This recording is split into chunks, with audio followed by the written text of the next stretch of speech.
The Decembrists. A novel. First. Fragment. Chapter 1. This happened not long ago, in the reign of Alexander II, in our days of civilization, progress, questions, regeneration of Russia, and so forth, and so forth. At a time when the victorious Russian army was returning from Sevastopol, surrendered to the enemy. When all of Russia celebrated the annihilation of the Black Sea Fleet, and Whitestone Moscow received and congratulated with this happy event the remainders of the crews of that fleet, offering them a good Russian cup of vodka, and bread and salt, according to the good Russian custom, and bowing down to their feet. It was that time when Russia, in the person of far-sighted virgin politicians, lamented the shattered dream of a Te Deum in the cathedral of St. Sophia, and the loss of two great men, so painful for the country, who had perished during the war, one who had been carried away by the desire to celebrate the Te Deum in the above-mentioned cathedral at the earliest time possible, and who fell in the fields of Wallachia, but who, at least, left two squadrons of hussars in the same fields, and the other, an unappreciated man, who had distributed tea, other people's money, and bed-sheets to the wounded, without stealing any of these things. That time, when on all sides, in all branches of human activities, great men, generals, administrators, economists, writers, orators, and simply great men, without any especial calling or purpose, sprang up in Russia like mushrooms. That time, when, at the jubilee of a Moscow actor, there appeared the public opinion, confirmed by a toast, which began to rebuke all the criminals, when menacing commissions galloped south from St. Petersburg, to convict and punish the evildoers of the commissariat, when in all the cities dinners with speeches were given to the heroes of Sevastopol, and when to them, with arms and legs torn off, toasts were drunk, on meeting them on the bridges and on the highways. That time, when oratorical talents developed so rapidly in the nation that a certain dram shopkeeper everywhere and upon all occasions wrote and printed and recited by rote at dinners such strong speeches, that the guardians of the peace had to take repressive measures against the dram shopkeeper's eloquence, when in the very English club a special room was set aside for the discussion of public matters, when periodicals sprang up under the most diversified standards, periodicals that evolved European principles on a European basis, but with a Russian world conception, and periodicals on an exclusively Russian basis, but with a European world conception, when suddenly there appeared so many periodicals that all names seemed to be exhausted, the Messenger, and the Word, and the Speaker, and the Observer, and the Star, and the Eagle, and many more, and, in spite of it, there appeared ever new names. That time, when the constellation of philosophic writers made its appearance to prove that science was national, and not national, and non-national, and so forth. And the constellation of artistic writers, who described a grove, and the sunrise, and a storm, and the love of a Russian maiden, and the indolence of a certain official, and the bad conduct of many officials. That time, when on all sides appeared questions, as in the year 56 they called every concourse of circumstances, of which no one could make any sense, questions of cadet corps, universities, censorship, oral judicature, finance, banking, police, emancipation, and many more, everybody tried to discover ever new questions, everybody tried to solve them, wrote, read, spoke, made projects, wanted to mend everything, destroy, change, and all Russians, like one man, were in indescribable ecstasy. That is a state of affairs which has been twice repeated in the Russia of the 19th century, the first time, when in the year 12 we repulsed Napoleon I, and the second time, when in the year 56 we were repulsed by Napoleon III. Great, unforgettable time of the regeneration of the Russian people. Like the Frenchman who said that he has not lived who has not lived through the great French Revolution, I venture to say that he who has not lived through the year 56 in Russia does not know what life is. The writer of these lines not only lived through that time, but was one of the actors of that period. Not only did he pass several weeks in one of the blindages of Sevastopol, but he also wrote a work on the Crimean War, which brought him great fame. and in which he described clearly and minutely how the soldiers fired their guns from the bastions, how the wounds were dressed at the ambulance, and how they buried people in the cemetery. Having achieved these deeds, the writer of these lines arrived in the center of the empire, a rocket establishment, where he cut the laurels for his deeds. He saw the transports of the two capitals and of the whole nation, and experienced in his person to what extent Russia knew how to reward real deserts. The mighty of this world sought his friendship, pressed his hands, gave him dinners, urged him to come to their houses, and, in order to learn the details of the war from him, informed him of their own sentimentalities. Consequently, the writer of these lines can appreciate that great and memorable time. But that is another matter. At that very time, 2 vehicles on wheels and a sleigh were standing at the entrance of the best Moscow hotel. A young man ran through the door, to find out about quarters. In one of the vehicles sat an old man with 2 ladies. He was talking about the condition of Blacksmith Bridge in the days of the French. It was the continuation of a conversation started as they entered Moscow, and now the old man with the white beard, in his unbuttoned fur coat, calmly continued his conversation in the vehicle, as though he intended to stay in it overnight. His wife and daughter listened to him, but kept looking at the door with some impatience. The young man emerged from the door with the porter and room servant. "Well, Sergei?" asked the mother, thrusting her emaciated face out into the glare of the lamplight. Either because it was his habit, or because he did not wish the porter to take him for a lackey on account of the short fur coat which he wore, Sergei replied in French that there were rooms to be had, and opened the carriage door. The old man looked for a moment at his son, and again turned to the dark corner of the vehicle, as though nothing else concerned him. There was no theatre then. "Pierre," said his wife, lifting her cloak, but he continued. Madame Chom was in Tverskaya Street. Deep in the vehicle could be heard a youthful, sonorous laugh. "Papa, step out. You are forgetting where we are." The old man only then seemed to recall that they had arrived, and looked around him. "Do step out." He pulled his cap down, and submissively passed through the door. The porter took him under his arm, but, seeing that the old man was walking well, he at once offered his services to the lady.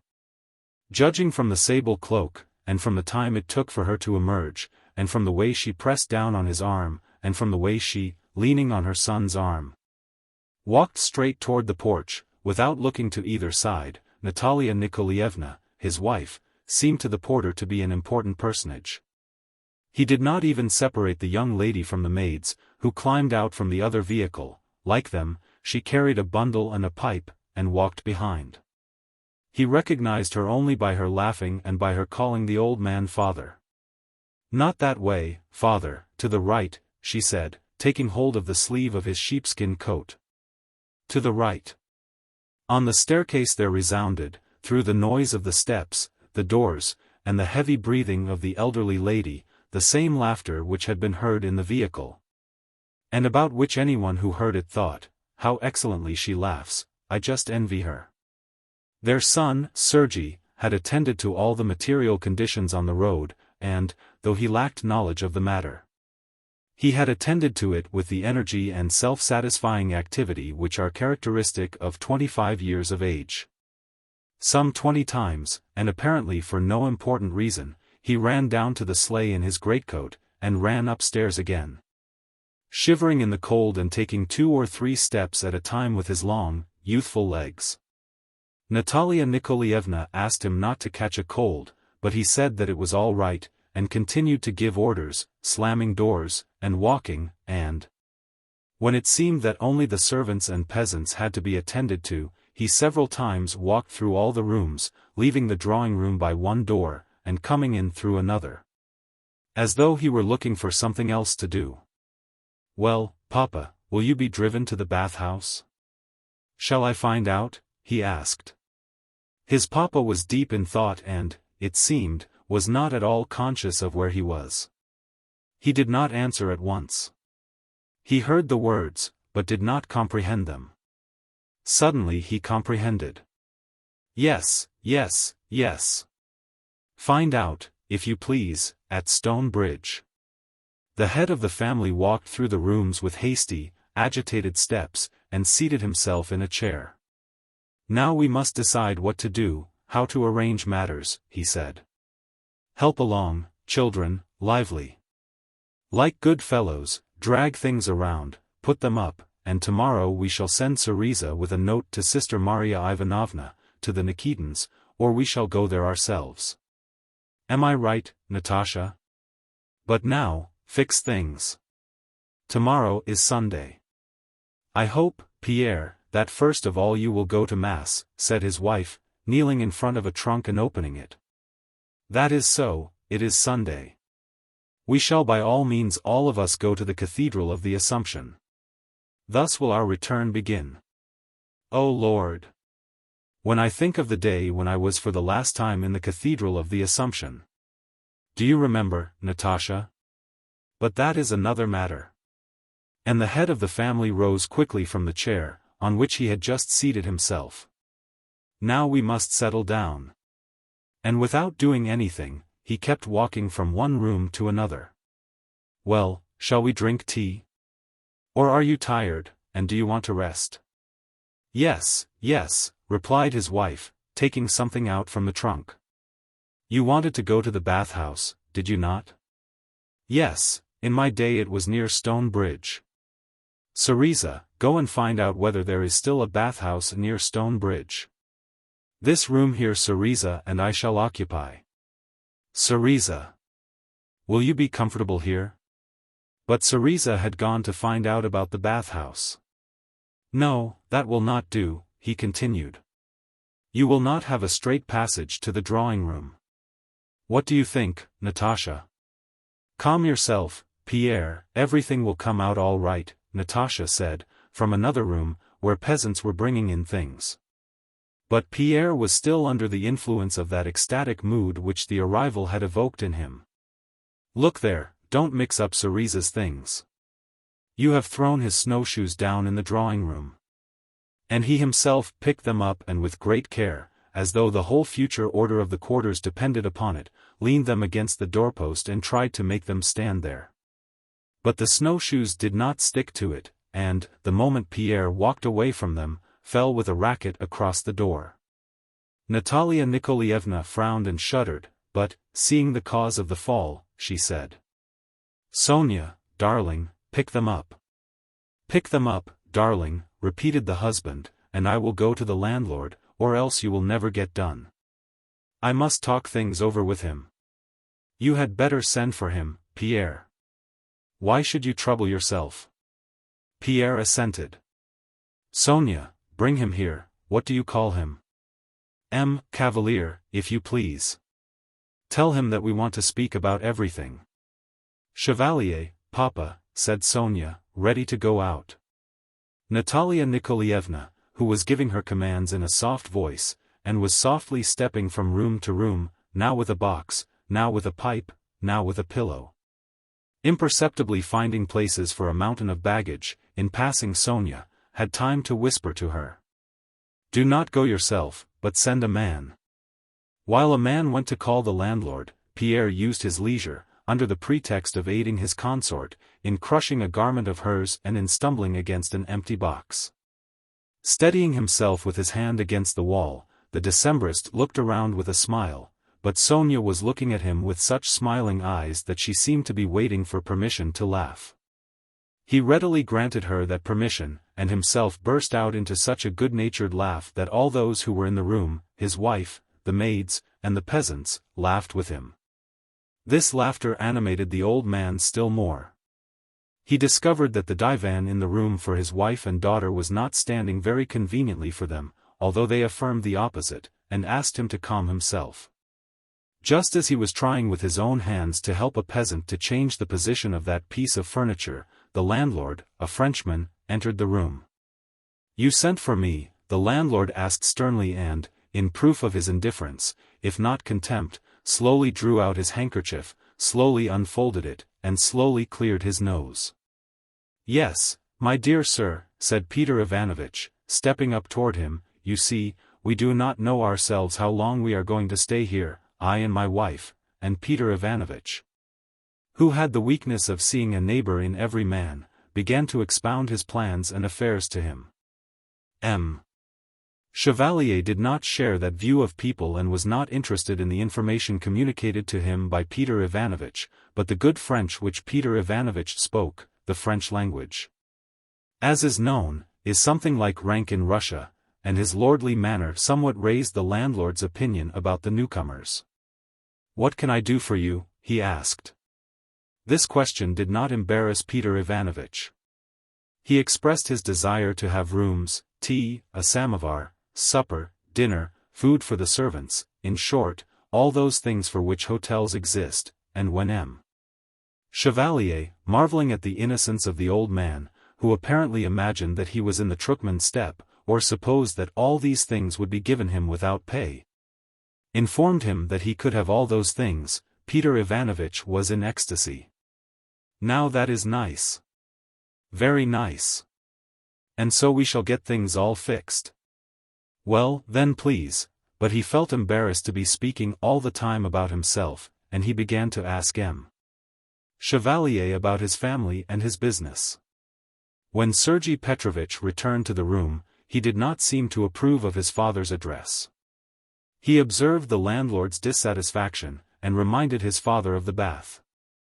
But Peter Ivanovitch was interested in the question of how a French hotel could be run in Moscow in the year '56, and of how Madame Chevalier passed her time. Finally the landlord himself bowed and asked him whether he was not pleased to order anything. "We will have tea, Natasha." "Yes? Tea, then, if you please. We will have some other talks, my dear monsieur." "What a charming man." "And the bath, papa?" "Oh, yes, then we shall have no tea." Thus the only result from the conversation with the newly arrived guests was taken from the landlord. But Peter Ivanovitch was now proud and happy of his arrangements. The drivers, who came to ask a pourboire, vexed him, because Cereza had no change, and Peter Ivanovitch was on the point of sending once more for the landlord, but the happy thought that others, too, ought to be happy on that evening helped him out of that predicament. He took 2 3-ruble bills, and, sticking one bill into the hand of one of the drivers, he said, "This is for you." Peter Ivanovitch was in the habit of saying "you" to all without exception, unless to a member of his family. "And this is for you," he said, transferring the other bill from the palm of his hand to that of the driver, in some such manner as people do when paying a doctor for a visit. After attending to all these things, he was taken to the bathhouse. Sonia, who was sitting on the divan, put her hand under her head and burst out laughing. "Oh, how nice it is, Mamma! Oh, how nice!" Then she placed her feet on the divan, stretched herself, adjusted herself, and fell into the sound, calm sleep of a healthy girl of 18 years of age, after 6 weeks on the road. Natalia Nikolaevna, who was still busy taking out things in her sleeping room, heard, no doubt with her maternal ear, that Sonia was not stirring, and went out to take a look at her. She took a pillow and, raising the girl's reddened, disheveled head with her large white hand, placed her on the pillow. Sonia drew a deep, deep sigh, shrugged her shoulders, and put her head on the pillow, without saying merci, as though that had all been done of its own accord. "Not on that bed, not on that, Gavrilovna, Katya." Natalia Nikolaevna immediately turned to the maids who were making a bed, and with one hand, as though in passing, she adjusted the straying hair of her daughter. Without stopping and without hurrying, Natalia Nikolaevna dressed herself, and upon the arrival of her husband and her son everything was ready. The trunks were no longer in the rooms. In Pierre's sleeping room everything was arranged as it had been for several decades in Irkutsk: the morning gown, the pipe, the tobacco pouch, the sugared water, the gospel, which he read at night. And even the image stuck to the rich wallpaper in the rooms of Chevalier, who never used such adornments, but on that evening they appeared in all the rooms of the 3rd division of the hotel. Having dressed herself, Natalia Nikolaevna adjusted her collar and cuffs, which, in spite of the journey, were still clean, combed herself, and seated herself opposite the table. Her beautiful black eyes gazed somewhere into the distance. She looked and rested herself. She seemed to be resting, not from the unpacking alone, nor from the road, nor from the oppressive years. She seemed to be resting from her whole life, and the distance into which she was gazing, and in which she saw living and beloved faces, was that rest which she was wishing for. Whether it was an act of love, which she had done for her husband, or the love which she had experienced for her children when they were young, or whether it was a heavy loss, or a peculiarity of her character, everyone who looked at that woman could not help seeing that nothing could be expected from her, that she had long ago given all of herself to life, and that nothing was left of her. All that there was left was something worthy of respect, something beautiful and sad, as a reminiscence, as the moonlight. She could not be imagined otherwise than surrounded by all the comforts of life. It was impossible for her ever to be hungry, or to eat eagerly, or to have on soiled clothes, or to stumble, or to forget to clear her nose. It was a physical impossibility. Why it was so, I do not know, but every motion of hers was dignity, grace, gentleness toward all those who could enjoy her sight. Sieb pflegen und weben. Himmlisch Rosen in zur Dich leben. She knew those verses and loved them, but was not guided by them. All her nature was an expression of that thought. All her life was this one unconscious weaving of invisible roses in the lives of those with whom she came in contact. She had followed her husband to Siberia only because she loved him. She had not thought what she could do for him, and instinctively had done everything. She had made his bed, had put away his things, had prepared his dinner and his tea, and, above all, had always been where he was, and no woman could have given more happiness to her husband. In the drawing-room the samovar was boiling on the round table. Natalia Nikolaevna sat near it. Sonia wrinkled her face and smiled under her mother's hand, which was tickling her, when father and son. With wrinkled fingertips and glossy cheeks and foreheads, the father's bald spot was particularly glistening, with fluffy white and black hair, and with beaming countenances, entered the room. "It has grown brighter since you have come in," said Natalia Nikolaevna. "Oh Lord, how white you are." She had been saying that each Saturday, for several decades, and each Saturday Pierre experienced bashfulness and delight, whenever he heard that. They seated themselves at the table. There was an odor of tea and of the pipe, and there were heard the voices of the parents, the children, and the servants, who received their cups in the same room. They recalled everything funny that had happened on the road, admired Sonia's hairdressing, and laughed. Geographically they were all transferred a distance of 5,000 versts, into an entirely different, strange milieu, but morally they were that evening still at home, just such as the peculiar, long, solitary family life had made them to be. It will not be so tomorrow. Peter Ivanovitch seated himself near the samovar, and lighted his pipe. He was not in a cheerful mood. "So here we are," he said, "and I am glad that we shall not see anyone tonight. This is the last evening we shall pass with the family," and he washed these words down with a large mouthful of tea. "Why the last, Pierre?" "Why? Because the eaglets have learned to fly, and they have to make their own nests, and from here they will fly each in a different direction." "What nonsense!" said Sonia, taking his glass from him, and smiling at him, as she smiled at everything. "The old nest is good enough. The old nest is a sad nest. The old man did not know how to make it, he was caught in a cage, and in the cage he reared his young ones, and was let out only when his wings no longer would hold him up. No, the eaglets must make their nests higher up, more auspiciously, nearer to the sun, that is what they are his children for, that his example might serve them. But the old one will look on, so long as he is not blind, and will listen, when he becomes blind, pour in some rum, more, enough." "We shall see who is going to leave," replied Sonia, casting a cursory glance at her mother, as though she felt uneasy speaking in her presence. "We shall see who is going to leave," she continued. "I am not afraid for myself, neither am I for Cereza." Cereza was walking up and down in the room, thinking of how clothes would be ordered for him tomorrow, and wondering whether he had better go to the tailor, or send for him. He was not interested in Sonia's conversation with his father. Sonia began to laugh. "What is the matter?" "What?" asked her father. "You are younger than we, Papa." "Much younger, indeed," she said, again bursting out into a laugh. "Indeed," said the old man, and his austere wrinkles formed themselves into a gentle, and yet contemptuous, smile. Natalia Nikolaevna bent away from the samovar which prevented her seeing her husband. "Sonia is right. You are still 16 years old, Pierre. Cereza is younger in feelings, but you are younger in soul. I can foresee what he will do, but you will astound me yet."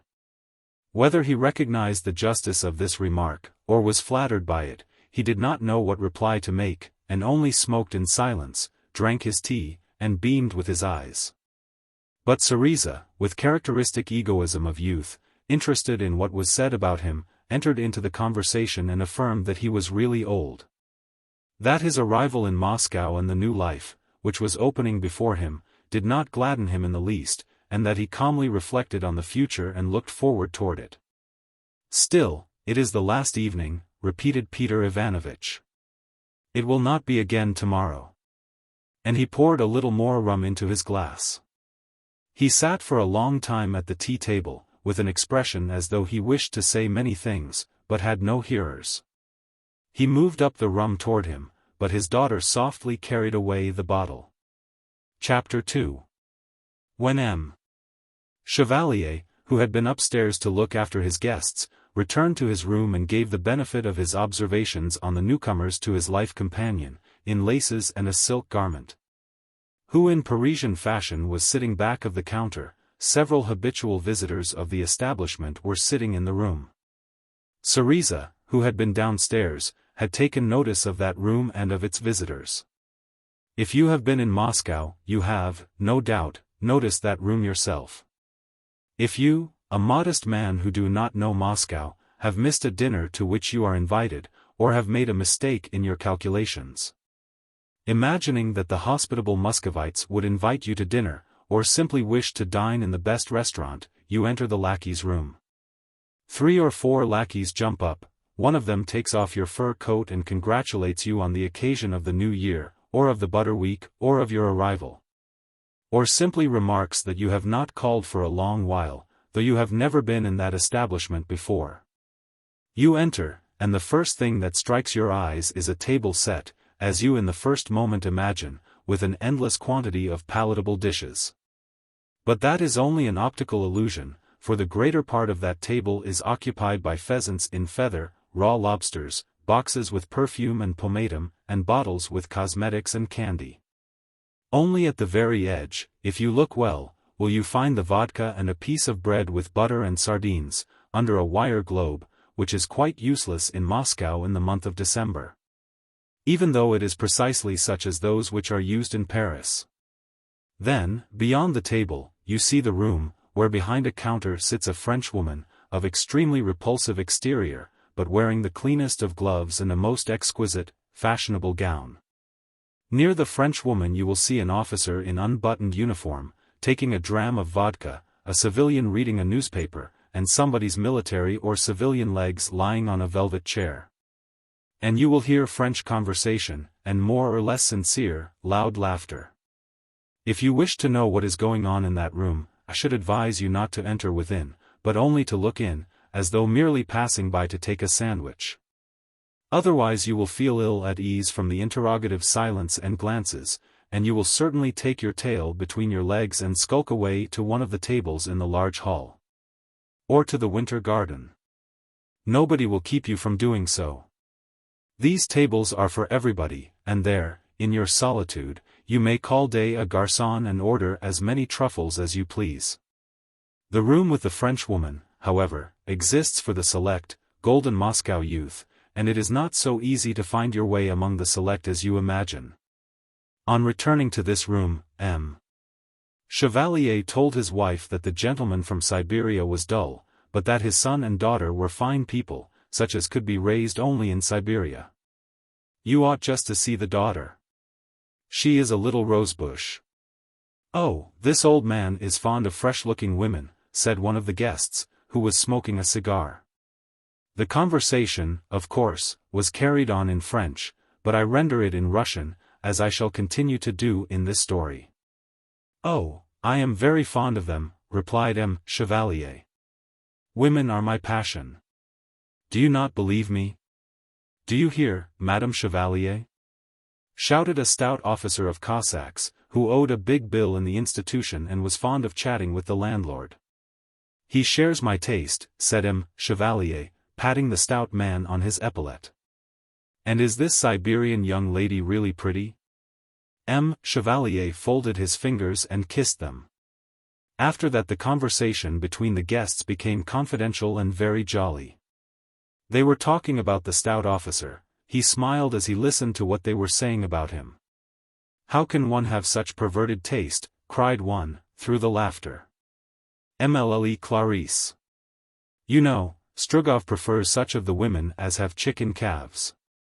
Though Mlle Clarice did not understand the salt of that remark, she behind her counter burst out into a laughter as silvery as her bad teeth and advanced years permitted. Has the Siberian lady turned him to such thoughts? And she laughed more heartily still. M. Chevalier himself roared with laughter, as he said. Suviu Kokin, patting the officer of Cossacks on his head and shoulders. But who are they, those Siberians? Mining proprietors or merchants, one of the gentlemen asked, during a pause in the laughter. Nikita, ask ze passport from ze gentleman zat as come, said M. Chevalier.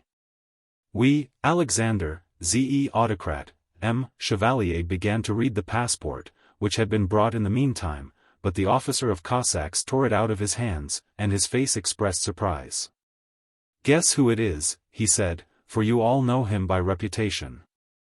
How can we guess? Show it to us. Well, Abdul Kader, ha, ha, ha. Well, Cagliostro, well, Peter III, ha, ha, ha, ha. Well, read it. The officer of Cossacks unfolded the paper and read the name of him who once had been Prince Peter Ivanovich. And the family name which everybody knows and pronounces with a certain respect and pleasure, when speaking of a person bearing that name, as of a near and familiar person. We shall call him Labazov. The officer of Cossacks had a dim recollection that this Peter Labazov had been something important in the year 25, and that he had been sent to hard labor, but what he had been famous for, he did not exactly know. But of the others not one knew anything about him, and they replied. Oh, yes, the famous prince, just as they would have said, of course, he is famous. About Shakespeare, who had written the Aeneid. But they recognized him from the explanations of the stout officer, who told them that he was a brother of Prince Iván, an uncle of the chickens, of Countess Prut, in short. The well-known. He must be very rich, if he is a brother of Prince Iván, remarked one of the young men, if the fortune has been returned to him. It has been returned to some. What a lot of exiles are returning nowadays, remarked another. Really, fewer seem to have been sent away, than are returning now. Zakinski, tell us that story of the 18th, he turned to an officer of sharpshooters, who had the reputation of being a good storyteller. Do tell it. In the first place, it is a true story, and happened here, at Chevalier's, in the large hall. 3 Decembrists came to have their dinner. They were sitting at one table, eating, drinking, talking. Opposite them sat down a gentleman of respectable mien, of about the same age, and he listened to their talking about Siberia. He asked them something, they exchanged a few words, began to converse, and it turned out that he, too, was from Siberia. And do you know Nerchinsk? Indeed I do, I lived there. And do you know Tatyana Ivanovna? Of course I do. Permit me to ask you, were you, too, exiled? Yes, I had the misfortune to suffer, and you? We are all exiles of the 14th of December. It is strange that we should not know you, if you, too, were exiled for the 14th, permit me to know your name. Fedorov. Also for the 14th? No, for the 18th. For the 18th? For the 18th of September, for a gold watch. I was falsely accused of having stolen it, and I suffered, though innocent. All of them rolled in laughter, except the storyteller, who with a most serious face looked at the outstretched hearers and swore that it was a true story. Soon after the story one of the young men got up and went to the club. He passed through the halls which were filled with tables at which old men were playing whist. Turned into the infernal region, where the famous Puchin had begun his game against the company. Stood for a while near one of the billiard tables, where, holding on to the cushion, a distinguished old man was fumbling around and with difficulty striking a ball. Looked into the library, where a general, holding a newspaper a distance away from him, was reading it slowly above his glasses. And a registered young man turned the leaves of one periodical after another, trying to make no noise. And finally seated himself on a divan in the billiard room, near some young people who were playing pyramids, and who were as much gilded as he was. It was a day of dinners, and there were many gentlemen who always frequented the club. Among them was Ivan Vavilovich Paktin. He was a man of about 40 years of age, of medium stature, fair-complexioned, with broad shoulders and hips, with a bare head, and a glossy, happy, clean-shaven face. He was not playing at pyramids, but had just sat down beside Prince D., with whom he was on terms, and had accepted a glass of champagne which had been offered to him. He had located himself so comfortably after the dinner, having quietly unbuckled his trousers at the back, that it looked as though he could sit there all his life, smoking a cigar, drinking champagne, and feeling the proximity of princes, counts, and the children of ministers. The news of the arrival of the Labazovs interfered with his calm. "Where are you going, Paktin?" said a minister's son, having noticed during the game that Paktin had got up, pulled his waistcoat down, and emptied his champagne in a large gulp. "Syavernikov has invited me," said Paktin, feeling a restlessness in his legs. "Well, will you go there?" "Anastasia, Anastasia, please unlock the door for me." That was a well-known gypsy song, which was in vogue at that time. "Perhaps. And you? Where shall I, an old married man, go?" "Well." Paktin, smiling, went to the glass hall, to join Syavernikov. He was fond of having his last word appear to be a joke.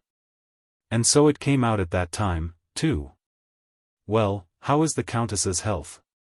he asked, walking over to Syavernikov, who had not called him at all, but who, according to Paktin's surmise, should more than anyone else learn of the arrival of the Labazovs. Syavernikov had somehow been mixed up with the affair of the 14th, and was a friend of the Decembrists. The Countess's health was much better, and Paktin was very glad to hear it. "Do you know, Labazov has arrived, he is staying at Chevalier's." "You don't say so. We are old friends. How glad I am. How glad. The poor old fellow must have grown old. His wife wrote to my wife." But Syavernikov did not finish saying what it was she had written, because his partners, who were playing without trumps, had made some mistake. While speaking with Ivan Pavlovitch, he kept an eye on them, and now he leaned forward with his whole body against the table, and, thumping it with his hands, he tried to prove that they ought to have played from the 7. Ivan Pavlovitch got up and, going up to another table, in the middle of a conversation informed another worthy gentleman of his bit of news, again got up, and repeated the same at a third table. The worthy gentlemen were all glad to hear of the arrival of the Labazovs, so that, upon returning to the billiard room, Ivan Pavlovitch, who at first had had his misgivings about whether he had to rejoice in the return of the Labazovs, or not, no longer started with an introduction about the ball, about an article in the Messenger, about health, or weather, but approached everybody directly with the enthusiastic announcement of the safe return of the famous Decembrist. The old man, who was still vainly endeavoring to hit the white ball with his cue, would, in Paktin's opinion, be very much delighted to hear the news. He went up to him. "Are you playing well, Your Excellency?" he said, just as the old man stuck his cue into the marker's red waistcoat, wishing to indicate that it had to be chalked. Your Excellency was not said, as you might think, from a desire of being subservient. No, that was not the fashion in 56. Ivan Pavlovich was in the habit of calling the old man by his name and patronymic, but this was said partly as a joke on men who spoke that way. Partly in order to hint that he knew full well to whom he was talking, and yet was taking liberties, and partly in truth. Altogether it was a very delicate jest. I have just learned that Peter Labazov has returned. Straight from Siberia, with his whole family. These words Paktin pronounced just as the old man again missed his ball, for such was his bad luck.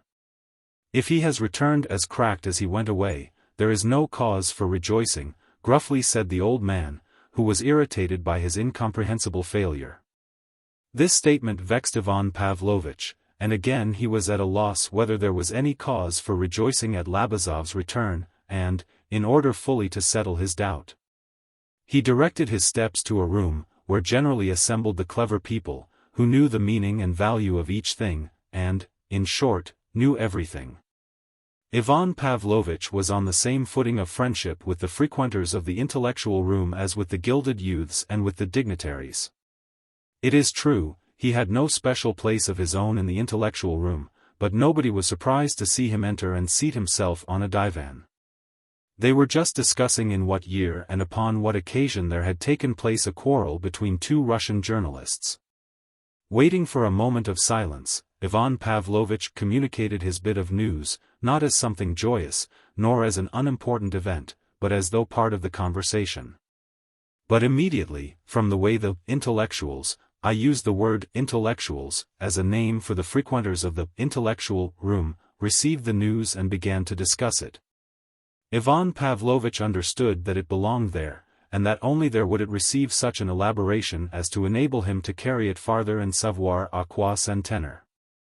Labazov was the only one who was wanting, said one of the intellectuals. Now all the living Decembrists have returned to Russia. He was one of the herd of the famous, said Paktin, still with an inquisitive glance, prepared to make that quotation both jocular and serious. Indeed, Labazov was one of the most remarkable men of that time, began an intellectual. In 1819 he was an ensign of the Semenovsky regiment, and was sent abroad with messages to Duke Z. Then he returned and in the year 24 was received in the first Masonic lodge. The Masons of that time used all to gather at the house of D, and at his house. He was very rich. Prince Zh, Fedor D, Ivan P., those were his nearest friends. Then his uncle, Prince Vizarian, to remove the young man from that society, took him to Moscow. Pardon me, Nikolai Stepanovich, another intellectual interrupted him, it seems to me that happened in the year 23. Because Vizarian Labazov was appointed a commander of the 3rd Corps in 24, and was then in Warsaw. He had offered him an adjutantship, and after his refusal, he was removed. However, pardon me for interrupting you. Not at all. Proceed. Pardon me. Proceed. You ought to know that better than I, and, besides, your memory and knowledge have been sufficiently attested here. In Moscow he against his uncle's will left the army, continued the one whose memory and knowledge had been attested, and there he gathered around him a second society, of which he was the progenitor and the heart, if it be possible so to express it. He was rich, handsome, clever, educated, they say he was exceedingly amiable. My aunt used to tell me that she did not know a more bewitching man. Here he married Miss Krinsky, a few months before the revolt broke out.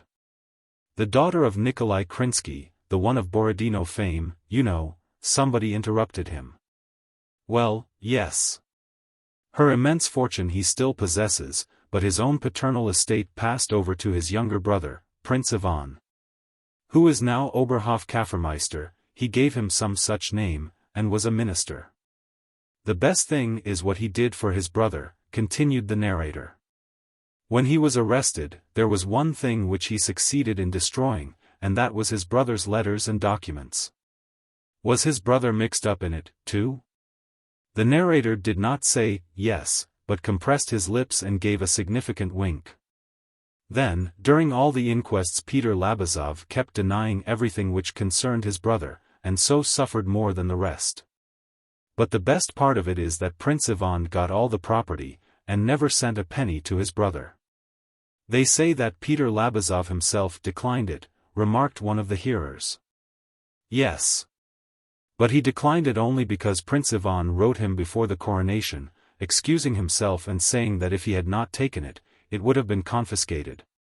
And that he had children and debts, and that now he was unable to return it to him. Peter Labazov replied to him in 2 lines, "Neither I nor my heirs have any right, nor can have any right, to the property legally appropriated by you." That was all. How was that? And Prince Ivan swallowed it, and in delight locked up that document with the notes in a safe, and showed it to no one. One of the peculiarities of the intellectual room was that its visitors knew, whenever they wanted to know, everything that was taking place in the world. No matter how secret the event might have been. Still it is a question, said a new interlocutor, whether it was just to deprive the children of Prince Ivan of the property, with which they have grown up and have been educated. And to which they thought they had a right. Thus the conversation was transferred to an abstract sphere, which did not interest Pakhtun. He felt the necessity of communicating the news to fresh people, and so he rose and, speaking to the right and to the left, walked from one hall to another. One of his fellow officers stopped him to give him the news of Labazov's arrival. "Who does not know that?" replied Ivan Pavlovitch, with a calm smile, turning to the exit. The news had had time to complete its circle, and was again returning to him. There was nothing else to do in the club, and he went to an evening party. It was not a special entertainment, but a salon where guests were received any evening. There were there 8 ladies, and 1 old colonel, and all found it terribly dull. Pakhdun's firm gait alone and his smiling face cheered the ladies and maidens. And the news was the more appropriate, since the old Countess Fuchs and her daughter were present in the salon. When Pakhtun told nearly word for word what he had heard in the intellectual room, Madame Fuchs, shaking her head and marveling at her old age, began to recall how she used to go out together with Natasha Krinsky, the present Princess Labazov. Her marriage is a very romantic story, and all that happened under my eyes. Natasha was almost engaged to Myatlin, who was later killed in a duel with Debras. Just then Prince Peter arrived in Moscow, fell in love with her, and proposed to her. But her father, who wanted Myatlin very much, they were, in general, afraid of Labazov because he was a Mason, refused him. The young man continued to see her at balls, everywhere, and became friendly with Myatlin, whom he begged to decline. Myatlin agreed to do so, and he persuaded her to elope.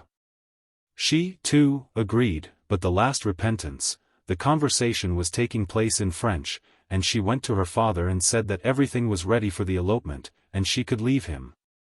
But hoped for his magnanimity. And, indeed, her father forgave her, everybody begged for her, and gave his consent. Thus the wedding was celebrated, and it was a jolly wedding. Who of us thought that a year later she would follow him to Siberia?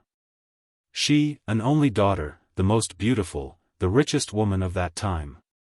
Emperor Alexander always used to notice her at balls, and had danced with her so often.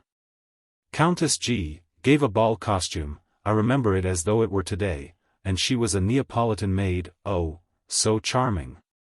Whenever he came to Moscow, he used to ask, "Que fait la belle Napolitaine?"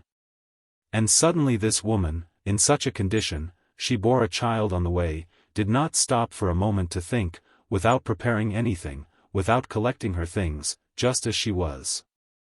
When they took him, followed him a distance of 5,000 versts. "Oh, what a remarkable woman," said the hostess. "Both he and she were remarkable people," said another lady.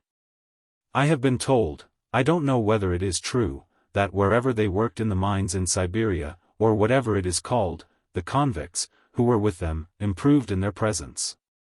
"But she has never worked in the mines," Pakhtun corrected her. How much that year 56 meant. 3 years before no one had been thinking of the Labazovs, and if anyone recalled them, it was with that unaccountable feeling of dread with which one speaks of one lately dead. But now they vividly recalled all the former relations, all the beautiful qualities, and each lady was making a plan for getting the monopoly of the Labazovs, in order to treat the other guests to them. "Their son and their daughter have come with them," said Pakhtun. "If they are only as handsome as their mother used to be," said Countess Fuchs. Still, their father, too, was very, very handsome. "How could they educate their children there?" asked the hostess. "They say, nicely. They say that the young man is as nice, as amiable, and as cultured as though he had been brought up in Paris. I predict great success to that young person," said a homely spinster. "All those Siberian ladies have something pleasantly trivial about them, which everybody, however, likes." "Yes, yes," said another spinster. "Here we have another rich prospective bride," said a third spinster. The old colonel, of German origin, who had come to Moscow 3 years before, in order to marry a rich girl, decided as quickly as possible, before the young people knew anything about it, to present himself and propose. But the spinsters and ladies thought almost the same about the young Siberian. "No doubt that is the one I am destined to marry," thought a spinster who had been going out for 8 years. "No doubt it was for the best that that stupid officer of the Chevalier Guards did not propose to me. I should certainly have been unhappy. Well, they will again grow yellow with envy, if this one, too, falls in love with me," thought a young and pretty lady. We hear much about the provincialism of small towns, but there is nothing worse than the provincialism of the upper classes. There are no new persons there, and society is prepared to receive all kinds of new persons, if they should make their appearance. But they are rarely, very rarely, recognized as belonging to their circle and accepted, as was the case with the Labazovs, and the sensation produced by them is stronger than in a provincial town. Chapter 3. "This is Moscow, Whitestone Mother Moscow," said Peter Ivanovitch, rubbing his eyes in the morning, and listening to the tolling of the bells which was proceeding from Gazette Lane. Nothing so vividly resurrects the past as sounds, and these sounds of the Moscow bells, combined with the sight of a white wall opposite the window, and with the rumbling of wheels, so vividly reminded him not only of the Moscow which he had known 35 years before, but also of the Moscow with the Kremlin, with the palaces, with Iván the Bell, and so forth, which he had been carrying in his heart, that he experienced a childish joy at being a Russian and in Moscow. There appeared the Bokhara morning gown, wide open over the broad chest with its chintz shirt, the pipe with its amber, the lackey with soft manners, tea, the odor of tobacco. A loud male voice was heard in Chevalier's apartments. There resounded the morning kisses, and the voices of daughter and son, and the Decembrist was as much at home as in Irkutsk, and as he would have been in New York or in Paris. No matter how much I should like to present to my readers the Decembrist hero above all foibles, I must confess, for truth's sake, that Peter Ivanovitch took great pains in shaving and combing himself, and in looking at himself in the mirror. He was dissatisfied with the garments, which had been made in Siberia with little elegance, and 2 or 3 times he buttoned and unbuttoned his coat. But Natalia Nikolaevna entered the drawing-room, rustling with her black moire gown, with mittens and with ribbons in her cap, which, though not according to the latest fashion, were so arranged that, far from making her appear ridicule, they made her look distinguée. For this ladies have a special sixth sense and perspicacity, which cannot be compared to anything. Sonia, too, was so dressed that, although she was 2 years behind in fashion, she could not be reproached in any way. On her mother everything was dark and simple, and on the daughter bright and cheerful. Cereza had just awakened, and so they went by themselves to Mass. Father and mother sat in the back seat, and their daughter was opposite them. Vasily climbed on the box, and the hired carriage took them to the Kremlin. When they got out of the carriage, the ladies adjusted their robes, and Peter Ivanovitch took the arm of his Natalia Nikolaevna, and, throwing back his head, walked up to the door of the church. Many people, merchants, officers, and everybody else, could not make out what kind of people they were. Who was that old man with his old sunburnt, and still unblanched face, with the large, straight work wrinkles of a peculiar fold, different from the wrinkles acquired in the English club? With snow-white hair and beard, with a good, proud glance and energetic movements? Who was that tall lady with that determined gait, and those weary, dimmed, large, beautiful eyes? Who was that fresh, stately, strong young lady, neither fashionable, nor timid? Merchants? No, no merchants. Germans? No, no Germans. Gentlefolk? No, they are different, they are distinguished people. Thus thought those who saw them in church, and for some reason more readily and cheerfully made way for them than for men in thick epaulets. Peter Ivanovitch bore himself just as majestically as at the entrance, and prayed quietly, with reserve, and without forgetting himself. Natalia Nikolaevna glided down on her knees, took out a handkerchief, and wept much during the cherubical song. Sonia seemed to be making an effort over herself in order to pray. Devotion did not come to her, but she did not look around, and diligently made the signs of the cross. Syriza stayed at home, partly because he had overslept himself, partly because he did not like to stand through a mass, which made his legs faint, a matter he was unable to understand. Since it was a mere trifle for him to walk 40 miles on snowshoes. Whereas standing through 12 pericopes was the greatest physical torture for him, but chiefly because he felt that more than anything he needed a new suit of clothes. He dressed himself and went to Blacksmith Bridge. He had plenty of money. His father had made it a rule, ever since his son had passed his 21st year, to let him have as much money as he wished. It lay with him to leave his parents entirely without money. How sorry I am for the 250 rubles which he threw away in Kuntz's shop of ready-made clothes. Any one of the gentlemen who met Syriza would have been only too happy to show him around, and would have regarded it as a piece of happiness to go with him to get his clothes made. But, as it was, he was a stranger in the crowd, and, making his way in his cap along Blacksmith Bridge, he went to the end, without looking into the shops, opened the door, and came out from it in a cinnamon-colored half-dress coat, which was tight, though at that time they wore wide coats, and in loose black trousers, though they wore tight trousers. And in a flowery atlas waistcoat, which not one of the gentlemen, who were in Chevalier's special room, would have allowed their lackeys to wear, and bought a number of other things. On the other hand, Kuntz marveled at the young man's slender waist, the like of which, as he explained to everybody, he had never seen. Syriza knew that he had a beautiful waist, and he was very much flattered by the praise of a stranger, such as Kuntz was. He came out with 250 rubles less, but was dressed badly, in fact so badly that his apparel 2 days later passed over into Vasili's possession and always remained a disagreeable memory for Syriza. At home he went downstairs, seated himself in the large hall, looking now and then into the sanctum, and ordered a breakfast of such strange dishes that the servant in the kitchen had to laugh. Then he asked for a periodical, and pretended to be reading. When the servant, encouraged by the inexperience of the young man, addressed some questions to him, Syriza said, "Go to your place," and blushed. But he said this so proudly that the servant obeyed. Mother, father, and daughter, upon returning home, found his clothes excellent.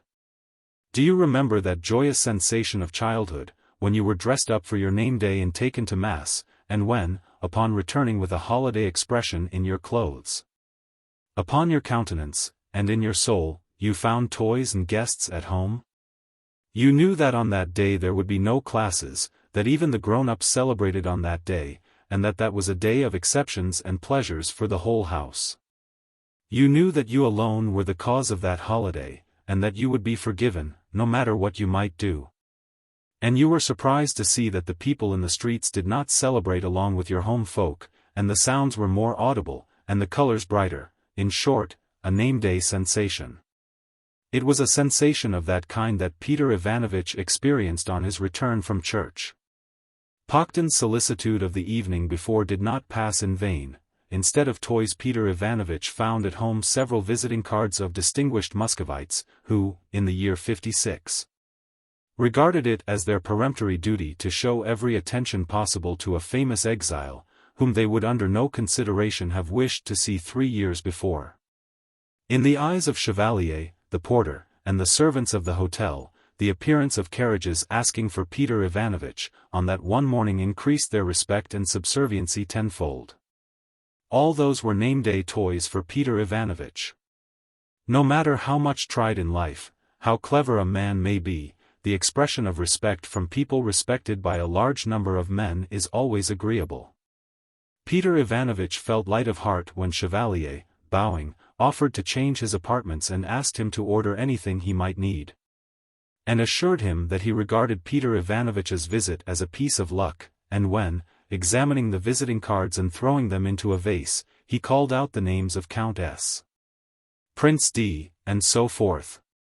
Natalia Nikolaevna said that she would not receive anybody and that she would go at once to the house of Maria Ivanovna, to which Peter Ivanovich consented, though he wished very much to talk to some of the visitors.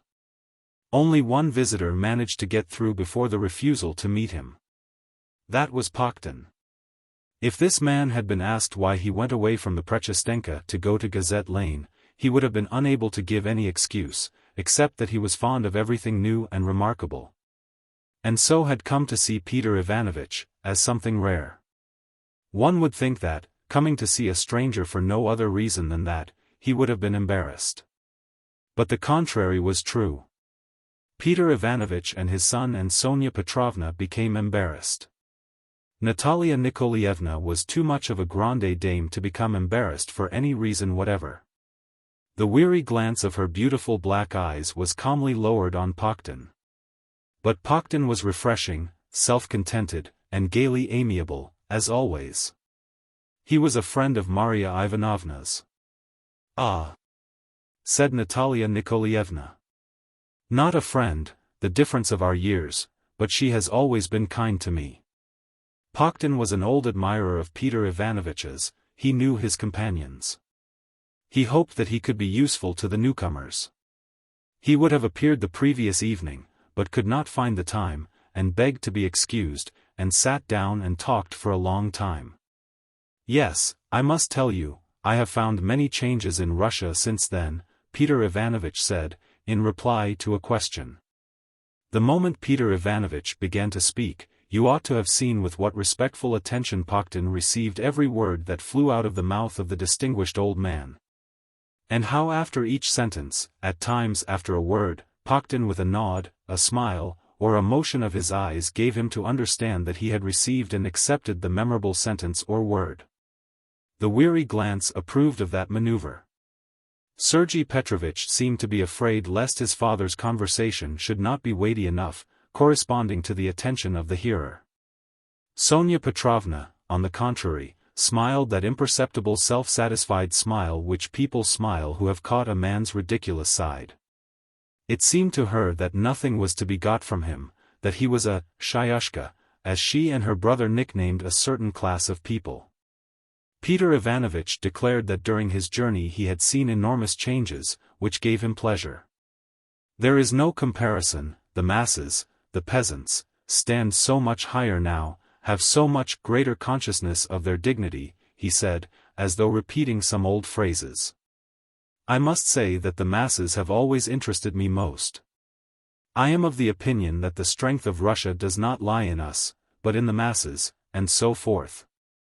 Peter Ivanovich with characteristic zeal evolved his more or less original ideas in regard to many important subjects. We shall hear more of them in fuller form. Paktin was melting for joy, and fully agreed with him in everything. You must by all means meet the Aksatovs. Will you permit me to introduce them to you, Prince? You know they have permitted him to publish his periodical. Tomorrow, they say, the first number will appear. I have also read his remarkable article on the consistency of the theory of science in the abstract. Remarkably interesting. Another article, The History of Serbia in the 11th Century, of that famous General Karbovanets, is also very interesting. Altogether an enormous step. Indeed, said Peter Ivanovich. But he was apparently not interested in all these bits of information. He did not even know the names and merits of all those men whom Pakhtun quoted as universally known. But Natalia Nikolaevna, without denying the necessity of knowing all these men and conditions, remarked in justification of her husband that Pierre received his periodicals very late. He read entirely too much. "Papa, shall we not go to Auntie?" asked Sonia, upon coming in. "We shall, but we must have our breakfast." "Won't you have anything?" Pakhtun naturally declined, but Peter Ivanovich, with the hospitality characteristic of every Russian and of him in particular, insisted that Pakhtun should eat and drink something. He himself emptied a wineglass of vodka and a tumbler of Bordeaux. Pakhtun noticed that as he was filling his glass, Natalia accidentally turned away from it, and the son cast a peculiar glance on his father's hands. After the wine, Peter Ivanovich, in response to Pakhtun's questions about what his opinion was in respect to the new literature, the new tendency, the war, the peace, Pakhtun had a knack of uniting the most diversified subjects into one senseless but smooth conversation. In response to these questions Peter Ivanovich at once replied with one general profession de foi, and either under the influence of the wine, or of the subject of the conversation. He became so excited that tears appeared in his eyes, and Pakhtun, too, was in ecstasy, and himself became tearful. And without embarrassment expressed his conviction that Peter Ivanovich was now in advance of all the foremost men and should become the head of all the parties. Peter Ivanovich's eyes became inflamed, he believed what Pakhtun was telling him, and he would have continued talking for a long time. If Sonia Petrovna had not schemed to get Natalia Nikolaevna to put on her mantilla, and had not come herself to raise Peter Ivanovich from his seat. He poured out the rest of the wine into a glass, but Sonia Petrovna drank it. "What is this?" "I have not had any yet, Papa, pardon." He smiled. "Well, let us go to Maria Ivanovna's. You will excuse us, Monsieur Pakhtun." And Peter Ivanovich left the room, carrying his head high. In the vestibule he met a general, who had come to call on his old acquaintance. They had not seen each other for 35 years. The general was toothless and bald. "How fresh you still are," he said. "Evidently Siberia is better than St. Petersburg. These are your family, introduce me to them. What a fine fellow your son is. So to dinner tomorrow?" "Yes, yes, by all means." On the porch they met the famous Chikhev, another old acquaintance. "How did you find out that I had arrived? It would be a shame for Moscow if it did not know it. It is a shame that you were not met at the barrier. Where do you dine?" "No doubt with your sister, Maria Ivanovna." "Very well, I shall be there myself." Peter Ivanovich always had the aspect of a proud man for one who could not through that exterior make out the expression of unspeakable goodness and impressionableness. But just then even Maria Nikolaevna was delighted to see his unwonted dignity, and Sonia Petrovna smiled with her eyes, as she looked at him. They arrived at the house of Maria Ivanovna. Maria Ivanovna was Peter Ivanovich's godmother and 10 years his senior. She was an old maid. Her history, why she did not get married, and how she had passed her youth, I will tell some time later. She had lived uninterruptedly for 40 years in Moscow. She had neither much intelligence, nor great wealth, and she did not think much of connections, on the contrary. And there was not a man who did not respect her. She was so convinced that everybody ought to respect her that everybody actually respected her. There were some young liberals from the university who did not recognize her power, but these gentlemen made a bold front only in her absence. She needed only to enter the drawing-room with her royal gait, to say something in her calm manner, to smile her kindly smile, and they were vanquished. Her society consisted of everybody. She looked upon all of Moscow as her home folk, and treated them as such. She had friends mostly among the young people and clever men, but women she did not like. She had also dependents, whom our literature has for some reason included with the Hungarian woman and with generals in one common class for contempt. But Maria Ivanovna considered it better for Skopin, who had been ruined in cards, and Madame Bychev, whom her husband had driven away, to be living with her than in misery, and so she kept them. But the two great passions in Maria Ivanovna's present life were her two brothers. Peter Ivanovitch was her idol. Prince Iván was hateful to her. She had not known that Peter Ivanovitch had arrived. She had attended Mass, and was just finishing her coffee. At the table sat the vicar of Moscow, Madame Bychev, and Skopin.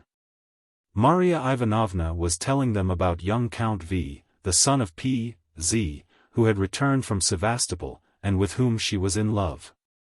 She had some passion all the time. He was to dine with her on that day. The vicar got up and bowed himself out.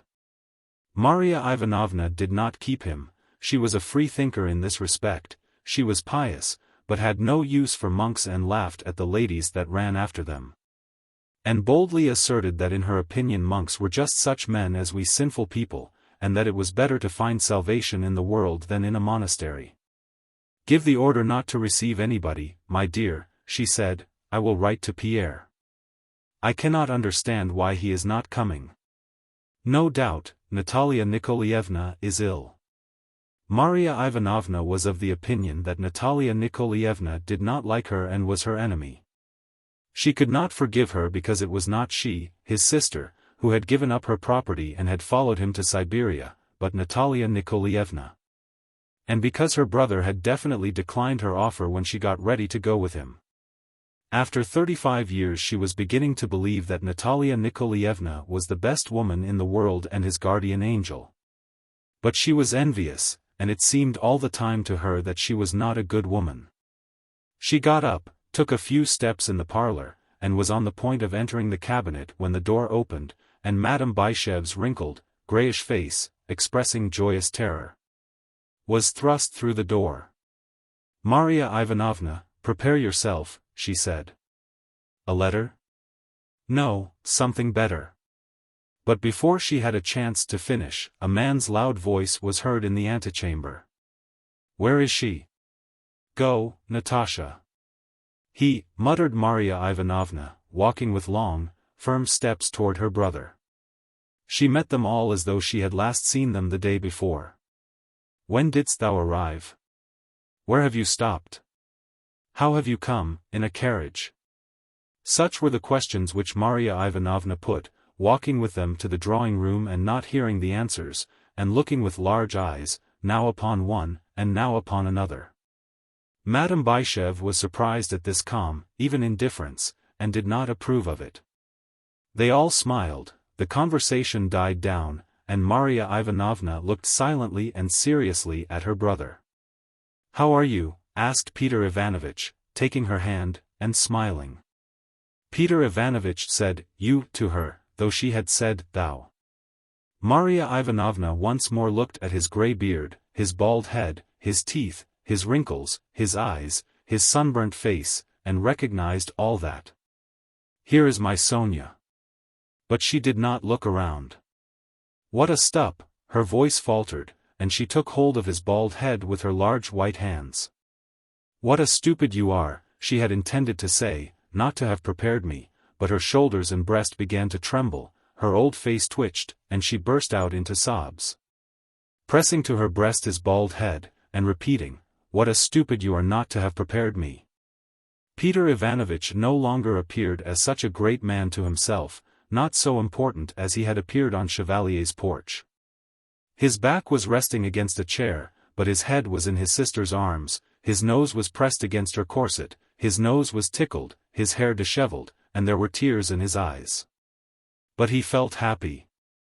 When this outburst of joyous tears was over, Maria Ivanovna understood what had happened and believed it, and began to examine them all. But several times during the course of the day, whenever she recalled what he had been then, and what she had been, and what they were now, and whenever the past misfortunes, and past joys and loves vividly rose in her imagination, she was again seized by emotion, and got up and repeated, "What a stupid you are, Pierre, what a stupid not to have prepared me. Why did you not come straight to me? I should have found room for you, said Marya Ivanovna. At least, stay to dinner. You will not feel lonesome. Sergei, a young, brave Sevastopol soldier, is dining here today. Do you not know Nikolai Mikhailovich's son? He is a writer, has written something nice. I have not read it, but they praise it, and he is a dear fellow. I shall send for him. Chikhev, too, wanted to come. He is a babbler, I do not like him. Has he already called on you? Have you seen Nikita? That is all nonsense. What do you intend to do? How are you? How is your health, Natalia? What are you going to do with this young fellow, and with this beauty? But the conversation somehow did not flow. Before dinner Natalia Nikolaevna went with the children to an old aunt. Brother and sister were left alone, and he began to tell her of his plans. Sonia is a young lady, she has to be taken out, consequently, we are going to live in Moscow, said Marya Ivanovna. Never. Syriza has to serve. Never. You are still as crazy as ever. But she was just as fond of the crazy man. First we must stay here, then go to the country, and show everything to the children. It is my rule not to interfere in family matters, said Marya Ivanovna, after calming down from her agitation, and not to give advice. A young man has to serve, that I have always thought, and now more than ever. You do not know, Pierre, what these young men nowadays are. I know them all. There, Prince Dmitri's son is all ruined. Their own fault. I am not afraid of anybody, I am an old woman. It is not good. And she began to talk about the government. She was dissatisfied with it for the excessive liberty which was given to everything. The one good thing they have done was to let you out. That is good. Pierre began to defend it, but Marya Ivanovna was not Pakhtun, they could come to no terms. She grew excited. What business have you to defend it? You are just as senseless as ever, I see. Peter Ivanovich grew silent, with a smile which showed that he did not surrender, but that he did not wish to quarrel with Marya Ivanovna. You are smiling. We know that. You do not wish to discuss with me, a woman, she said, merrily and kindly, and casting a shrewd, intelligent glance at her brother, such as could not be expected from her old, large-featured face. You could not convince me, my friend. I am ending my 70. I have not been a fool all that time, and have seen a thing or two. I have read none of your books, and I never will. There is only nonsense in them. Well, how do you like my children? Syriza? Peter Ivanovich said, with the same smile. Wait, his sister replied, with a threatening gesture. Don't switch me off on your children. We shall have time to talk about them. Here is what I wanted to tell you. You are a senseless man, as senseless as ever, I see it in your eye. Now they are going to carry you in their arms. Such is the fashion. You are all in vogue now. Yes, I see by your eyes that you are as senseless as ever, she added, in response to his smile. Keep away, I implore you in the name of Jesus Christ our Lord, from those modern liberals. God knows what they are up to. I know it will not end well. Our government is silent just now, but when it comes later to showing up the nails, you will recall my words. I am afraid lest you should get mixed up in things again. Give it up. It is all nonsense. You have children.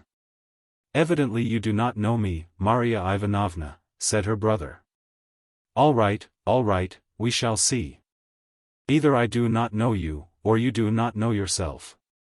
I just told you what I had on my heart, and if you will listen to me, well and good. Now we can talk about Syriza. What kind of a lad is he? She wanted to say, I do not like him very much, but she only said, he resembles his mother remarkably, they are like 2 drops of water. Sonia is you all over, I like her very much, so sweet and open. She is a dear. Where is she, Sonia? Yes, I forgot. How shall I tell you? Sonia will make a good wife and a good mother, but my Syriza is clever, very clever, nobody will take that from him. He studied well, a little lazy. He is very fond of the natural sciences. We have been fortunate, we had an excellent teacher. He wants to enter the university, to attend lectures on the natural sciences, chemistry. Maria Ivanovna scarcely listened when her brother began to speak of the natural sciences. She seemed to feel sad, especially when he mentioned chemistry. She heaved a deep sigh and replied directly to that train of thoughts which the natural sciences evoked in her. If you knew how sorry I am for them, Pierre, she said, with sincere, calm, humble sadness. So sorry, so sorry. A whole life before them. Oh, how much they will suffer yet. Well, we must hope that they will be more fortunate than we. God grant it, God grant it. It is hard to live, Pierre. Take this one advice from me, my dear, don't philosophize. What a stupid you are, Pierre, oh, what a stupid. But I must attend to matters. I have invited a lot of people, but how am I going to feed them? She flared up, turned away, and rang the bell. Call Taras. Is the old man still with you? Yes, why, he is a boy in comparison with me. Taras was angry and clean, but he undertook to get everything done.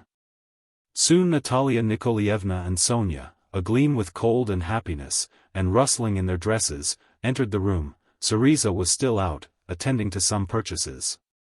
Let me get a good look at her. Maria Ivanovna took her face. Natalia Nikolaevna began to tell something. Second fragment. Variant of the first chapter. The litigation about the seizure in the government of Penza, county of Krasnoslobodsk. By the landed proprietor and ex-lieutenant of the guards, Iván Apiktin, of 4,000 desiatins of land from the neighboring crown peasants of the village of Izlagashka. Was through the solicitude of the peasants' representative, Ivan Mironov, decided in the court of the first instance, the county court, in favor of the peasants, and the enormous parcel of land. Partly in forest, and partly in ploughings which had been broken by Apiktin's serfs, in the year 1815 returned into the possession of the peasants. And they in the year 1816 sowed in this land and harvested. The winning of this irregular case by the peasants surprised all the neighbors and even the peasants themselves.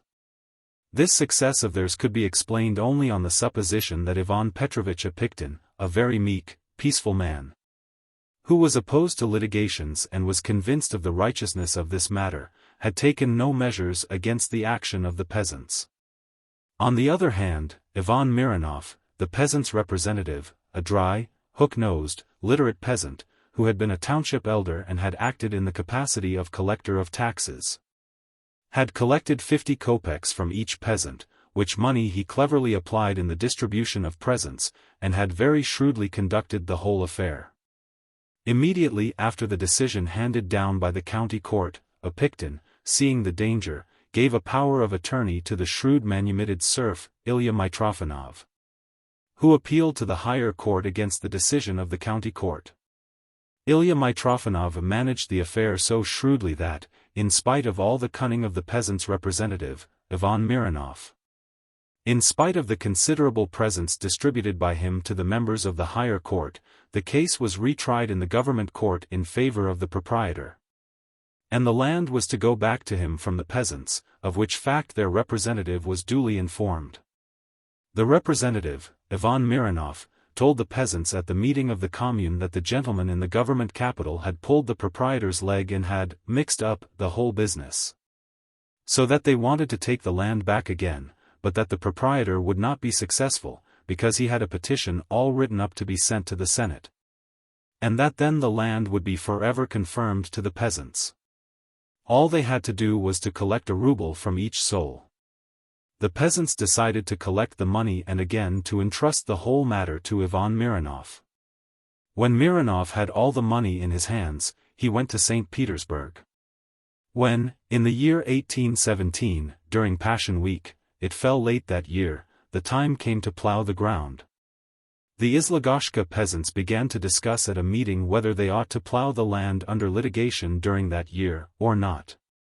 And, although a Picton's clerk had come to see them during Lent with the order that they should not plough the land and should come to some agreement with him in regard to the rye already planted in what had been the doubtful.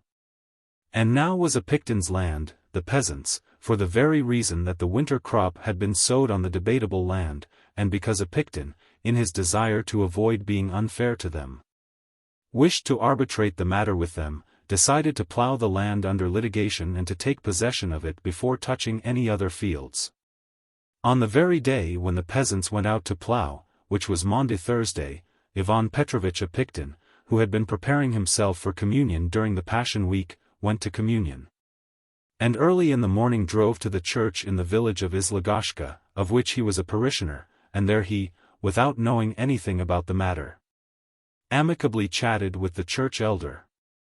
Ivan Petrovich had been to confession the night before, and had attended vigils at home. In the morning he had himself read the rules, and at 8 o'clock had left the house.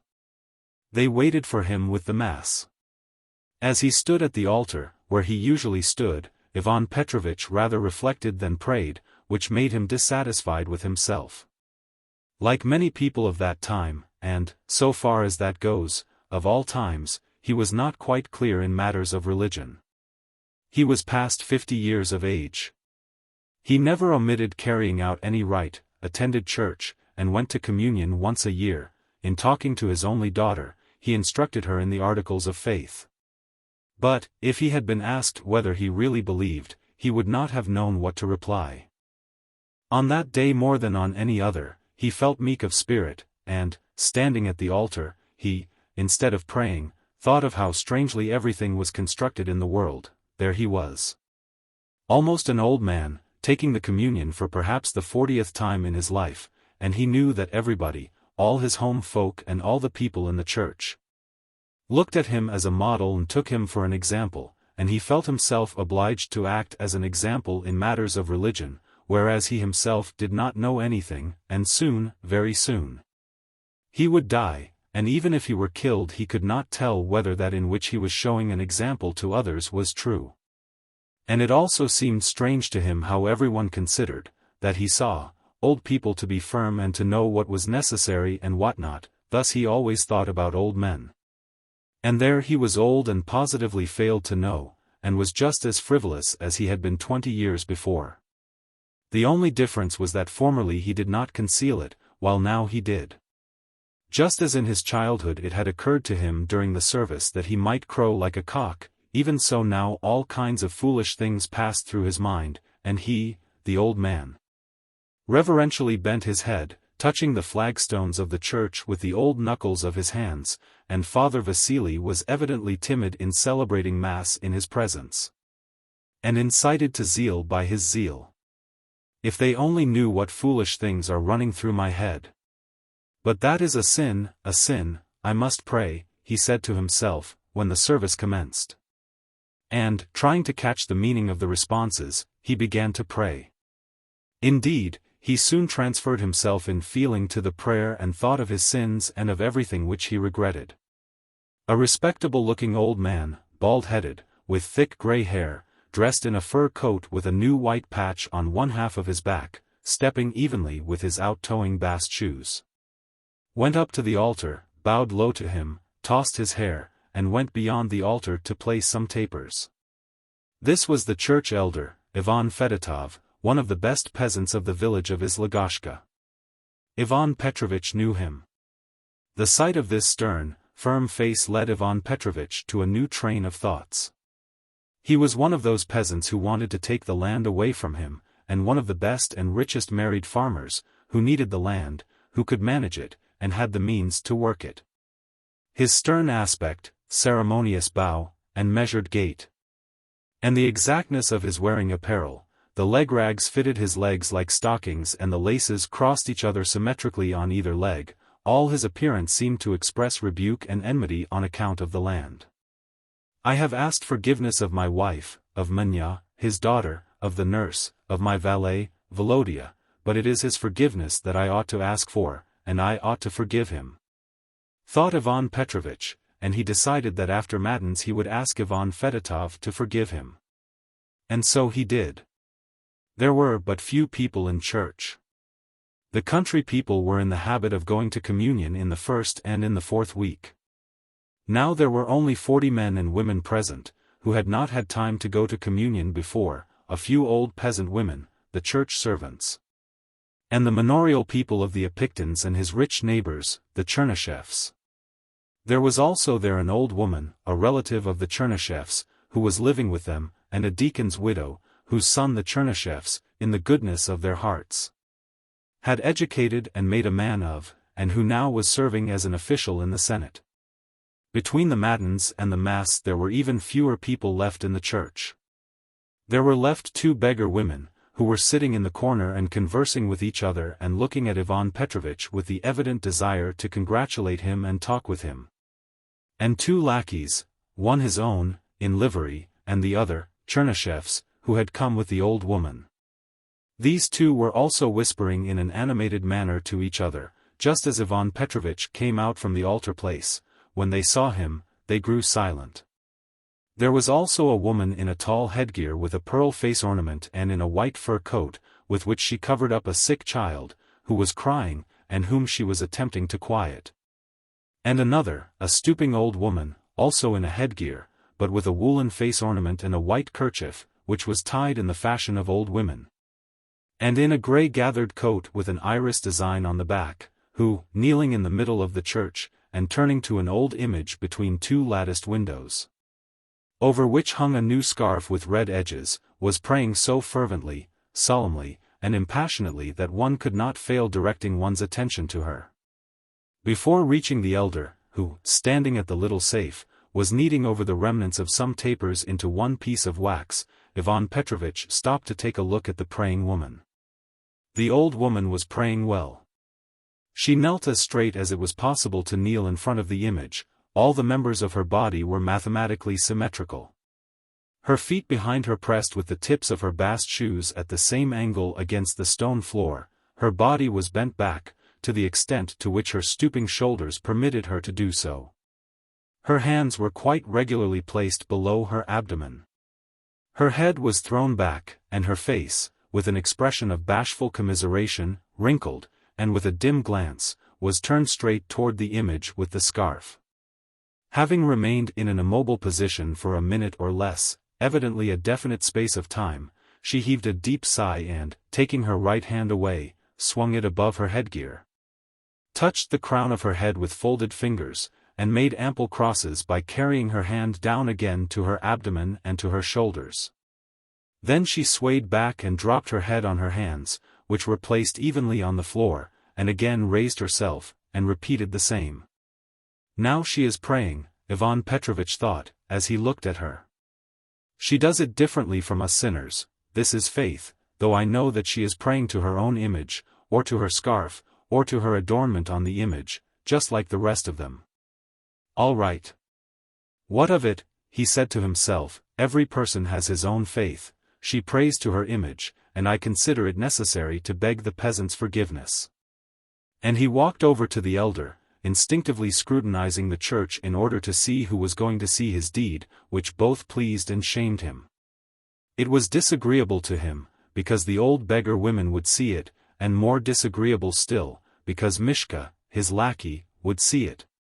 In the presence of Mishka, he knew how wide awake and shrewd he was. He felt that he should not have the strength to walk up to Ivan Fedotov.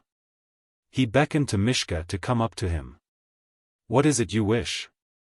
Go, my dear, and bring me the rug from the carriage, for it is too damp here for my feet. Yes, sir. When Mishka went away, Ivan Petrovich at once went up to Ivan Fedotov. Ivan Fedotov was disconcerted, like a guilty person, at the approach of the gentleman. Timidity and hasty motions formed a queer contradiction to his austere face and curly steel-gray hair and beard. Do you wish a dime taper?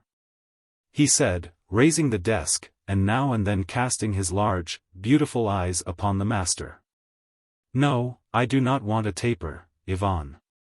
I ask you to forgive me for Christ's sake, if I have in any way offended you. Forgive me, for Christ's sake, Ivan Petrovich repeated, with a low bow. Ivan Fedotov completely lost his composure and began to move restlessly, but when he comprehended it all, he smiled a gentle smile. God forgives, he said. It seems to me, I have received no offense from you. God will forgive you, I have not been offended by you, he hastened to repeat. Still. God will forgive you, Ivan Petrovich. So you want 2 dime tapers? Yes, 2. He is an angel, truly, an angel. He begs even a base peasant to forgive him. O Lord, true angels, muttered the deacon's widow, in an old black capote and black kerchief.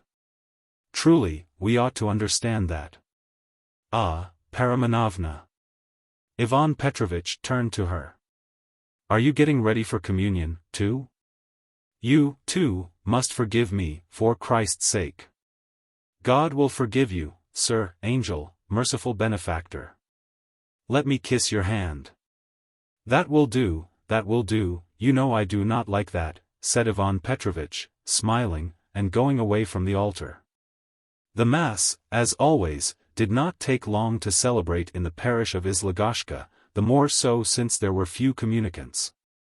Just as, after the Lord's Prayer, the regal doors were closed, Ivan Petrovich looked through the north door, to call Mishka to take off his fur coat. When the priest saw that motion, he angrily beckoned to the deacon, and the deacon almost ran out to call in the lackey. Ivan Petrovich was in a pretty good humor, but this subserviency and expression of respect from the priest who was celebrating Mass again soured him entirely. His thin, bent, shaven lips were bent still more and his kindly eyes were lighted up by sarcasm. He acts as though I were his general, he thought, and immediately he thought of the words of the German tutor, whom he had once taken to the altar to attend a Russian divine service. And who had made him laugh and had angered his wife, when he said, Der Pop war ganz böse, dass ich ihm alles nachgesehen hat. He also recalled the answer of the young Turk that there was no God, because he had eaten up the last piece of him. And here I am going to communion, he thought, and, frowning, he made a low obeisance. He took off his bare fur coat, and in his blue dress coat with bright buttons and in his tall white neckerchief and waistcoat, and tightly fitting trousers, and heelless, sharp-toed boots. Went with his soft, modest, and light gait to make his obeisances to the large images. Here he again met that same obsequiousness from the other communicants, who gave up their places to him. They act as though they said, Après vous, sil and rest, he thought, awkwardly making side obeisances. This awkwardness was due to the fact that he was trying to find that mean in which there would be neither disrespect, nor hypocrisy. Finally the doors were opened. He said the prayer after the priest, repeating the words, as a robber. His neckerchief was covered with the chalice cloth, and he received his communion and the lukewarm water in the ancient dipper, having put new silver 20-kopeck pieces on ancient plates. After hearing the last prayers, he kissed the cross and, putting on his fur coat, left the church, receiving congratulations and experiencing the pleasant sensation of having everything over. As he left the church, he again fell in with Ivan Fedotov. Thank you, he replied to his congratulations. Well, are you going to plow soon? The boys have gone out, the boys have, replied Ivan Fedotov, more timidly even than before. He supposed that Ivan Petrovich knew whither the Izlagashka peasants had gone out to plow. It is damp, though. Damp it is. It is early yet, early it is.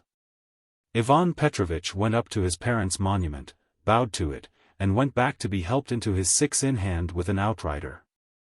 Well, thank God, he said to himself, swaying on the soft, round springs and looking at the vernal sky with the scattering clouds, at the bared earth and the white spots of unmelted snow, and at the tightly braided tail of a side horse, and inhaling the fresh spring air, which was particularly pleasant after the air in the church.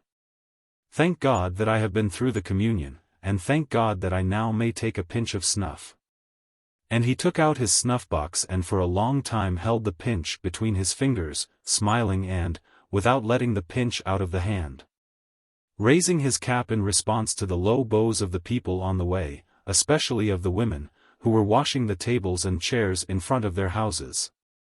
Just as the carriage at a fast trot of the large horses of the six in hand plashed and clattered through the mud of the street of the village of Izlagashka. Ivan Petrovich held the pinch of snuff, anticipating the pleasure of snuffing, not only down the whole village, but even until they got out of a bad place at the foot of a hill, toward which the coachman descended not without anxiety. He held up the reins, seated himself more firmly, and shouted to the outrider to go over the ice. When they went around the bridge, over the bed of the river, and scrambled out of the breaking ice and mud, Ivan Petrovich, looking at two plovers that rose from the hollow, took the snuff and, feeling chilly, put on his glove, wrapped himself in his fur coat, plunged his chin into the high neckerchief, and said to himself, almost aloud, "Glorious." Which he was in the habit of saying secretly to himself whenever he felt well. In the night snow had fallen, and when Ivan Petrovich had driven to church the snow had not yet disappeared, but was soft. Now, though there was no sun, it was all melted from the moisture, and on the highway, on which he had to travel for 3 versts before turning into Kirakovo, the snow was white only in last year's grass, which grew in parallel lines along the ruts. But on the black road the horses splashed through the viscous mud. The good, well-fed, large horses of his own stud had no difficulty in pulling the carriage, and it just rolled over the grass, where it left black marks, and over the mud, without being at all detained.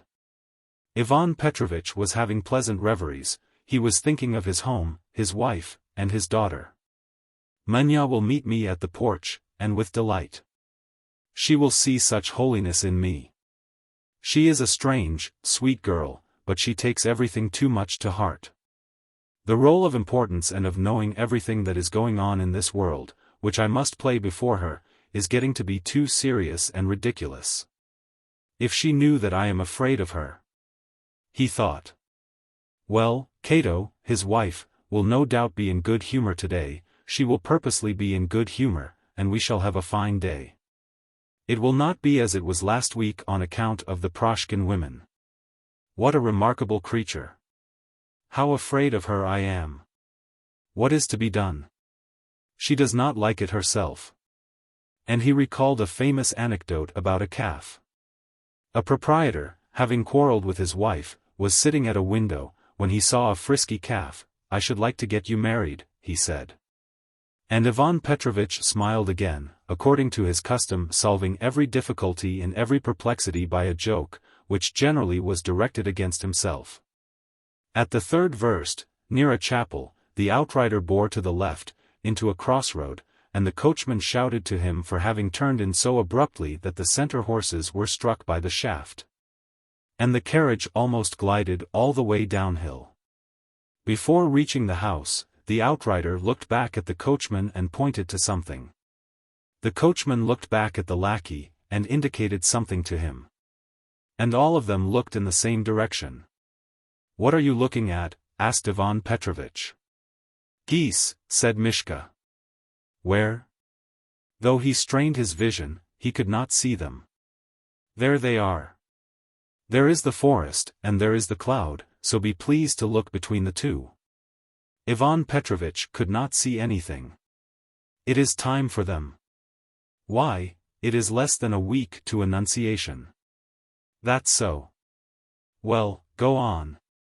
Near a puddle, Mishka jumped down from the footboard and tested the road, again climbed up, and the carriage safely drove on the pond dam in the garden, ascended the avenue, drove past the cellar and the laundry, from which water was falling, and nimbly rolled up and stopped at the porch. The Chernyshev calash had just left the yard. From the house at once ran the servants, gloomy old Danilik with the side whiskers, Nikolai, Mishka's brother, and the boy Pavlushka. And after them came a girl with large black eyes and red arms, which were bared above the elbow, and with just such a bared neck. "Maria Ivanovna, Maria Ivanovna. Where are you going? Your mother will be worried." You will have time, was heard the voice of fat Katerina behind her. But the girl paid no attention to her. Just as her father had expected her to do, she took hold of his arm and looked at him with a strange glance. "Well, Papa, have you been to communion?" she asked, as though in dread. "Yes. You look as though you were afraid that I am such a sinner that I could not receive the communion." The girl was apparently offended by her father's jest at such a solemn moment. She heaved a sigh and, following him, held his hand, which she kissed. "Who is here?" "Young Chernyshев. He is in the drawing room."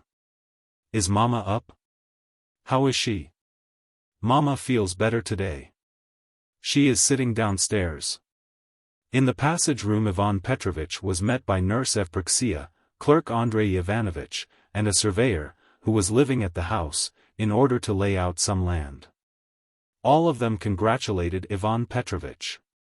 In the drawing-room sat Luisa Karlovna Trigoni, for 10 years a friend of the house, an emigrant governess, and a young man of 16 years, Chernyshев, with his French tutor.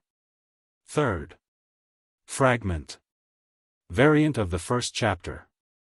On the 2nd of August 1817, the 6th Department of the Directing Senate handed down a decision in the debatable land case between the economic peasants of the village of Izlagashka and Chernyshев, which was in favor of the peasants and against Chernyshев. This decision was an unexpected and important calamitous event for Chernyshев. The case had lasted 5 years. It had been begun by the attorney of the rich village of Izlagashka with its 3,000 inhabitants, and was won by the peasants in the county court.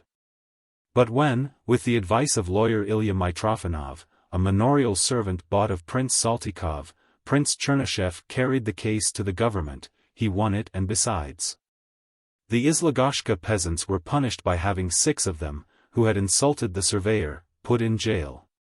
After that, Prince Chernyshев, with his good-natured and merry carelessness, entirely acquiesced, the more so since he knew full well that he had not appropriated any land of the peasants. As was said in the petition of the peasants, if the land was appropriated, his father had done it, and since then more than 40 years had passed. He knew that the peasants of the village of Izlagashka were getting along well without that land, had no need of it, and lived on terms of friendship with him, and was unable to understand why they had become so infuriated against him. He knew that he never offended and never wished to offend anyone, that he lived in peace with everybody, and that he never wished to do otherwise. And so could not believe that anyone should think of offending him. He hated litigations, and so did not defend his case in the Senate, in spite of the advice and earnest solicitations of his lawyer, Ilya Mitrofanov. By allowing the time for the appeal to lapse, he lost the case in the Senate, and lost it in such a way that he was confronted with complete ruin. By the decree of the Senate he not only was to be deprived of 5,000 deciadins of land, but also, for the illegal tenure of that land, was to be mulcted to the amount of 107,000 rubles in favor of the peasants. Prince Chernyshев had 8,000 souls, but all the estates were mortgaged and he had large debts, so that this decree of the Senate ruined him with his whole large family. He had a son and 5 daughters. He thought of his case when it was too late to attend to it in the Senate. According to Ilya Mitrofanov's words, there was but one salvation, and that was, to petition the sovereign and to transfer the case to the Imperial Council. To obtain this it was necessary in person to approach one of the ministers or a member of the council, or, better still, the emperor himself. Taking all that into consideration, Prince Grigory Ivanovich in the fall of the year 1817 with his whole family left his beloved estate of Studnets, where he had lived so long without leaving it, and went to Moscow. He started for Moscow, and not for St. Petersburg, because in the fall of that year the emperor with his whole court, with all the highest dignitaries, and with part of the guards, in which the son of Grigory Ivanovich was serving, was to arrive in Moscow to lay the cornerstone of the Church of the Savior in commemoration of the liberation of Russia from the French invasion. In August, immediately after receiving the terrible news of the decree of the Senate, Prince Grigory Ivanovich got ready to go to Moscow. At first the majordomo was sent away to fix the prince's own house on the Arbat, then was sent out a caravan with furniture, servants, horses, carriages, and provisions. In September the prince with his whole family travelled in 7 carriages, drawn by his own horses, and, after arriving in Moscow, settled in his house. Relatives, friends, visitors from the province and from St. Petersburg began to assemble in Moscow in the month of September. The Moscow life, with its entertainments, the arrival of his son, the debuts of his daughters, and the success of his eldest daughter, Alexandra, the only blonde among all the brunettes of the Chernyshevs, so much occupied and diverted the prince's attention that, in spite of the fact that here in Moscow he was spending everything which would be left to him after paying all he owed, he forgot his affair and was annoyed and tired whenever Ilya Mitrofanov talked of it, and undertook nothing for the success of his case. Ivan Mironovich Boshkin, the chief attorney of the peasants, who had conducted the case against the prince with so much zeal in the Senate, who knew all the approaches to the secretaries and departmental chiefs, and who had so skillfully distributed the 10,000 rubles, collected from the peasants, in the shape of presents, now himself brought his activity to an end and returned to the village, where, with the money collected for him as a reward and with what was left of the presents, he bought himself a grove from a neighboring proprietor and built there a hut and an office. The case was finished in the court of the highest instance, and everything would now proceed of its own accord. The only ones of those concerned in the case who could not forget it were the 6 peasants who were passing their 7th month in jail, and their families that were left without their heads. But nothing could be done in the matter. They were imprisoned in Krasnoslobodsk, and their families tried to get along as well as they could. Nobody could be invoked in the case. Ivan Mironovich himself said that he could not take it up, because it was not a communal, nor a civil, but a criminal case. The peasants were in prison, and nobody paid any attention to them. But one family, that of Mikhail Gerasimovich, particularly his wife Tikhonovna, could not get used to the idea that the precious old man, Gerasimovich, was sitting in prison with a shaven head. Tikhonovna could not rest quiet. She begged Mironovich to take the case, but he declined it. Then she decided to go herself to pray to God for the old man. She had made a vow the year before that she would go on a pilgrimage to a saint, and had delayed it for another year only because she had had no time and did not wish to leave the house to the young daughters-in-law. Now that the misfortune had happened and Gerasimovich was put into jail, she recalled her vow. She turned her back on her house and, together with the deacon's wife of the same village, got ready to go on the pilgrimage. First they went to the county seat to see her old man in the prison and to take him some shirts. From there they went through the capital of the government to Moscow. On her way Tikhonovna told the deacon's wife of her sorrow, and the latter advised her to petition the emperor who, it was said, was to be in Penza, telling her of various cases of pardon granted by him. When the pilgrims arrived in Penza, they heard that there was there, not the emperor, but his brother Grand Duke Nikolai Pavlovich. When he came out of the cathedral, Tikhonovna pushed herself forward, dropped down on her knees, and began to beg for her husband. The Grand Duke was surprised, the governor was angry, and the old woman was taken to the lockup. The next day she was let out and she proceeded to Troitsa. In Troitsa she went to communion and confessed to Father Paisy. At the confession she told him of her sorrow, and repented having petitioned the brother of the Tsar. Father Paisy told her that there was no sin in that and that there was no sin in petitioning the Tsar even in a just case, and dismissed her. In Kharkov she called on the blessed abbess, and she ordered her to petition the Tsar himself. On their way back, Tikhonovna and the deacon's wife stopped in Moscow to see the saints. Here she heard that the Tsar was there, and she thought that it was evidently God's command that she should petition the Tsar. All that had to be done was to write the petition. In Moscow the pilgrims stopped in a hostelry. They begged permission to stay there overnight. They were allowed to do so. After supper the deacon's wife lay down on the oven, and Tikhonovna, placing her wallet under her head, lay down on a bench and fell asleep. In the morning, before daybreak, Tikhonovna got up, woke the deacon's wife, and went out. The innkeeper spoke to her just as she walked into the yard. "You are up early, Granny," he said. "Before we get there, it will be time for matins," Tikhonovna replied. "God be with you, Granny." "Christ save you," said Tikhonovna, and the pilgrims went to the Kremlin. After standing through the matins and the mass, and having kissed the relics, the old women, with difficulty making their way, arrived at the house of the Chernyshevs. The deacon's wife said that the old lady had given her an urgent invitation to stop at her house, and had ordered that all pilgrims should be received. "There we shall find a man who will write the petition," said the deacon's wife, and the pilgrims started to blunder through the streets and ask their way. The deacon's wife had been there before, but had forgotten where it was. 2 or 3 times they were almost crushed, and people shouted at them and scolded them. Once a policeman took the deacon's wife by the shoulder and, giving her a push, forbade her to walk through the street on which they were, and directed them through a forest of lanes.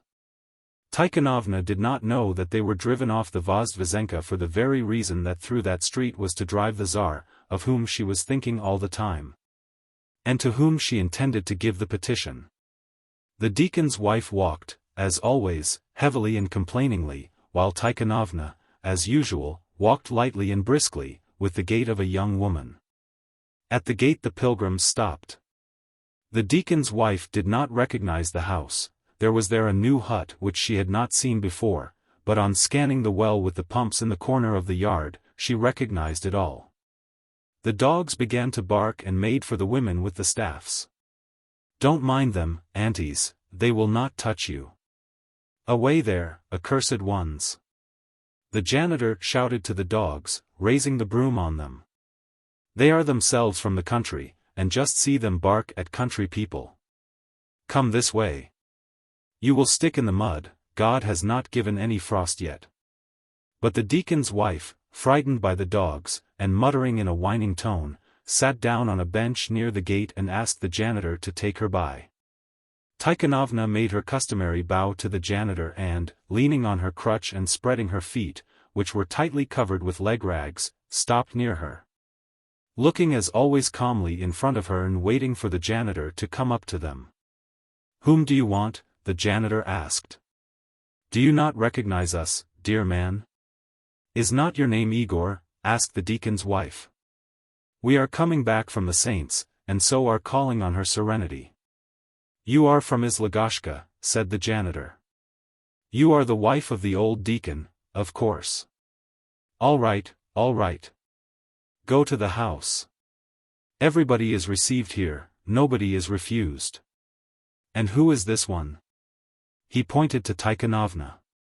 "From Izlagashka, Gerasimovich's wife, used to be Fadyev's, I suppose you know her," said Tikhonovna. "I myself am from Izlagashka." "Of course. They say your husband has been put into jail." Tikhonovna made no reply, she only sighed and with a strong motion threw her wallet and fur coat over her shoulder. The deacon's wife asked whether the old lady was at home and, hearing that she was, asked him to announce them to her. Then she asked about her son, who was an official and, thanks to the prince's influence, was serving in St. Petersburg. The janitor could not give her any information about him and directed them over a walk, which crossed the yard, to the servant's house. The old women went into the house, which was full of people, women, children, both old and young, all of them manorial servants, and prayed turning to the front corner. The deacon's wife was at once recognized by the laundress and the old lady's maid, and she was at once surrounded and overwhelmed with questions. They took off her wallet, placed her at the table, and offered her something to eat. In the meantime Tikhonovna, having made the sign of the cross to the images and saluted everybody, was standing at the door, waiting to be invited in. At the very door, in front of the first window, sat an old man, making boots. "Sit down, Granny. Don't stand up. Sit down here, and take off your wallet," he said. "There is not enough room to turn around as it is." "Take her to the black room," said a woman. "This comes straight from Madame Chom," said a young lackey, pointing to the iris design on Tikhonovna's peasant coat, and the pretty stockings and shoes. He pointed to her leg rags and bast shoes, which were new, as she had specially put them on for Moscow. "Parasha, you ought to have such. If you are to go to the black room, all right. I will take you there." And the old man stuck in his awl and got up, but, on seeing a little girl, he called her to take the old woman to the black room. Tikhonovna not only paid no attention to what was being said in her presence and of her, but did not even look or listen. From the time that she entered the house, she was permeated with the feeling of the necessity of working for God and with the other feeling, which had entered her soul, she did not know when. Of the necessity of handing the petition. Leaving the clean servant room, she walked over to the deacon's wife and, bowing, said to her, "Mother Paramenovna, for Christ's sake do not forget about my affair. See whether you can't find a man. What does that woman need?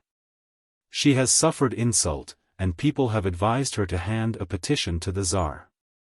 Take her straight to the Tsar," said the jesting lackey. "Oh, you fool, you rough fool," said the old shoemaker. "I will teach you a lesson with this last, then you will know how to grin at old people." The lackey began to scold, but the old man, paying no attention to him, took Tikhonovna to the black room. Tikhonovna was glad that she was sent out of the baking room, and was taken to the coachman's room. In the baking room everything looked clean, and the people were all clean, and Tikhonovna did not feel at ease there.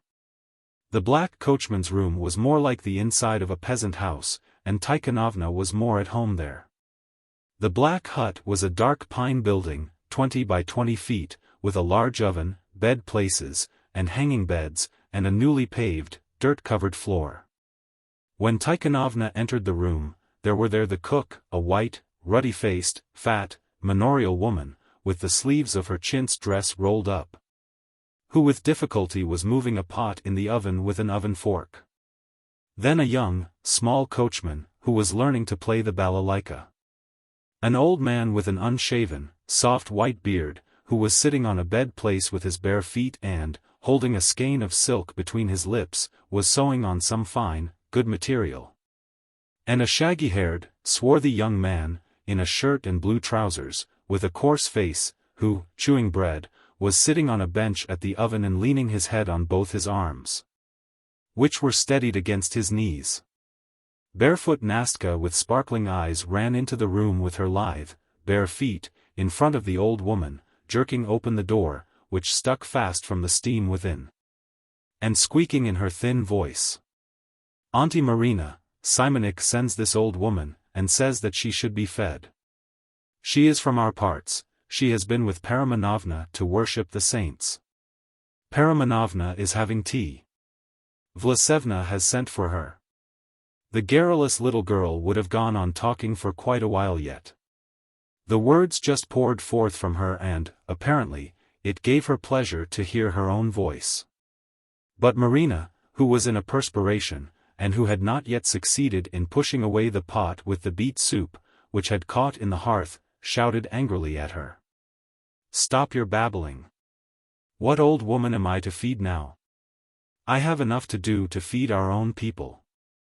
Shoot you!"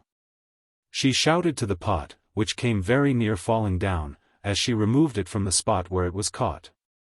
But when she was satisfied in regard to the pot, she looked around and, seeing trim Tikhonovna with her wallet and correct peasant attire, making the sign of the cross and bowing low toward the front corner, felt ashamed of her words and, as though regaining her consciousness after the cares which had worn her out, she put her hand to her breast, where beneath the collarbone buttons clasped her dress, and examined it to see whether it was buttoned.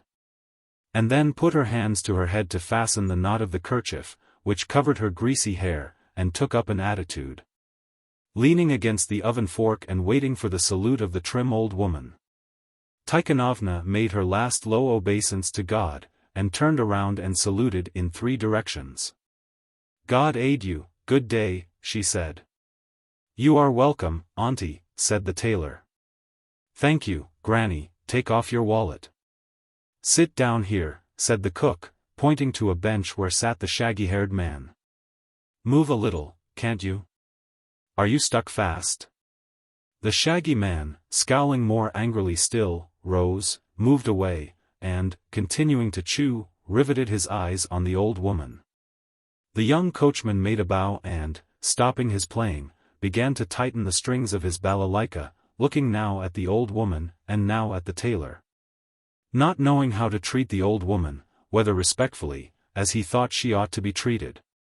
Because the old woman wore the same kind of attire that his grandmother and mother wore at home, he had been taken from the village to be an outrider, or making fun of her.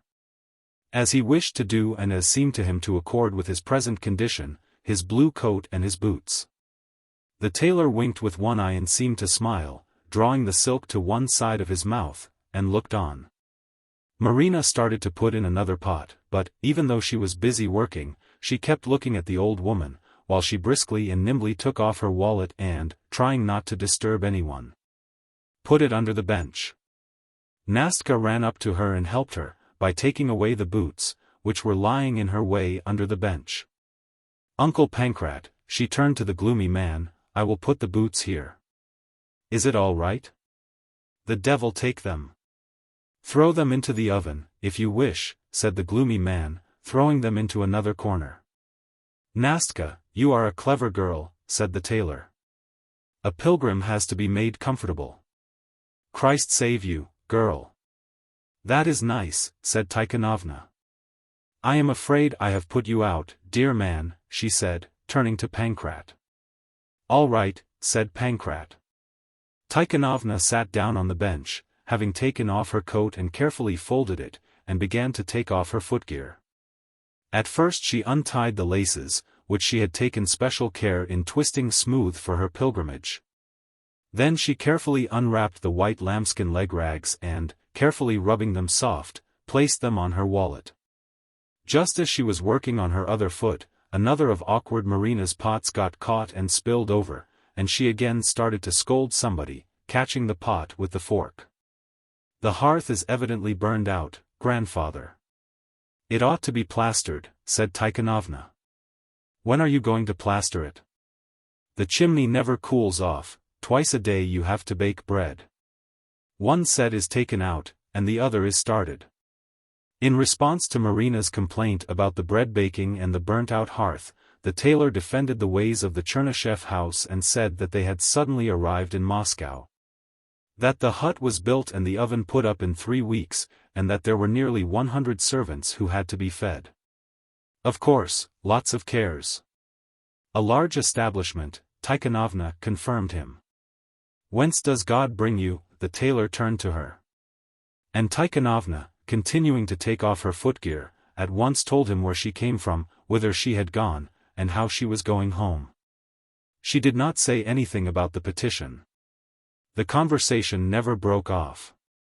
The tailor found out everything about the old woman, and the old woman heard all about awkward, pretty Marina. She learned that Marina's husband was a soldier, and she was made a cook, that the tailor was making kaftans for the driving coachman. That the stewardess's errand girl was an orphan, and that shaggy-haired, gloomy Pankrat was a servant of the clerk, Iván Vasilievich. Pankrat left the room, slamming the door.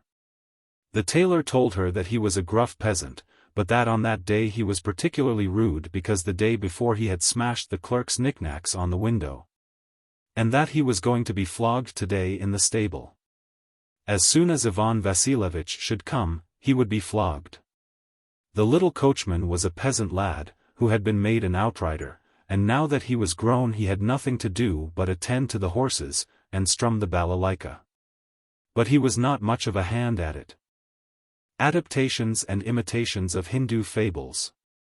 The Snake's Head and Tail. The snake's tail had a quarrel with the snake's head about who was to walk in front. The head said, "You cannot walk in front, because you have no eyes and no ears." The tail said, "Yes, but I have strength, I move you.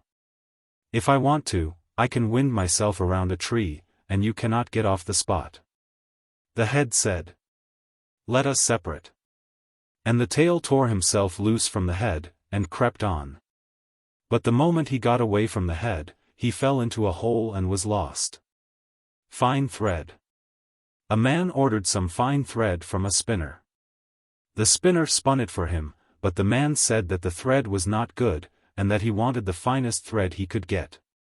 The spinner said, "If this is not fine enough, take this." And she pointed to an empty space. He said that he did not see any. The spinner said, "You do not see it, because it is so fine. I do not see it myself." The fool was glad, and ordered some more thread of this kind, and paid her for what he got. The partition of the inheritance. A father had 2 sons. He said to them, "When I die, divide everything into 2 equal parts." When the father died, the sons could not divide without quarreling. They went to a neighbor to have him settle the matter. The neighbor asked them how their father had told them to divide. They said, "He ordered us to divide everything into 2 equal parts."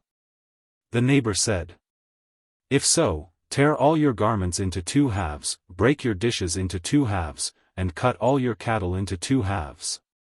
The brothers obeyed their neighbor, and lost everything. The monkey. A man went into the woods, cut down a tree, and began to saw it. He raised the end of the tree on a stump, sat astride over it, and began to saw. Then he drove a wedge into the split that he had sawed, and went on sawing. Then he took out the wedge and drove it in farther down. A monkey was sitting on a tree and watching him. When the man lay down to sleep, the monkey seated herself astride the tree, and wanted to do the same, but when she took out the wedge, the tree sprang back and caught her tail. She began to tug and to cry. The man woke up, beat the monkey, and tied a rope to her. The monkey and the peas. A monkey was carrying both her hands full of peas. A pea dropped on the ground. The monkey wanted to pick it up, and dropped 20 peas. She rushed to pick them up and lost all the rest. Then she flew into a rage, swept away all the peas and ran off. The milch cow. A man had a cow, she gave each day a pot full of milk. The man invited a number of guests. To have as much milk as possible, he did not milk the cow for 10 days. He thought that on the 10th day the cow would give him 10 pitchers of milk. But the cow's milk went back, and she gave less milk than before. The duck and the moon. A duck was swimming in the pond, trying to find some fish, but she did not find one in a whole day. When night came, she saw the moon in the water. She thought that it was a fish, and plunged in to catch the moon. The other ducks saw her do it and laughed at her. That made the duck feel so ashamed and bashful that when she saw a fish under the water, she did not try to catch it, and so died of hunger. The wolf in the dust. A wolf wanted to pick a sheep out of a flock and stepped into the wind, so that the dust of the flock might blow on him. The sheepdog saw him, and said, "There is no sense, wolf, in your walking in the dust, it will make your eyes ache." But the wolf said, "The trouble is, doggy, that my eyes have been aching for quite a while, and I have been told that the dust from a flock of sheep will cure the eyes." The mouse under the granary. A mouse was living under the granary. In the floor of the granary there was a little hole, and the grain fell down through it. The mouse had an easy life of it, but she wanted to brag of her ease. She gnawed a larger hole in the floor, and invited other mice. "Come to a feast with me," said she. "There will be plenty to eat for everybody." When she brought the mice, she saw there was no hole. The peasant had noticed the big hole in the floor, and had stopped it up. The best pears. A master sent his servant to buy the best tasting pears. The servant came to the shop and asked for pears. The dealer gave him some. But the servant said, "No, give me the best." The dealer said, "Try one, you will see that they taste good." "How shall I know," said the servant, "that they all taste good, if I try one only?" He bit off a piece from each pear, and brought them to his master. Then his master sent him away. The falcon and the cock. The falcon was used to the master, and came to his hand when he was called. The cock ran away from his master and cried when people went up to him. So the falcon said to the cock, "In you cocks there is no gratitude, one can see that you are of a common breed. You go to your masters only when you are hungry. It is different with us wild birds. We have much strength, and we can fly faster than anybody, still we do not fly away from people, but of our own accord go to their hands when we are called. We remember that they feed us." Then the cock said, "You do not run away from people because you have never seen a roast falcon, but we, see roast cocks." The Jackals and the Elephant. The jackals had eaten up all the carrion in the woods, and had nothing to eat. So an old jackal was thinking how to find something to feed on. He went to an elephant, and said, "We had a king, but he became overweening, he told us to do things that nobody could do. We want to choose another king, and my people have sent me to ask you to be our king. You will have an easy life with us. Whatever you will order us to do, we will do, and we will honor you in everything. Come to our kingdom." The elephant consented, and followed the jackal. The jackal brought him to a swamp. When the elephant stuck fast in it, the jackal said, "Now command. Whatever you command, we will do." The elephant said, "I command you to pull me out from here." The jackal began to laugh, and said, "Take hold of my tail with your trunk, and I will pull you out at once." The elephant said, "Can I be pulled out by a tail?" But the jackal said to him, "Why, then, do you command us to do what is impossible? Did we not drive away our first king for telling us to do what could not be done?" When the elephant died in the swamp, the jackals came and ate him up.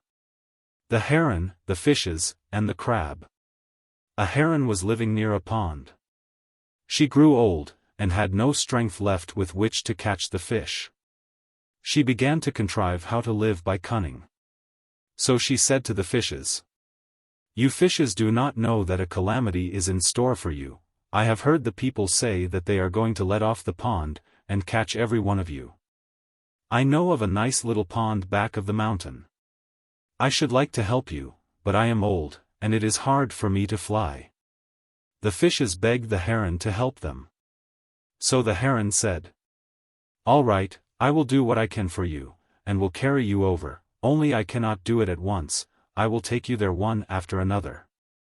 And the fishes were happy. They kept begging her, "Carry me over. Carry me over." And the heron started carrying them. She would take one up, would carry her into the field, and would eat her up. And thus she ate a large number of fishes. In the pond there lived an old crab. When the heron began to take out the fishes, he saw what was up, and said, "Now, heron, take me to the new abode." The heron took the crab and carried him off.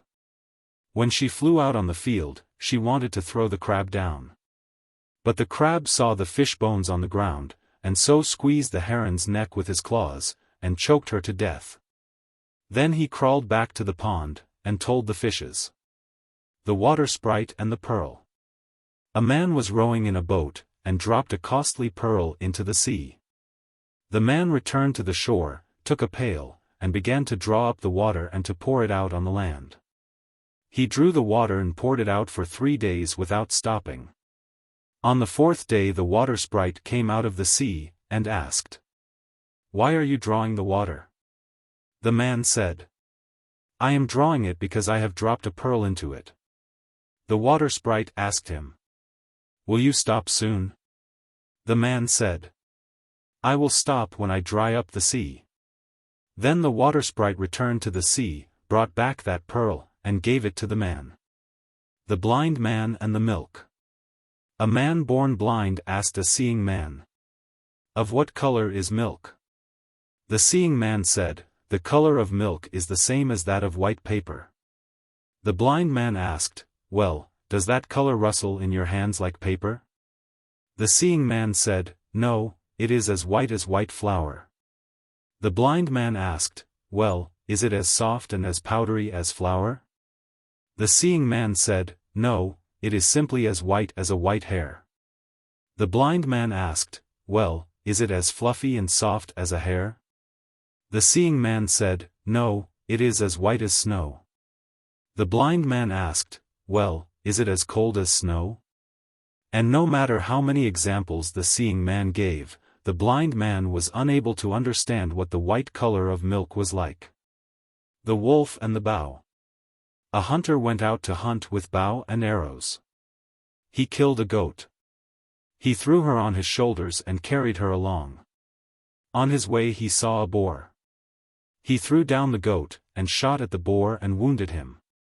The boar rushed against the hunter and butted him to death, and himself died on the spot. A wolf scented the blood, and came to the place where lay the goat, the boar, the man, and his bow. The wolf was glad, and said, "Now I shall have enough to eat for a long time.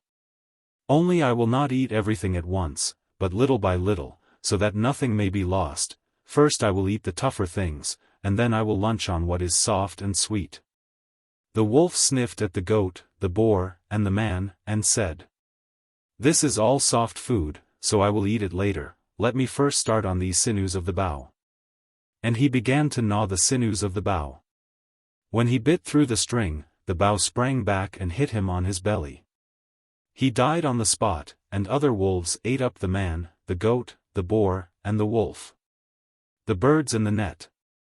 A hunter set out a net near a lake and caught a number of birds. The birds were large, and they raised the net and flew away with it. The hunter ran after them. A peasant saw the hunter running, and said, "Where are you running? How can you catch up with the birds, while you are on foot?" The hunter said, "If it were one bird, I should not catch it, but now I shall." And so it happened. When evening came, the birds began to pull for the night, each in a different direction, one to the woods, another to the swamp, a third to the field. And all fell with the net to the ground, and the hunter caught them. The king and the falcon. A certain king let his favorite falcon loose on a hare, and galloped after him. The falcon caught the hare. The king took him away, and began to look for some water to drink. The king found it on a knoll, but it came only drop by drop. The king fetched his cup from the saddle, and placed it under the water. The water flowed in drops, and when the cup was filled, the king raised it to his mouth and wanted to drink it. Suddenly the falcon fluttered on the king's arm and spilled the water. The king placed the cup once more under the drops. He waited for a long time for the cup to be filled even with the brim, and again, as he carried it to his mouth, the falcon flapped his wings and spilled the water. When the king filled his cup for the third time and began to carry it to his mouth, the falcon again spilled it. The king flew into a rage and killed him by flinging him against a stone with all his force. Just then the king's servants rode up, and one of them ran uphill to the spring, to find as much water as possible, and to fill the cup. But the servant did not bring the water. He returned with the empty cup, and said, "You cannot drink that water, there is a snake in the spring, and she has let her venom into the water. It is fortunate that the falcon has spilled the water. If you had drunk it, you would have died." The king said, "How badly I have repaid the falcon. He has saved my life, and I killed him." The king and the elephants. An Indian king ordered all the blind people to be assembled, and when they came, he ordered that all the elephants be shown to them. The blind men went to the stable and began to feel the elephants. One felt a leg, another a tail, a third the stump of a tail, a fourth a belly, a fifth a back, a sixth the ears, a seventh the tusks, and an eighth the trunk. Then the king called the blind men, and asked them, "What are my elephants like?" One blind man said, "Your elephants are like posts." He had felt the legs. Another blind man said, "They are like bath brooms." He had felt the end of the tail. A third said, "They are like branches." He had felt the tail stump. The one who had touched a belly said, "The elephants are like a clod of earth." The one who had touched the side said, "They are like a wall." The one who had touched a back said, "They are like a mound." The one who had touched the ears said, "They are like a mortar." The one who had touched the tusks said, "They are like horns." The one who had touched the trunk said that they were like a stout rope.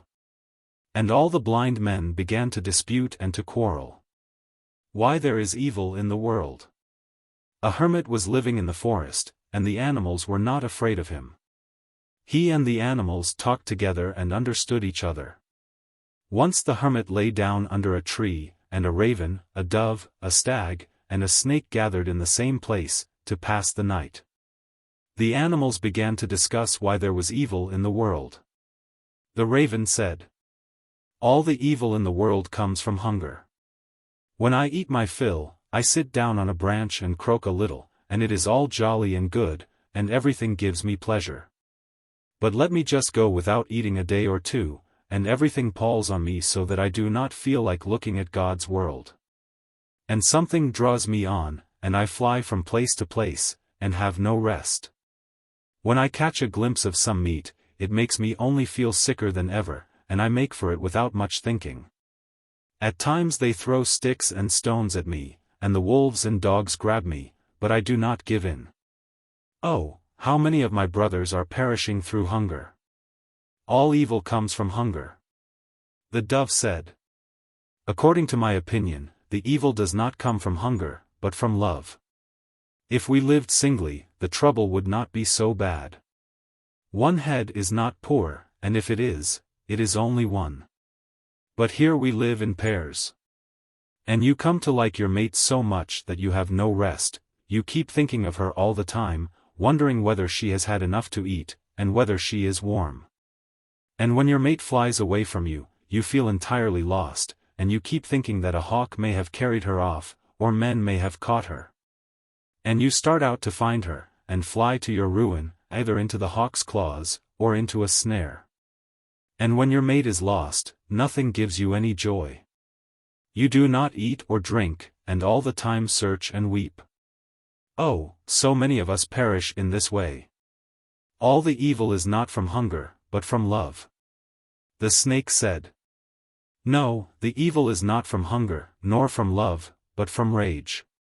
If we lived peacefully, without getting into a rage, everything would be nice for us. But, as it is, whenever a thing does not go exactly right, we get angry, and then nothing pleases us.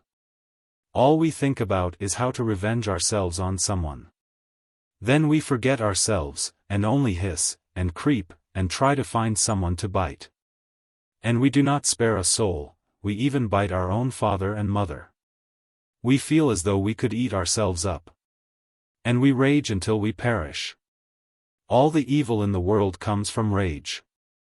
The stag said, "No, not from rage, or from love, or from hunger does all the evil in the world come, but from terror. If it were possible not to be afraid, everything would be well. We have swift feet and much strength, against a small animal we defend ourselves with our horns, and from a large one we flee. But how can I help becoming frightened?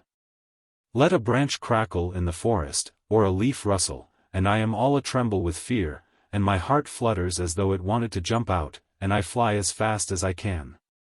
Again, let a hare run by, or a bird flap its wings, or a dry twig break off, and you think that it is a beast, and you run straight up against him. Or you run away from a dog and run into the hands of a man. Frequently you get frightened and run, not knowing whither, and at full speed rush down a steep hill, and get killed. We have no rest. All the evil comes from terror." Then the hermit said, "Not from hunger, not from love, not from rage, not from terror are all our sufferings, but from our bodies comes all the evil in the world. From them come hunger, and love, and rage, and terror. The wolf and the hunters. A wolf devoured a sheep.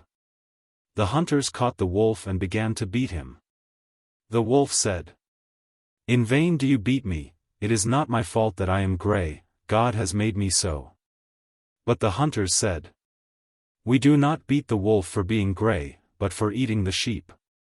The two peasants. Once upon a time two peasants drove toward each other and caught in each other's sleighs. One cried, 'Get out of my way, I am hurrying to town.' But the other said, 'Get out of my way, I am hurrying home.' They quarreled for some time. A third peasant saw them and said, "If you are in a hurry, back up." The peasant and the horse. A peasant went to town to fetch some oats for his horse. He had barely left the village, when the horse began to turn around, toward the house. The peasant struck the horse with his whip. She went on, and kept thinking about the peasant. "Whither is that fool driving me? He had better go home." Before reaching town, the peasant saw that the horse trudged along through the mud with difficulty, so he turned her on the pavement, but the horse began to turn back from the street. The peasant gave the horse the whip, and jerked at the reins. She went on the pavement, and thought, "Why has he turned me on the pavement? It will only break my hoofs. It is rough underfoot." The peasant went to the shop, bought the oats, and drove home. When he came home, he gave the horse some oats. The horse ate them and thought, "How stupid men are. They are fond of exercising their wits on us, but they have less sense than we. What did he trouble himself about? He drove me somewhere. No matter how far we went, we came home in the end. So it would have been better if we had remained at home from the start. He could have been sitting on the oven, and I eating oats." The two horses. Two horses were drawing their carts. The front horse pulled well, but the hind horse kept stopping all the time. The load of the hind horse was transferred to the front cart. When all was transferred, the hind horse went along with ease, and said to the front horse, "Work hard and sweat. The more you try, the harder they will make you work." When they arrived at the tavern, their master said, "Why should I feed two horses, and haul with one only? I shall do better to give one plenty to eat, and to kill the other. I shall at least have her hide." So he did. The axe and the saw. Two peasants went to the forest to cut wood. One of them had an axe, and the other a saw. They picked out a tree, and began to dispute. One said that the tree had to be chopped, while the other said that it had to be sawed down. A third peasant said, "I will easily make peace between you. If the axe is sharp, you had better chop it, but if the saw is sharp you had better saw it." He took the axe, and began to chop it. But the axe was so dull that it was not possible to cut with it. Then he took the saw was worthless, and did not saw. So he said, "Stop quarreling a while. The axe does not chop, and the saw does not saw. First grind your axe and file your saw, and then quarrel." But the peasants grew angrier still at one another, because one had a dull axe, and the other a dull saw. And they came to blows. The dogs and the cook. A cook was preparing a dinner. The dogs were lying at the kitchen door. The cook killed a calf and threw the guts out into the yard. The dogs picked them up and ate them, and said, "He is a good cook, he cooks well." After a while the cook began to clean peas, turnips, and onions, and threw out the refuse. The dogs made for it. But they turned their noses up, and said, "Our cook has grown worse. He used to cook well, but now he is no longer any good." But the cook paid no attention to the dogs, and continued to fix the dinner in his own way. The family, and not the dogs, ate the dinner, and praised it. The hare and the harrier. A hare once said to a harrier, "Why do you bark when you run after us? You would catch us easier, if you ran after us in silence. With your bark you only drive us against the hunter. He hears where we are running, and he rushes out with his gun and kills us, and does not give you anything." The harrier said, "That is not the reason why I bark. I bark because, when I scent your odor, I am angry, and happy because I am about to catch you. I do not know why, but I cannot keep from barking." The oak and the hazel bush. An old oak dropped an acorn under a hazel bush. The hazel bush said to the oak, "Have you not enough space under your own branches? Drop your acorns in an open space. Here I am myself crowded by my shoots, and I do not drop my nuts to the ground, but give them to men. "I have lived for 200 years, said the oak, "and the oakling which will sprout from that acorn will live just as long." Then the hazelbush flew into a rage, and said, "If so, I will choke your oakling, and he will not live for 3 days." The oak made no reply, but told his son to sprout out of that acorn. The acorn got wet and burst, and clung to the ground with his crooked rootlet, and sent up a sprout. The hazelbush tried to choke him, and gave him no son. But the oakling spread upwards and grew stronger in the shade of the hazelbush. 100 years passed. The hazelbush had long ago dried up, but the oak from that acorn towered to the sky and spread his tent in all directions. The hen and the chicks. A hen hatched some chicks, but did not know how to take care of them. So she said to them, "Creep back into your shells. When you are inside your shells, I will sit on you as before, and will take care of you." The chicks did as they were ordered and tried to creep into their shells, but were unable to do so, and only crushed their wings. Then one of the chicks said to his mother, "If we are to stay all the time in our shells, you ought never to have hatched us." The corncrake and his mate. A corncrake had made a nest in the meadow late in the year, and at mowing time his mate was still sitting on her eggs. Early in the morning the peasants came to the meadow, took off the coats, whetted their scythes, and started one after another to mow down the grass and to put it down in rows. The corncrake flew up to see what the mowers were doing. When he saw a peasant swing his scythe and cut a snake in two, he rejoiced and flew back to his mate and said, "Don't fear the peasants. They have come to cut the snakes to pieces, they have given us no rest for quite a while." But his mate said, "The peasants are cutting the grass, and with the grass they are cutting everything which is in their way, the snakes, and the corncrake's nest, and the corncrake's head. My heart forebodes nothing good, but I cannot carry away the eggs, nor fly from the nest, for fear of chilling them." When the mowers came to the nest of the corncrake, one of the peasants swung his scythe and cut off the head of the corncrake's mate, and put the eggs in his bosom and gave them to his children to play with. The cow and the billy goat. An old woman had a cow and a billy goat. The two pastured together. At milking the cow was restless. The old woman brought out some bread and salt, and gave it to the cow, and said, "Stand still, motherkin, take it, take it. I will bring you some more, only stand still." On the next evening the goat came home from the field before the cow, and spread his legs, and stood in front of the old woman. The old woman wanted to strike him with the towel, but he stood still, and did not stir. He remembered that the woman had promised the cow some bread if she would stand still.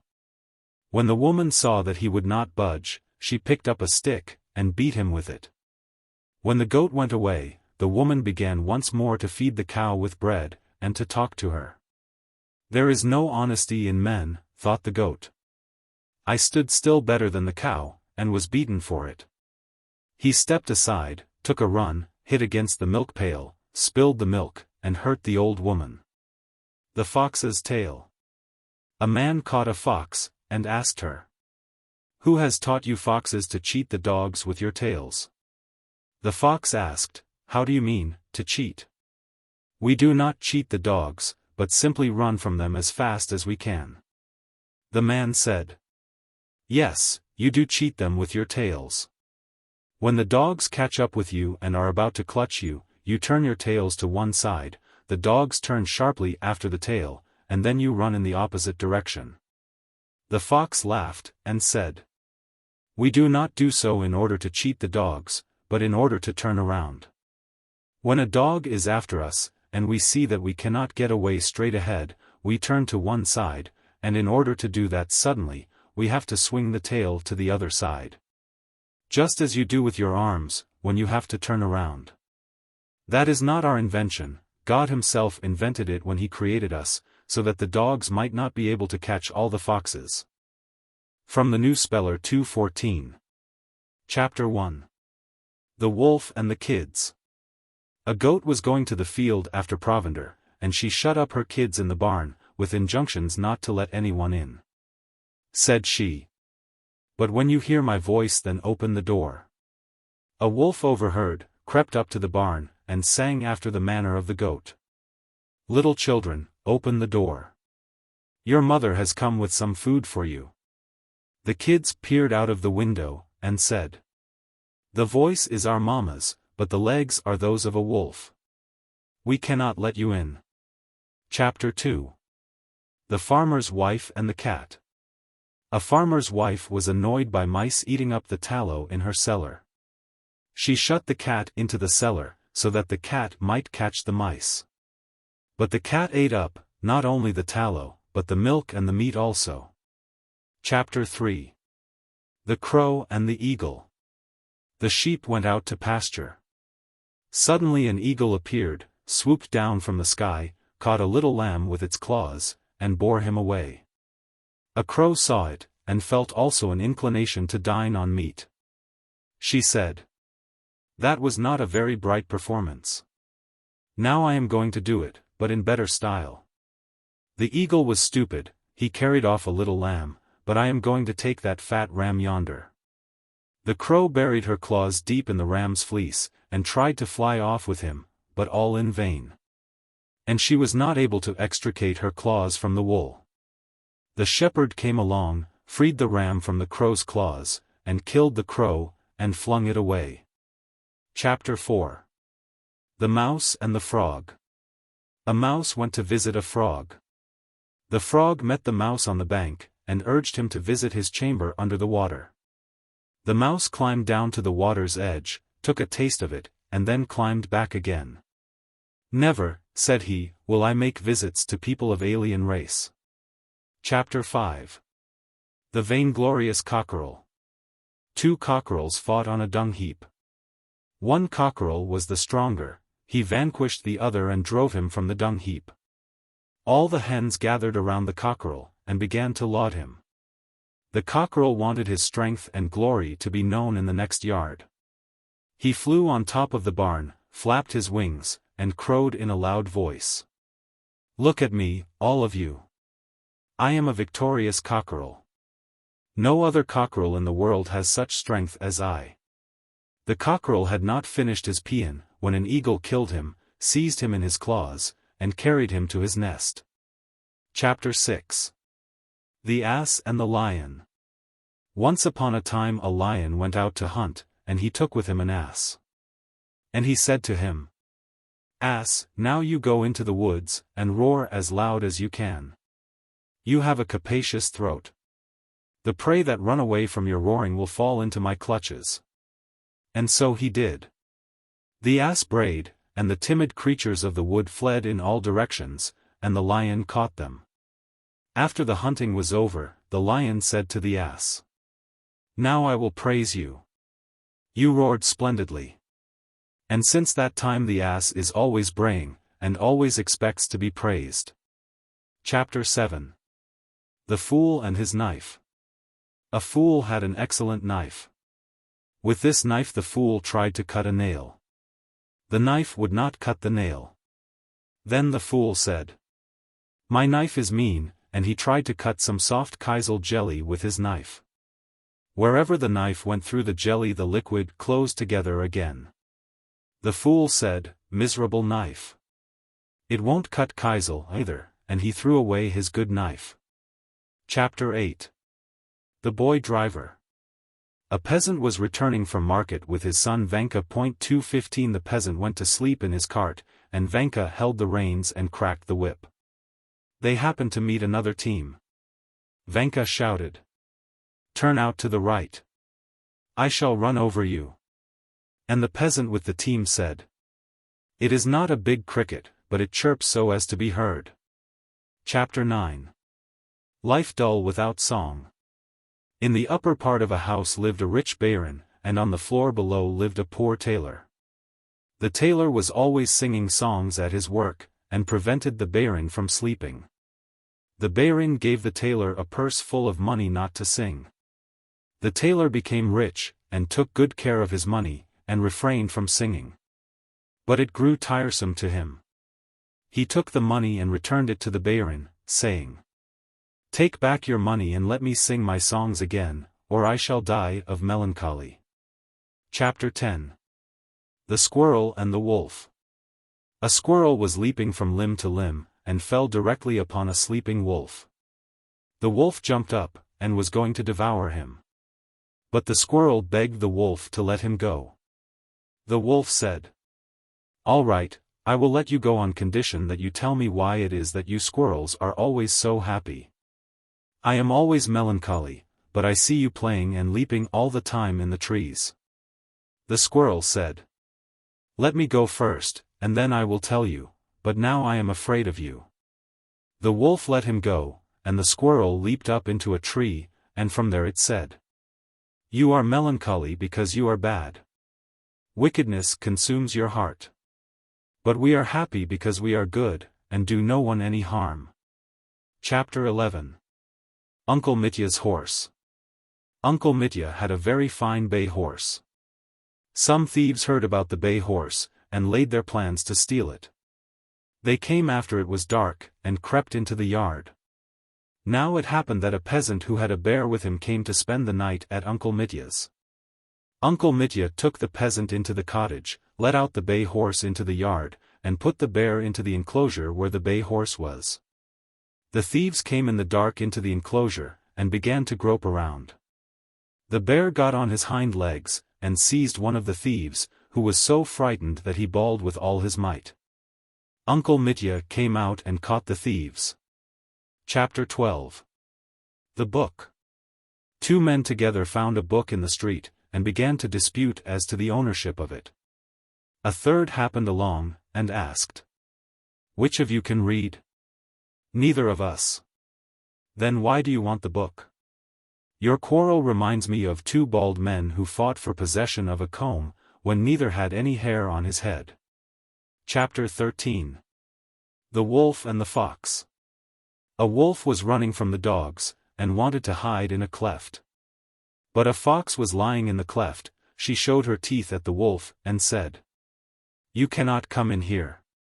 This is my place." The wolf did not stop to dispute the matter, but merely said, "If the dogs were not so near, I would teach you whose place it is, but now the right is on your side." Chapter 14. The Peasant and his Horse. Some soldiers made a foray into hostile territory. A peasant ran out into the field where his horse was, and tried to catch it. But the horse would not come to the peasant. And the peasant said to him, "Stupid, if you don't let me catch you, the enemy will carry you off." The horse asked, "What would the enemy do with me?" The peasant replied, "Of course they would make you carry burdens." And the horse rejoined, "Well, don't I carry burdens for you? So then it is all the same to me whether I work for you or your enemies." Chapter 15. The Eagle and the Sow. An eagle built a nest on a tree, and hatched out some eaglets. And a wild sow brought her litter under the tree. The eagle used to fly off after her prey, and bring it back to her young. And the sow rooted around the tree and hunted in the woods, and when night came she would bring her young something to eat. And the eagle and the sow lived in neighborly fashion. And a grimalkin laid his plans to destroy the eaglets and the little sucking pigs. He went to the eagle, and said, "Eagle, you had better not fly very far away. Beware of the sow. She is planning an evil design. She is going to undermine the roots of the tree. You see she is rooting all the time." Then the grimalkin went to the sow and said, "So, you have not a good neighbor. Last evening I heard the eagle saying to her eaglets, 'My dear little eaglets, I am going to treat you to a nice little pig. Just as soon as the sow is gone, I will bring you a little young sucking pig.' From that time the eagle ceased to fly out after prey, and the sow did not go any more into the forest. The eaglets and the young pigs perished of starvation, and grimalkin feasted on them. Chapter 16. The Load.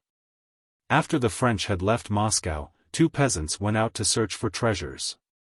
One was wise, the other stupid. They went together to the burnt part of the city, and found some scorched wool. They said, "That will be useful at home." They gathered up as much as they could carry, and started home with it. On the way they saw lying in the street a lot of cloth. The wise peasant threw down the wool, seized as much of the cloth as he could carry, and put it on his shoulders. The stupid one said, "Why throw away the wool? It is nicely tied up, and nicely fastened on."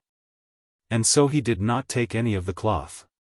They went farther, and saw lying in the street some ready-made clothes that had been thrown away.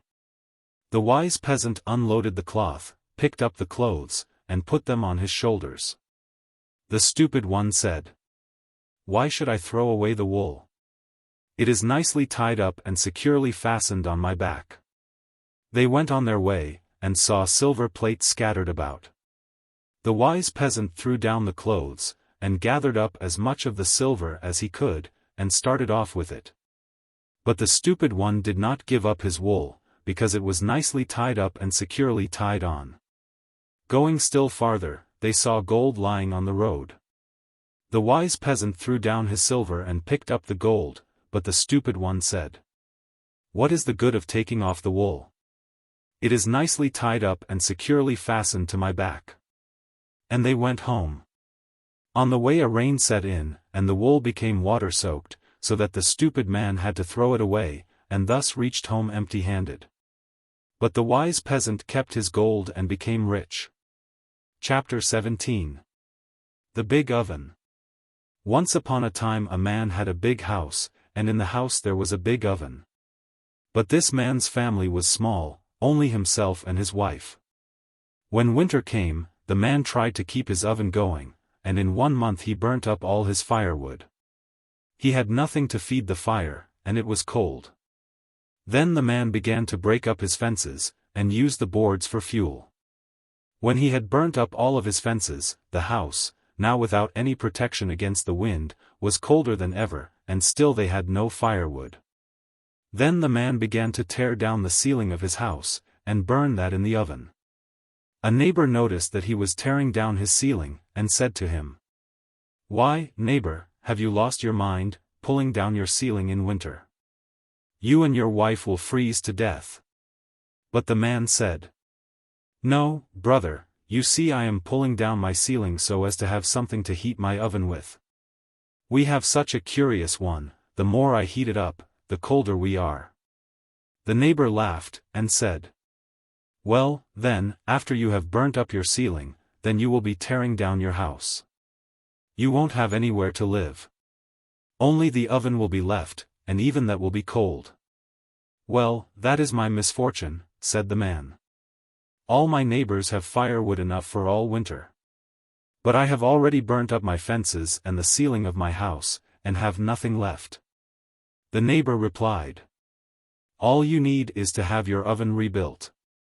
But the man said, "I know well that you are jealous of my house and my oven because they are larger than yours, and so you advise me to rebuild it." And he turned a deaf ear to his neighbor's advice, and burnt up his ceiling, and burnt up his whole house, and had to go and live with strangers. The Great Bear. A long, long time ago there was a big drought on the earth. All the rivers dried up and the streams and wells, and the trees withered and the bushes and grass, and men and beasts died of thirst.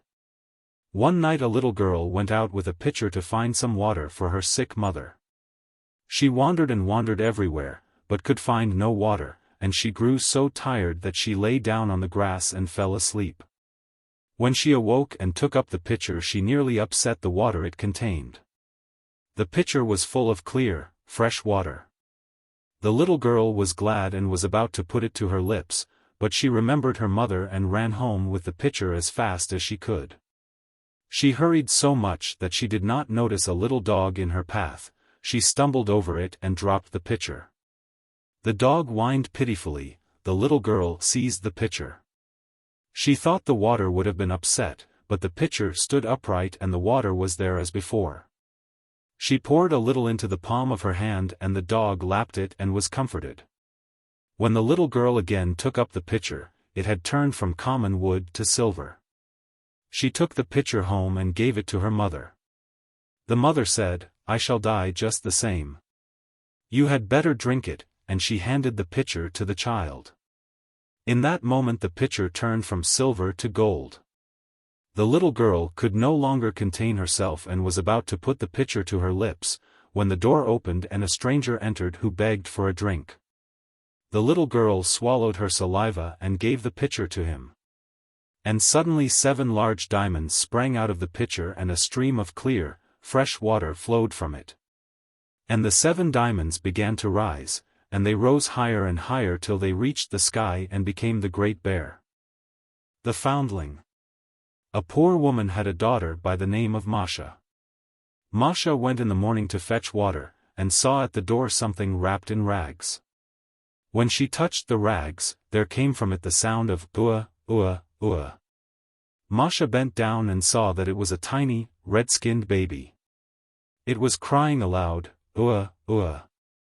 Masha took it into her arms and carried it into the house, and gave it milk with a spoon. Her mother said, "What have you brought?" "A baby. I found it at our door."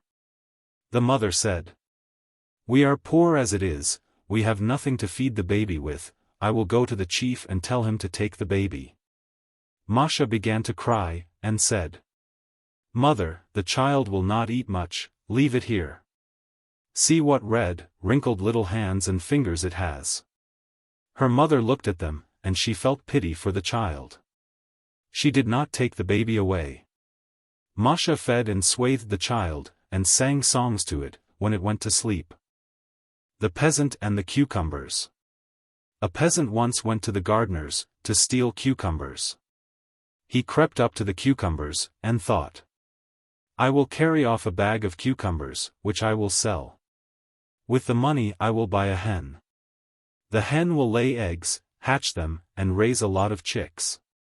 I will feed the chicks and sell them, then I will buy me a young sow, and she will bear a lot of pigs.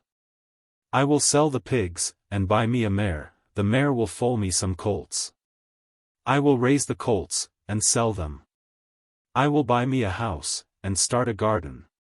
In the garden I will sow cucumbers, and will not let them be stolen, but will keep a sharp watch on them. I will hire watchmen, and put them in the cucumber patch, while I myself will come on them, unawares, and shout, 'Oh, there, keep a sharp lookout.'" And this he shouted as loud as he could. The watchmen heard it, and they rushed out and beat the peasant. The Fire. During harvest time the men and women went out to work. In the village were left only the old and the very young. In one hut there remained a grandmother with her 3 grandchildren. The grandmother made a fire in the oven, and lay down to rest herself. Flies kept alighting on her and biting her. She covered her head with a towel and fell asleep. One of the grandchildren, Masha, she was 3 years old, opened the oven, scraped some coals into a potsherd, and went into the vestibule. In the vestibule lay sheaves, the women were getting them bound. Masha brought the coals, put them under the sheaves, and began to blow. When the straw caught fire, she was glad. She went into the hut and took her brother Kiryusha by the arm, he was 1.5 years old, and had just learned to walk, and brought him out, and said to him, "See, Kiryusha, what a fire I have kindled." The sheaves were already burning and crackling. When the vestibule was filled with smoke, Masha became frightened and ran back into the house. Kiryusha fell over the threshold, hurt his nose, and began to cry. Masha pulled him into the house, and both hid under a bench. The grandmother heard nothing, and did not wake. The elder boy, Vanya, he was 8 years old, was in the street. When he saw the smoke rolling out of the vestibule, he ran to the door, made his way through the smoke into the house, and began to waken his grandmother. But she was dazed from her sleep, and, forgetting the children, rushed out and ran to the farmyards to call the people. In the meantime Masha was sitting under the bench and keeping quiet. But the little boy cried, because he had hurt his nose badly. Vanya heard his cry, looked under the bench, and called out to Masha, "Run, you will burn." Masha ran to the vestibule, but could not pass for the smoke and fire. She turned back. Then Vanya raised a window and told her to climb through it. When she got through, Vanya picked up his brother and dragged him along. But the child was heavy and did not let his brother take him. He cried and pushed Vanya. Vanya fell down twice, and when he dragged him up to the window, the door of the hut was already burning. Vanya thrust the child's head through the window and wanted to push him through. But the child took hold of him with both his hands. He was very much frightened, and would not let them take him out. Then Vanya cried to Masha, "Pull him by the head," while he himself pushed him behind. And thus they pulled him through the window and into the street. The old horse. In our village there was an old man, Pimen Timofeich. He was 90 years old. He was living at the house of his grandson, doing no work.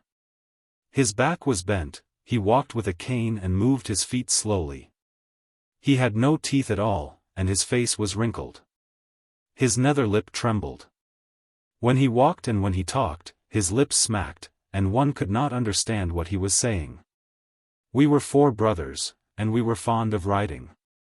But we had no gentle riding horses. We were allowed to ride only on one horse. The name of that horse was Raven. One day Mama allowed us to ride, and all of us went with the valet to the stable. The coachman saddled Raven for us, and my eldest brother was the first to take a ride. He rode for a long time. He rode to the threshing floor and around the garden, and when he came back, we shouted, "Now gallop past us." My elder brother began to strike Raven with his feet and with the whip, and Raven galloped past us. After him, my second brother mounted the horse. He, too, rode for quite a while, and he, too, urged Raven on with the whip and galloped up the hill. He wanted to ride longer, but my third brother begged him to let him ride at once. My third brother rode to the threshing floor, and around the garden, and down the village, and raced uphill to the stable. When he rode up to us, Raven was panting, and his neck and shoulders were dark from sweat. When my turn came, I wanted to surprise my brothers and to show them how well I could ride, so I began to drive Raven with all my might, but he did not want to get away from the stable. And no matter how much I beat him, he would not run, but only shied and turned back. I grew angry at the horse, and struck him as hard as I could with my feet and with the whip. I tried to strike him in places where it would hurt most. I broke the whip and began to strike his head with what was left of the whip. But Raven would not run. Then I turned back, rode up to the valet, and asked him for a stout switch. But the valet said to me, "Don't ride any more, sir. Get down. What use is there in torturing the horse?" I felt offended, and said, "But I have not had a ride yet. Just watch me gallop. Please, give me a good-sized switch. I will heat him up." Then the valet shook his head, and said, "Oh, sir, you have no pity. Why should you heat him up? He is 20 years old. The horse is worn out, he can barely breathe, and is old. He is so very old. Just like Pimen Timofeich. You might just as well sit down on Timofeich's back and urge him on with a switch. Well, would you not pity him?" I thought of Pimen, and listened to the valet's words. I climbed down from the horse and, when I saw how his sweaty sides hung down, how he breathed heavily through his nostrils, and how he switched his bald tail, I understood that it was hard for the horse. Before that I used to think that it was as much fun for him as for me. I felt so sorry for Raven that I began to kiss his sweaty neck and to beg his forgiveness for having beaten him. Since then I have grown to be a big man, and I always am careful with the horses, and always think of Raven and of Pimen Timofeich whenever I see anybody torture a horse. How I learned to ride. When I was a little fellow, we used to study every day, and only on Sundays and holidays went out and played with our brothers. Once my father said, "The children must learn to ride. Send them to the riding school." I was the youngest of the brothers, and I asked, "May I, too, learn to ride?" My father said, "You will fall down." I began to beg him to let me learn, and almost cried. My father said, "All right, you may go, too. Only look out. Don't cry when you fall off. He who does not once fall down from a horse will not learn to ride. When Wednesday came, all three of us were taken to the riding school. We entered by a large porch, and from the large porch went to a smaller one. Beyond the porch was a very large room. Instead of a floor it had sand. And in this room were gentlemen and ladies and just such boys as we. That was the riding school. The riding school was not very light, and there was a smell of horses, and you could hear them snap whips and call to the horses, and the horses strike their hoofs against the wooden walls. At first I was frightened and could not see things well. Then our valet called the riding master, and said, "Give these boys some horses, they are going to learn how to ride." The master said, "All right." Then he looked at me, and said, "He is very small, yet." But the valet said, "He promised not to cry when he falls down." The master laughed and went away. Then they brought 3 saddled horses, and we took off our cloaks and walked down a staircase to the riding school. The master was holding a horse by a cord, and my brothers rode around him. At first they rode at a slow pace, and later at a trot. Then they brought a pony. It was a red horse, and his tail was cut off. He was called Ruddy. The master laughed, and said to me, "Well, young gentleman, get on your horse." I was both happy and afraid, and tried to act in such a manner as not to be noticed by anybody. For a long time I tried to get my foot into the stirrup, but could not do it because I was too small. Then the master raised me up in his hands and put me on the saddle. He said, "The young master is not heavy, about 2 pounds in weight, that is all." At first he held me by my hand, but I saw that my brothers were not held, and so I begged him to let go of me. He said, "Are you not afraid?" I was very much afraid, but I said that I was not. I was so much afraid because Ruddy kept dropping his ears. I thought he was angry at me. The master said, "Look out, don't fall down, and let go of me." At first Ruddy went at a slow pace, and I sat up straight. But the saddle was sleek, and I was afraid I would slip off. The master asked me, "Well, are you fast in the saddle?" I said, "Yes, I am." "If so, go at a slow trot," and the master clicked his tongue. Ruddy started at a slow trot, and began to jog me. But I kept silent, and tried not to slip to one side. The master praised me. "Oh, a fine young gentleman, indeed." I was very glad to hear it. Just then the master's friend went up to him and began to talk with him, and the master stopped looking at me. Suddenly I felt that I had slipped a little to one side on my saddle. I wanted to straighten myself up, but was unable to do so. I wanted to call out to the master to stop the horse, but I thought it would be a disgrace if I did it, and so kept silence. The master was not looking at me and Ruddy ran at a trot, and I slipped still more to one side. I looked at the master and thought that he would help me, but he was still talking with his friend, and without looking at me kept repeating, "Well done, young gentleman." I was now altogether to one side, and was very much frightened. I thought that I was lost, but I felt ashamed to cry. Ruddy shook me up once more, and I slipped off entirely and fell to the ground. Then Ruddy stopped, and the master looked at the horse and saw that I was not on him. He said, "I declare, my young gentleman has dropped off," and walked over to me. When I told him that I was not hurt, he laughed and said, "A child's body is soft." I felt like crying. I asked him to put me again on the horse, and I was lifted on the horse. After that I did not fall down again. Thus we rode twice a week in the riding school, and I soon learned to ride well, and was not afraid of anything. The Willow. During Easter week a peasant went out to see whether the ground was all thawed out. He went into the garden and touched the soil with a stick. The earth was soft. The peasant went into the woods. Here the catkins were already swelling on the willows. The peasant thought. I will fence my garden with willows, they will grow up and will make a good hedge. He took his axe, cut down a dozen willows, sharpened them at the end, and stuck them in the ground. All the willows sent up sprouts with leaves, and underground let out just such sprouts for roots. And some of them took hold of the ground and grew, and others did not hold well to the ground with their roots, and died and fell down.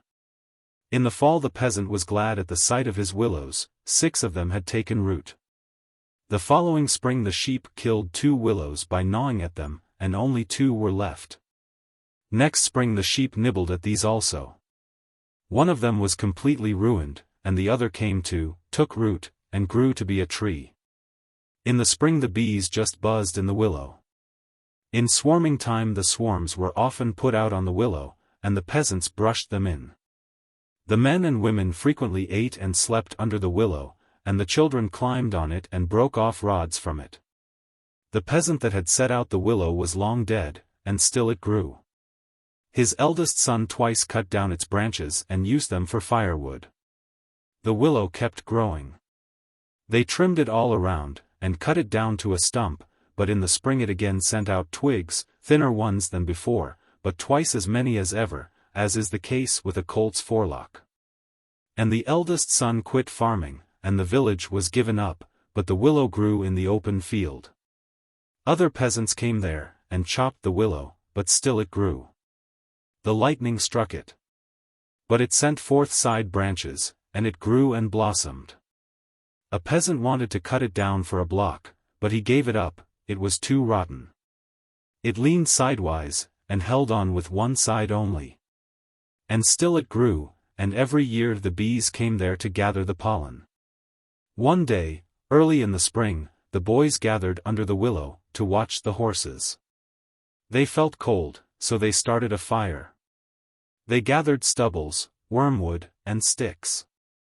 One of them climbed on the willow and broke off a lot of twigs. They put it all in the hollow of the willow and set fire to it. The tree began to hiss and its sap to boil, and the smoke rose and the tree burned, its whole inside was smudged. The young shoots dried up, the blossoms withered. The children drove the horses home. The scorched willow was left all alone in the field. A black raven flew by, and he sat down on it, and cried. So you are dead, old smudge. You ought to have died long ago. Búlka. I had a small bulldog. He was called Búlka. He was black, only the tips of his front feet were white. All bulldogs have their lower jaws longer than the upper, and the upper teeth come down behind the nether teeth. But Búlka's lower jaw protruded so much that I could put my finger between the 2 rows of teeth. His face was broad, his eyes large, black, and sparkling, and his teeth and incisors stood out prominently. He was as black as a Negro. He was gentle and did not bite, but he was strong and stubborn. If he took hold of a thing, he clenched his teeth and clung to it like a rag, and it was not possible to tear him off, any more than as though he were a lobster. Once he was let loose on a bear, and he got hold of the bear's ear and stuck to him like a leech. The bear struck him with his paws and squeezed him, and shook him from side to side, but could not tear himself loose from him, and so he fell down on his head, in order to crush Búlka. But Búlka held on to him until they poured cold water over him. I got him as a puppy, and raised him myself. When I went to the Caucasus, I did not want to take him along, and so went away from him quietly, ordering him to be shut up. At the first station I was about to change the relay, when suddenly I saw something black and shining coming down the road. It was Búlka in his brass collar. He was flying at full speed toward the station. He rushed up to me, licked my hand, and stretched himself out in the shade under the cart. His tongue stuck out a whole hand's length. He now drew it in to swallow the spittle, and now stuck it out again a whole hand's length. He tried to breathe fast, but could not do so, and his sides just shook. He turned from one side to the other, and struck his tail against the ground. I learned later that after I had left he had broken a pane, jumped out of the window, and followed my track along the road, and thus raced 20 versts through the greatest heat. Búlka and the Wild Boar.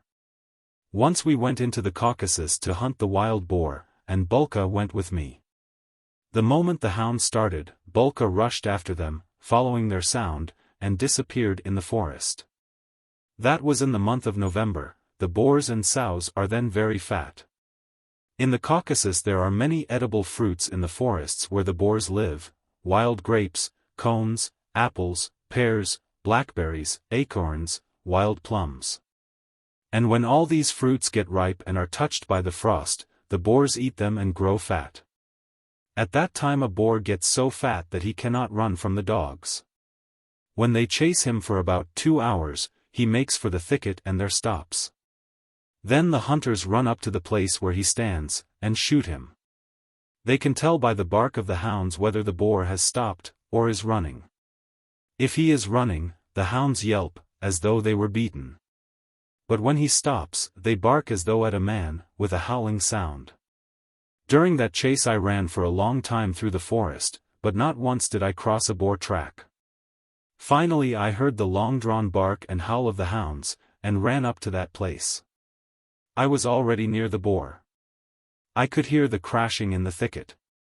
The boar was turning around on the dogs, but I could not tell by the bark that they were not catching him, but only circling around him. Suddenly I heard something rustle behind me, and I saw that it was Búlka. He had evidently strayed from the hounds in the forest and had lost his way, and now was hearing their barking and making for them, like me, as fast as he could. He ran across a clearing through the high grass, and all I could see of him was his black head and his tongue clenched between his white teeth. I called him back, but he did not look around, and ran past me and disappeared in the thicket. I ran after him, but the farther I went, the more and more dense did the forest grow. The branches kept knocking off my cap and struck me in the face, and the thorns caught in my garments. I was near to the barking, but could not see anything. Suddenly I heard the dogs bark louder, and something crashed loudly, and the boar began to puff and snort.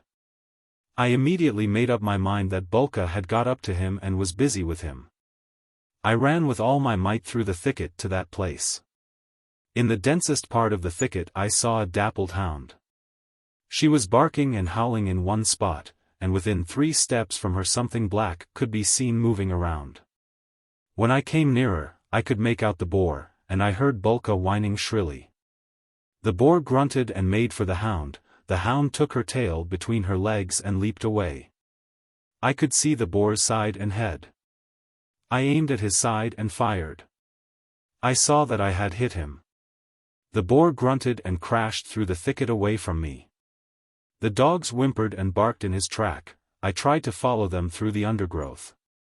Suddenly I saw and heard something almost under my feet. It was Búlka. He was lying on his side and whining. Under him there was a puddle of blood. I thought the dog was lost, but I had no time to look after him. I continued to make my way through the thicket. Soon I saw the boar. The dogs were trying to catch him from behind, and he kept turning, now to one side, and now to another. When the boar saw me, he moved toward me. I fired a second time, almost resting the barrel against him, so that his bristles caught fire, and the boar groaned and tottered, and with his whole cadaver dropped heavily on the ground. When I came up, the boar was dead, and only here and there did his body jerk and twitch. Some of the dogs, with bristling hair, were tearing his belly and legs, while the others were lapping the blood from his wound. Then I thought of Búlka, and went back to find him. He was crawling toward me and groaning. I went up to him and looked at his wound. His belly was ripped open, and a whole piece of his guts was sticking out of his body and dragging on the dry leaves. When my companions came up to me, we put the guts back and sewed up his belly. While we were sewing him up and sticking the needle through his skin, he kept licking my hand. The boar was tied up to the horse's tail, to pull him out of the forest, and Búlka was put on the horse, and thus taken home. Búlka was sick for about 6 weeks, and got well again. Pheasants. Wild fowls are called pheasants in the Caucasus. There are so many of them that they are cheaper there than tame chickens. Pheasants are hunted with the hobby, by scaring up, and from under dogs. This is the way they are hunted with the hobby. They take a piece of canvas and stretch it over a frame, and in the middle of the frame they make a cross piece. They cut a hole in the canvas. This frame with the canvas is called a hobby. With this hobby and with the gun they start out at dawn to the forest.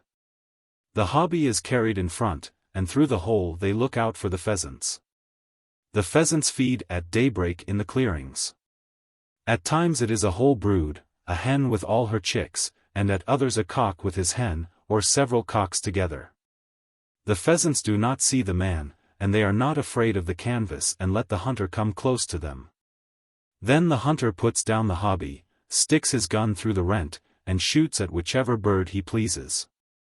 This is the way they hunt by scaring up. They let a watchdog into the forest and follow him.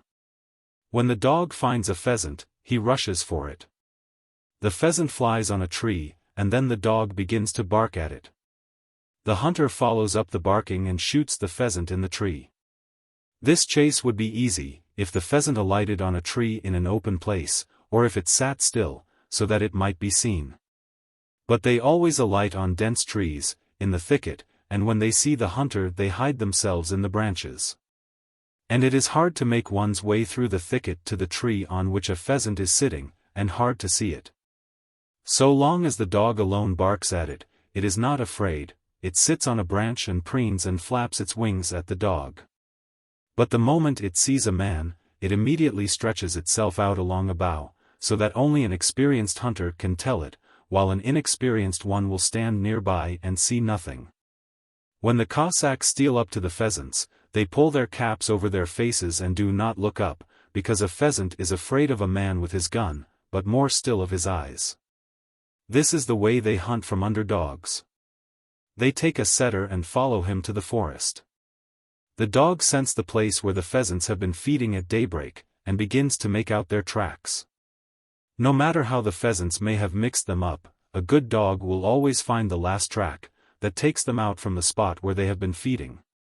The farther the dog follows the track, the stronger will the scent be, and thus he will reach the place where the pheasant sits or walks about in the grass in the daytime. When he comes near to where the bird is, he thinks that it is right before him, and starts walking more cautiously so as not to frighten it, and will stop now and then, ready to jump and catch it. When the dog comes up very near to the pheasant, it flies up, and the hunter shoots it. Milton and Búlka. I bought me a setter to hunt pheasants with. The name of the dog was Milton. He was a big, thin, gray, spotted dog, with long lips and ears, and he was very strong and intelligent. He did not fight with Búlka. No dog ever tried to get into a fight with Búlka.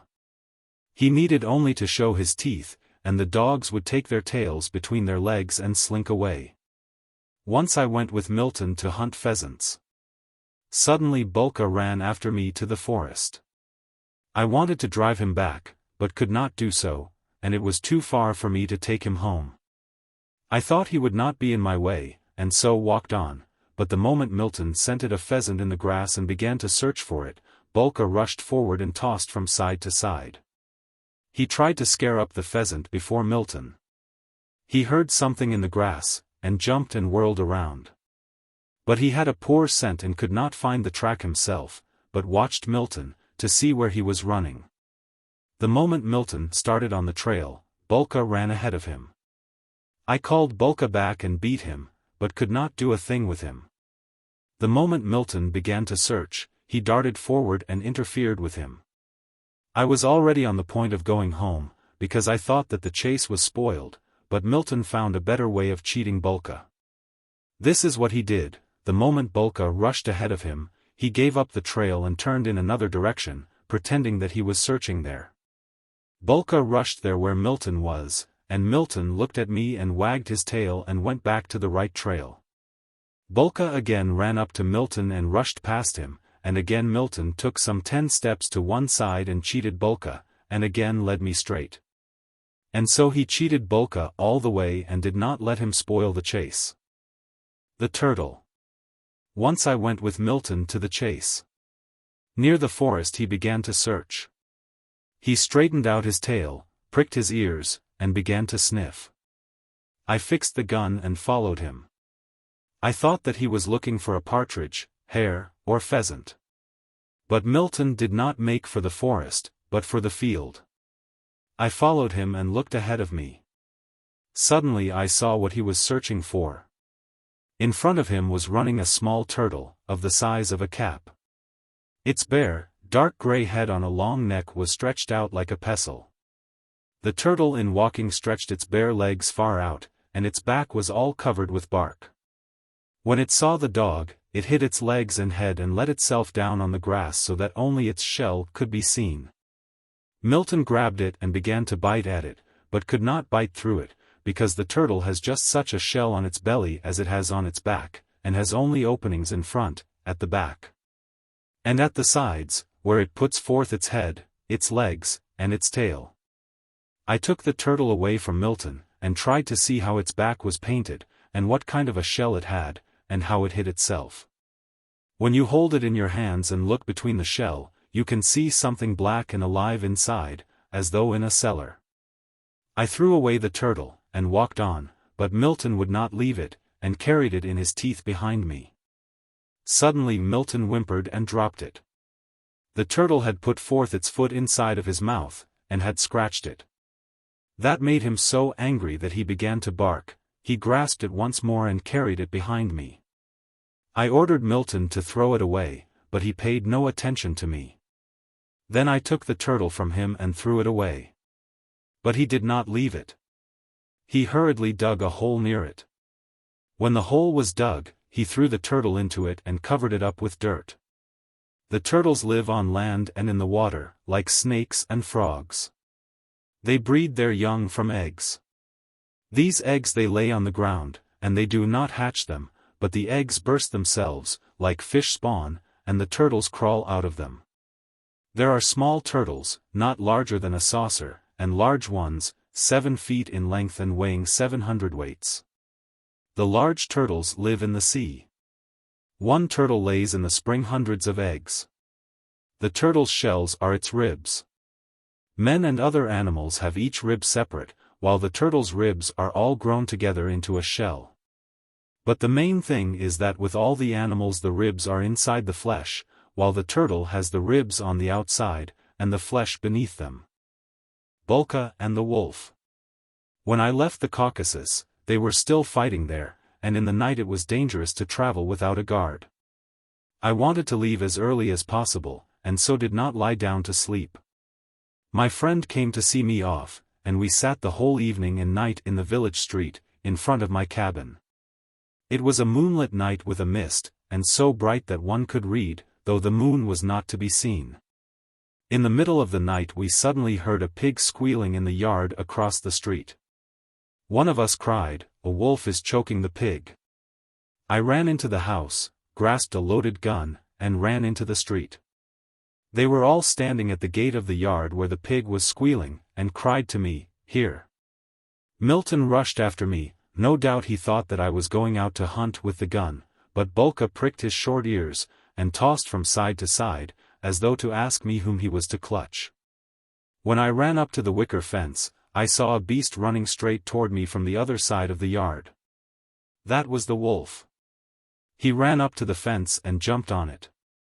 I stepped aside and fixed my gun. The moment the wolf jumped down from the fence to my side, I aimed, almost touching him with the gun, and pulled the trigger. But my gun made click and did not go off. The wolf did not stop, but ran across the street. Milton and Búlka made for him. Milton was near to the wolf, but was afraid to take hold of him. And no matter how fast Búlka ran on his short legs, he could not keep up with him. We ran as fast as we could after the wolf, but both the wolf and the dogs disappeared from sight. Only at the ditch, at the end of the village, did we hear a low barking and whimpering, and saw the dust rise in the mist of the moon and the dogs busy with the wolf. When we ran up to the ditch, the wolf was no longer there, and both dogs returned to us with raised tails and angry faces. Búlka snarled and pushed me with his head. Evidently he wanted to tell me something, but did not know how. We examined the dogs, and found a small wound on Búlka's head. He had evidently caught up with the wolf before he got to the ditch, but had not had a chance to get hold of him, while the wolf snapped at him and ran away. It was a small wound, so there was no danger. We returned to the cabin, and sat down and talked about what had happened. I was angry because the gun had missed fire, and thought of how the wolf would have remained on the spot, if the gun had shot. My friend wondered how the wolf could have crept into the yard. An old Cossack said that there was nothing remarkable about it, because that was not a wolf, but a witch who had charmed my gun. Thus we sat and kept talking. Suddenly the dogs darted off, and we saw the same wolf in the middle of the street, but this time he ran so fast when he heard our shout that the dogs could not catch up with him. After that the old Cossack was fully convinced that it was not a wolf, but a witch. But I thought that it was a mad wolf, because I had never seen or heard of such a thing as a wolf's coming back toward the people, after it had been driven away. In any case I poured some powder on Búlka's wound, and set it on fire. The powder flashed up and burned out the sore spot. I burned out the sore with powder, in order to burn away the poisonous saliva, if it had not yet entered the blood. But if the saliva had already entered the blood, I knew that the blood would carry it through the whole body, and then it would not be possible to cure him. What happened to Búlka in Pyatigórsk? From the Cossack village I did not travel directly to Russia, but first to Pyatigórsk, where I stayed 2 months. Milton I gave away to a Cossack hunter, and Búlka I took along with me to Pyatigórsk. Pyatigórsk 216 is called so because it is situated on Mount Beshtau.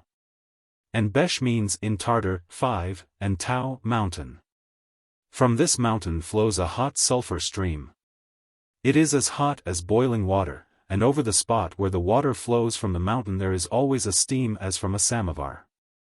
The whole place, on which the city stands, is very cheerful. From the mountain flow the hot springs, and at the foot of the mountain is the river Podkamok. On the slopes of the mountain are forests. All around the city are fields, and in the distance are seen the mountains of the Caucasus. On these the snow never melts, and they are always as white as sugar. One large mountain, Elbrus, is like a white loaf of sugar. It can be seen from everywhere when the weather is clear. People come to the hot springs to be cured, and over them there are arbors and awnings, and all around them are gardens with walks. In the morning the music plays, and people drink the water, or bathe, or stroll about. The city itself is on the mountain, but at the foot of it there is a suburb. I lived in that suburb in a small house. The house stood in a yard, and before the windows was a small garden, and in the garden stood the landlord's beehives, not in hollow stems, as in Russia, but in round, plated baskets. The bees are there so gentle that in the morning I used to sit with Búlka in that garden, amongst the beehives. Búlka walked about between the hives, and sniffed, and listened to the bees buzzing. He walked so softly among them that he did not interfere with them, and they did not bother him. One morning I returned home from the waters, and sat down in the garden to drink coffee. Búlka began to scratch himself behind his ears, and made a grating noise with his collar. The noise worried the bees, and so I took the collar off. A little while later I heard a strange and terrible noise coming from the city. The dogs barked, howled, and whimpered, people shouted, and the noise descended lower from the mountain and came nearer and nearer to our suburb. Búlka stopped scratching himself, put his broad head with its white teeth between his forelegs, stuck out his tongue as he wished, and lay quietly by my side. When he heard the noise he seemed to understand what it was. He pricked his ears, showed his teeth, jumped up, and began to snarl. The noise came nearer. It sounded as though all the dogs of the city were howling, whimpering, and barking. I went to the gate to see what it was, and my landlady came out, too. I asked her, "What is this?" She said, "The prisoners of the jail are coming down to kill the dogs. The dogs have been breeding so much that the city authorities have ordered all the dogs in the city to be killed. So they would kill Búlka, too, if they caught him? No, they are not allowed to kill dogs with collars." Just as I was speaking, the prisoners were coming up to our house. In front walked the soldiers, and behind them 4 prisoners in chains. 2 of the prisoners had in their hands long iron hooks, and 2 had clubs. In front of our house, one of the prisoners caught a watchdog with his hook and pulled it up to the middle of the street, and another began to strike it with the club. The little dog whined dreadfully, but the prisoners shouted and laughed. The prisoner with the hook turned over the dog, and when he saw that it was dead, he pulled out the hook and looked around for other dogs.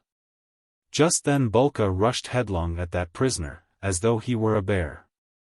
I happened to think that he was without his collar, so I shouted, "Búlka, back!" and told the prisoners not to strike the dog. But the prisoner laughed when he saw Búlka, and with his hook nimbly struck him and caught him by his thigh. Búlka tried to get away. But the prisoner pulled him up toward him and told the other prisoner to strike him. The other raised his club, and Búlka would have been killed, but he jerked, and broke the skin at the thigh and, taking his tail between his legs, flew, with the red sore on his body, through the gate and into the house, and hid himself under my bed. He was saved because the skin had broken in the spot where the hook was. Búlka's and Milton's end. Búlka and Milton died at the same time. The old Cossack did not know how to get along with Milton. Instead of taking him out only for birds, he went with him to hunt wild boars. And that same fall a tusky boar ripped him open. Nobody knew how to sew him up, and so he died. Búlka, too, did not live long after the prisoners had caught him. Soon after his salvation from the prisoners he began to feel unhappy, and started to lick everything that he saw. He licked my hands, but not as formerly when he fawned. He licked for a long time, and pressed his tongue against me, and then began to snap. Evidently he felt like biting my hand, but did not want to do so. I did not give him my hand. Then he licked my boot and the foot of a table, and then he began to snap at these things. That lasted about 2 days, and on the 3rd he disappeared, and no one saw him or heard of him. He could not have been stolen or run away from me. This happened 6 weeks after the wolf had bitten him. Evidently the wolf had been mad. Búlka had gone mad, and so went away. He had what hunters call the rabies. They say that this madness consists in this, that the mad animal gets cramps in its throat. It wants to drink and cannot, because the water makes the cramps worse. And so it gets beside itself from pain and thirst, and begins to bite. Evidently Búlka was beginning to have these cramps when he started to lick and then to bite my hand and the foot of the table. I went everywhere in the neighborhood and asked about Búlka, but could not find out what had become of him, or how he had died. If he had been running about and biting, as mad dogs do, I should have heard of him. No doubt he ran somewhere into a thicket and there died by himself. The hunters say that when an intelligent dog gets the rabies, he runs to the fields and forests, and there tries to find the herb which he needs, and rolls in the dew, and gets cured. Evidently Búlka never got cured. He never came back. The Gray Hare. A gray hare was living in the winter near the village. When night came, he pricked one ear and listened. Then he pricked his second ear, moved his whiskers, sniffed, and sat down on his hind legs. Then he took a leap or 2 over the deep snow, and again sat down on his hind legs, and looked around him. Nothing could be seen but snow. The snow lay in waves and glistened like sugar. Over the hare's head hovered a frost vapor, and through this vapor could be seen the large, bright stars. The hare had to cross the highway, in order to come to a threshing floor he knew of. On the highway the runners could be heard squeaking, and the horses snorting, and seats creaking in the sleighs. The hare again stopped near the road. Peasants were walking beside the sleighs, and the collars of their caftans were raised. Their faces were scarcely visible. Their beards, mustaches, and eyelashes were white. Steam rose from their mouths and noses. Their horses were sweaty, and the hoarfrost clung to the sweat. The horses jostled under their arches, and dived in and out of snowdrifts. The peasants ran behind the horses and in front of them, and beat them with their whips. Two peasants walked beside each other, and one of them told the other how a horse of his had once been stolen. When the carts passed by, the hare leaped across the road and softly made for the threshing floor. A dog saw the hare from a cart. He began to bark and darted after the hare. The hare leaped toward the threshing floor over the snowdrifts, which held him back, but the dog stuck fast in the snow after the 10th leap, and stopped. Then the hare, too, stopped and sat up on his hind legs, and then softly went onto the threshing floor. On his way he met two other hares on the sowed winter field. They were feeding and playing. The hare played a while with his companions, dug away the frosty snow with them, ate the wintergreen, and went on. In the village everything was quiet, the fires were out. All one could hear was a baby's cry in a hut and the crackling of the frost in the logs of the cabins. The hare went to the threshing floor, and there found some companions. He played a while with them on the cleared floor, ate some oats from the open granary, climbed on the kiln over the snow-covered roof, and across the wicker fence started back to his ravine. The dawn was glimmering in the east, the stars grew less, and the frost vapors rose more densely from the earth.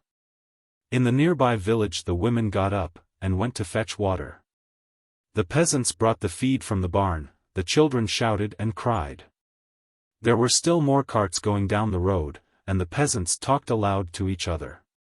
The hare leaped across the road, went up to his old lair, picked out a high place, dug away the snow, lay with his back in his new lair, dropped his ears on his back, and fell asleep with open eyes. Ermák. In the reign of Ivan Vasilievich the Terrible there were the rich merchants, the Stroganovs, and they lived in Perm, on the river Kama. They heard that along the river Kama, in a circle of 140 versts, there was good land, the soil had not been plowed for centuries, the forests had not been cut down for centuries. In the forests were many wild animals, and along the river fish lakes, and no one was living on that land, but only Tartars passed through it. The Stroganovs wrote a letter to the Tsar. "Give us this land, and we will ourselves build towns there and gather people and settle them there, and will not allow the Tartars to pass through it." The Tsar agreed to it, and gave them the land. The Stroganovs sent out clerks to gather people. And there came to them a large number of roving people. Whoever came received from the Stroganovs land, forest, and cattle, and no tenant pay was collected. All they had to do was to live and, in case of need, to go out in mass to fight the Tartars. Thus the land was settled by the Russian people. About 20 years passed. The Stroganovs grew richer yet, and that land, 140 versts around, was not enough for them. They wanted to have more land still. About 100 versts from them were high mountains, the Ural Mountains, and beyond them, they had heard, there was good land, and to that land there was no end. This land was ruled by a small Siberian prince, Kukum by name. In former days Kukum had sworn allegiance to the Russian Tsar, but later he began to rebel, and he threatened to destroy Stroganov's towns. So the Stroganovs wrote to the Tsar. "You have given us land, and we have conquered it and turned it over to you. Now the thievish Tsarling Kukum is rebelling against you, and wants to take that land away and ruin us. Command us to take possession of the land beyond the Ural Mountains. We will conquer Kukum, and will bring all his land under your rule." The Tsar assented, and wrote back. "If you have sufficient force, take the land away from Kukum. Only do not entice many people away from Russia." When the Stroganovs got that letter from the Tsar, they sent out clerks to collect more people.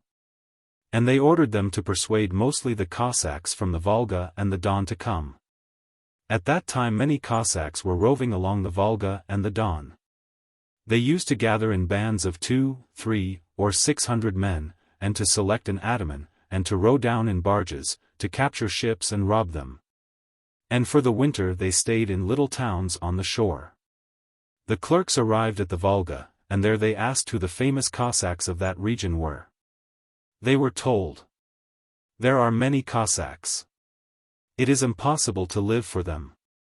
There is Mishka Cherkashenin and Sari Asman, but there is no fiercer one than Ermák Timofeich, the ataman." He has 1,000 men, and not only the merchants and the people are afraid of him, but even the Tsarian army does not dare to cope with him. And the clerks went to Ermák the Ataman, and began to persuade him to go to the Stroganovs. Ermák received the clerks, listened to their speeches, and promised to come with his people about the time of the Assumption of the Blessed Virgin. Near the holiday of the Assumption there came to the Stroganovs 600 Cossacks, with their ataman, Ermák Timofeich.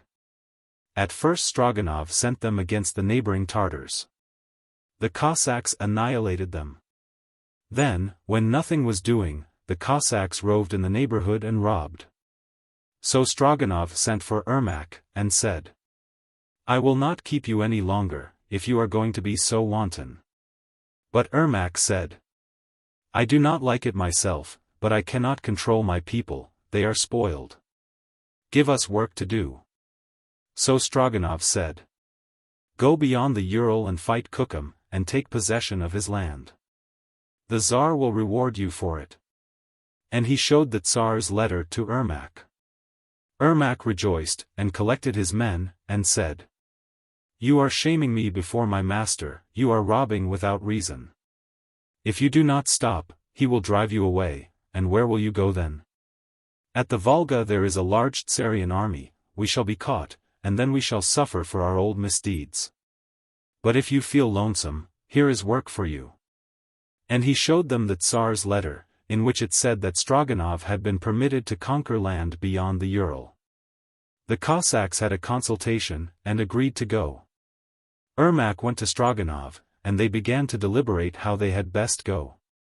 They discussed how many barges they needed, how much grain, cattle, guns, powder, lead, how many captive Tartar interpreters, and how many foreigners as masters of gunnery.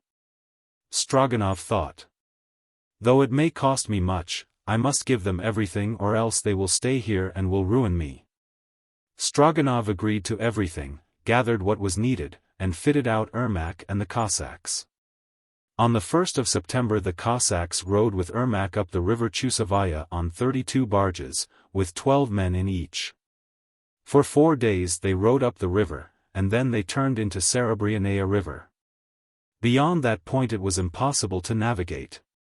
They asked the guides, and learned that from there they had to cross the mountains and walk overland about 200 versts, and then the rivers would begin again. The Cossacks stopped, built a town, and unloaded all their equipment. They abandoned the boats, made carts, put everything upon them, and started overland, across the mountains. All those places were covered with forest, and nobody was living there. They marched for about 10 days, and struck the river Zarovnya. Here they stopped again, and made themselves boats. They loaded them, and rowed down the river.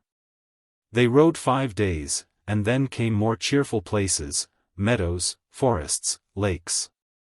There was a plenty of fish and of animals, and animals that had not been scared by hunters. They rowed another day, and sailed into the river Tura. Along the Tura they came on Tartar people and towns. Ermák sent some Cossacks to take a look at a town, to see what it was like, and whether there was any considerable force in it.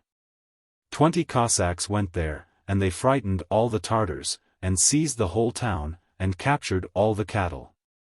Some of the Tartars they killed, and others they brought back alive. Ermák asked the Tartars through his interpreters what kind of people they were, and under whose rule they were living. The Tartars said that they were in the Siberian kingdom, and that their king was Kukum. Ermák let the Tartars go, but 3 of the more intelligent he took with him, to show him the road. They rowed on. The farther they rowed, the larger did the river grow, and the farther they went, the better did the places become. They met more and more people, only they were not strong men. And all the towns that were near the river the Cossacks conquered. In one town they captured a large number of Tartars and one old man who was held in respect. They asked him what kind of a man he was. He said, "I am Tauzik, a servant of my king, Kukum, who has made me a commander in this town." Ermák asked Tauzik about his king. How far his city of Sibir was, whether Kukum had a large force, whether he had much wealth. Tauzik told him everything. He said, Kukum is the first king in the world. His city of Sibir is the largest city in the world.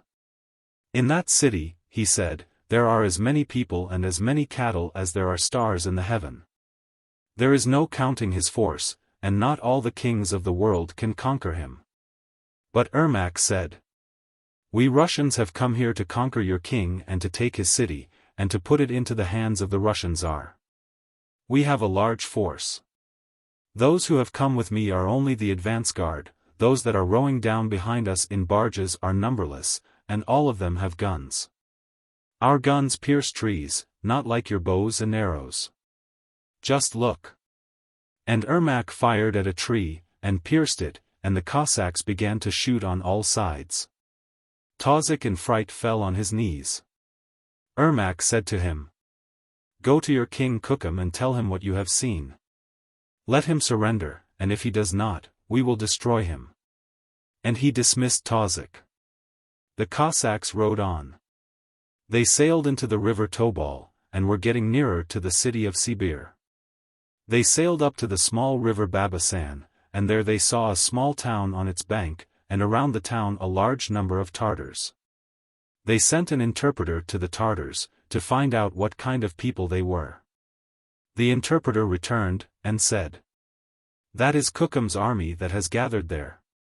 The leader of that army is Kukum's own son-in-law, Mametkul. He has commanded me to tell you that you must return, or else he will destroy you." Ermák gathered his Cossacks, landed on the bank, and began to shoot at the Tartars. The moment the Tartars heard the shooting, they began to run.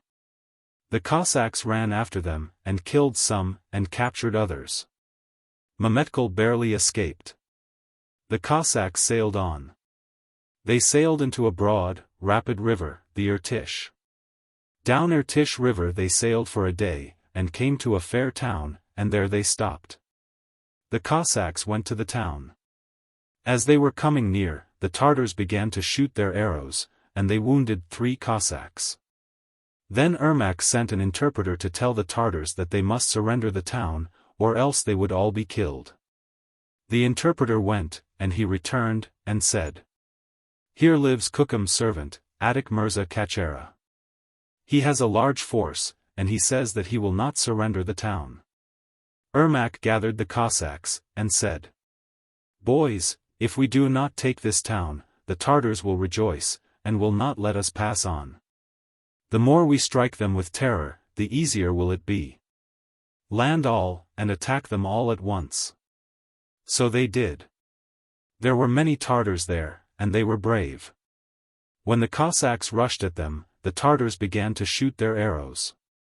They covered the Cossacks with them. Some were killed, and some wounded. The Cossacks became enraged, and when they got to the Tartars, they killed all they could lay their hands on. In this town the Cossacks found much property, cattle, rugs, furs, and honey. They buried the dead, rested themselves, took away much property, and sailed on.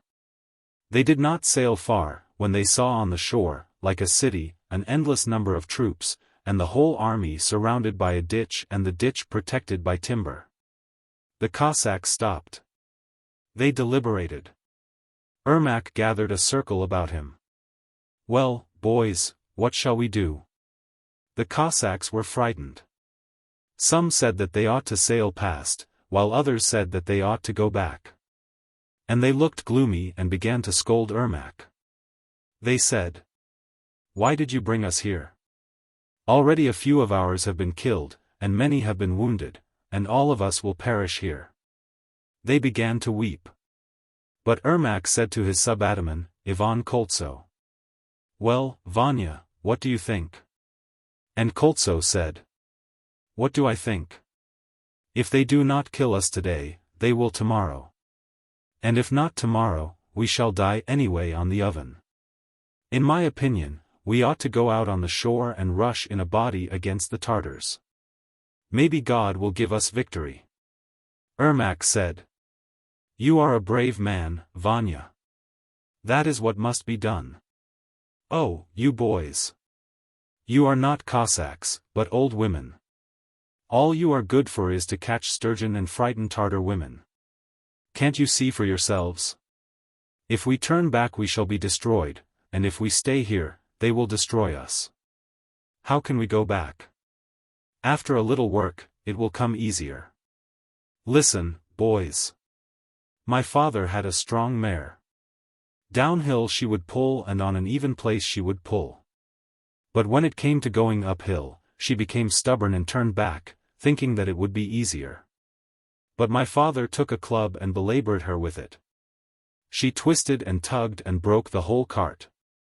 My father unhitched her from the cart and gave her a terrible whacking. If she had pulled the cart, she would have suffered no torment. So it is with us, boys.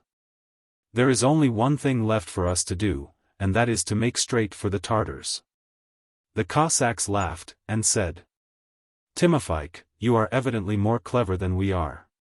You have no business to ask us fools. Take us where you please.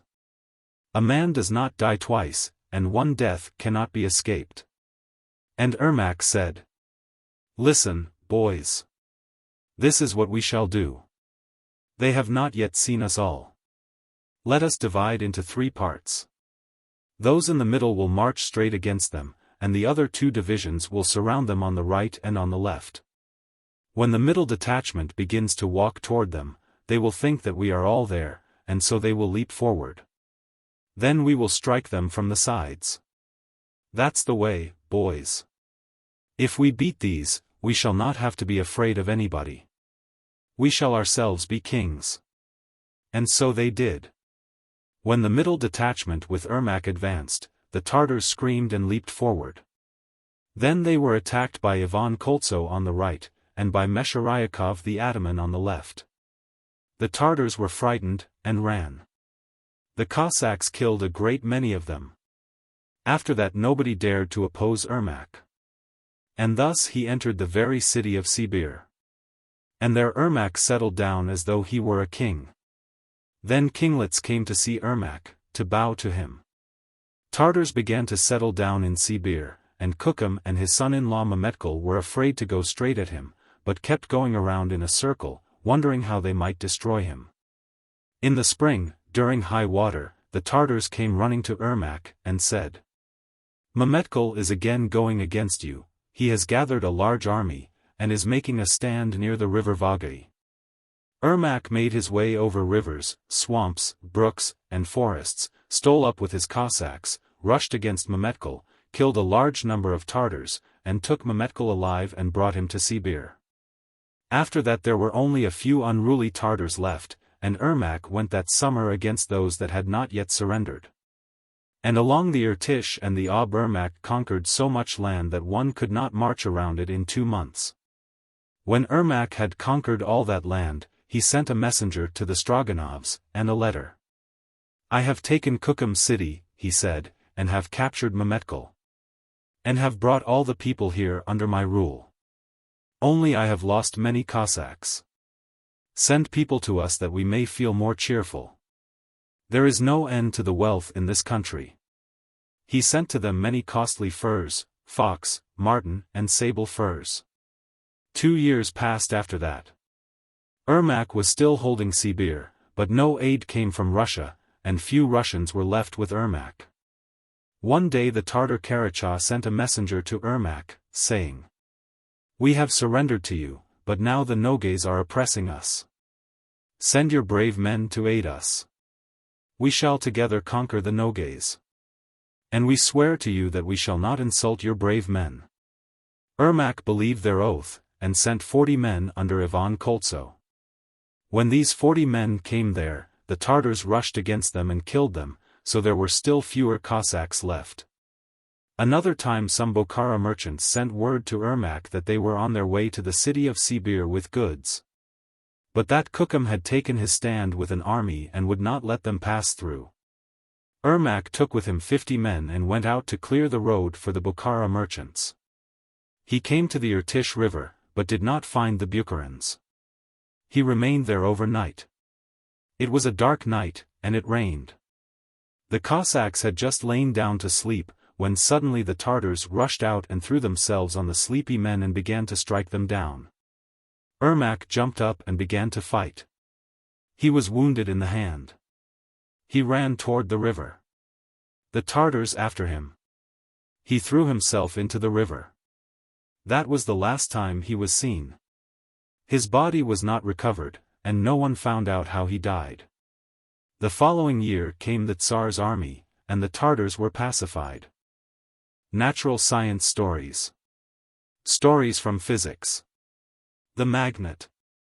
Chapter 1. In olden days there was a shepherd whose name was Magnus. Magnus lost a sheep. He went to the mountains to find it. He came to a place where there were barren rocks.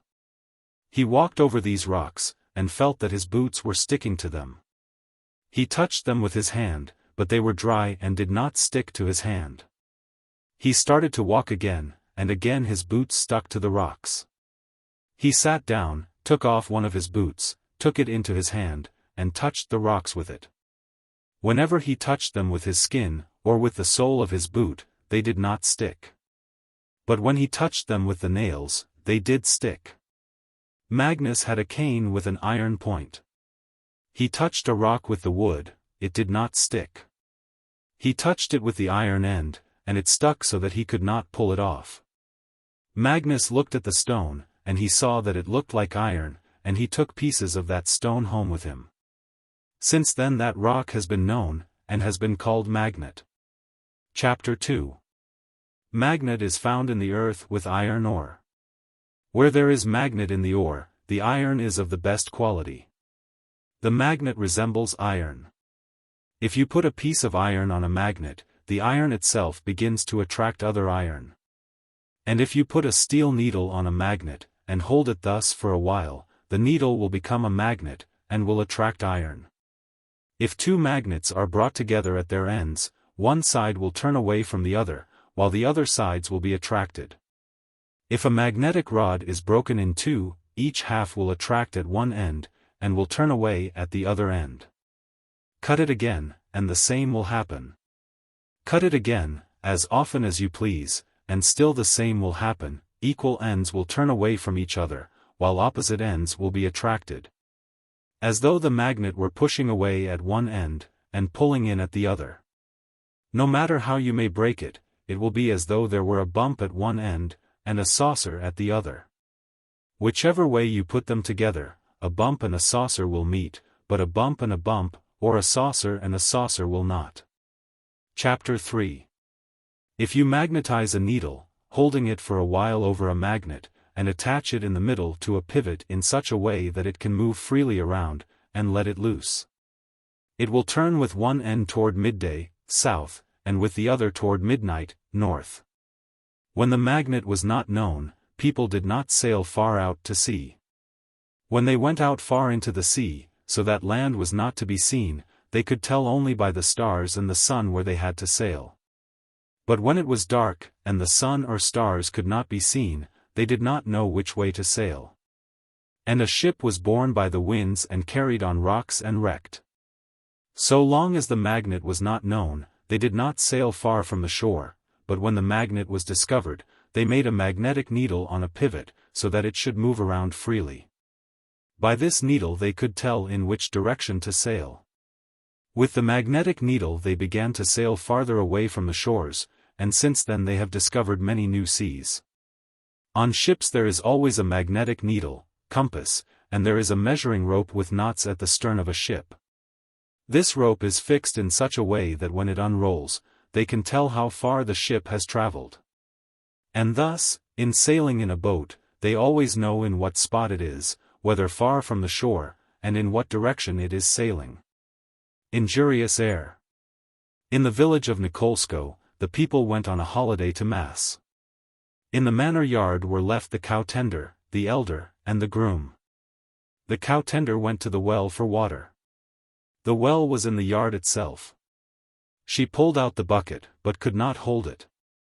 The bucket pulled away from her, struck the side of the well, and tore the rope.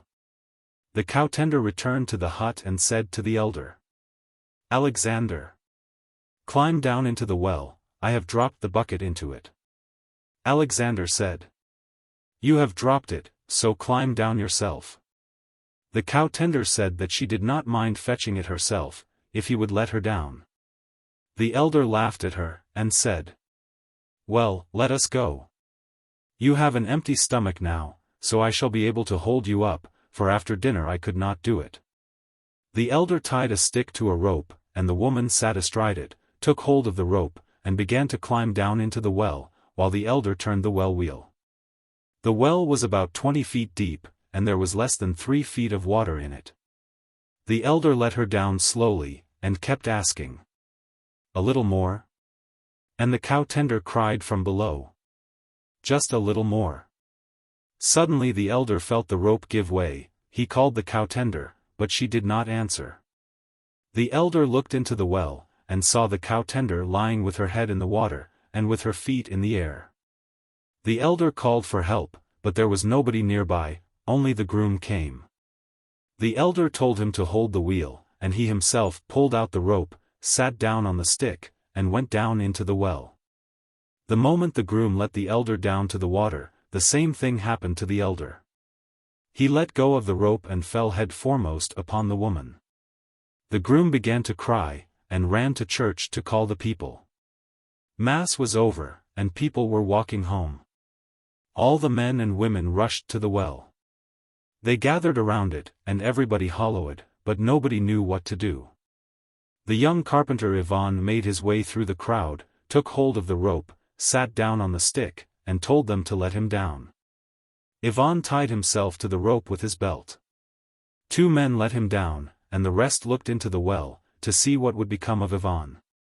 Just as he was getting near the water, he dropped his hands from the rope, and would have fallen down head foremost, if the belt had not held him. All shouted, "Pull him out!" And Iván was pulled out. He hung like dead down from the belt, and his head was drooping and beating against the sides of the well. His face was livid. They took him off the rope and put him down on the ground.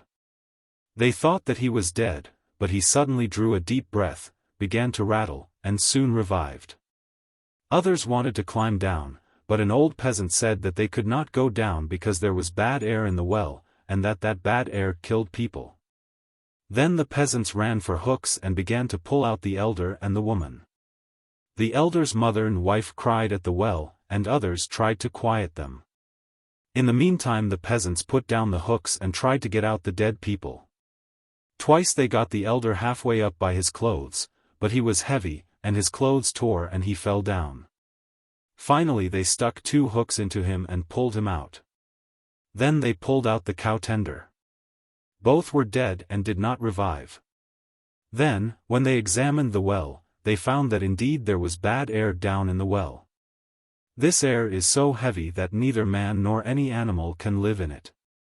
They let down a cat into the well, and the moment she reached the place where the bad air was, she died. Not only can no animal live there, even no candle will burn in it. They let down a candle, and the moment it reached that spot, it went out. There are places underground where that air gathers, and when a person gets into one of those places, he dies at once. For this purpose they have lamps in the mines, and before a man goes down to such a place, they let down the lamp. If it goes out, no man can go there. Then they let down fresh air until the lamp will burn. Near the city of Naples there is one such cave. There is always about 3 feet of bad air in it on the ground, but above it the air is good. A man can walk through the cave, and nothing will happen to him, but a dog will die the moment it enters. Where does this bad air come from? It is made of the same good air that we breathe. If you gather a lot of people in one place, and close all the doors and windows, so that no fresh air can get in, you will get the same kind of an air as in the well, and people will die. 100 years ago, during a war, the Hindus captured 146 Englishmen and shut them up in a cave underground, where the air could not get in. After the captured Englishmen had been there a few hours they began to die, and toward the end of the night 123 had died, and the rest came out more dead than alive, and ailing. At first the air had been good in the cave, but when the captives had inhaled all the good air, and no fresh air came in, it became bad, just like what was in the well, and they died. Why does the good air become bad when many people come together? Because, when people breathe, they take in good air and breathe out bad air. Galvanism. There was once a learned Italian, Galvani. He had an electric machine, and he showed his students what electricity was. He rubbed the glass hard with silk with something smeared over it, and then he approached to the glass a brass knob which was attached to the glass. And a spark flew across from the glass to the brass knob. He explained to them that the same kind of a spark came from sealing wax and amber. He showed them that feathers and bits of paper were now attracted, and now repelled, by electricity, and explained to them the reason of it. He did all kinds of experiments with electricity, and showed them all to his students. Once his wife grew ill. He called a doctor and asked him how to cure her. The doctor told him to prepare a frog soup for her.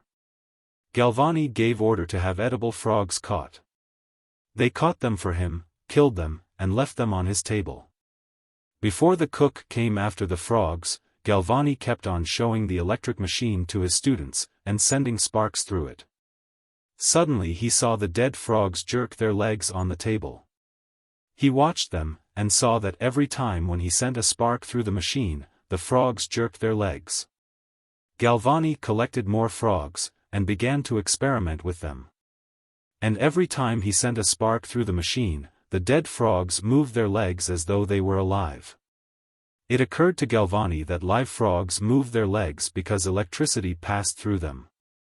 Galvani knew that there was electricity in the air. That it was more noticeable in the amber and glass, but that it was also in the air, and that thunder and lightning came from the electricity in the air. So he tried to discover whether the dead frogs would not move their legs from the electricity in the air. For this purpose he took the frogs, skinned them, chopped off their heads, and hung them on brass hooks on the roof, beneath an iron gutter. He thought that as soon as there should be a storm, and the air should be filled with electricity, it would pass by the brass rod to the frogs, and they would begin to move. But the storm passed several times, and the frogs did not move. Galvani was just taking them down, and as he did so a frog's leg touched the iron gutter, and it jerked. Galvani took down the frogs and made the following experiment. He tied to the brass hook an iron wire, and touched the leg with the wire, and it jerked. So Galvani decided that the animals lived because there was electricity in them, and that the electricity jumped from the brain to the flesh, and that made the animals move. Nobody had at that time tried this matter and they did not know any better, and so they all believed Galvani. But at that time another learned man, Volta, experimented in his own way, and proved to everybody that Galvani was mistaken. He tried touching the frog differently from what Galvani had done, not with a copper hook with an iron wire, but either with a copper hook and a copper wire. Or an iron hook and an iron wire, and the frogs did not move. The frogs moved only when Volta touched them with an iron wire that was connected with a copper wire. Volta thought that the electricity was not in the dead frog but in the iron and copper. He experimented and found it to be so. Whenever he brought together the iron and the copper, there was electricity, and this electricity made the dead frogs jerk their legs. Volta tried to produce electricity differently from what it had been produced before. Before that they used to get electricity by rubbing glass or sealing wax. But Volta got electricity by uniting iron and copper. He tried to connect iron and copper and other metals, and by the mere combination of metals, silver, platinum, zinc, lead, iron, he produced electric sparks. After Volta they tried to increase electricity by pouring all kinds of liquids, water and acids, between the metals. These liquids made the electricity more powerful, so that it was no longer necessary, as before, to rub in order to produce it. It is enough to put pieces of several metals in a bowl and fill it with a liquid, and there will be electricity in that bowl, and the sparks will come from the wires.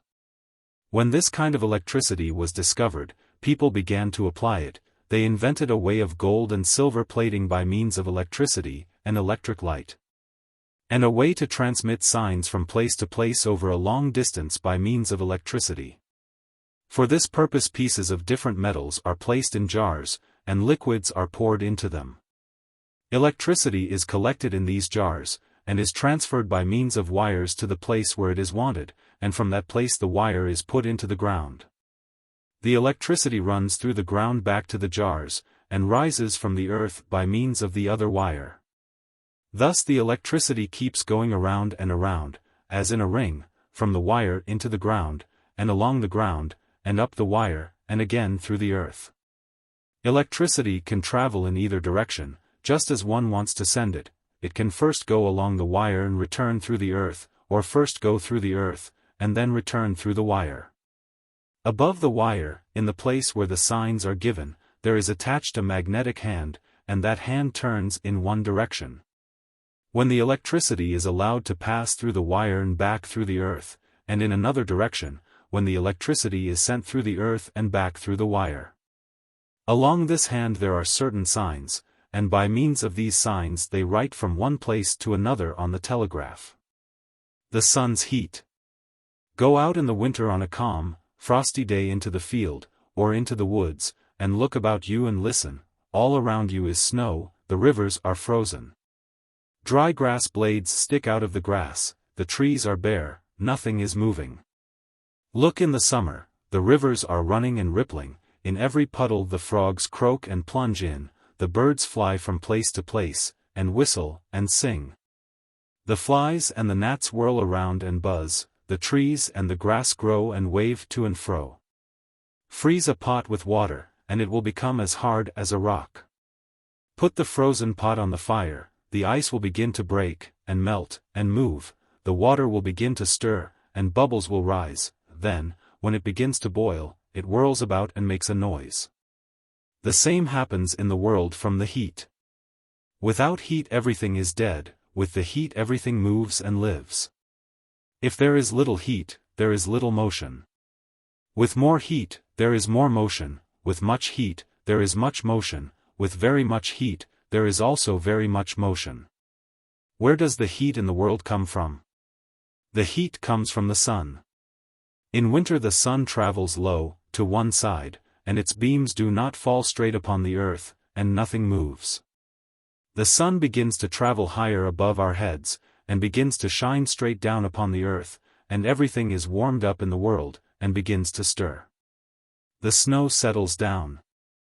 The ice begins to melt on the rivers, the water comes down from the mountains, the vapors rise from the water to the clouds, and rain begins to fall. Who does it all? The sun.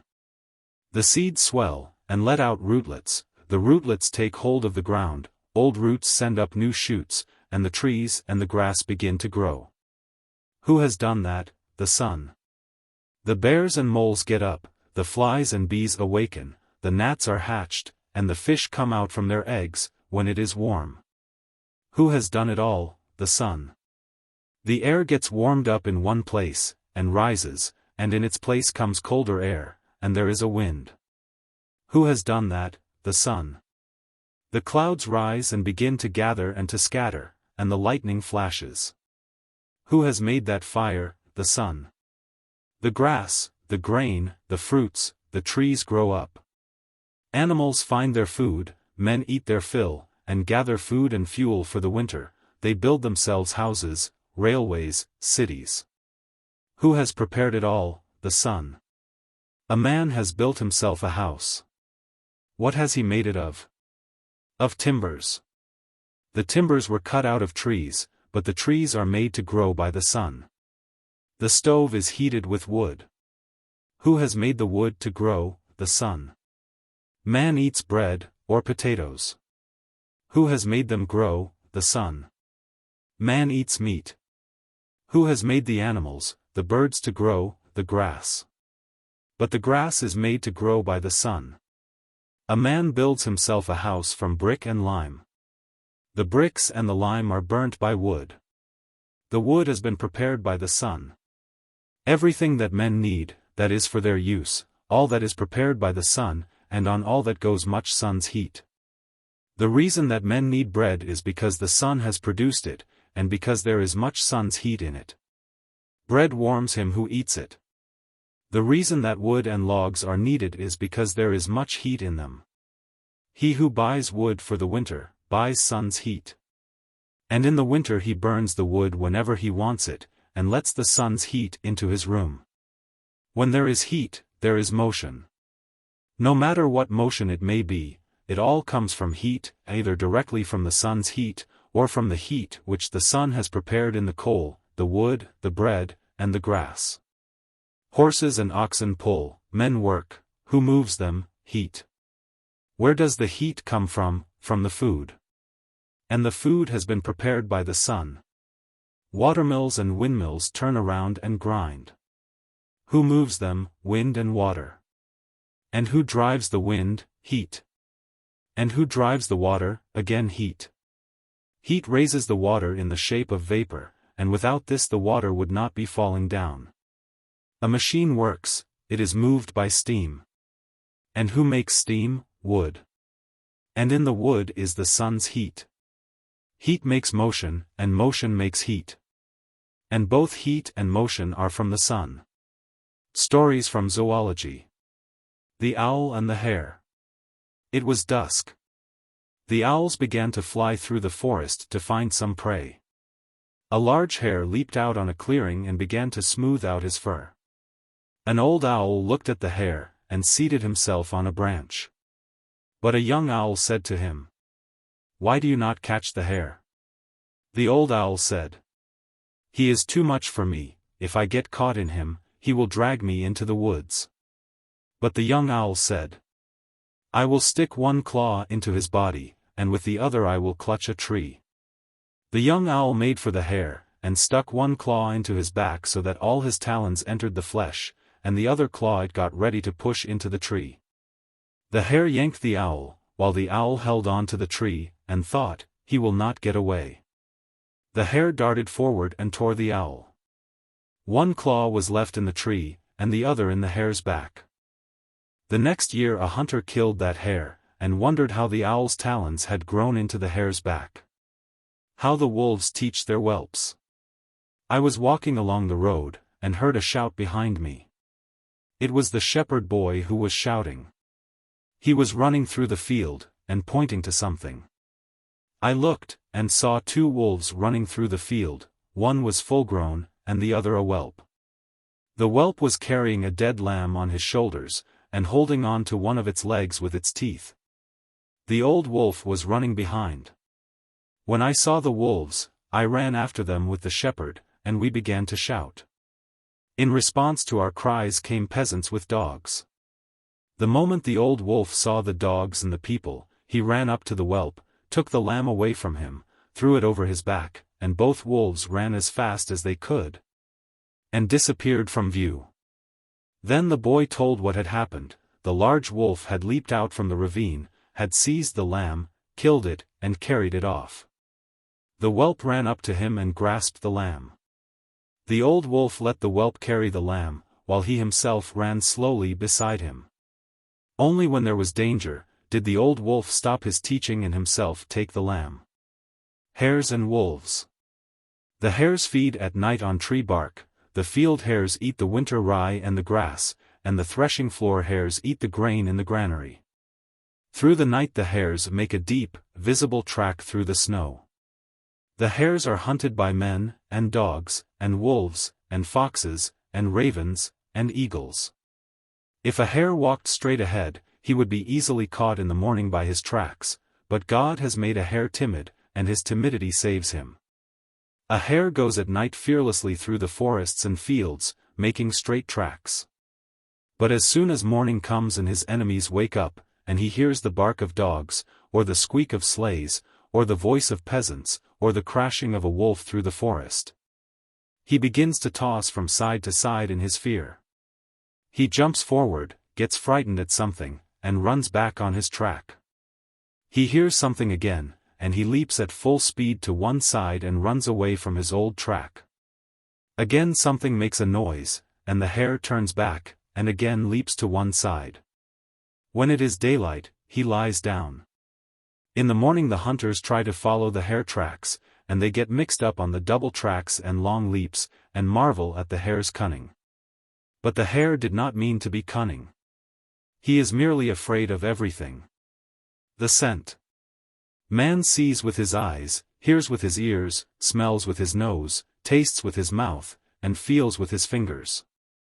One man's eyes see better, another man's see worse. One hears from a distance, and another is deaf. One has keen senses and smells a thing from a distance, while another smells at a rotten egg and does not perceive it.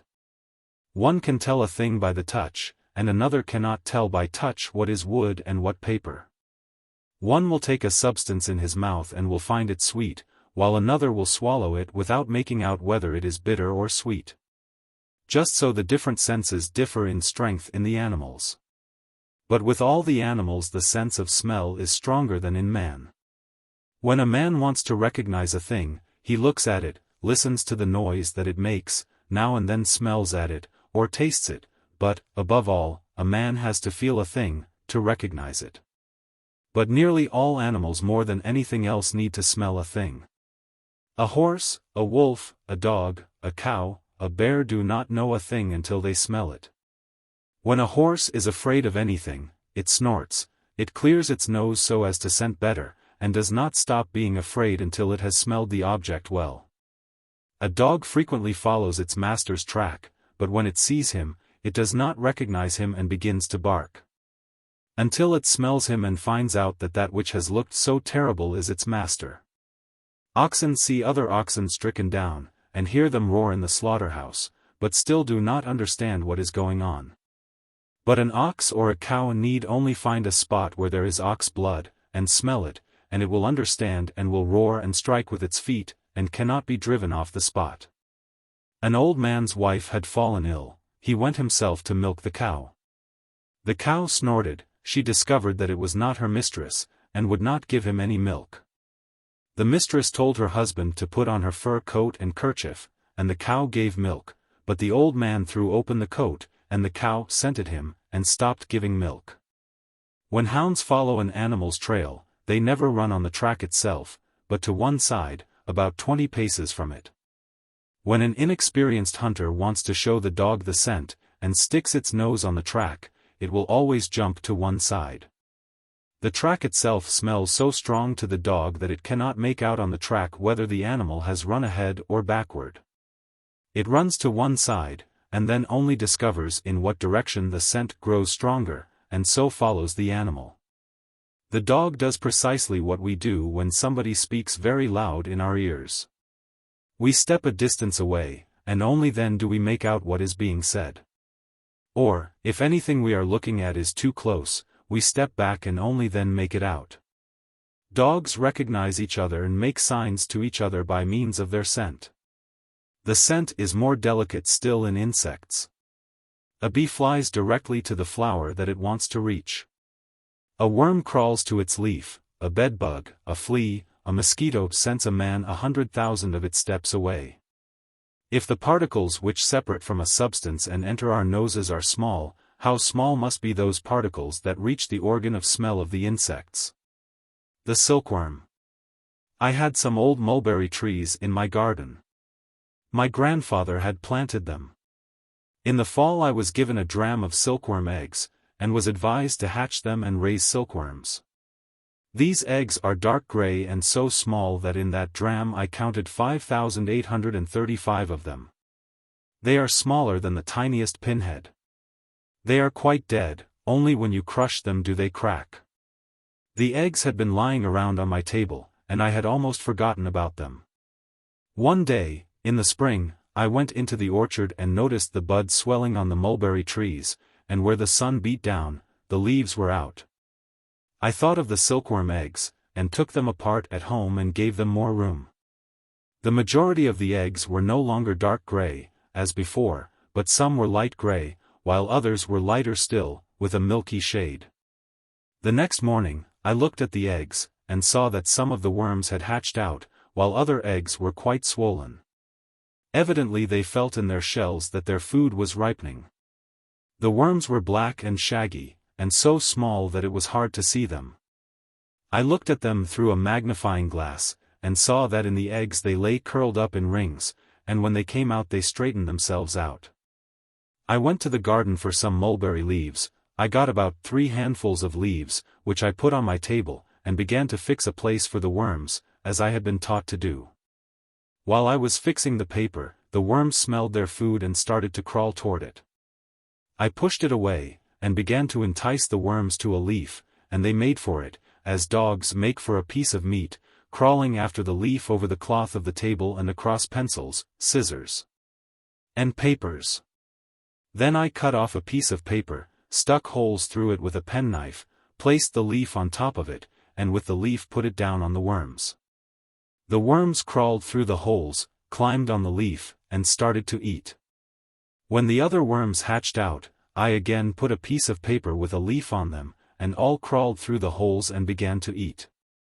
The worms gathered on each leaf and nibbled at it from its edges. Then, when they had eaten everything, they crawled on the paper and looked for more food. Then I put on them new sheets of perforated paper with mulberry leaves upon them, and they crawled over to the new food. They were lying on my shelf, and when there was no leaf, they climbed about the shelf, and came to its very edge, but they never fell down, though they are blind. The moment a worm comes to an edge, it lets out a web from its mouth before descending, and then it attaches itself to it and lets itself down. It hangs a while in the air, and watches, and if it wants to get down farther, it does so, and if not, it pulls itself up by its web. For days at a time the worms did nothing but eat. I had to give them more and more leaves. When a new leaf was brought, and they transferred themselves to it, they made a noise as though a rain were falling on leaves. That was when they began to eat the new leaf. Thus the older worms lived for 5 days. They had grown very large and began to eat 10 times as much as ever. On the 5th day, I knew, they would fall asleep, and waited for that to happen. Toward evening, on the 5th day, one of the older worms stuck to the paper and stopped eating and stirring. The whole next day I watched it for a long time. I knew that worms molted several times, because they grew up and found it close in their old hide, and so put on a new one. My friend and I watched it by turns. In the evening my friend called out, "It has begun to undress itself, come." I went up to him, and saw that the worm had stuck with its old hide to the paper, had torn a hole at the mouth, thrust forth its head, and was writhing and working to get out. But the old shirt held it fast. I watched it for a long time as it writhed and could not get out, and I wanted to help it. I barely touched it with my nail, but soon saw that I had done something foolish.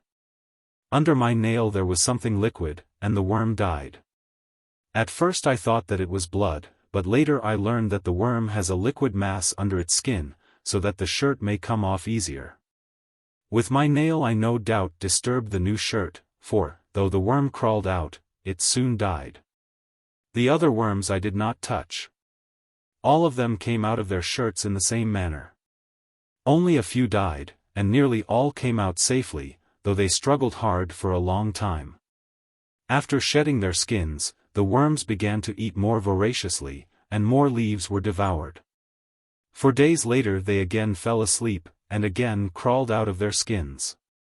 A still larger quantity of leaves was now consumed by them, and they were now 1/4 of an inch in length. 6 days later they fell asleep once more, and once more came out in new skins, and now were very large and fat, and we had barely time to get leaves ready for them. On the 9th day the oldest worms quit eating entirely and climbed up the shelves and rods. I gathered them in and gave them fresh leaves, but they turned their heads away from them, and continued climbing. Then I remembered that when the worms get ready to roll up into larvae, they stop eating and climb upward. I left them alone, and began to watch what they would do. The eldest worms climbed to the ceiling, scattered about, crawled in all directions, and began to draw out single threads in various directions. I watched one of them. It went into a corner, put forth about 6 threads each 2 inches long, hung down from them, bent over in a horseshoe, and began to turn its head and let out a silk web which began to cover it all over. Toward evening it was covered by it as though in a mist, the worm could scarcely be seen. On the following morning the worm could no longer be seen. It was all wrapped in silk, and still it spun out more. 3 days later it finished spinning, and quieted down. Later I learned how much web it had spun in those 3 days. If the whole web were to be unraveled, it would be more than half a mile in length, seldom less. And if we figure out how many times the worm has to toss its head in these 3 days in order to let out all the web, it will appear that in these 3 days the worm tosses its head 300,000 times. Consequently, it makes one turn a second, without stopping. But after the work, when we took down a few cocoons and broke them open, we found inside the worms all dried up and white, looking like pieces of wax. I knew that from these larvae with their white, waxen bodies would come butterflies, but as I looked at them, I could not believe it. None the less I went to look at them on the 20th day, to see what had become of them. On the 20th day, I knew, there was to be a change. Nothing was to be seen, and I was beginning to think that something was wrong, when suddenly I noticed that the end of one of the cocoons grew dark and moist. I thought that it had probably spoiled, and wanted to throw it away. But then I thought that perhaps it began that way, and so I watched to see what would happen.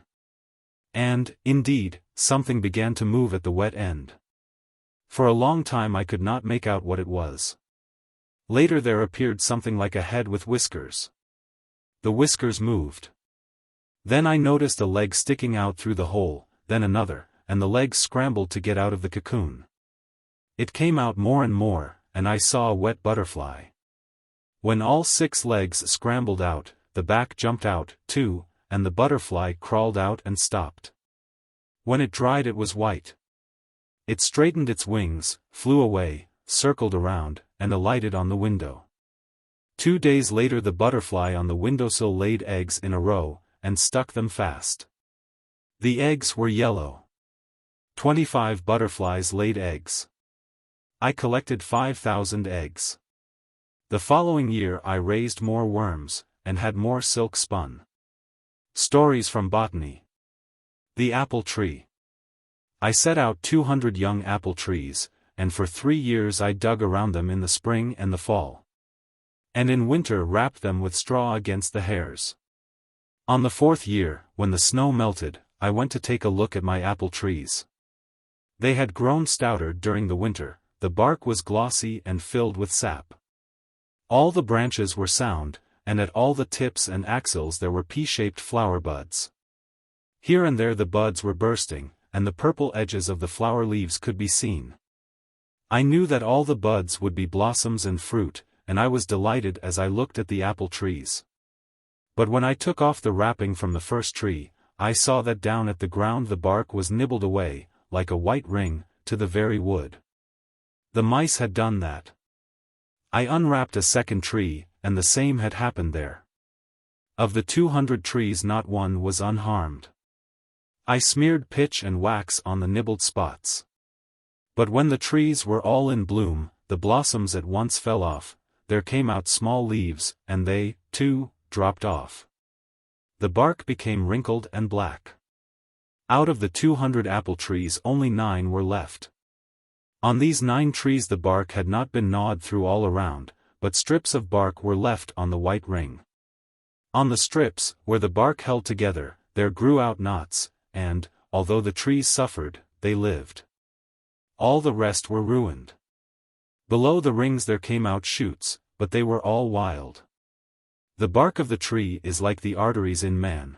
Through the arteries the blood goes to the whole body, and through the bark the sap goes along the tree and reaches the branches, leaves, and flowers. The whole inside of a tree may be taken out, as is often the case with old willows, and yet the tree will live so long as the bark is alive, but when the bark is ruined, the tree is gone. If a man's arteries are cut through, he will die, in the first place, because the blood will flow out, and in the second, because the blood will not be distributed through the body. Even thus a birch dries up when the children bore a hole into it, in order to drink its sap, and all the sap flows out of it. Just so the apple trees were ruined because the mice gnawed the bark all around, and the sap could not rise from the roots to the branches, leaves, and flowers. The old poplar. For 5 years our garden was neglected. I hired laborers with axes and shovels, and myself began to work with them in the garden. We cut out and chopped out all the dry branches and wild shoots, and the superfluous trees and bushes. The poplars and birdcherries grew ranker than the rest and choked the other trees. A poplar grows out from the roots, and it cannot be dug out, but the roots have to be chopped out underground. Beyond the pond there stood an enormous poplar, 2 men's embraces in circumference. About it there was a clearing, and this was all overgrown with poplar shoots. I ordered them to be cut out. I wanted the spot to look more cheerful, but, above all, I wanted to make it easier for the old poplar, because I thought that all those young trees came from its roots, and were draining it of its sap. When we cut out these young poplars, I felt sorry as I saw them chop out the sap-filled roots underground, and as all 4 of us pulled at the poplar that had been cut down, and could not pull it out. It held on with all its might, and did not wish to die. I thought that, no doubt, they had to live, since they clung so much to life. But it was necessary to cut them down, and so I did it. Only later, when nothing could be done, I learned that they ought not to have been cut down. I thought that the shoots were taking the sap away from the old poplar, but it turned out quite differently. When I was cutting them down, the old poplar was already dying. When the leaves came out, I saw, it grew from 2 boughs, that 1 bough was bare, and that same summer it dried up completely. The tree had been dying for quite a while, and the tree knew it, so it tried to give its life to the shoots. That was the reason why they grew so fast. I wanted to make it easier for the tree, and only killed all its children. The bird cherry. A bird cherry grew out on a hazel bush path and choked the bushes. I deliberated for a long time whether I had better cut down the bird cherry, or not. This bird cherry grew not as a bush, but as a tree, about 6 inches in diameter and 30 feet high, full of branches and bushy, and all besprinkled with bright, white, fragrant blossoms. You could smell it from a distance. I should not have cut it down, but one of the laborers, to whom I had before given the order to cut down the bird cherry, had begun to chop it without me. When I came, he had already cut in about 3 inches, and the sap splashed under the axe whenever it struck the same cut. It cannot be helped, apparently such is its fate, I thought, and I picked up an axe myself and began to chop it with the peasant. It is a pleasure to do any work, and it is a pleasure to chop. It is a pleasure to let the axe enter deeply in a slanting line, and then to chop out the chip by a straight stroke, and to chop farther and farther into the tree.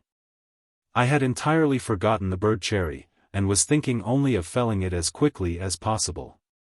When I got tired, I put down my axe and with the peasant pressed against the tree and tried to make it fall.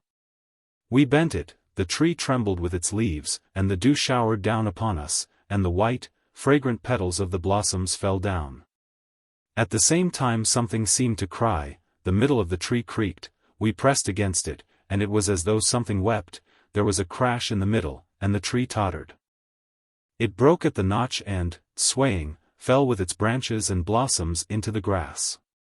The twigs and blossoms trembled for a while after the fall, and stopped. "It was a fine tree," said the peasant. "I am mightily sorry for it." I myself felt so sorry for it that I hurried away to the other laborers. How trees walk! One day we were cleaning an overgrown path on a hillock near the pond. We cut down a lot of briar bushes, willows, and poplars, then came the turn of a bird cherry.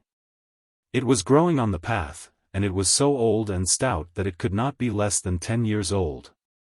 And yet I knew that 5 years ago the garden had been cleaned. I could not understand how such an old bird cherry could have grown out there. We cut it down and went farther. Farther away, in another thicket, there grew a similar bird cherry, even stouter than the first. I looked at its root, and saw that it grew under an old linden. The linden with its branches choked it, and it had stretched out about 12 feet in a straight line, and only then came out to the light, raised its head, and began to blossom. I cut it down at the root, and was surprised to find it so fresh, while the root was rotten. After we had cut it down, the peasants and I tried to pull it off. But no matter how much we jerked at it, we were unable to drag it away, it seemed to have stuck fast. I said. Look whether it has not caught somewhere. A workman crawled under it, and called out. It has another root, it is out on the path. I walked over to him, and saw that it was so. Not to be choked by the linden, the bird cherry had gone away from underneath the linden out on the path, about 8 feet from its former root. The root which I had cut down was rotten and dry, but the new one was fresh. The bird cherry had evidently felt that it could not exist under the linden, so it had stretched out, dropped a branch to the ground, made a root of that branch, and left the other root. Only then did I understand how the first bird cherry had grown out on the road. It had evidently done the same, only it had had time to give up the old root, and so I had not found it. A prisoner in the Caucasus. Chapter 1. An officer named Gilin was serving in the army in the Caucasus. One day he received a letter from home. It was from his mother, who wrote, I am getting old, and should like to see my dear son once more before I die. Come and say goodbye to me and bury me, and then, if God pleases, return to service again with my blessing. But I have found a girl for you, who is sensible and good and has some property. If you can love her, you might marry her and remain at home. Gilin thought it over. It was quite true, the old lady was failing fast and he might not have another chance to see her alive. He had better go, and, if the girl was nice, why not marry her? So he went to his colonel, obtained leave of absence, said goodbye to his comrades, stood the soldiers 4 pailfuls of vodka 217 as a farewell treat, and got ready to go. It was a time of war in the Caucasus. The roads were not safe by night or day. If ever a Russian ventured to ride or walk any distance away from his fort, the Tartars killed him or carried him off to the hills. So it had been arranged that twice every week a body of soldiers should march from one fortress to the next to convoy travelers from point to point. It was summer. At daybreak the baggage train got ready under shelter of the fortress, the soldiers marched out, and all started along the road. Gilin was on horseback, and a cart with his things went with the baggage train. They had 16 miles to go. The baggage train moved slowly. Sometimes the soldiers stopped, or perhaps a wheel would come off one of the carts, or a horse refused to go on, and then everybody had to wait. When by the sun it was already past noon, they had not gone half the way. It was dusty and hot, the sun was scorching and there was no shelter anywhere, a bare plain all round, not a tree, not a bush, by the road. Gilin rode on in front, and stopped, waiting for the baggage to overtake him. Then he heard the signal horn sounded behind him, the company had again stopped. So he began to think, hadn't I better ride on by myself? My horse is a good one, if the Tartars do attack me, I can gallop away. Perhaps, however, it would be wiser to wait. As he sat considering, Castellan, an officer carrying a gun, rode up to him and said, Come along, Gilin, let's go on by ourselves. It's dreadful, I am famished, and the heat is terrible. My shirt is wringing wet. Castellan was a stout, heavy man, and the perspiration was running down his red face. Gilin thought a while, and then asked, Is your gun loaded? Yes, it is. Well, then, let's go, but on condition that we keep together. So they rode forward along the road across the plain, talking, but keeping a lookout on both sides. They could see afar all round. But after crossing the plain the road ran through a valley between 2 hills, and Gilin said, We had better climb that hill and have a look round, or the Tartars may be on us before we know it. But Castellan answered, What's the use? Let us go on. Gilin, however, would not agree. No, he said, you can wait here if you like, but I'll go and look round. And he turned his horse to the left, up the hill. Gilin's horse was a hunter, and carried him up the hillside as if it had wings. He had bought it for 100 rubles as a colt out of a herd, and had broken it in himself. Hardly had he reached the top of the hill, when he saw some 30 Tartars not much more than 100 yards ahead of him. As soon as he caught sight of them he turned round, but the Tartars had also seen him, and rushed after him at full gallop, getting their guns out as they went. Down galloped Gilles as fast as the horse's legs could go, shouting to Castellan, "Get your gun ready." And, in thought, he said to his horse, "Get me well out of this, my pet. Don't stumble, for if you do it's all up. Once I reach the gun, they shan't take me prisoner." But, instead of waiting, Castellan, as soon as he caught sight of the Tartars, turned back towards the fortress at full speed, whipping his horse now on one side now on the other. And its switching tail was all that could be seen of him in the dust. Gilles saw it was a bad lookout, the gun was gone, and what could he do with nothing but his sword? He turned his horse towards the escort, thinking to escape, but there were 6 Tartars rushing to cut him off. His horse was a good one, but theirs were still better. And besides, they were across his path. He tried to rein in his horse and to turn another way, but it was going so fast it could not stop, and dashed on straight towards the Tartars. He saw a red-bearded Tartar on a grey horse, with his gun raised, come at him, yelling and showing his teeth. "Ah," thought Gilles, "I know you, devils that you are. If you take me alive, you'll put me in a pit and flog me. I will not be taken alive."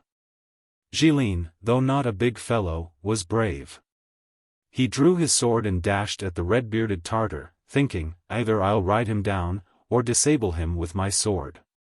He was still a horse's length away from him, when he was fired at from behind, and his horse was hit. It fell to the ground with all its weight, pinning Gilles to the earth. He tried to rise, but 2 ill-savored Tartars were already sitting on him and binding his hands behind his back. He made an effort and flung them off, but 3 others jumped from their horses and began beating his head with the butts of their guns. His eyes grew dim, and he fell back. The Tartars seized him, and, taking spare girths from their saddles, twisted his hands behind him and tied them with a Tartar knot. They knocked his cap off, pulled off his boots, searched him all over, tore his clothes, and took his money and his watch. Gilles looked round at his horse. There it lay on its side, poor thing, just as it had fallen, struggling, its legs in the air, unable to touch the ground. There was a hole in its head, and black blood was pouring out, turning the dust to mud for a couple of feet around. One of the Tartars went up to the horse and began taking the saddle off. It still kicked, so he drew a dagger and cut its windpipe. A whistling sound came from its throat, the horse gave one plunge, and all was over. The Tartars took the saddle and trappings. The red-bearded Tartar mounted his horse, and the others lifted Gilles into the saddle behind him. To prevent his falling off, they strapped him to the Tartar's girdle. And then they all rode away to the hills. So there sat Gilles, swaying from side to side, his head striking against the Tartar's stinking back. He could see nothing but that muscular back and sinewy neck, with its closely shaven, bluish nape. Gilles' head was wounded, the blood had dried over his eyes, and he could neither shift his position on the saddle nor wipe the blood off. His arms were bound so tightly that his collarbones ached. They rode up and down hills for a long way. Then they reached a river which they forded, and came to a hard road leading across a valley. Gilles tried to see where they were going, but his eyelids were stuck together with blood, and he could not turn. Twilight began to fall, they crossed another river, and rode up a stony hillside.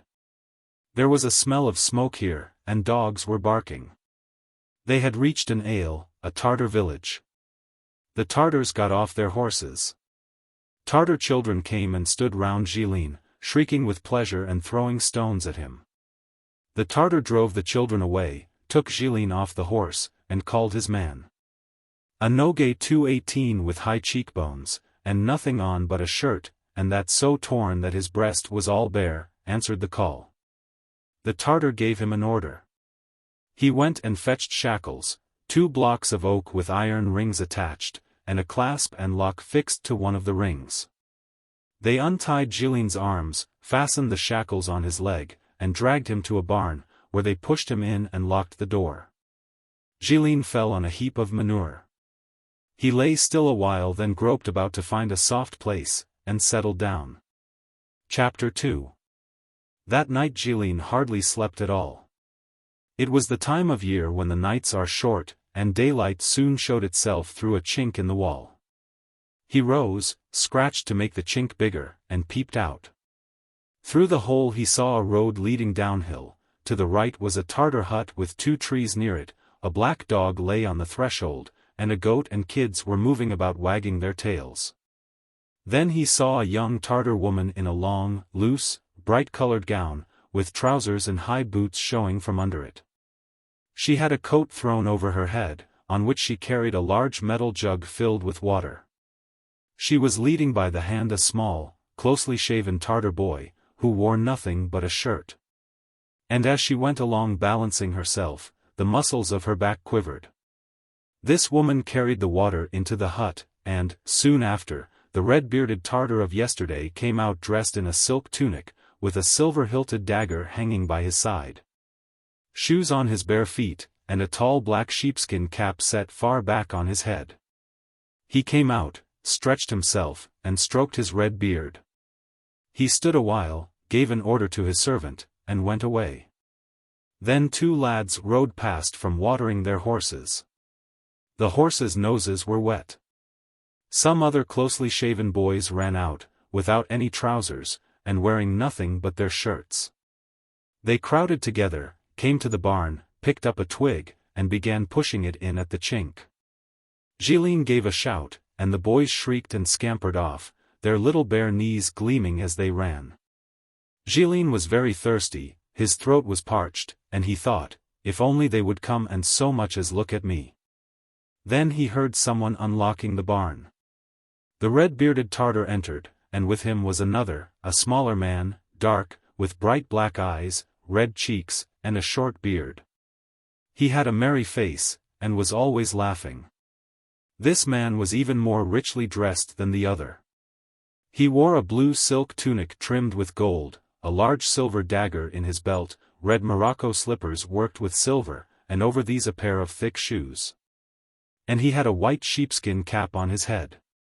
The red-bearded Tartar entered, muttered something as if he were annoyed, and stood leaning against the doorpost, playing with his dagger, and glaring askance at Gilin, like a wolf.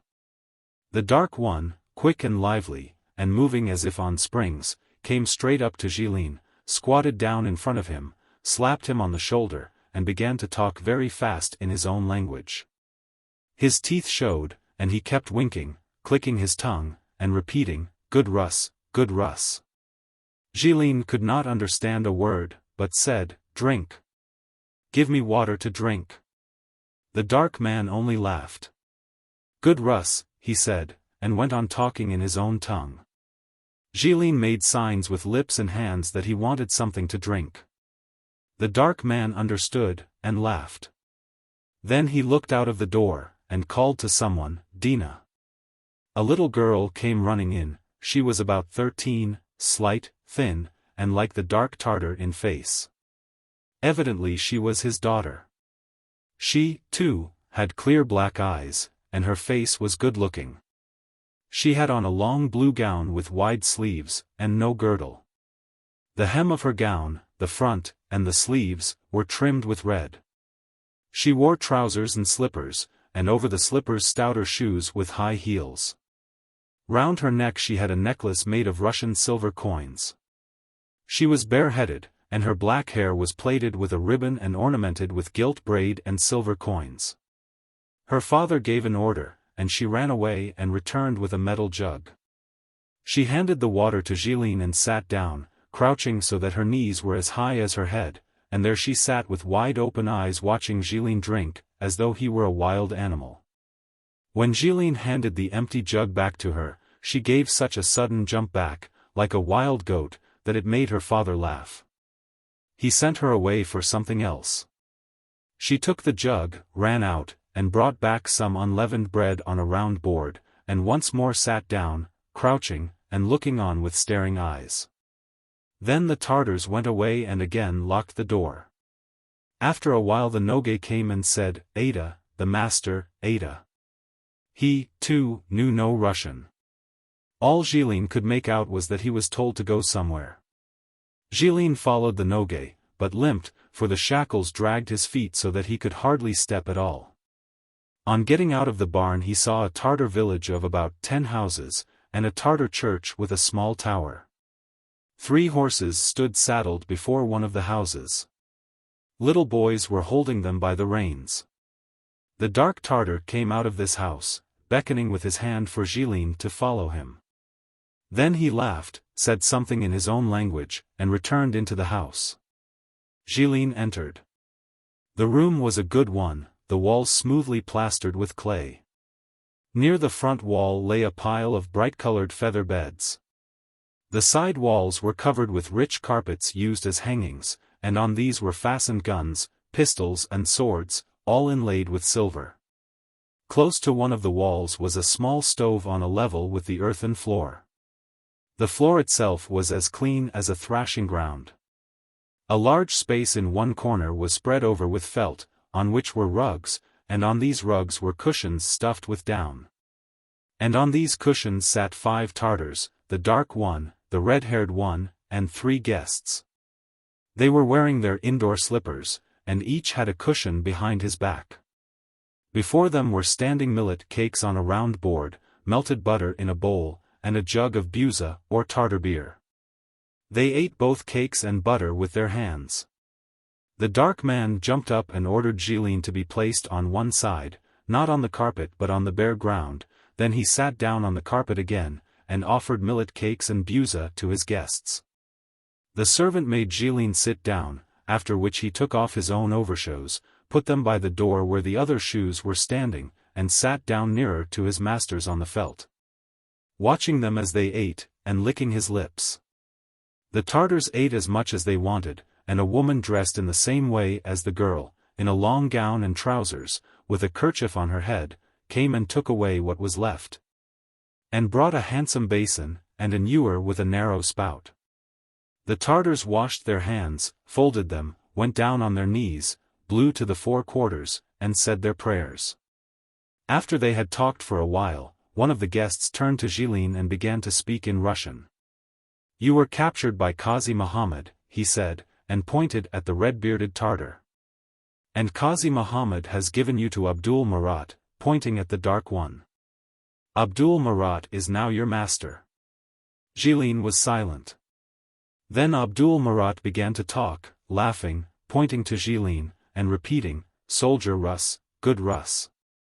The interpreter said, "He orders you to write home and tell them to send a ransom, and as soon as the money comes he will set you free." Gilles thought for a moment, and said, "How much ransom does he want?" The Tartars talked a while, and then the interpreter said, 3,000 rubles. "No," said Gilles, "I can't pay so much." Abdul jumped up and, waving his arms, talked to Gilles, thinking, as before, that he would understand. The interpreter translated, "How much will you give?" Gilles considered, and said, 500 rubles. At this the Tartars began speaking very quickly, all together. Abdul began to shout at the red-bearded one, and jabbered so fast that the spittle spurted out of his mouth. The red-bearded one only screwed up his eyes and clicked his tongue. They quietened down after a while, and the interpreter said, 500 rubles is not enough for the master. He paid 200 for you himself. Qazi Muhammad was in debt to him, and he took you in payment. 3,000 rubles. Less than that won't do. If you refuse to write, you will be put into a pit and flogged with a whip. Thought Gilles, the more one fears them the worse it will be. So he sprang to his feet, and said, "You tell that dog that if he tries to frighten me I will not write at all, and he will get nothing. I never was afraid of you dogs, and never will be." The interpreter translated, and again they all began to talk at once. They jabbered for a long time, and then the dark man jumped up, came to Gilles, and said, "Jijit Russ, Jijit Russ." Jijit in their language means, brave. And he laughed, and said something to the interpreter, who translated, 1,000 rubles will satisfy him. Gilles stuck to it, "I will not give more than 500. And if you kill me you'll get nothing at all." The Tartars talked a while, then sent the servant out to fetch something, and kept looking, now at Gilles, now at the door. The servant returned, followed by a stout, barefooted, tattered man, who also had his legs shackled. Gilles gasped with surprise. It was Castellan. He, too, had been taken. They were put side by side, and began to tell each other what had occurred. While they talked, the Tartars looked on in silence. Gilles related what had happened to him. And Castellan told how his horse had stopped, his gun missed fire, and this same Abdul had overtaken and captured him. Abdul jumped up, pointed to Castellan, and said something. The interpreter translated that they both now belonged to one master, and the one who first paid the ransom would be set free first. There now, he said to Gilles, you get angry, but your comrade here is gentle, he has written home, and they will send 5,000 rubles. So he will be well fed and well treated. Gilles replied, my comrade can do as he likes, maybe he is rich, I am not. It must be as I said. Kill me, if you like, you will gain nothing by it. But I will not write for more than 500 rubles. They were silent. Suddenly up sprang Abdul, brought a little box, took out a pen, ink, and a bit of paper, gave them to Gilles, slapped him on the shoulder, and made a sign that he should write. He had agreed to take 500 rubles. Wait a bit, said Gilles to the interpreter, tell him that he must feed us properly, give us proper clothes and boots, and let us be together. It will be more cheerful for us. And he must have these shackles taken off our feet, and Gilles looked at his master and laughed. The master also laughed, heard the interpreter, and said, I will give them the best of clothes, a cloak and boots fit to be married in. I will feed them like princes. And if they like they can live together in the barn. But I can't take off the shackles, or they will run away. They shall be taken off, however, at night. And he jumped up and slapped Gilles on the shoulder, exclaiming, you good, I good. Gilles wrote the letter, but addressed it wrongly, so that it should not reach its destination, thinking to himself, I'll run away. Gilles and Castellan were taken back to the barn and given some maize straw, a jug of water, some bread, 2 old cloaks, and some worn-out military boots, evidently taken from the corpses of Russian soldiers. At night their shackles were taken off their feet, and they were locked up in the barn. Chapter 3. Gilles and his friend lived in this way for a whole month. The master always laughed and said, you, Iván, good. I, Abdul, good. But he fed them badly, giving them nothing but unleavened bread of millet flour baked into flat cakes, or sometimes only unbaked dough. Castellan wrote home a second time, and did nothing but mope and wait for the money to arrive. He would sit for days together in the barn sleeping, or counting the days till a letter could come. Gilles knew his letter would reach no one, and he did not write another. He thought, where could my mother get enough money to ransom me? As it is she lived chiefly on what I sent her. If she had to raise 500 rubles, she would be quite ruined. With God's help I'll manage to escape. So he kept on the lookout, planning how to run away. He would walk about the ale whistling, or would sit working, modeling dolls of clay, or weaving baskets out of twigs, for Gilles was clever with his hands. Once he modeled a doll with a nose and hands and feet and with a Tartar gown on, and put it up on the roof. When the Tartar women came out to fetch water, the master's daughter, Dina, saw the doll and called the women, who put down their jugs and stood looking and laughing. Gilles took down the doll and held it out to them. They laughed, but dared not take it. He put down the doll and went into the barn, waiting to see what would happen. Dina ran up to the doll, looked round, seized it, and ran away. In the morning, at daybreak, he looked out.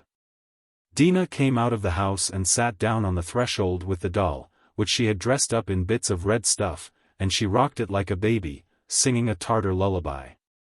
An old woman came out and scolded her, and snatching the doll away she broke it to bits, and sent Dina about her business. But Gilles made another doll, better than the first, and gave it to Dina.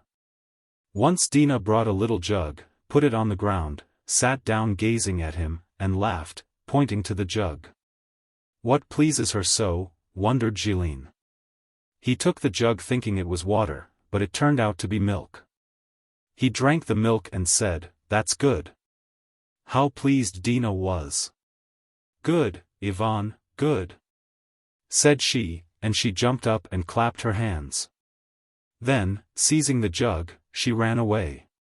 After that, she stealthily brought him some milk every day.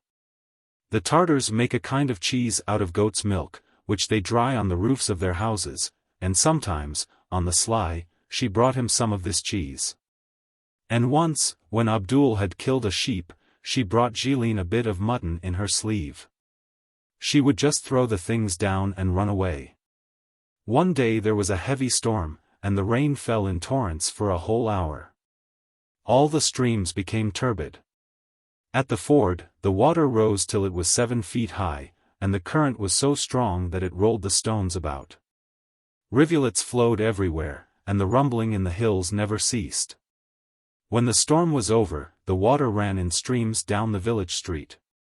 Gilles got his master to lend him a knife, and with it he shaped a small cylinder, and cutting some little boards, he made a wheel to which he fixed 2 dolls, one on each side. The little girls brought him some bits of stuff, and he dressed the dolls, one as a peasant, the other as a peasant woman. Then he fastened them in their places, and set the wheel so that the stream should work it. The wheel began to turn and the dolls danced. The whole village collected round. Little boys and girls, Tartar men and women, all came and clicked their tongues. "Ah, Russ! Ah, Iván!" Abdul had a Russian clock, which was broken. He called Gilles and showed it to him, clicking his tongue. "Give it me, I'll mend it for you," said Gilles. He took it to pieces with the knife, sorted the pieces, and put them together again, so that the clock went all right. The master was delighted, and made him a present of one of his old tunics which was all in holes. Gilles had to accept it. He could, at any rate, use it as a coverlet at night. After that Gilles' fame spread, and Tartars came from distant villages, bringing him now the lock of a gun or of a pistol, now a watch, to mend. His master gave him some tools, pincers, gimlets, and a file. One day a Tartar fell ill, and they came to Gilles saying, "Come and heal him." Gilles knew nothing about doctoring, but he went to look, and thought to himself, "Perhaps he will get well anyway." He returned to the barn, mixed some water with sand, and then in the presence of the Tartars whispered some words over it and gave it to the sick man to drink. Luckily for him, the Tartar recovered. Gilles began to pick up their language a little, and some of the Tartars grew familiar with him. When they wanted him, they would call, "Iván, Iván." Others, however, still looked at him askance, as at a wild beast. The red-bearded Tartar disliked Gilles. Whenever he saw him he frowned and turned away, or swore at him. There was also an old man there who did not live in the ale, but used to come up from the foot of the hill. Gilles only saw him when he passed on his way to the mosque.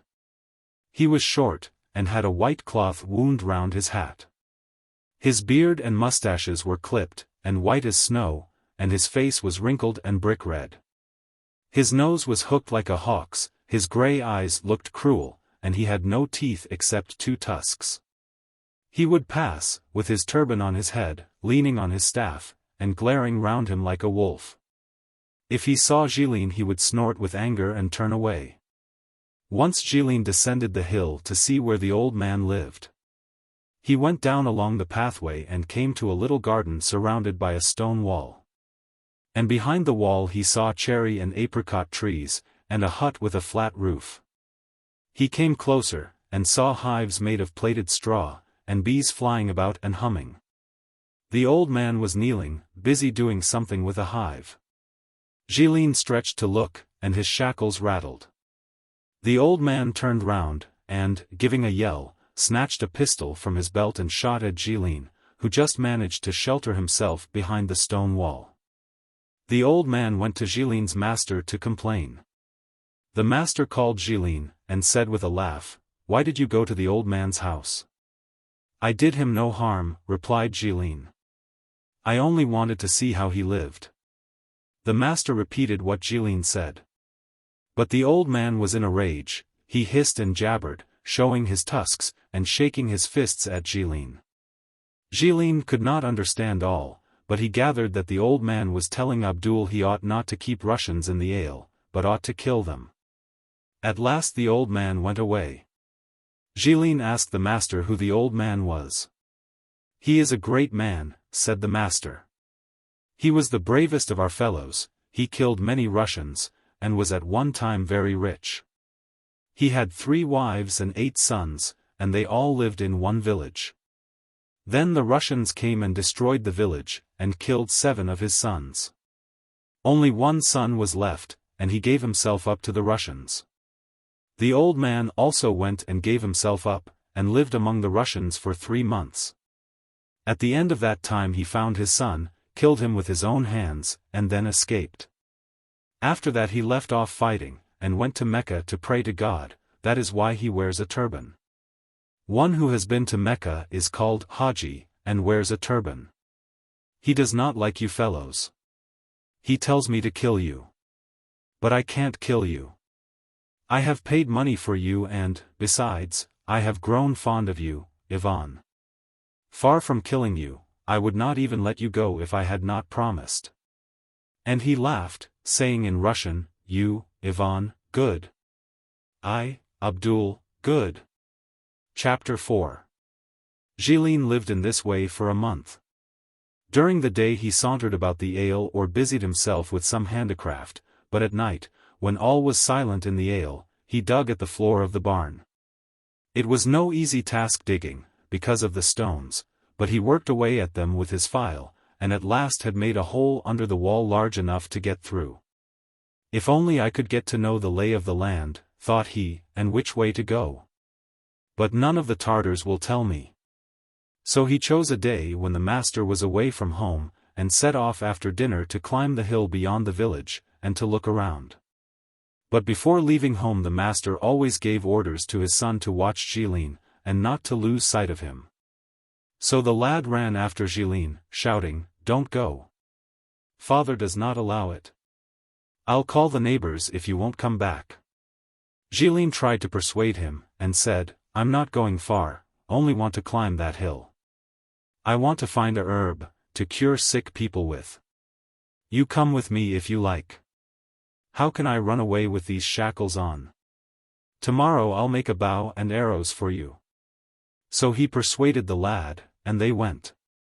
To look at the hill, it did not seem far to the top, but it was hard walking with shackles on his leg.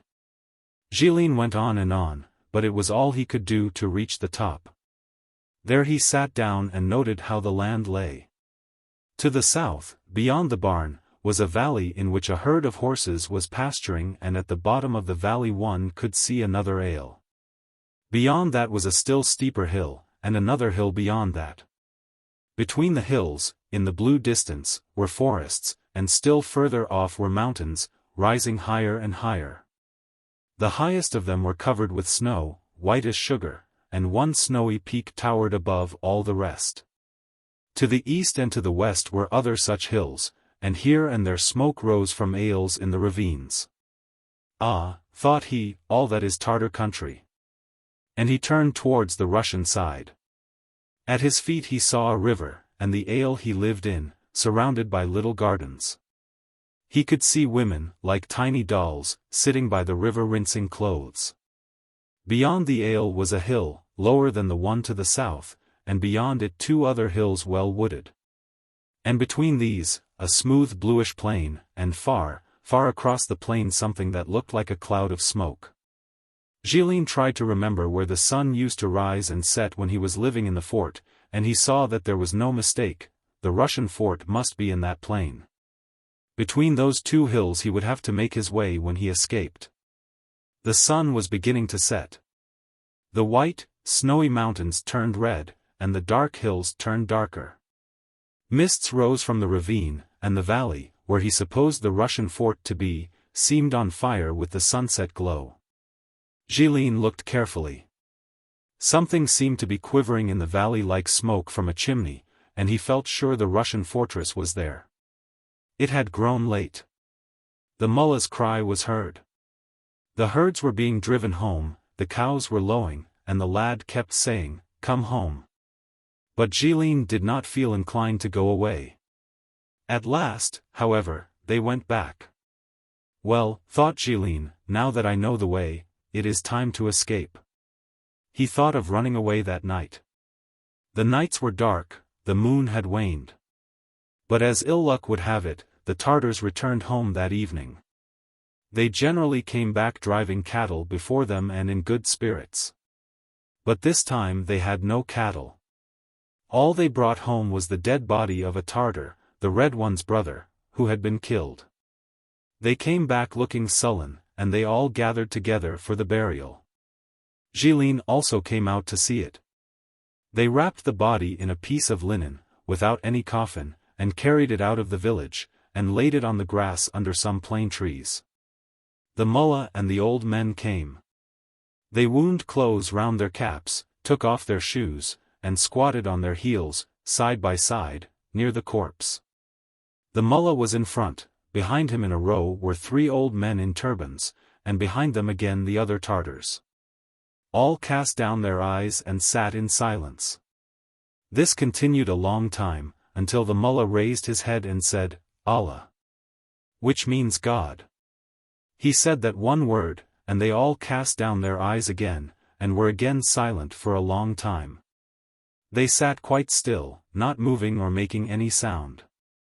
Again the mullah lifted his head and said, "Allah," and they all repeated, "Allah, Allah," and were again silent. The dead body lay immovable on the grass, and they sat as still as if they too were dead. Not one of them moved. There was no sound but that of the leaves of the plane trees stirring in the breeze. Then the mullah repeated a prayer, and they all rose. They lifted the body and carried it in their arms to a hole in the ground. It was not an ordinary hole, but was hollowed out under the ground like a vault. They took the body under the arms and by the legs, bent it, and let it gently down, pushing it under the earth in a sitting posture, with the hands folded in front. The Nogay brought some green rushes, which they stuffed into the hole, and, quickly covering it with earth, they smoothed the ground, and set an upright stone at the head of the grave. Then they trod the earth down, and again sat in a row before the grave, keeping silence for a long time.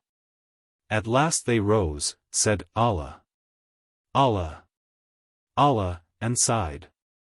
The red-bearded Tartar gave money to the old men, then he too rose, took a whip, struck himself with it 3 times on the forehead, and went home. The next morning Gilin saw the red Tartar, followed by 3 others, leading a mare out of the village. When they were beyond the village, the red-bearded Tartar took off his tunic and turned up his sleeves, showing his stout arms. Then he drew a dagger and sharpened it on a whetstone. The other Tartars raised the mare's head, and he cut her throat, threw her down, and began skinning her, loosening the hide with his big hands. Women and girls came and began to wash the entrails and the inwards. The mare was cut up, the pieces taken into the hut, and the whole village collected at the red Tartar's hut for a funeral feast. For 3 days they went on eating the flesh of the mare, drinking buza, and praying for the dead man. All the Tartars were at home.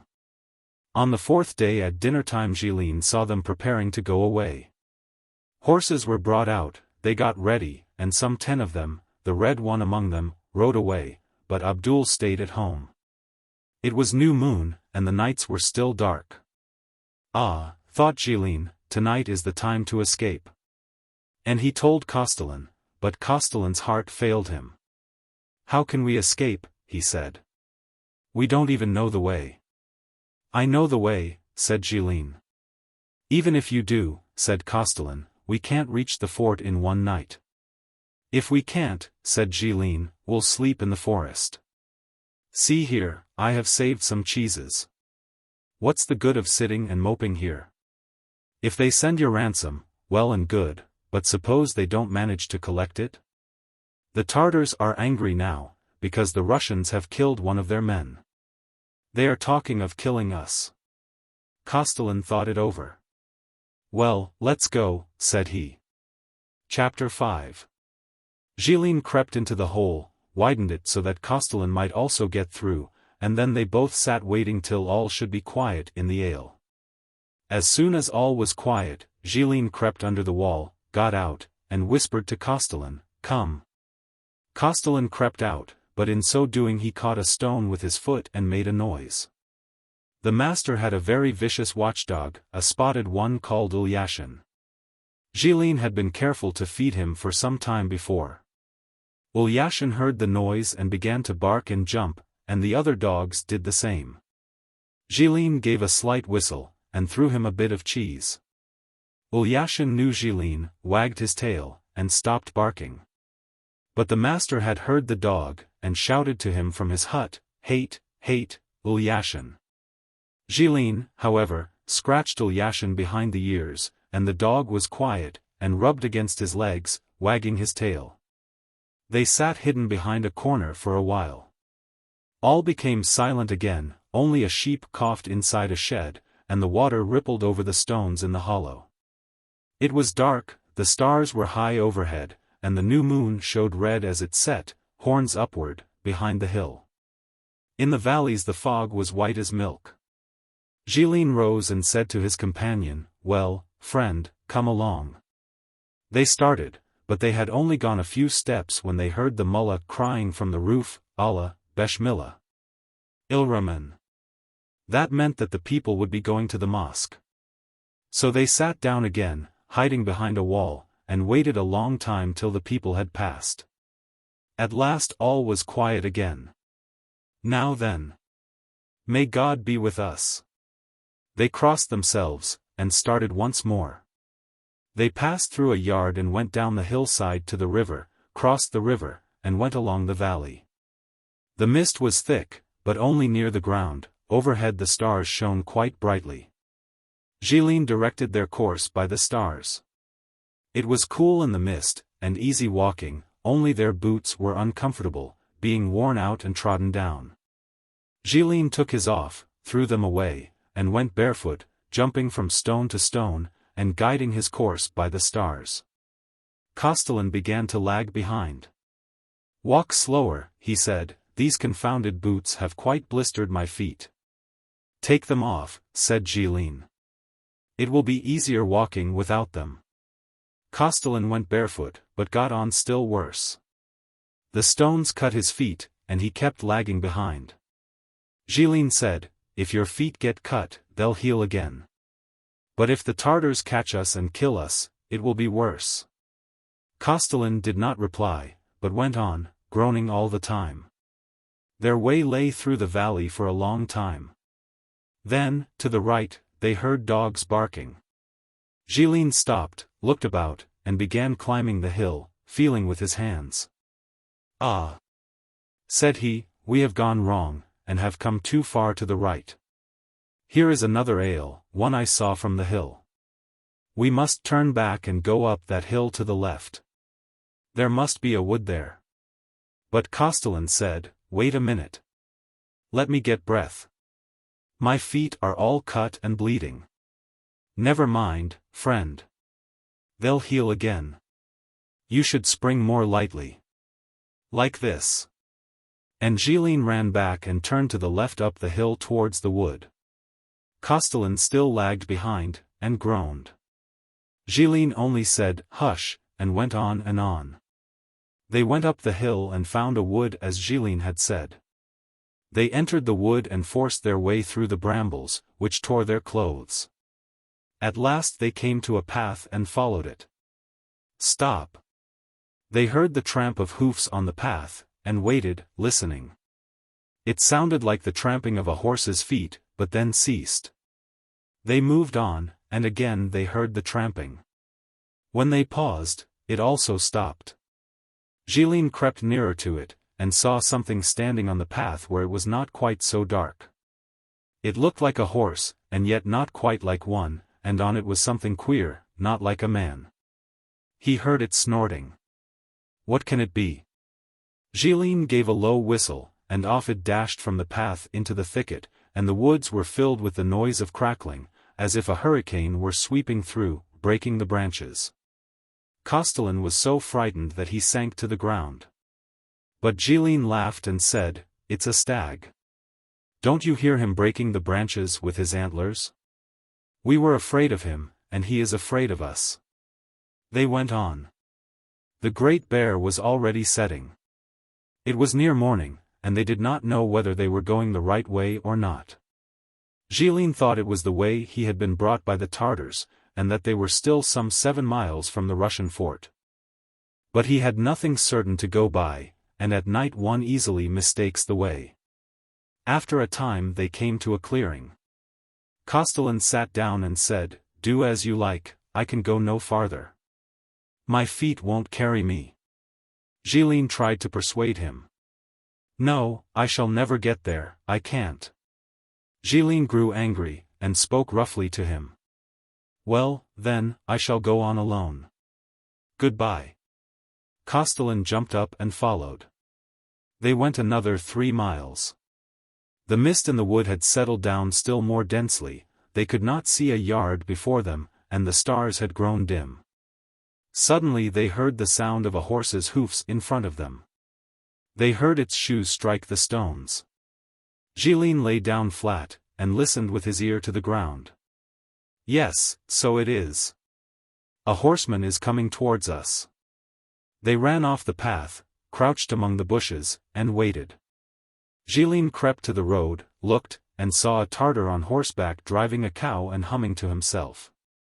The Tartar rode past. Gilles returned to Castellan. "God has led him past us, get up and let's go on." Castellan tried to rise, but fell back again. "I can't, on my word I can't. I have no strength left." He was heavy and stout, and had been perspiring freely. Chilled by the mist, and with his feet all bleeding, he had grown quite limp. Gilles tried to lift him, when suddenly Castellan screamed out, "Oh, how it hurts." Gilles' heart sank. "What are you shouting for? The Tartar is still near, he'll have heard you." And he thought to himself, "He is really quite done up. What am I to do with him? It won't do to desert a comrade. Well, then, get up, and climb up on my back. I'll carry you if you really can't walk." He helped Castellan up, and put his arms under his thighs. Then he went out onto the path, carrying him. "Only, for the love of heaven," said Gilles, "don't throttle me with your hands. Hold on to my shoulders." Gilles found his load heavy, his feet, too, were bleeding, and he was tired out. Now and then he stooped to balance Castellan better, jerking him up so that he should sit higher, and then went on again. The Tartar must, however, really have heard Castellan scream. Gilles suddenly heard someone galloping behind and shouting in the Tartar tongue. He darted in among the bushes. The Tartar seized his gun and fired, but did not hit them, shouted in his own language, and galloped off along the road. "Well, now we are lost, friend," said Gilles. "That dog will gather the Tartars together to hunt us down. Unless we can get a couple of miles away from here we are lost." And he thought to himself, "Why the devil did I saddle myself with this block? I should have got away long ago had I been alone." "Go on alone," said Castellan. "Why should you perish because of me?" "No, I won't go. It won't do to desert a comrade." Again he took Castellan on his shoulders and staggered on. They went on in that way for another half-mile or more. They were still in the forest, and could not see the end of it. But the mist was already dispersing, and clouds seemed to be gathering, the stars were no longer to be seen. Gilles was quite done up. They came to a spring walled in with stones by the side of the path. Gilles stopped and set Castellan down. "Let me have a rest and a drink," said he, "and let us eat some of the cheese. It can't be much farther now." But hardly had he lain down to get a drink, when he heard the sound of horses' feet behind him. Again they darted to the right among the bushes, and lay down under a steep slope. They heard Tartar voices. The Tartars stopped at the very spot where they had turned off the path. The Tartars talked a bit, and then seemed to be setting a dog on the scent. There was a sound of crackling twigs, and a strange dog appeared from behind the bushes. It stopped, and began to bark. Then the Tartars, also strangers, came climbing down, seized Gilles and Castellan, bound them, put them on horses, and rode away with them. When they had ridden about 2 miles, they met Abdul, their owner, with 2 other Tartars following him. After talking with the strangers, he put Gilles and Castellan on 2 of his own horses and took them back to the ale. Abdul did not laugh now, and did not say a word to them. They were back at the ale by daybreak, and were set down in the street. The children came crowding round, throwing stones, shrieking, and beating them with whips. The Tartars gathered together in a circle, and the old man from the foot of the hill was also there. They began discussing. And Gilles heard them considering what should be done with him and Castellan. Some said they ought to be sent farther into the mountains, but the old man said, they must be killed. Abdul disputed with him, saying, I gave money for them, and I must get ransom for them. But the old man said, they will pay you nothing, but will only bring misfortune. It is a sin to feed Russians. Kill them, and have done with it. They dispersed. When they had gone, the master came up to Gilles and said, if the money for your ransom is not sent within a fortnight, I will flog you, and if you try to run away again, I'll kill you like a dog. Write a letter, and write properly. Paper was brought to them, and they wrote the letters. Shackles were put on their feet, and they were taken behind the mosque to a deep pit about 12 feet square, into which they were let down. Chapter 6. Life was now very hard for them. Their shackles were never taken off, and they were not let out into the fresh air. Unbaked dough was thrown to them as if they were dogs, and water was let down in a can. It was wet and close in the pit, and there was a horrible stench. Castellan grew quite ill, his body became swollen and he ached all over, and moaned or slept all the time. Gilles, too, grew downcast, he saw it was a bad lookout, and could think of no way of escape. He tried to make a tunnel, but there was nowhere to put the earth. His master noticed it, and threatened to kill him. He was sitting on the floor of the pit one day, thinking of freedom and feeling very downhearted, when suddenly a cake fell into his lap, then another, and then a shower of cherries. He looked up, and there was Dina. She looked at him, laughed, and ran away. And Gilles thought, might not Dina help me? He cleared out a little place in the pit, scraped up some clay, and began modeling toys. He made men, horses, and dogs, thinking, when Dina comes I'll throw them up to her. But Dina did not come next day. Gilles heard the tramp of horses, some men rode past, and the Tartars gathered in council near the mosque. They shouted and argued. The word Russians was repeated several times. He could hear the voice of the old man. Though he could not distinguish what was said, he guessed that Russian troops were somewhere near, and that the Tartars, afraid they might come into the ale, did not know what to do with their prisoners. After talking a while, they went away. Suddenly he heard a rustling overhead, and saw Dina crouching at the edge of the pit, her knees higher than her head, and bending over so that the coins of her plate dangled above the pit.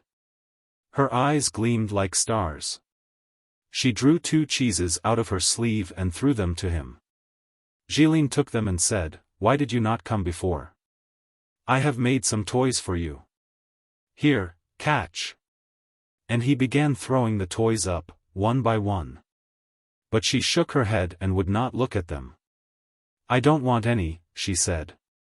She sat silent for a while, and then went on, "Iván, they want to kill you." And she pointed to her own throat. "Who wants to kill me?" "Father, the old men say he must. But I am sorry for you." Gilles answered, "Well, if you are sorry for me, bring me a long pole." She shook her head, as much as to say, "I can't." He clasped his hands and prayed her, "Dina, please do. Dear Dina, I beg of you." "I can't," she said, "they would see me bringing it. They're all at home." And she went away. So when evening came, Gilles still sat looking up now and then, and wondering what would happen. The stars were there, but the moon had not yet risen. The mullah's voice was heard. Then all was silent. Gilles was beginning to doze, thinking, the girl will be afraid to do it.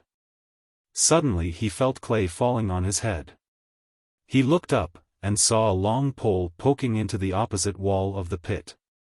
It kept poking about for a time, and then it came down, sliding into the pit. Gilles was glad indeed. He took hold of it and lowered it. It was a strong pole, one that he had seen before on the roof of his master's hut. He looked up. The stars were shining high in the sky, and just above the pit Dina's eyes gleamed in the dark like a cat's. She stooped with her face close to the edge of the pit, and whispered, "Iván. Iván," waving her hand in front of her face to show that he should speak low. "What?" said Gilles. "All but two have gone away." Then Gilles said, "Well, Castellan, come, let us have one last try. I'll help you up." But Castellan would not hear of it. "No," said he, "it's clear I can't get away from here. How can I go, when I have hardly strength to turn round?" "Well, goodbye, then. Don't think ill of me," and they kissed each other. Gilles seized the pole, told Dina to hold on, and began to climb. He slipped once or twice, the shackles hindered him. Castellan helped him, and he managed to get to the top. Dina, with her little hands, pulled with all her might at his shirt, laughing. Gilles drew out the pole and said, "Put it back in its place, Dina, or they'll notice, and you will be beaten." She dragged the pole away, and Gilles went down the hill. When he had gone down the steep incline, he took a sharp stone and tried to wrench the lock off the shackles. But it was a strong lock and he could not manage to break it, and besides, it was difficult to get at. Then he heard someone running down the hill, springing lightly. He thought, surely, that's Dina again. Dina came, took a stone, and said, "Let me try." She knelt down and tried to wrench the lock off, but her little hands were as slender as little twigs, and she had not the strength.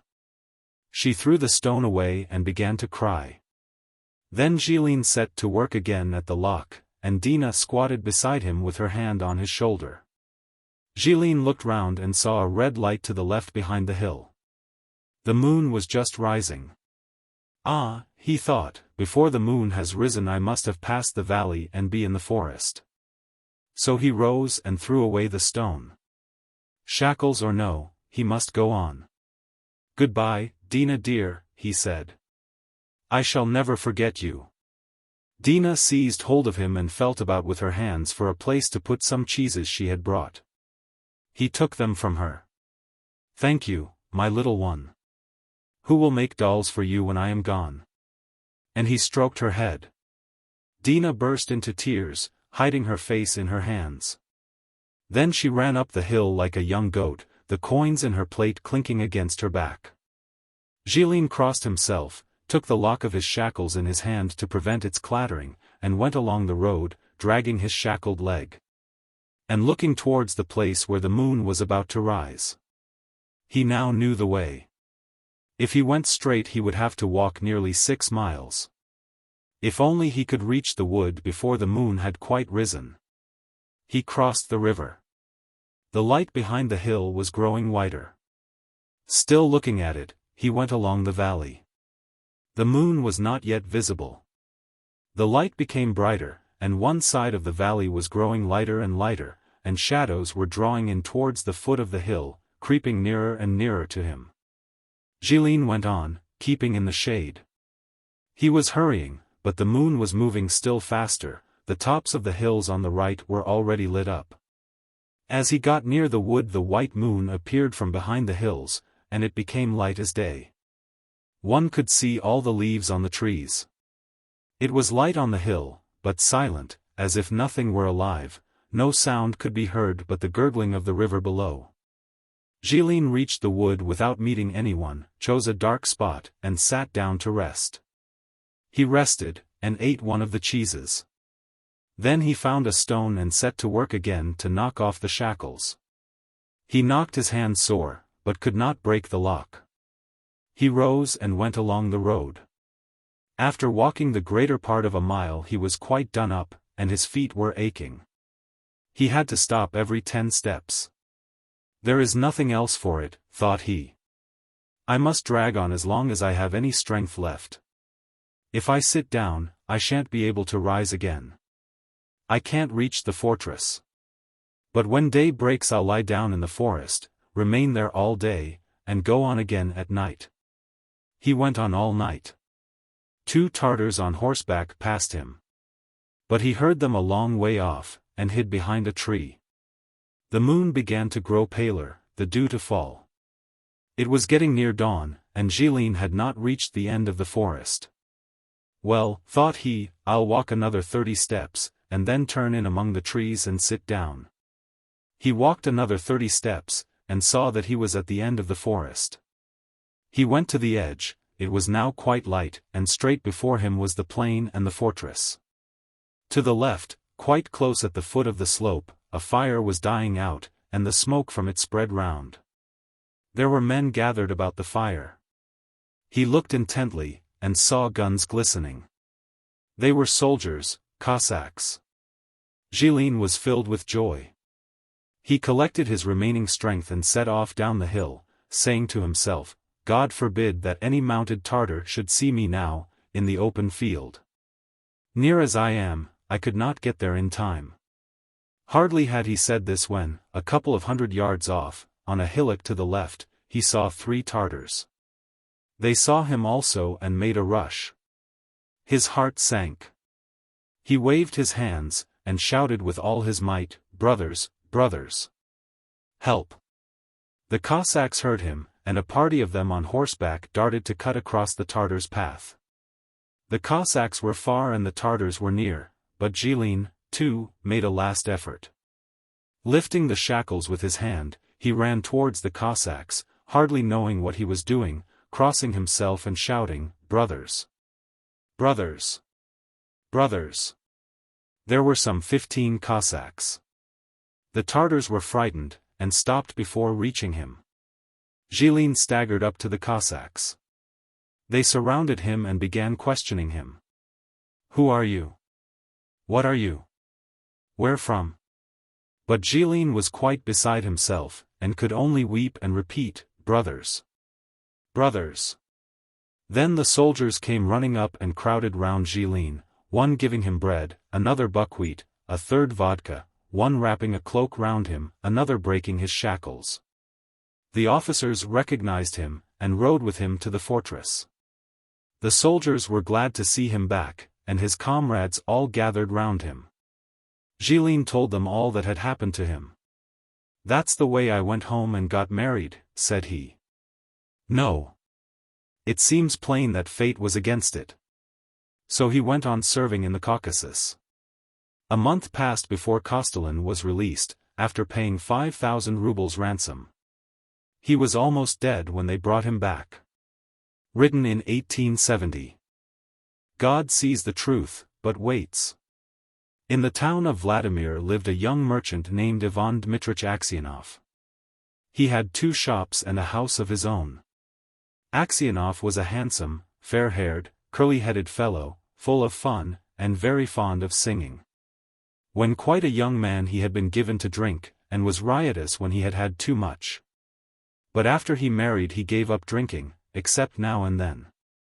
One summer Aksionov was going to the Nizhny fair, and as he bade goodbye to his family his wife said to him, Ivan Dmitrich, do not start today, I have had a bad dream about you.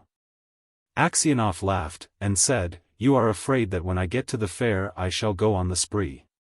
His wife replied, I do not know what I am afraid of, all I know is that I had a bad dream. I dreamt you returned from the town, and when you took off your cap I saw that your hair was quite grey.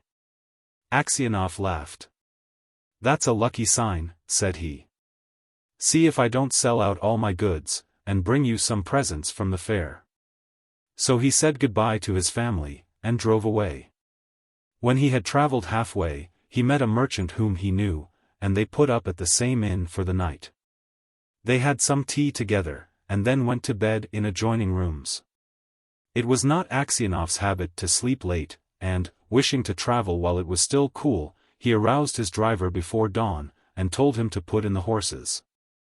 Then he made his way across to the landlord of the inn, who lived in a cottage at the back, paid his bill, and continued his journey. When he had gone about 25 miles, he stopped for the horses to be fed. Aksionov rested a while in the passage of the inn, then he stepped out into the porch, and, ordering a samovar 219 to be heated, got out his guitar and began to play. Suddenly a troika 220 drove up with tinkling bells, and an official alighted, followed by 2 soldiers. He came to Aksionov and began to question him, asking him who he was and whence he came. Aksionov answered him fully, and said, "Won't you have some tea with me?" But the official went on cross-questioning him and asking him, "Where did you spend last night? Were you alone, or with a fellow merchant? Did you see the other merchant this morning? Why did you leave the inn before dawn?" Aksionov wondered why he was asked all these questions, but he described all that had happened, and then added, "Why do you cross-question me as if I were a thief or a robber? I am traveling on business of my own, and there is no need to question me." Then the official, calling the soldiers, said, "I am the police officer of this district, and I question you because the merchant with whom you spent last night has been found with his throat cut. We must search your things." They entered the house. The soldiers and the police officer unstrapped Aksionov's luggage and searched it.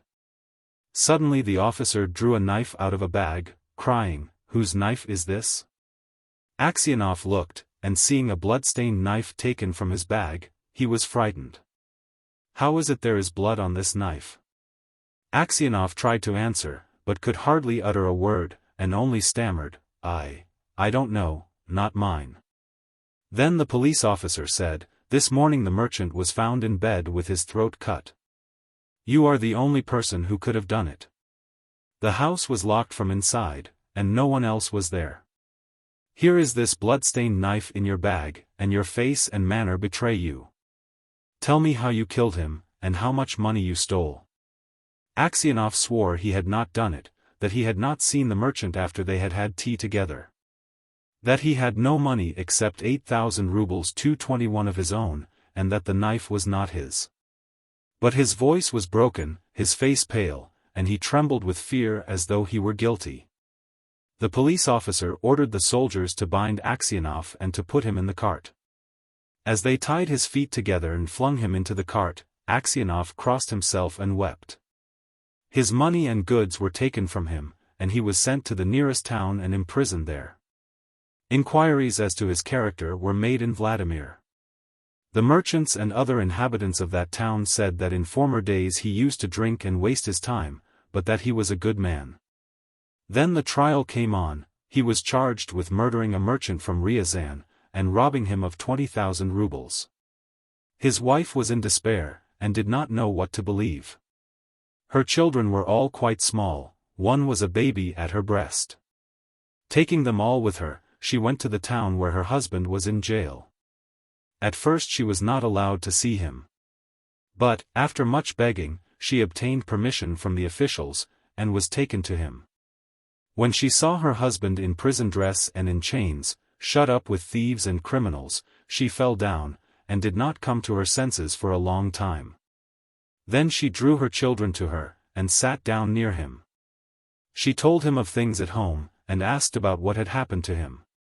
He told her all, and she asked, "What can we do now? We must petition the Tsar not to let an innocent man perish." His wife told him that she had sent a petition to the Tsar, but that it had not been accepted. Aksionov did not reply, but only looked downcast. Then his wife said, "It was not for nothing I dreamt your hair had turned gray. You remember? You should not have started that day." And passing her fingers through his hair, she said, "Vanya dearest, tell your wife the truth, was it not you who did it? So you, too, suspect me," said Aksionov, and, hiding his face in his hands, he began to weep. Then a soldier came to say that the wife and children must go away, and Aksionov said goodbye to his family for the last time. When they were gone, Aksionov recalled what had been said, and when he remembered that his wife also had suspected him, he said to himself, "It seems that only God can know the truth. It is to him alone we must appeal, and from him alone expect mercy." And Aksionov wrote no more petitions, gave up all hope, and only prayed to God. Aksionov was condemned to be flogged and sent to the mines. So he was flogged with a knout, and when the wounds made by the knout were healed, he was driven to Siberia with other convicts. For 26 years Aksionov lived as a convict in Siberia. His hair turned white as snow, and his beard grew long, thin, and gray. All his mirth went, he stooped. He walked slowly, spoke little, and never laughed, but he often prayed.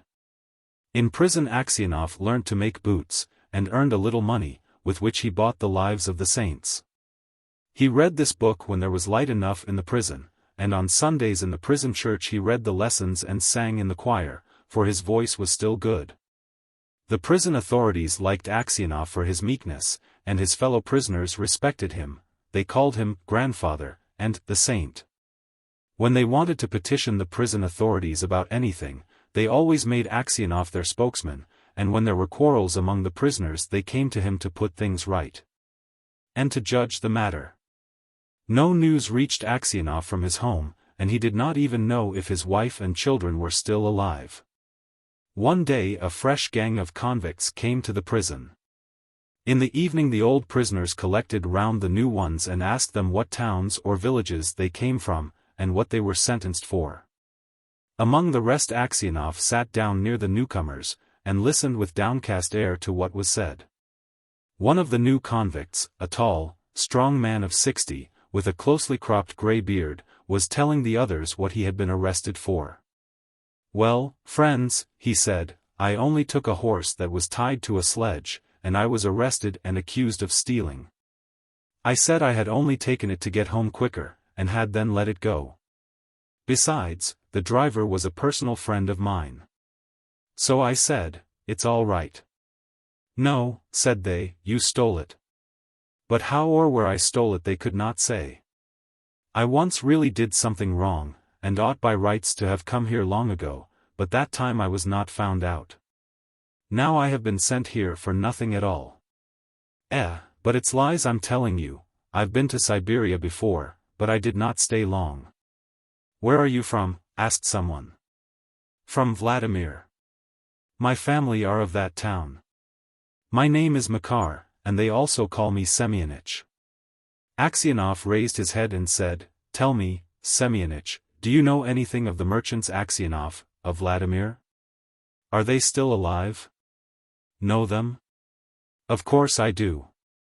The Aksionovs are rich, though their father is in Siberia, a sinner like ourselves, it seems. As for you, Granddad, how did you come here?" Aksionov did not like to speak of his misfortune. He only sighed, and said, "For my sins I have been in prison these 26 years. "What sins?" asked Makar Semyonich. But Aksionov only said, well, I must have deserved it." He would have said no more, but his companions told the newcomer how Aksionov came to be in Siberia, how someone had killed a merchant, and had put a knife among Aksionov's things. And Aksionov had been unjustly condemned. When Makar Semyonich heard this, he looked at Aksionov, slapped his own knee, and exclaimed, "Well, this is wonderful. Really wonderful. But how old you've grown, Granddad." The others asked him why he was so surprised, and where he had seen Aksionov before, but Makar Semyonich did not reply. He only said, "It's wonderful that we should meet here, lads." These words made Aksionov wonder whether this man knew who had killed the merchant, so he said, "Perhaps, Semyonich, you have heard of that affair, or maybe you've seen me before." "How could I help hearing? The world's full of rumors. But it's long ago, and I've forgotten what I heard." "Perhaps you heard who killed the merchant?" asked Aksionov. Makar Semyonich laughed, and replied, "It must have been him in whose bag the knife was found. If someone else hid the knife there, he's not a thief till he's caught, as the saying is." How could anyone put a knife into your bag while it was under your head? It would surely have woke you up. When Aksionov heard these words, he felt sure this was the man who had killed the merchant. He rose and went away. All that night Aksionov lay awake. He felt terribly unhappy, and all sorts of images rose in his mind. There was the image of his wife as she was when he parted from her to go to the fair. He saw her as if she were present. Her face and her eyes rose before him, he heard her speak and laugh. Then he saw his children, quite little, as they were at that time, one with a little cloak on, another at his mother's breast. And then he remembered himself as he used to be, young and merry. He remembered how he sat playing the guitar in the porch of the inn where he was arrested, and how free from care he had been. He saw, in his mind, the place where he was flogged, the executioner, and the people standing around, the chains, the convicts, all the 26 years of his prison life, and his premature old age. The thought of it all made him so wretched that he was ready to kill himself. And it's all that villain's doing, thought Aksionov. And his anger was so great against Makar Semyonich that he longed for vengeance, even if he himself should perish for it. He kept repeating prayers all night, but could get no peace. During the day he did not go near Makar Semyonich, nor even look at him. A fortnight passed in this way. Aksionov could not sleep at nights, and was so miserable that he did not know what to do. One night as he was walking about the prison he noticed some earth that came rolling out from under one of the shelves on which the prisoners slept. He stopped to see what it was. Suddenly Makar Semyonich crept out from under the shelf, and looked up at Aksionov with frightened face. Aksionov tried to pass without looking at him, but Makar seized his hand and told him that he had dug a hole under the wall, getting rid of the earth by putting it into his high boots, and emptying it out every day on the road when the prisoners were driven to their work. Just you keep quiet, old man, and you shall get out too. If you blab they'll flog the life out of me, but I will kill you first. Aksionov trembled with anger as he looked at his enemy.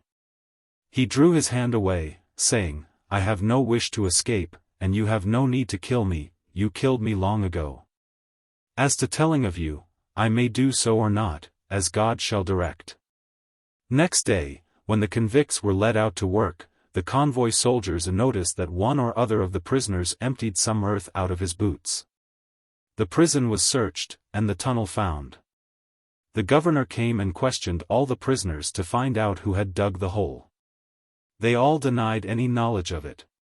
Those who knew, would not betray Makar Semyonich, knowing he would be flogged almost to death.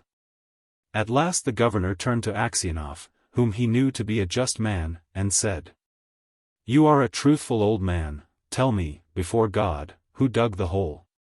Makar Semyonich stood as if he were quite unconcerned, looking at the governor and not so much as glancing at Aksionov. Aksionov's lips and hands trembled, and for a long time he could not utter a word. He thought, why should I screen him who ruined my life? Let him pay for what I have suffered. But if I tell, they will probably flog the life out of him, and maybe I suspect him wrongly. And, after all, what good would it be to me? Well, old man, repeated the governor, tell us the truth, who has been digging under the wall? Aksionov glanced at Makar Semyonich, and said, I cannot say, Your Honor. It is not God's will that I should tell. Do what you like with me, I am in your hands. However much the governor tried, Aksionov would say no more, and so the matter had to be left. That night, when Aksionov was lying on his bed and just beginning to doze, someone came quietly and sat down on his bed. He peered through the darkness and recognized Makar. What more do you want of me? Asked Aksionov. Why have you come here? Makar Semyonich was silent. So Aksionov sat up and said, What do you want? Go away, or I will call the guard. Makar Semyonich bent close over Aksionov, and whispered, Ivan Dmitrich, forgive me. What for? Asked Aksionov. It was I who killed the merchant and hid the knife among your things. I meant to kill you too, but I heard a noise outside, so I hid the knife in your bag and escaped out of the window." Aksionov was silent, and did not know what to say. Makar Semyonich slid off the bed shelf and knelt upon the ground. "Ivan Dmitrich," said he, "forgive me. For the love of God, forgive me.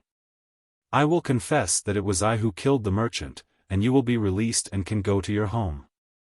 "It is easy for you to talk," said Aksionov, "but I have suffered for you these 26 years. Where could I go to now? My wife is dead, and my children have forgotten me. I have nowhere to go." Makar Semyonich did not rise, but beat his head on the floor. "Ivan Dmitrich, forgive me," he cried. "When they flogged me with the knout it was not so hard to bear as it is to see you now, yet you had pity on me, and did not tell. For Christ's sake forgive me, wretch that I am." And he began to sob. When Aksionov heard him sobbing he, too, began to weep. "God will forgive you," said he. "Maybe I am 100 times worse than you." And at these words his heart grew light, and the longing for home left him. He no longer had any desire to leave the prison, but only hoped for his last hour to come. In spite of what Aksionov had said, Makar Semyonich confessed his guilt.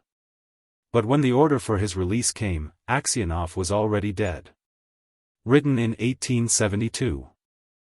The Bear Hunt 222. We were out on a bear hunting expedition. My comrade had shot at a bear, but only gave him a flesh wound. There were traces of blood on the snow, but the bear had got away. We all collected in a group in the forest, to decide whether we ought to go after the bear at once, or wait 2 or 3 days till he should settle down again. We asked the peasant bear drivers whether it would be possible to get round the bear that day. "No.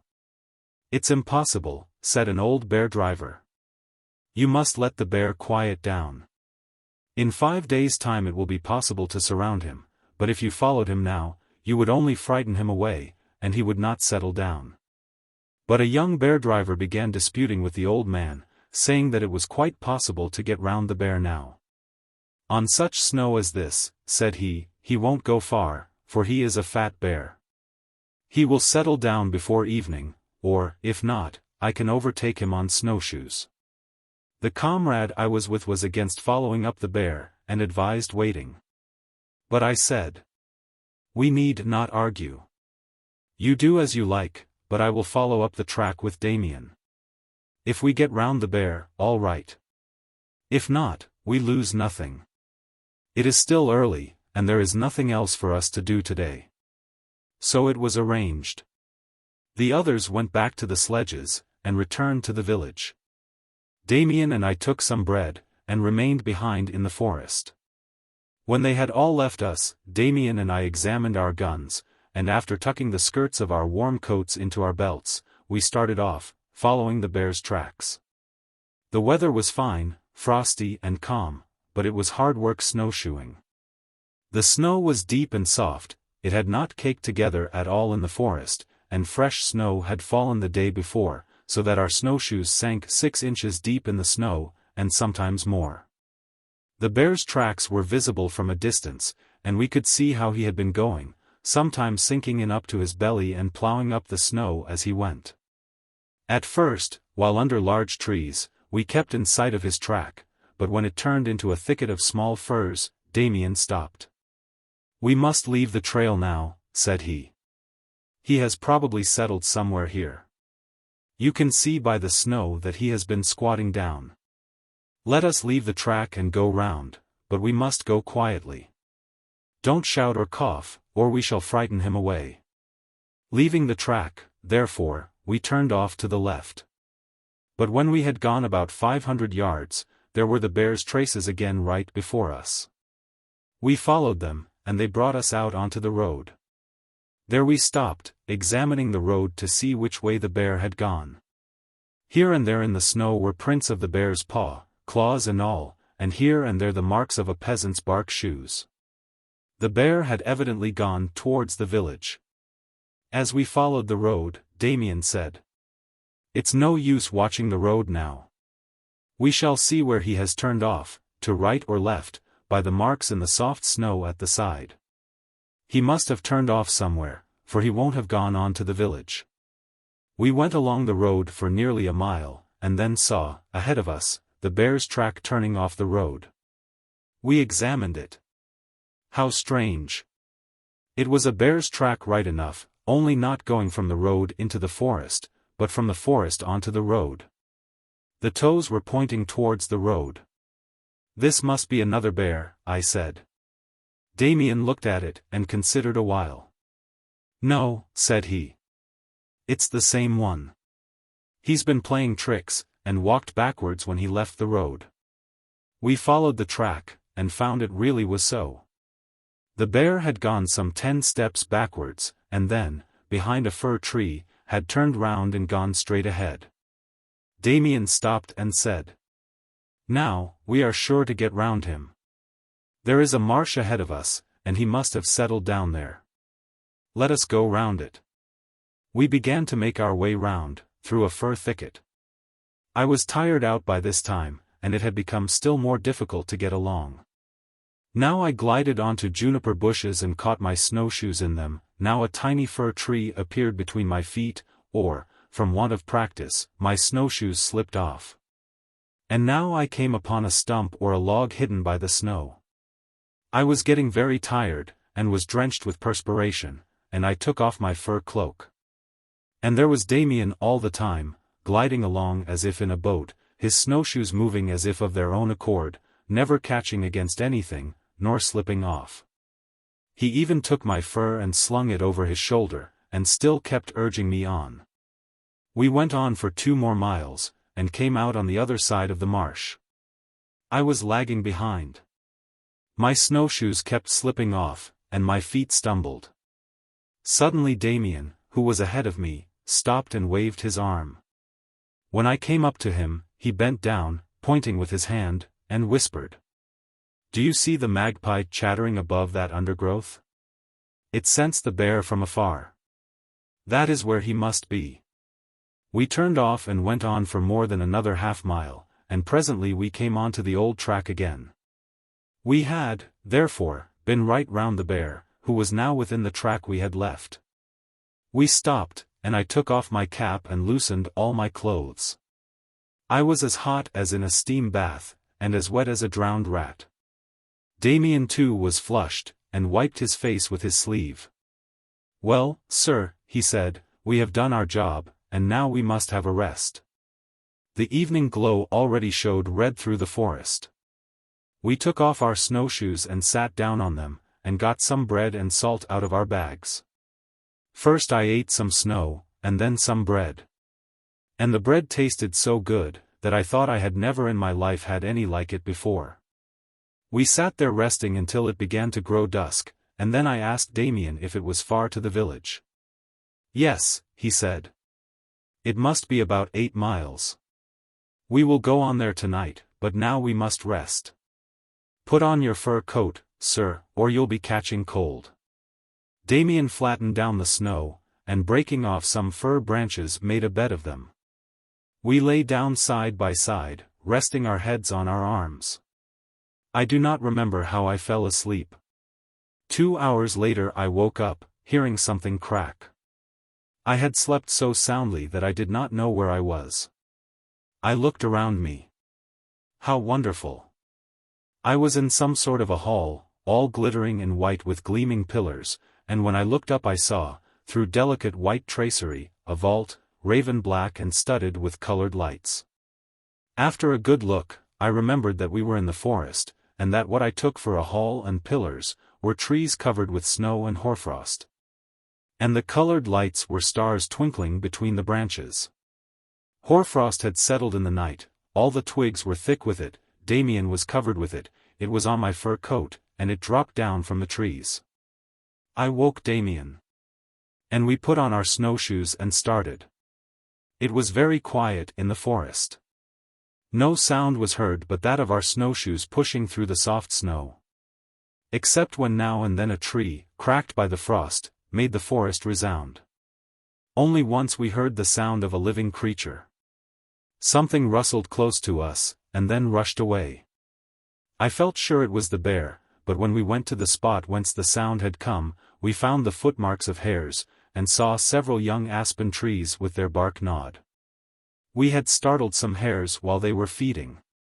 We came out on the road, and followed it, dragging our snowshoes behind us. It was easy walking now. Our snowshoes clattered as they slid behind us from side to side of the hard-trodden road. The snow creaked under our boots, and the cold hoarfrost settled on our faces like down. Seen through the branches, the stars seemed to be running to meet us, now twinkling, now vanishing, as if the whole sky were on the move. I found my comrade sleeping, but woke him up, and related how we had got round the bear. After telling our peasant host to collect beaters for the morning, we had supper and lay down to sleep. I was so tired that I could have slept on till midday, if my comrade had not roused me. I jumped up, and saw that he was already dressed, and busy doing something to his gun. "Where is Damien?" said I. "In the forest, long ago. He has already been over the tracks you made, and been back here, and now he has gone to look after the beaters." I washed and dressed, and loaded my guns. And then we got into a sledge, and started. The sharp frost still continued. It was quiet, and the sun could not be seen. There was a thick mist above us, and hoarfrost still covered everything. After driving about 2 miles along the road, as we came near the forest, we saw a cloud of smoke rising from a hollow, and presently reached a group of peasants, both men and women, armed with cudgels. We got out and went up to them. The men sat roasting potatoes, and laughing and talking with the women. Damien was there too. And when we arrived the people got up, and Damien led them away to place them in the circle we had made the day before. They went along in single file, men and women, 30 in all. The snow was so deep that we could only see them from their waists upwards. They turned into the forest, and my friend and I followed in their track. Though they had trodden a path, walking was difficult, but, on the other hand, it was impossible to fall. It was like walking between 2 walls of snow. We went on in this way for nearly half a mile, when all at once we saw Damien coming from another direction, running towards us on his snowshoes, and beckoning us to join him. We went towards him, and he showed us where to stand. I took my place, and looked round me.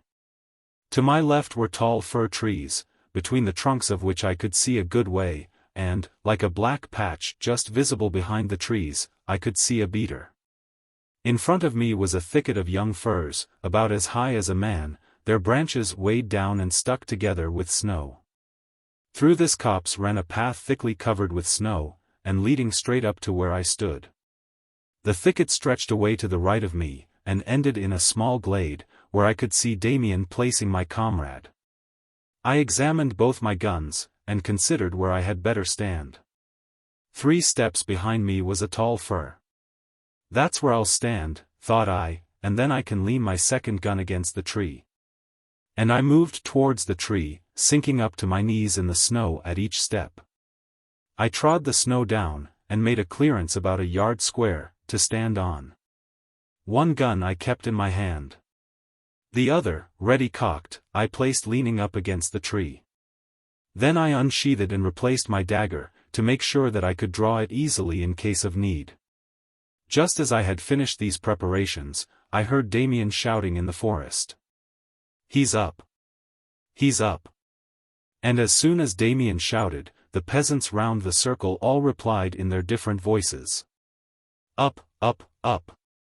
Oh! Oh! Oh!" shouted the men. "I!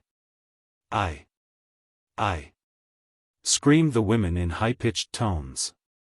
The bear was inside the circle, and as Damien drove him on, the people all round kept shouting.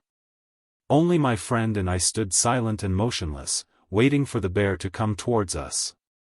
As I stood gazing and listening, my heart beat violently. I trembled, holding my gun fast. Now, I thought. He will come suddenly. I shall aim, fire, and he will drop. Suddenly, to my left, but at a distance, I heard something falling on the snow. I looked between the tall fir trees, and, some 50 paces off, behind the trunks, saw something big and black. I took aim and waited, thinking, won't he come any nearer? As I waited I saw him move his ears, turn, and go back, and then I caught a glimpse of the whole of him in profile. He was an immense brute. In my excitement, I fired, and heard my bullet go, flop, against a tree. Peering through the smoke, I saw my bear scampering back into the circle, and disappearing among the trees. Well, thought I, my chance is lost. He won't come back to me. Either my comrade will shoot him, or he will escape through the line of beaters.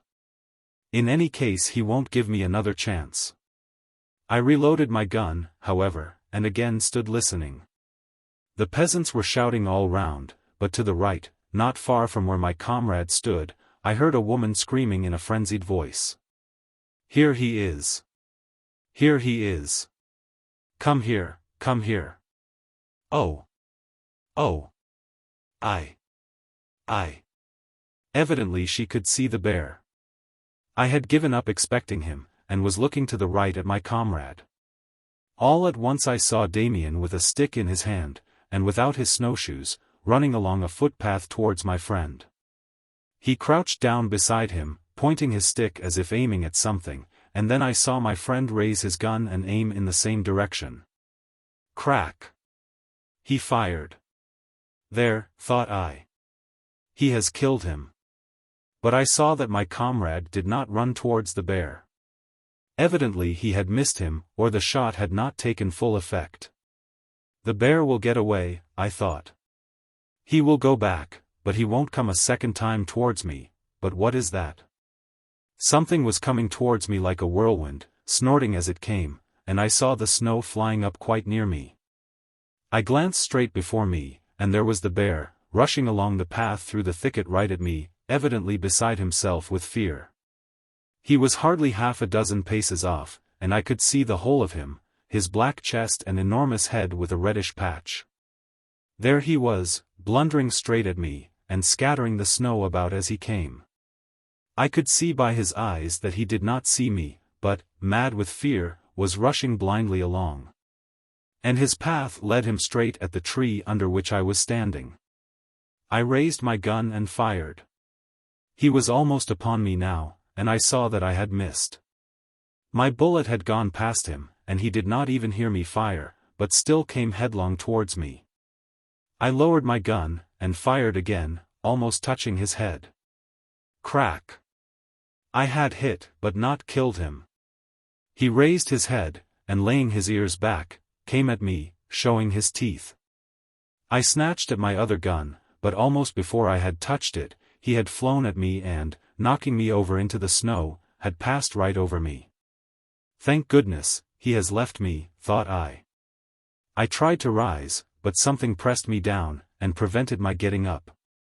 The bear's rush had carried him past me, but he had turned back, and had fallen on me with the whole weight of his body. I felt something heavy weighing me down, and something warm above my face, and I realized that he was drawing my whole face into his mouth. My nose was already in it, and I felt the heat of it, and smelt his blood. He was pressing my shoulders down with his paws so that I could not move. All I could do was to draw my head down towards my chest away from his mouth, trying to free my nose and eyes, while he tried to get his teeth into them. Then I felt that he had seized my forehead just under the hair with the teeth of his lower jaw, and the flesh below my eyes with his upper jaw, and was closing his teeth. It was as if my face were being cut with knives. I struggled to get away, while he made haste to close his jaws like a dog gnawing. I managed to twist my face away, but he began drawing it again into his mouth. Now, thought I, my end has come. Then I felt the weight lifted, and looking up, I saw that he was no longer there. He had jumped off me and run away. When my comrade and Damien had seen the bear knock me down and begin worrying me, they rushed to the rescue. My comrade, in his haste, blundered, and instead of following the trodden path, ran into the deep snow and fell down. While he was struggling out of the snow, the bear was gnawing at me. But Damien, just as he was, without a gun, and with only a stick in his hand, rushed along the path shouting, "He's eating the master! He's eating the master!" And as he ran, he called to the bear, "Oh, you idiot! What are you doing? Leave off! Leave off!" The bear obeyed him, and leaving me ran away. When I rose, there was as much blood on the snow as if a sheep had been killed, and the flesh hung in rags above my eyes, though in my excitement I felt no pain. My comrade had come up by this time, and the other people collected round. They looked at my wound, and put snow on it.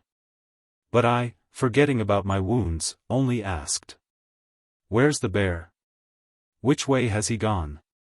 Suddenly I heard, "Here he is! Here he is!" And we saw the bear again running at us. We seized our guns, but before anyone had time to fire he had run past. He had grown ferocious, and wanted to gnaw me again, but seeing so many people he took fright. We saw by his track that his head was bleeding, and we wanted to follow him up. But, as my wounds had become very painful, we went, instead, to the town to find a doctor. The doctor stitched up my wounds with silk, and they soon began to heal. A month later we went to hunt that bear again, but I did not get a chance of finishing him. He would not come out of the circle, but went round and round, growling in a terrible voice. Damien killed him. The bear's lower jaw had been broken, and one of his teeth knocked out by my bullet. He was a huge creature, and had splendid black fur. I had him stuffed, and he now lies in my room. The wounds on my forehead healed up so that the scars can scarcely be seen. Written about 1872. What men live by. We know that we have passed out of death into life, because we love the brethren. He that loveth not abideth in death. 1 John 3 verse 14. Whoso hath the world's goods, and beholdeth his brother in need, and shutteth up his compassion from him, how doth the love of God abide in him? My little children, let us not love in word, neither with the tongue, but in deed and truth. 3:17-18. Love is of God, and every one that loveth is begotten of God, and knoweth God. He that loveth not knoweth not God, for God is love. 4:7-8. No man hath beheld God at any time. If we love one another, God abideth in us. 4:12. God is love. And he that abideth in love abideth in God, and God abideth in him. 4:16. If a man say, I love God, and hateth his brother, he is a liar. For he that loveth not his brother whom he hath seen, how can he love God whom he hath not seen? 4:20. Chapter 1. A shoemaker named Simon, who had neither house nor land of his own, lived with his wife and children in a peasant's hut, and earned his living by his work. Work was cheap, but bread was dear, and what he earned he spent for food. The man and his wife had but one sheepskin coat between them for winter wear, and even that was torn to tatters, and this was the second year he had been wanting to buy sheepskins for a new coat. Before winter Simon saved up a little money. A 3-ruble note lay hidden in his wife's box, and 5 rubles and 20 kopecks (2.23) were owed him by customers in the village. So one morning he prepared to go to the village to buy the sheepskins. He put on over his shirt his wife's wadded nankeen jacket, and over that he put his own cloth coat. He took the 3-ruble note in his pocket, cut himself a stick to serve as a staff, and started off after breakfast. I'll collect the 5 rubles that are due to me, thought he, add the 3 I have got, and that will be enough to buy sheepskins for the winter coat. He came to the village and called at a peasant's hut, but the man was not at home. The peasant's wife promised that the money should be paid next week, but she would not pay it herself. Then Simon called on another peasant, but this one swore he had no money, and would only pay 20 kopecks which he owed for a pair of boots Simon had mended.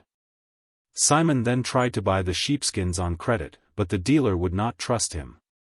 Bring your money, said he, then you may have your pick of the skins. We know what debt collecting is like. So all the business the shoemaker did was to get the 20 kopecks for boots he had mended, and to take a pair of felt boots a peasant gave him to sole with leather. Simon felt downhearted. He spent the 20 kopecks on vodka, and started homewards without having bought any skins. In the morning he had felt the frost. But now, after drinking the vodka, he felt warm, even without a sheepskin coat. He trudged along, striking his stick on the frozen earth with one hand, swinging the felt boots with the other, and talking to himself. "I'm quite warm," said he, "though I have no sheepskin coat. I've had a drop, and it runs through all my veins. I need no sheepskins. I go along and don't worry about anything. That's the sort of man I am. What do I care? I can live without sheepskins. I don't need them. My wife will fret, to be sure. And, true enough, it is a shame, one works all day long, and then does not get paid.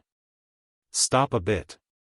If you don't bring that money along, sure enough I'll skin you, blessed if I don't. How's that? He pays 20 kopecks at a time. What can I do with 20 kopecks?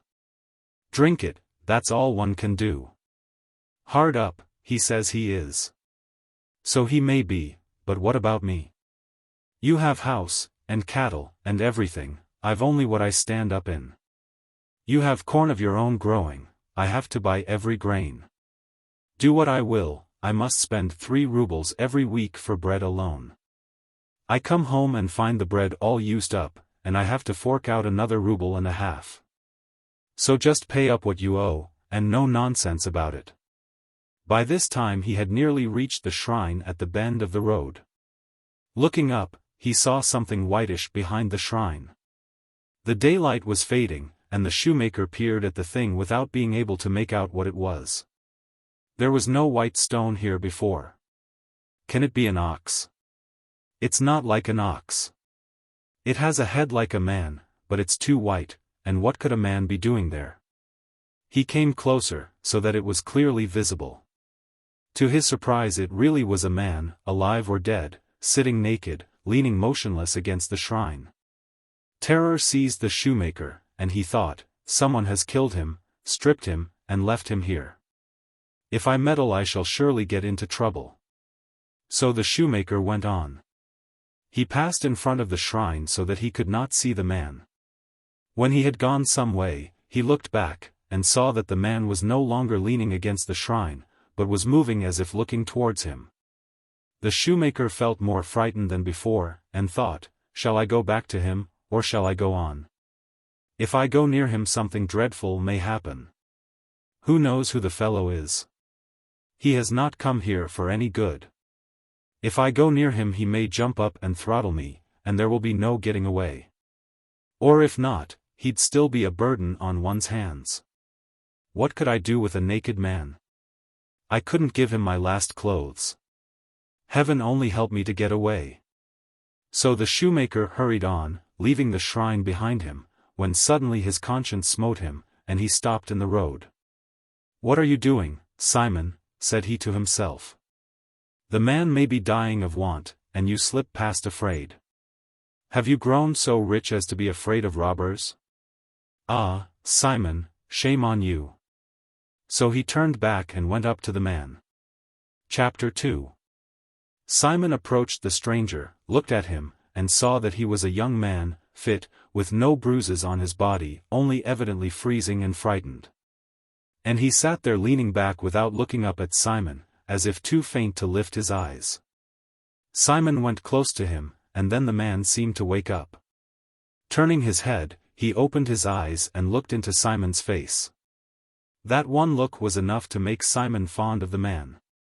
He threw the felt boots on the ground, undid his sash, laid it on the boots, and took off his cloth coat. "It's not a time for talking," said he. "Come, put this coat on at once."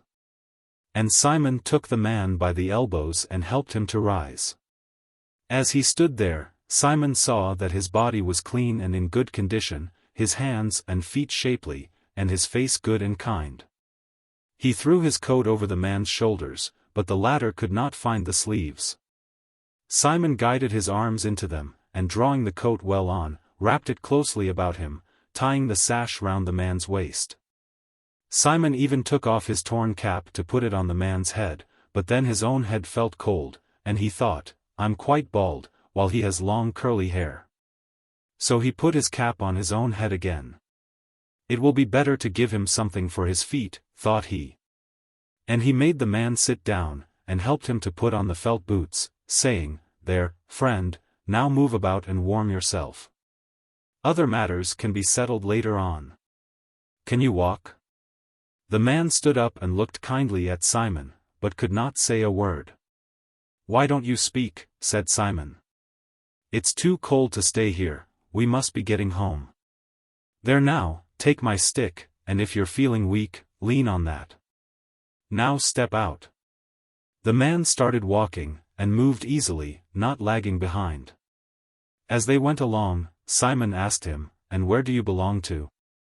I'm not from these parts. I thought as much. I know the folks hereabouts. But, how did you come to be there by the shrine? I cannot tell.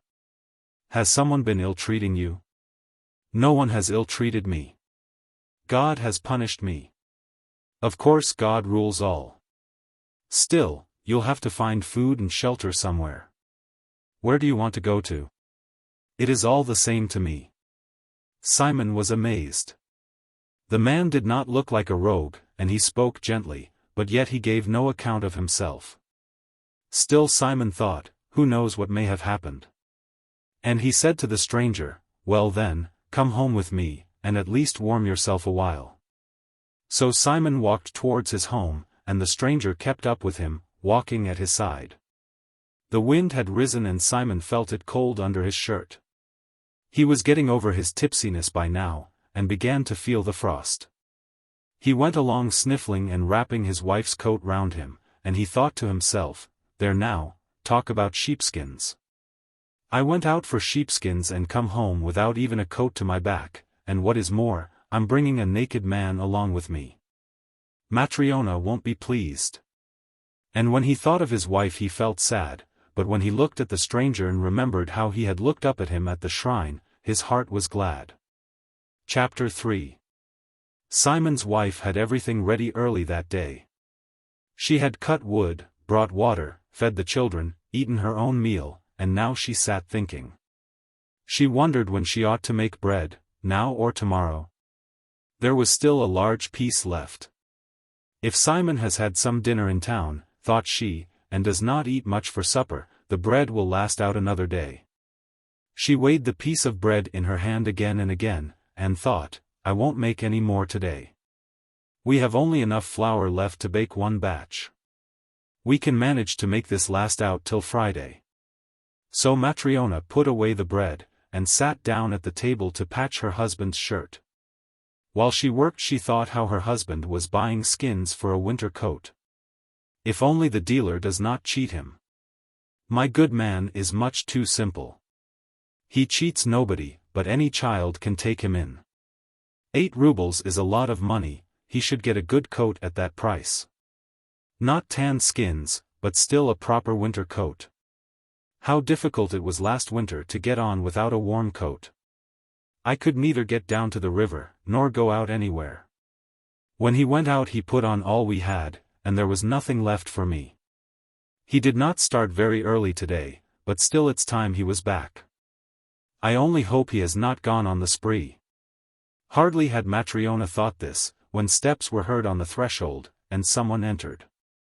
Matryona stuck her needle into her work and went out into the passage. There she saw 2 men, Simon, and with him a man without a hat, and wearing felt boots. Matryona noticed at once that her husband smelt of spirits. There now, he has been drinking, thought she. And when she saw that he was coatless, had only her jacket on, brought no parcel, stood there silent, and seemed ashamed, her heart was ready to break with disappointment. He has drunk the money, thought she, and has been on the spree with some good-for-nothing fellow whom he has brought home with him. Matryona let them pass into the hut, followed them in, and saw that the stranger was a young, slight man, wearing her husband's coat. There was no shirt to be seen under it, and he had no hat. Having entered, he stood neither moving, nor raising his eyes, and Matryona thought, he must be a bad man, he's afraid. Matryona frowned, and stood beside the oven looking to see what they would do. Simon took off his cap and sat down on the bench as if things were all right. Come, Matryona. If supper is ready, let us have some. Matryona muttered something to herself and did not move, but stayed where she was, by the oven. She looked first at the one and then at the other of them, and only shook her head.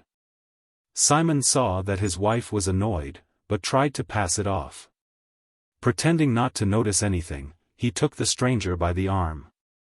"Sit down, friend," said he, "and let us have some supper." The stranger sat down on the bench. "Haven't you cooked anything for us?" said Simon. Matryona's anger boiled over. "I've cooked, but not for you. It seems to me you have drunk your wits away. You went to buy a sheepskin coat, but come home without so much as the coat you had on, and bring a naked vagabond home with you. I have no supper for drunkards like you." "That's enough, Matryona. Don't wag your tongue without reason. You had better ask what sort of man. And you tell me what you've done with the money?" Simon found the pocket of the jacket, drew out the 3-ruble note, and unfolded it. "Here is the money. Trifonov did not pay, but promises to pay soon." Matryona got still more angry. He had bought no sheepskins, but had put his only coat on some naked fellow and had even brought him to their house. She snatched up the note from the table, took it to put away in safety, and said, "I have no supper for you. We can't feed all the naked drunkards in the world. There now, Matryona, hold your tongue a bit. First hear what a man has to say. Much wisdom I shall hear from a drunken fool. I was right in not wanting to marry you, a drunkard. The linen my mother gave me you drank, and now you've been to buy a coat, and have drunk it, too." Simon tried to explain to his wife that he had only spent 20 kopecks. Tried to tell how he had found the man, but Matryona would not let him get a word in. She talked 19 to the dozen, and dragged in things that had happened 10 years before. Matryona talked, and at last she flew at Simon and seized him by the sleeve. "Give me my jacket. It is the only one I have, and you must needs take it from me and wear it yourself. Give it here, you mangy dog, and may the devil take you." Simon began to pull off the jacket, and turned a sleeve of it inside out. Matryona seized the jacket and it burst its seams. She snatched it up, threw it over her head and went to the door. She meant to go out, but stopped undecided. She wanted to work off her anger, but she also wanted to learn what sort of a man the stranger was. Chapter 4. Matryona stopped and said, "If he were a good man he would not be naked. Why, he hasn't even a shirt on him. If he were all right, you would say where you came across the fellow." "That's just what I am trying to tell you," said Simon. "As I came to the shrine I saw him sitting all naked and frozen. It isn't quite the weather to sit about naked. God sent me to him, or he would have perished. What was I to do? How do we know what may have happened to him? So I took him, clothed him, and brought him along. Don't be so angry, Matryona. It is a sin. Remember, we all must die one day." Angry words rose to Matryona's lips, but she looked at the stranger and was silent. He sat on the edge of the bench, motionless, his hands folded on his knees, his head drooping on his breast, his eyes closed, and his brows knit as if in pain. Matryona was silent, and Simon said, "Matryona, have you no love of God?" Matryona heard these words, and as she looked at the stranger, suddenly her heart softened towards him. She came back from the door, and going to the oven she got out the supper. Setting a cup on the table, she poured out some kvass. 2:24 Then she brought out the last piece of bread, and set out a knife and spoons. "Eat, if you want to," said she. Simon drew the stranger to the table. "Take your place, young man," said he. Simon cut the bread, crumbled it into the broth, and they began to eat. Matryona sat at the corner of the table, resting her head on her hand and looking at the stranger. And Matryona was touched with pity for the stranger, and began to feel fond of him. And at once the stranger's face lit up, his brows were no longer bent, he raised his eyes and smiled at Matryona. When they had finished supper, the woman cleared away the things and began questioning the stranger. "Where are you from?" said she. "I am not from these parts." "But how did you come to be on the road?" "I may not tell." "Did someone rob you?" "God punished me." "And you were lying there naked?" "Yes, naked and freezing. Simon saw me and had pity on me. He took off his coat, put it on me and brought me here. And you have fed me, given me drink, and shown pity on me. God will reward you." Matryona rose, took from the window Simon's old shirt she had been patching, and gave it to the stranger. She also brought out a pair of trousers for him. "There," said she, "I see you have no shirt. Put this on, and lie down where you please, in the loft or on the oven." 2:25. The stranger took off the coat, put on the shirt, and lay down in the loft. Matryona put out the candle, took the coat, and climbed to where her husband lay. Matryona drew the skirts of the coat over her and lay down, but could not sleep. She could not get the stranger out of her mind. When she remembered that he had eaten their last piece of bread and that there was none for tomorrow, and thought of the shirt and trousers she had given away, she felt grieved. But when she remembered how he had smiled, her heart was glad. Long did Matryona lie awake, and she noticed that Simon also was awake. He drew the coat towards him. "Simon." "Well?" "You have had the last of the bread, and I have not put any to rise. I don't know what we shall do tomorrow.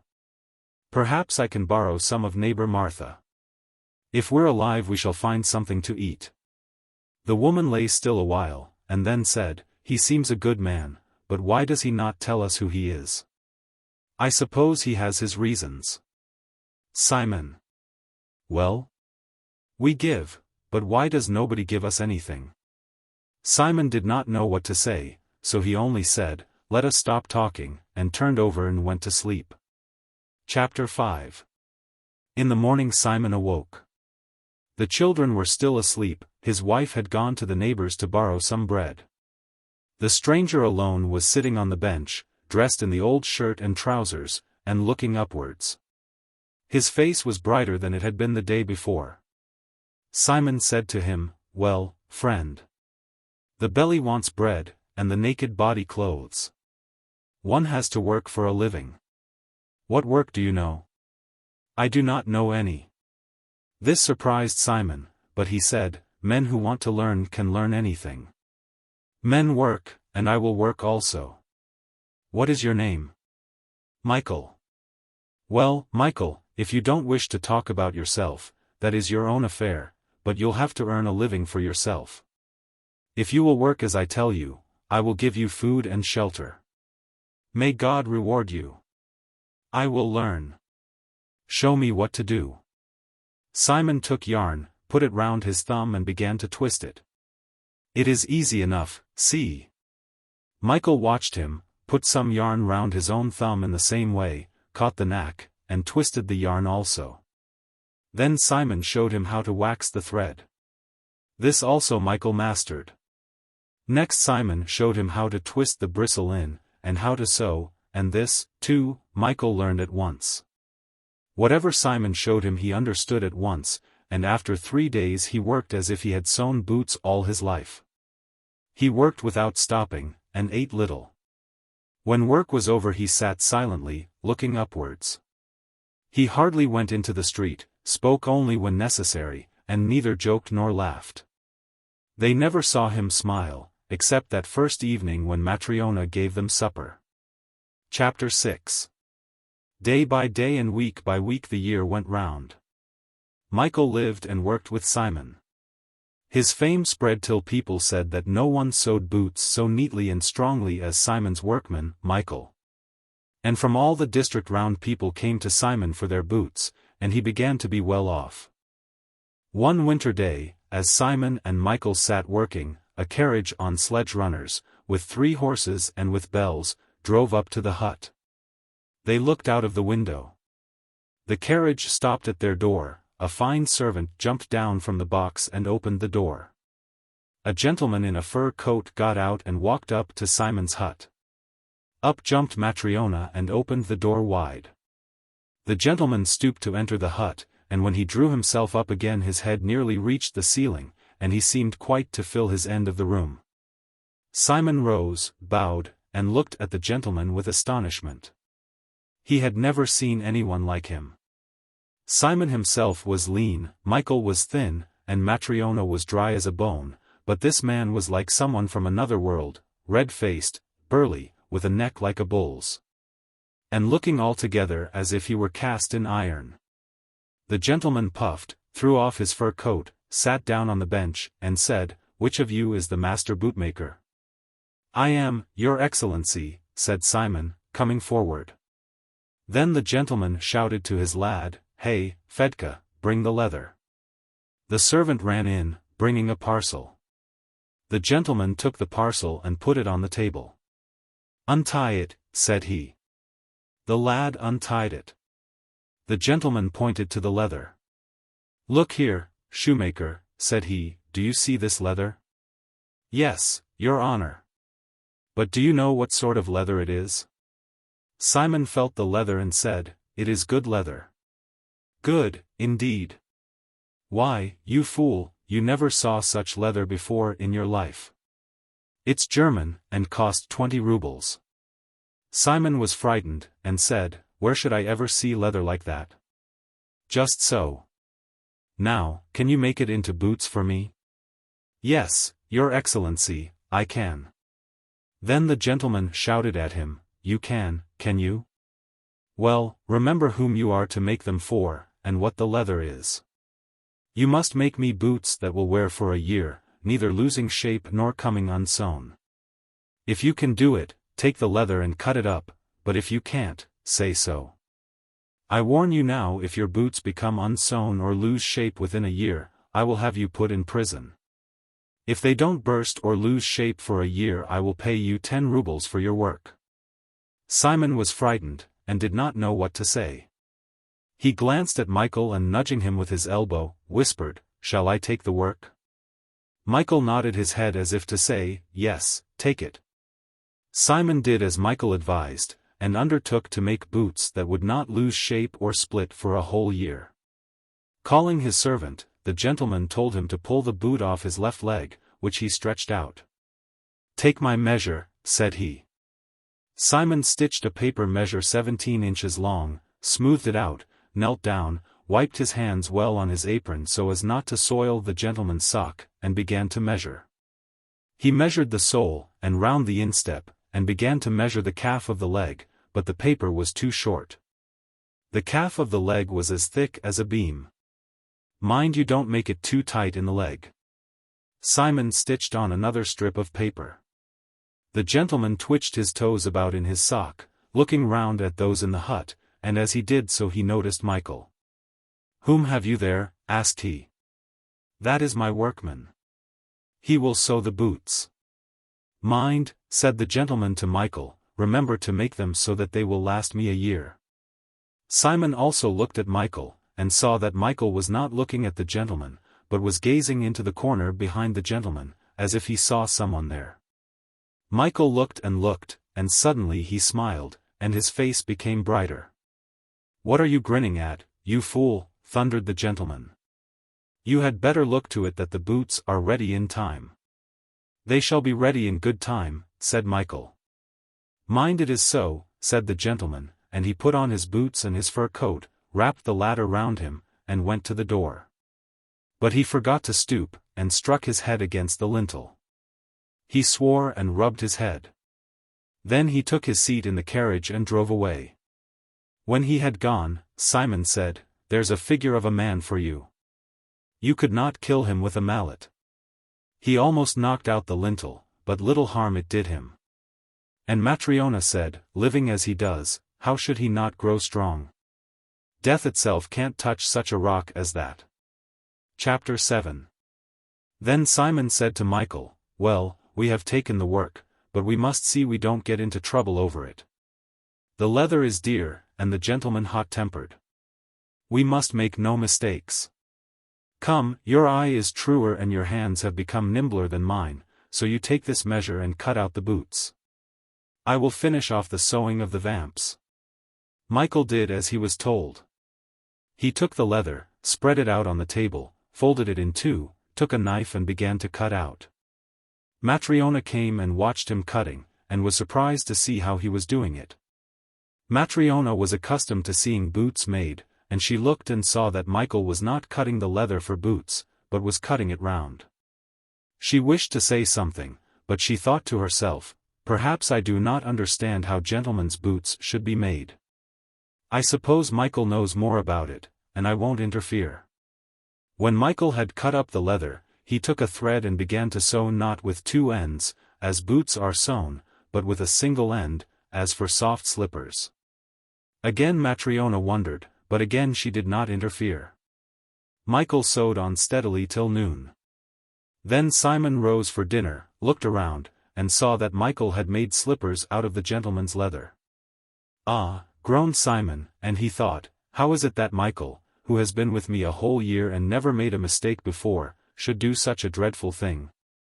The gentleman ordered high boots, welted, with whole fronts, and Michael has made soft slippers with single soles, and has wasted the leather. What am I to say to the gentleman? I can never replace leather such as this. And he said to Michael, what are you doing, friend? You have ruined me. You know the gentleman ordered high boots, but see what you have made. Hardly had he begun to rebuke Michael, when, rat-tat, went the iron ring that hung at the door. Someone was knocking. They looked out of the window. A man had come on horseback, and was fastening his horse. They opened the door, and the servant who had been with the gentleman came in. Good day, said he. Good day, replied Simon. What can we do for you? My mistress has sent me about the boots. What about the boots? Why, my master no longer needs them. He is dead. Is it possible? He did not live to get home after leaving you, but died in the carriage. When we reached home and the servants came to help him alight, he rolled over like a sack. He was dead already, and so stiff that he could hardly be got out of the carriage. My mistress sent me here, saying, tell the bootmaker that the gentleman who ordered boots of him and left the leather for them no longer needs the boots. But that he must quickly make soft slippers for the corpse. Wait till they are ready, and bring them back with you. That is why I have come. Michael gathered up the remnants of the leather. Rolled them up, took the soft slippers he had made, slapped them together, wiped them down with his apron, and handed them and the roll of leather to the servant, who took them and said, Goodbye, masters, and good day to you. Chapter 8. Another year passed, and another, and Michael was now living his 6th year with Simon. He lived as before. He went nowhere, only spoke when necessary, and had only smiled twice in all those years, once when Matryona gave him food, and a second time when the gentleman was in their hut. Simon was more than pleased with his workmen. He never now asked him where he came from, and only feared lest Michael should go away. They were all at home one day. Matryona was putting iron pots in the oven, the children were running along the benches and looking out of the window. Simon was sewing at one window, and Michael was fastening on a heel at the other. One of the boys ran along the bench to Michael, leant on his shoulder, and looked out of the window. Look, Uncle Michael. There is a lady with little girls. She seems to be coming here. And one of the girls is lame. When the boy said that, Michael dropped his work, turned to the window, and looked out into the street. Simon was surprised. Michael never used to look out into the street, but now he pressed against the window, staring at something. Simon also looked out, and saw that a well-dressed woman was really coming to his hut, leading by the hand two little girls in fur coats and woolen shawls. The girls could hardly be told one from the other, except that one of them was crippled in her left leg and walked with a limp. The woman stepped into the porch and entered the passage. Feeling about for the entrance she found the latch, which she lifted, and opened the door. She let the 2 girls go in first, and followed them into the hut. "Good day, good folk. Pray come in," said Simon. "What can we do for you?" The woman sat down by the table. The 2 little girls pressed close to her knees, afraid of the people in the hut. "I want leather shoes made for these 2 little girls, for spring." "We can do that. We never have made such small shoes, but we can make them either welted or turnover shoes, linen-lined. My man, Michael, is a master at the work." Simon glanced at Michael and saw that he had left his work and was sitting with his eyes fixed on the little girls. Simon was surprised. It was true the girls were pretty, with black eyes, plump, and rosy-cheeked, and they wore nice kerchiefs and fur coats. But still Simon could not understand why Michael should look at them like that, just as if he had known them before. He was puzzled, but went on talking with the woman, and arranging the price. Having fixed it, he prepared the measure. The woman lifted the lame girl onto her lap and said, "Take 2 measures from this little girl. Make 1 shoe for the lame foot and 3 for the sound one. They both have the same sized feet. They are twins." Simon took the measure and, speaking of the lame girl, said, "How did it happen to her? She is such a pretty girl. Was she born so?" "No, her mother crushed her leg." Then Matryona joined in. She wondered who this woman was, and whose the children were, so she said, "Are not you their mother then?" "No, my good woman. I am neither their mother nor any relation to them. They were quite strangers to me, but I adopted them. They are not your children and yet you are so fond of them? How can I help being fond of them? I fed them both at my own breasts. I had a child of my own, but God took him. I was not so fond of him as I now am of them. Then whose children are they?" Chapter 9. The woman, having begun talking, told them the whole story. "It is about 6 years since their parents died, both in 1 week. Their father was buried on the Tuesday, and their mother died on the Friday. These orphans were born 3 days after their father's death, and their mother did not live another day. My husband and I were then living as peasants in the village. We were neighbors of theirs, our yard being next to theirs. Their father was a lonely man, a woodcutter in the forest. When felling trees one day, they let one fall on him. It fell across his body and crushed his bowels out. They hardly got him home before his soul went to God, and that same week his wife gave birth to twins, these little girls. She was poor and alone. She had no one, young or old, with her. Alone she gave them birth, and alone she met her death. The next morning I went to see her, but when I entered the hut, she, poor thing, was already stark and cold.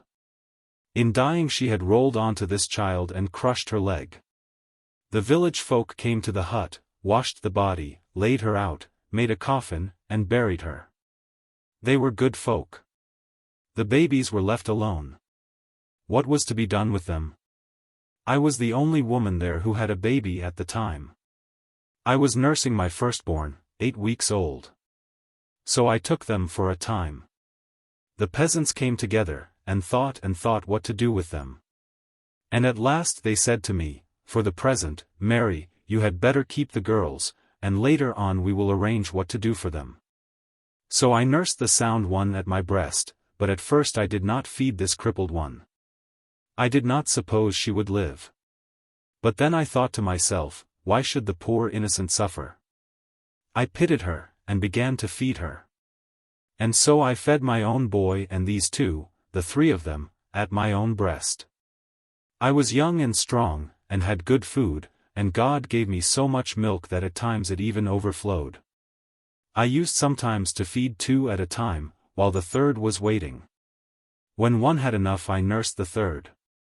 And God so ordered it that these grew up, while my own was buried before he was 2 years old.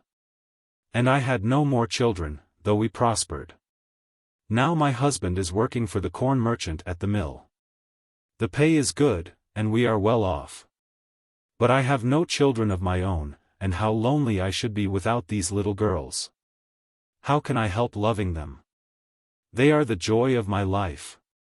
She pressed the lame little girl to her with one hand, while with the other she wiped the tears from her cheeks. And Matryona sighed, and said, "The proverb is true that says, 'One may live without father or mother, but one cannot live without God.'" So they talked together, when suddenly the whole hut was lighted up as though by summer lightning from the corner where Michael sat. They all looked towards him and saw him sitting, his hands folded on his knees, gazing upwards and smiling. Chapter 10. The woman went away with the girls. Michael rose from the bench, put down his work, and took off his apron. Then, bowing low to Simon and his wife, he said, "Farewell, masters. God has forgiven me. I ask your forgiveness, too, for anything done amiss." And they saw that a light shone from Michael. And Simon rose, bowed down to Michael, and said, "I see, Michael, that you are no common man, and I can neither keep you nor question you. Only tell me this, how is it that when I found you and brought you home, you were gloomy, and when my wife gave you food you smiled at her and became brighter? Then when the gentleman came to order the boots, you smiled again and became brighter still? And now, when this woman brought the little girls, you smiled a third time, and have become as bright as day? Tell me, Michael, why does your face shine so, and why did you smile those 3 times? And Michael answered, Light shines from me because I have been punished, but now God has pardoned me. And I smiled 3 times, because God sent me to learn 3 truths, and I have learnt them. One I learnt when your wife pitied me, and that is why I smiled the first time. The second I learnt when the rich man ordered the boots, and then I smiled again. And now, when I saw those little girls, I learnt the third and last truth, and I smiled the 3rd time. And Simon said, Tell me, Michael, what did God punish you for? And what were the 3 truths? That I, too, may know them. And Michael answered, God punished me for disobeying him. I was an angel in heaven and disobeyed God. God sent me to fetch a woman's soul. I flew to earth, and saw a sick woman lying alone, who had just given birth to twin girls.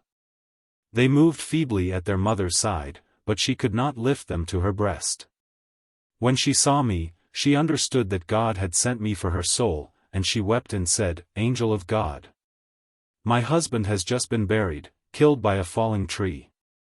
I have neither sister, nor aunt, nor mother, no one to care for my orphans.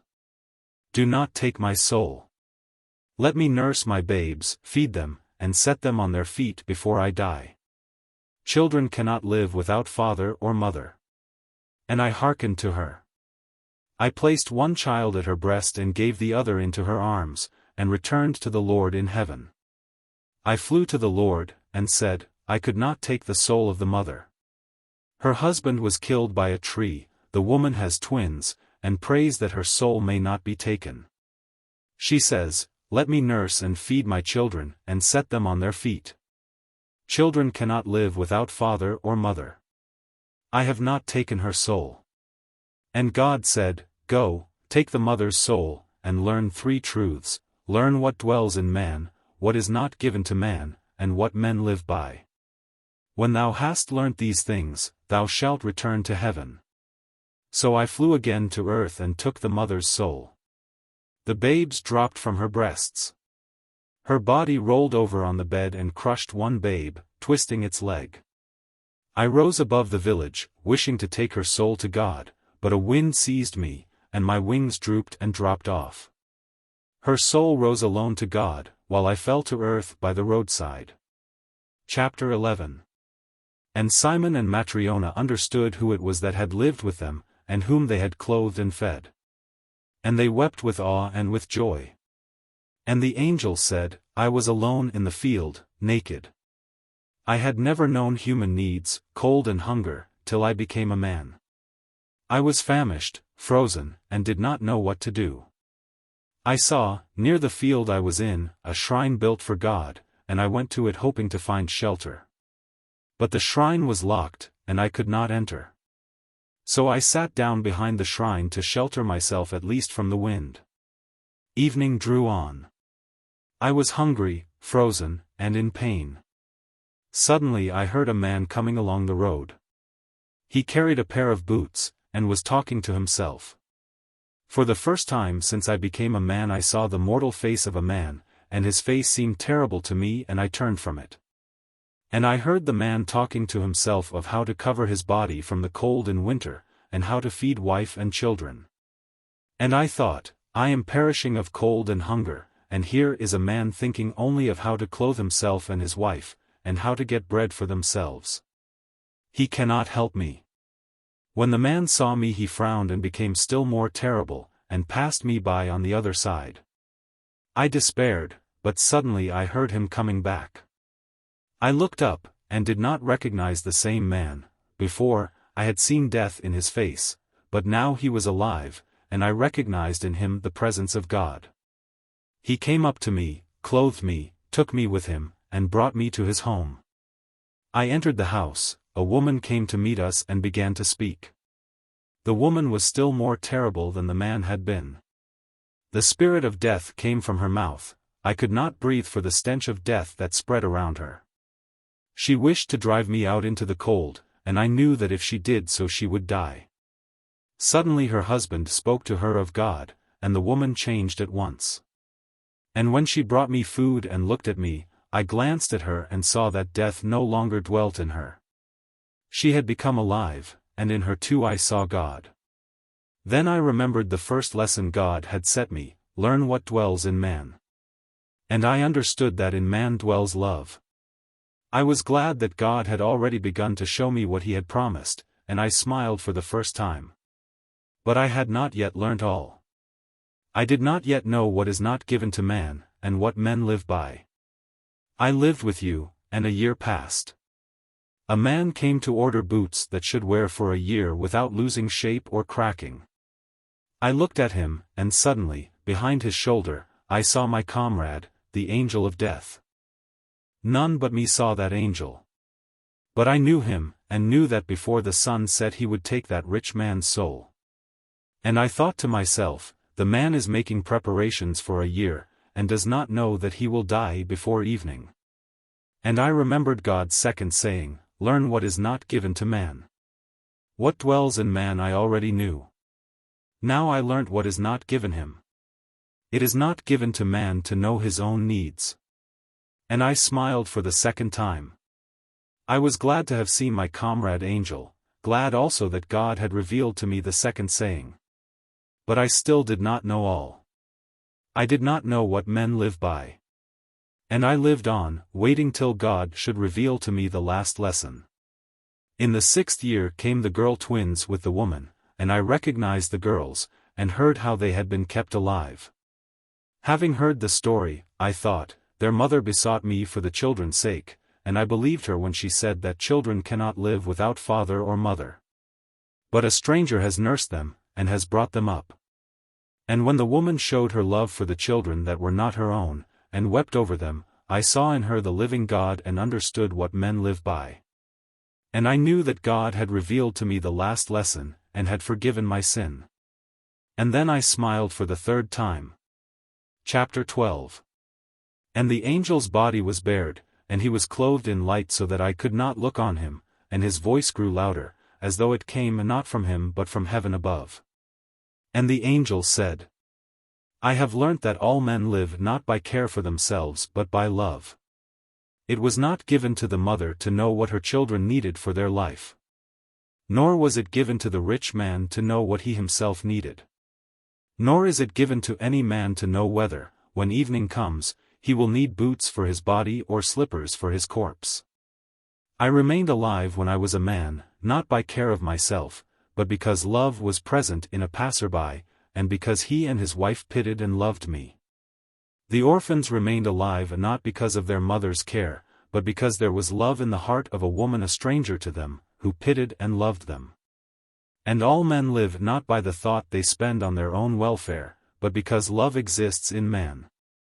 I knew before that God gave life to men and desires that they should live. Now I understood more than that.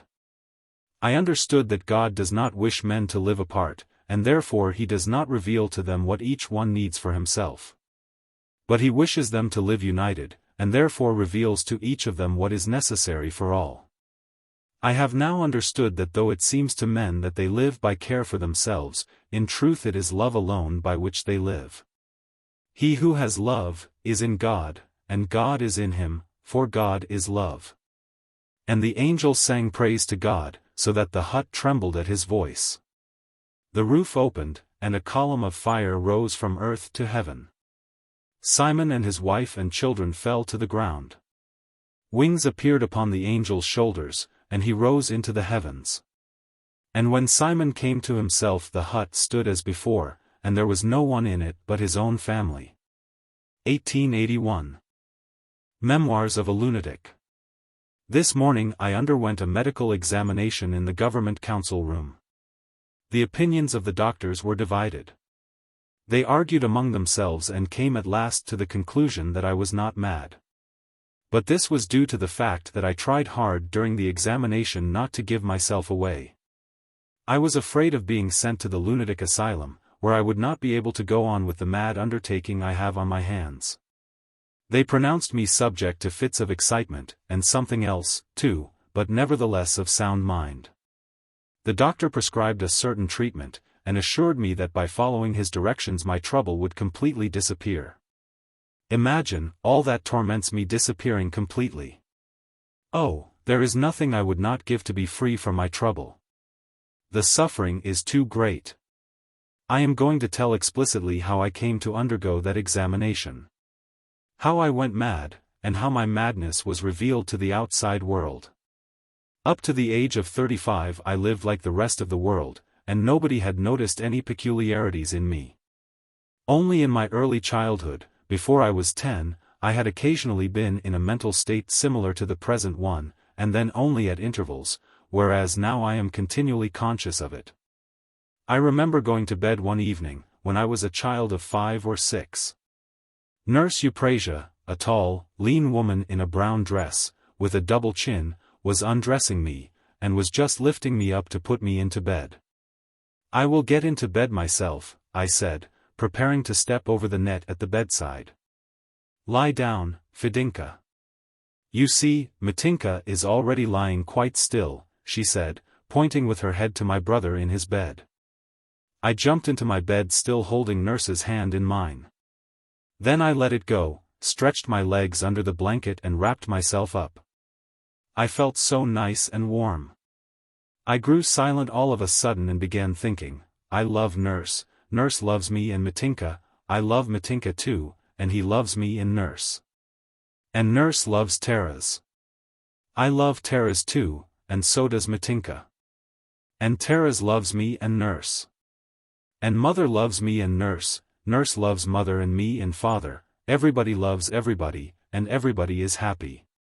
Suddenly the housekeeper rushed in and began to shout in an angry voice something about a sugar basin she could not find. Nurse got cross and said she did not take it. I felt frightened. It was all so strange. A cold horror came over me, and I hid myself under the blanket. But I felt no better in the darkness under the blanket.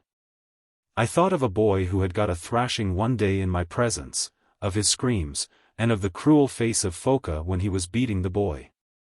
"Then you won't do it any more, you won't," he repeated and went on beating. "I won't," said the boy, and Foka kept on repeating over and over, you won't," and did not cease to strike the boy. That was when my madness came over me for the first time. I burst into sobs, and they could not quiet me for a long while. The tears and despair of that day were the first signs of my present trouble. I well remember the second time my madness seized me. It was when Aunt was telling us about Christ. She told his story and got up to leave the room. But we held her back. "Tell us more about Jesus Christ," we said. "I must go," she replied. "No, tell us more, please." Mitinka insisted, and she repeated all she had said before. She told us how they crucified him, how they beat and martyred him, and how he went on praying and did not blame them. Auntie, why did they torture him? They were wicked. But wasn't he God? Be still, it is 9 o'clock, don't you hear the clock striking? Why did they beat him? He had forgiven them. Then why did they hit him? Did it hurt him? Auntie, did it hurt? Be quiet, I say. I am going to the dining room to have tea now. But perhaps it never happened, perhaps he was not beaten by them? I am going. No, Auntie, don't go, and again my madness took possession of me. I sobbed, and began knocking my head against the wall. Such had been the fits of my madness in my childhood. But after I was 14, from the time the instincts of sex awoke and I began to give way to vice, my madness seemed to have passed, and I was a boy like other boys. Just as happens with all of us who are brought up on rich, overabundant food, and are spoiled and made effeminate, because we never do any physical work. And are surrounded by all possible temptations, which excite our sensual nature when in the company of other children similarly spoiled. So I had been taught vice by other boys of my age and I indulged in it. As time passed, other vices came to take the place of the first. I began to know women, and so I went on living, up to the time I was 35, looking out for all kinds of pleasures and enjoying them. I had a perfectly sound mind then, and never a sign of madness. Those 20 years of my normal life passed without leaving any special record on my memory, and now it is only with a great effort of mind and with utter disgust that I can concentrate my thoughts upon that time. Like all the boys of my set, who were of sound mind, I entered school, passed on to the university and went through a course of law studies. Then I entered the state service for a short time, married, and settled down in the country, educating, if our way of bringing up children can be called educating, my children. Looking after the land, and filling the post of a justice of the peace. It was when I had been married 10 years that one of those attacks of madness I suffered from in my childhood made its appearance again. My wife and I had saved up money from her inheritance and from some government bonds, 226 of mine which I had sold, and we decided that with that money we would buy another estate. I was naturally keen to increase our fortune, and to do it in the shrewdest way, better than anyone else would manage it. I went about inquiring what estates were to be sold, and used to read all the advertisements in the papers. What I wanted was to buy an estate, the produce or timber of which would cover the cost of purchase, and then I would have the estate practically for nothing. I was looking out for a fool who did not understand business, and there came a day when I thought I had found one. An estate with large forests attached to it was to be sold in the Pensa government. To judge by the information I had received, the proprietor of that estate was exactly the imbecile I wanted, and I might expect the forests to cover the price asked for the whole estate. I got my things ready and was soon on my way to the estate I wished to inspect. We had first to go by train. I had taken my manservant with me, then by coach, with relays of horses at the various stations. The journey was very pleasant, and my servant, a good-natured youth, liked it as much as I did. We enjoyed the new surroundings and the new people, and having now only about 200 miles more to drive, we decided to go on without stopping, except to change horses at the stations. Night came on and we were still driving. I had been dozing, but presently I awoke, seized with a sudden fear. As often happens in such a case, I was so excited that I was thoroughly awake and it seemed as if sleep were gone forever. Why am I driving? Where am I going? I suddenly asked myself. It was not that I disliked the idea of buying an estate at a bargain, but it seemed at that moment so senseless to journey to such a far-away place. And I had a feeling as if I were going to die there, away from home. I was overcome with terror. My servant Sergius awoke, and I took advantage of the fact to talk to him. I began to remark upon the scenery around us. He had also a good deal to say, of the people at home, of the pleasure of the journey, and it seemed strange to me that he could talk so gaily. He appeared so pleased with everything and in such good spirits, whereas I was annoyed with it all. Still, I felt more at ease when I was talking with him. Along with my feelings of restlessness and my secret horror, however, I was fatigued as well, and longed to break the journey somewhere. It seemed to me my uneasiness would cease if I could only enter a room, have tea, and, what I desired most of all, sleep. We were approaching the town Arzimas. "Don't you think we had better stop here and have a rest?" "Why not? It's an excellent idea." "How far are we from the town?" I asked the driver. "Another 7 miles. The driver was a quiet, silent man. He was driving rather slowly and wearily. We drove on. I was silent, but I felt better, looking forward to a rest and hoping to feel the better for it. We drove on and on in the darkness, and the 7 miles seemed to have no end. At last we reached the town. It was sound asleep at that early hour. First came the small houses, piercing the darkness, and as we passed them, the noise of our jingling bells and the trotting of our horses sounded louder. In a few places the houses were large and white, but I did not feel less dejected for seeing them. I was waiting for the station, and the samovar, and longed to lie down and rest. At last we approached a house with pillars in front of it. The house was white, but it seemed to me very melancholy. I felt even frightened at its aspect and stepped slowly out of the carriage. Sergius was busying himself with our luggage, taking what we needed for the night, running about and stepping heavily on the doorsteps. The sound of his brisk tread increased my weariness. I walked in and came into a small passage. A man received us. He had a large spot on his cheek and that spot filled me with horror. He asked us into a room which was just an ordinary room. My uneasiness was growing. "Could we have a room to rest in?" I asked. "Oh, yes, I have a very nice bedroom at your disposal. A square room, newly whitewashed." The fact of the little room being square was, I remember it so well, most painful to me. It had one window with a red curtain, a table of birchwood and a sofa with a curved back and arms. Sergius boiled the water in the samovar and made the tea. I put a pillow on the sofa in the meantime and lay down.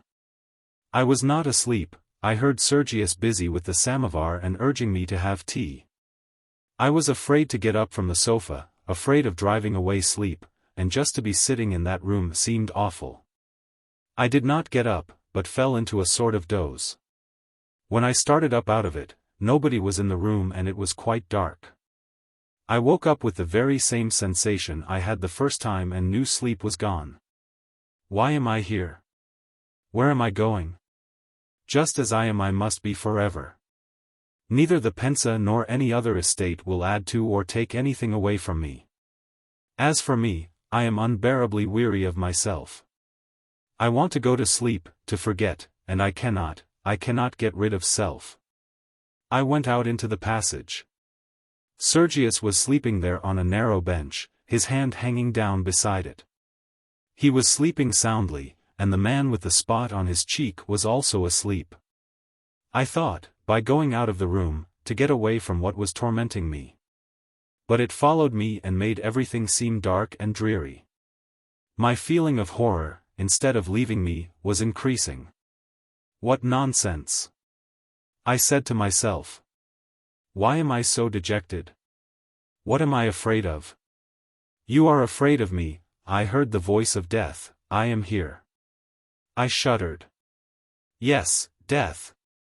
Death will come, it will come and it ought not to come. Even in facing actual death I would certainly not feel anything of what I felt now. Then it would be simply fear, whereas now it was more than that.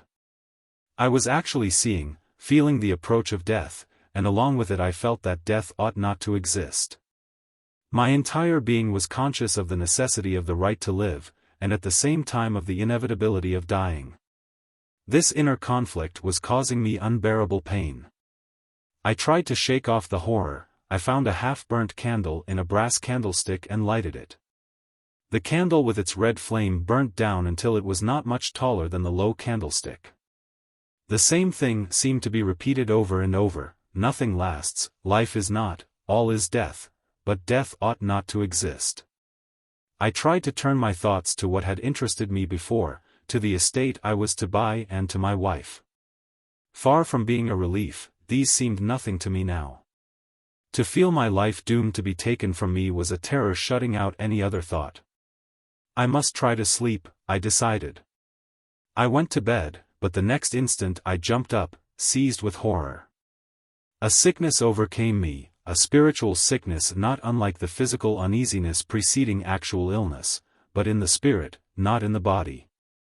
A terrible fear similar to the fear of death, when mingled with the recollections of my past life, developed into a horror as if life were departing. Life and death were flowing into one another. An unknown power was trying to tear my soul into pieces, but could not bend it. Once more I went out into the passage to look at the two men asleep, once more I tried to go to sleep. The horror was always the same, now red, now white and square. Something was tearing within but could not be torn apart. A torturing sensation. An arid hatred deprived me of every spark of kindly feeling. Just a dull and steady hatred against myself and against that which had created me. What did create me? God? We say God. What if I tried to pray? I suddenly thought.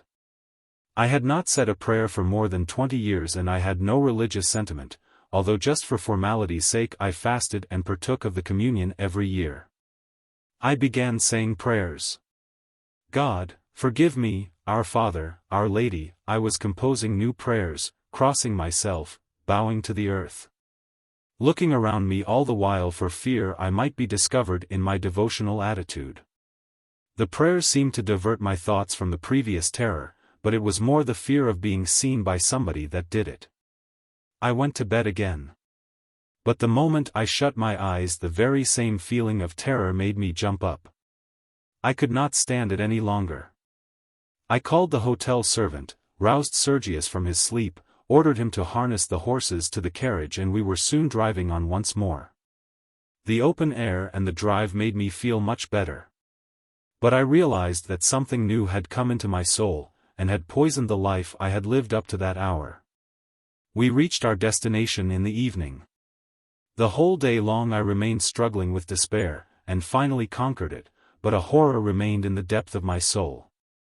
It was as if a misfortune had happened to me, and although I was able to forget it for a while, it remained at the bottom of my soul, and I was entirely dominated by it. The manager of the estate, an old man, received us in a very friendly manner, though not exactly with great joy. He was sorry that the estate was to be sold. The clean little rooms with upholstered furniture, new, shining samovar on the tea table, nice large cups, honey served with the tea, everything was pleasant to see. I began questioning him about the estate without any interest, as if I were repeating a lesson learned long ago and nearly forgotten. It was so uninteresting. But that night I was able to go to sleep without feeling miserable. I thought this was due to having said my prayers again before going to bed. After that incident I resumed my ordinary life. But the apprehension that this horror would again come upon me was continual. I had to live my usual life without any respite, not giving way to my thoughts, just like a schoolboy who repeats by habit and without thinking the lesson learned by heart. That was the only way to avoid being seized again by the horror and the despair I had experienced in Arzimas. I had returned home safe from my journey. I had not bought the estate, I had not enough money. My life at home seemed to be just as it had always been, save for my having taken to saying prayers and to going to church. But now, when I recollect that time, I see that I only imagined my life to be the same as before. The fact was I merely continued what I had previously started, and was running with the same speed on rails already laid, but I did not undertake anything new. Even in those things which I had already taken in hand my interest had diminished. I was tired of everything, and was growing very religious. My wife noticed this, and was often vexed with me for it. No new fit of distress occurred while I was at home. But one day I had to go unexpectedly to Moscow, where a lawsuit was pending. In the train I entered into conversation with a landowner from Kharkov.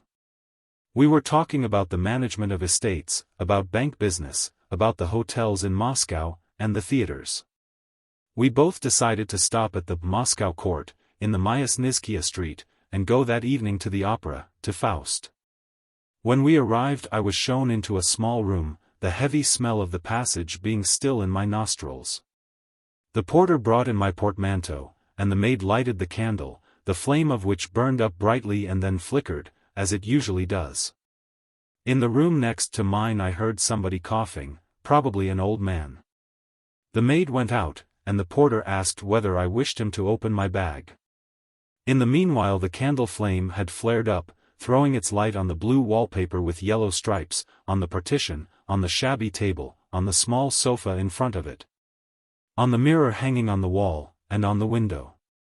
I saw what the small room was like, and suddenly felt the horror of the Arzimas night awakening within me. My God!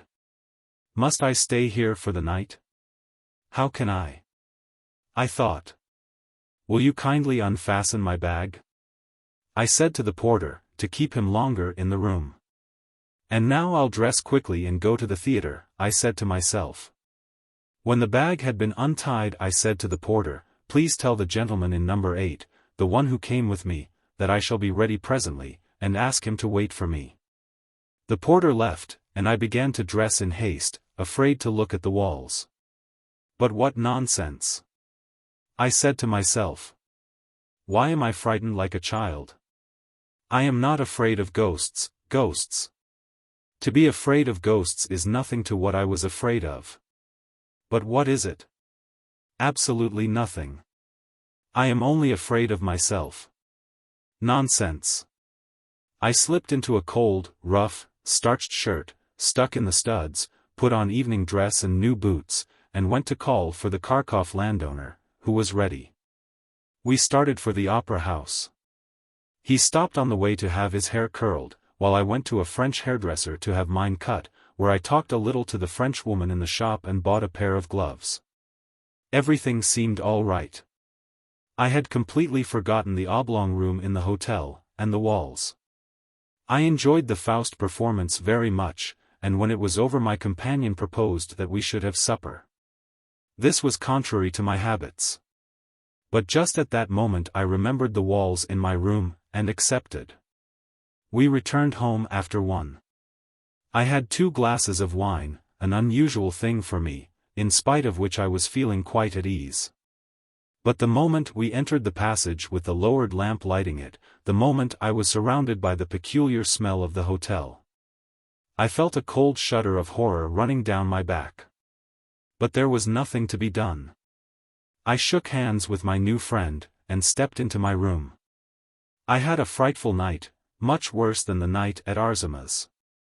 And it was not until dawn, when the old man in the next room was coughing again, that I fell asleep, and then not in my bed, but, after getting in and out of it many times, on the sofa.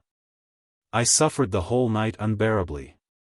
Once more my soul and my body were tearing themselves apart within me. The same thoughts came again, I am living, I have lived up till now, I have the right to live, but all around me is death and destruction. Then why live? Why not die? Why not kill myself immediately? No, I could not. I am afraid. Is it better to wait for death to come when it will? No, that is even worse, and I am also afraid of that. Then, I must live. But what for? In order to die? I could not get out of that circle. I took a book, and began reading. For a moment it made me forget my thoughts. But then the same questions and the same horror came again. I got into bed, lay down, and shut my eyes. That made the horror worse. God had created things as they are. But why? They say, don't ask. Pray. Well, I did pray, I was praying now, just as I did at Arzimas. At that time I had prayed simply, like a child. Now my prayers had a definite meaning. If thou exist, reveal thy existence to me. To what end am I created? What am I? I was bowing to the earth, repeating all the prayers I knew, composing new ones, and I was adding each time, reveal thy existence to me. I became quiet, waiting for an answer. But no answer came, as if there were nothing to answer. I was alone with myself, and was answering my own questions in place of him who would not answer. What am I created for? To live in a future life, I answered. Then why this uncertainty and torment? I cannot believe in future life. I did believe when I asked, but not with my whole soul. Now I cannot. If thou didst exist, thou wouldst reveal it to me, to all men. But thou dost not exist, and there is nothing true but distress. But I cannot accept that. I rebelled against it. I implored him to reveal his existence to me. I did all that everybody does, but he did not reveal himself to me. Ask and it shall be given unto you, I remembered, and began to entreat. In doing so I felt no real comfort, but just surcease of despair. Perhaps it was not entreaty on my part, but only denial of him. You retreat a step from him, and he goes from you a mile. I did not believe in him, and yet here I was entreating him. But he did not reveal himself. I was balancing my accounts with him, and was blaming him. I simply did not believe. The next day I used all my endeavors to get through with my affairs somehow during the day, in order to be saved from another night in the hotel room. Although I had not finished everything, I left for home in the evening. That night at Moscow brought a still greater change into my life, which had been changing ever since the night at Arzimas. I was now paying less attention to my affairs, and grew more and more indifferent to everything around me. My health was also getting bad. My wife urged me to consult a doctor. To her my continual talk about God and religion was a sign of ill health, whereas I knew I was ill and weak, because of the unsolved questions of religion and of God. I was trying not to let that question dominate my mind, and continued living amid the old unaltered conditions, filling up my time with incessant occupations. On Sundays and feast days I went to church, I even fasted as I had begun to do since my journey to Penza, and did not cease to pray. I had no faith in my prayers, but somehow I kept the demand note in my possession instead of tearing it up, and was always presenting it for payment. Although I was aware of the impossibility of getting paid, I did it just on the chance. I occupied my days, not with the management of the estate. I felt disgusted with all business because of the struggle it involved, but with the reading of papers, magazines, and novels. And with card playing for small stakes. The only outlet for my energy was hunting. I had kept that up from habit, having been fond of this sport all my life. One day in winter, a neighbor of mine came with his dogs to hunt wolves. Having arrived at the meeting place, we put on snowshoes to walk over the snow and move rapidly along. The hunt was unsuccessful, the wolves contrived to escape through the stockade. As I became aware of that from a distance, I took the direction of the forest to follow the fresh track of a hare. This led me far away into a field. There I spied the hare, but he had disappeared before I could fire. I turned to go back, and had to pass a forest of huge trees. The snow was deep, the snowshoes were sinking in, and the branches were entangling me. The wood was getting thicker and thicker.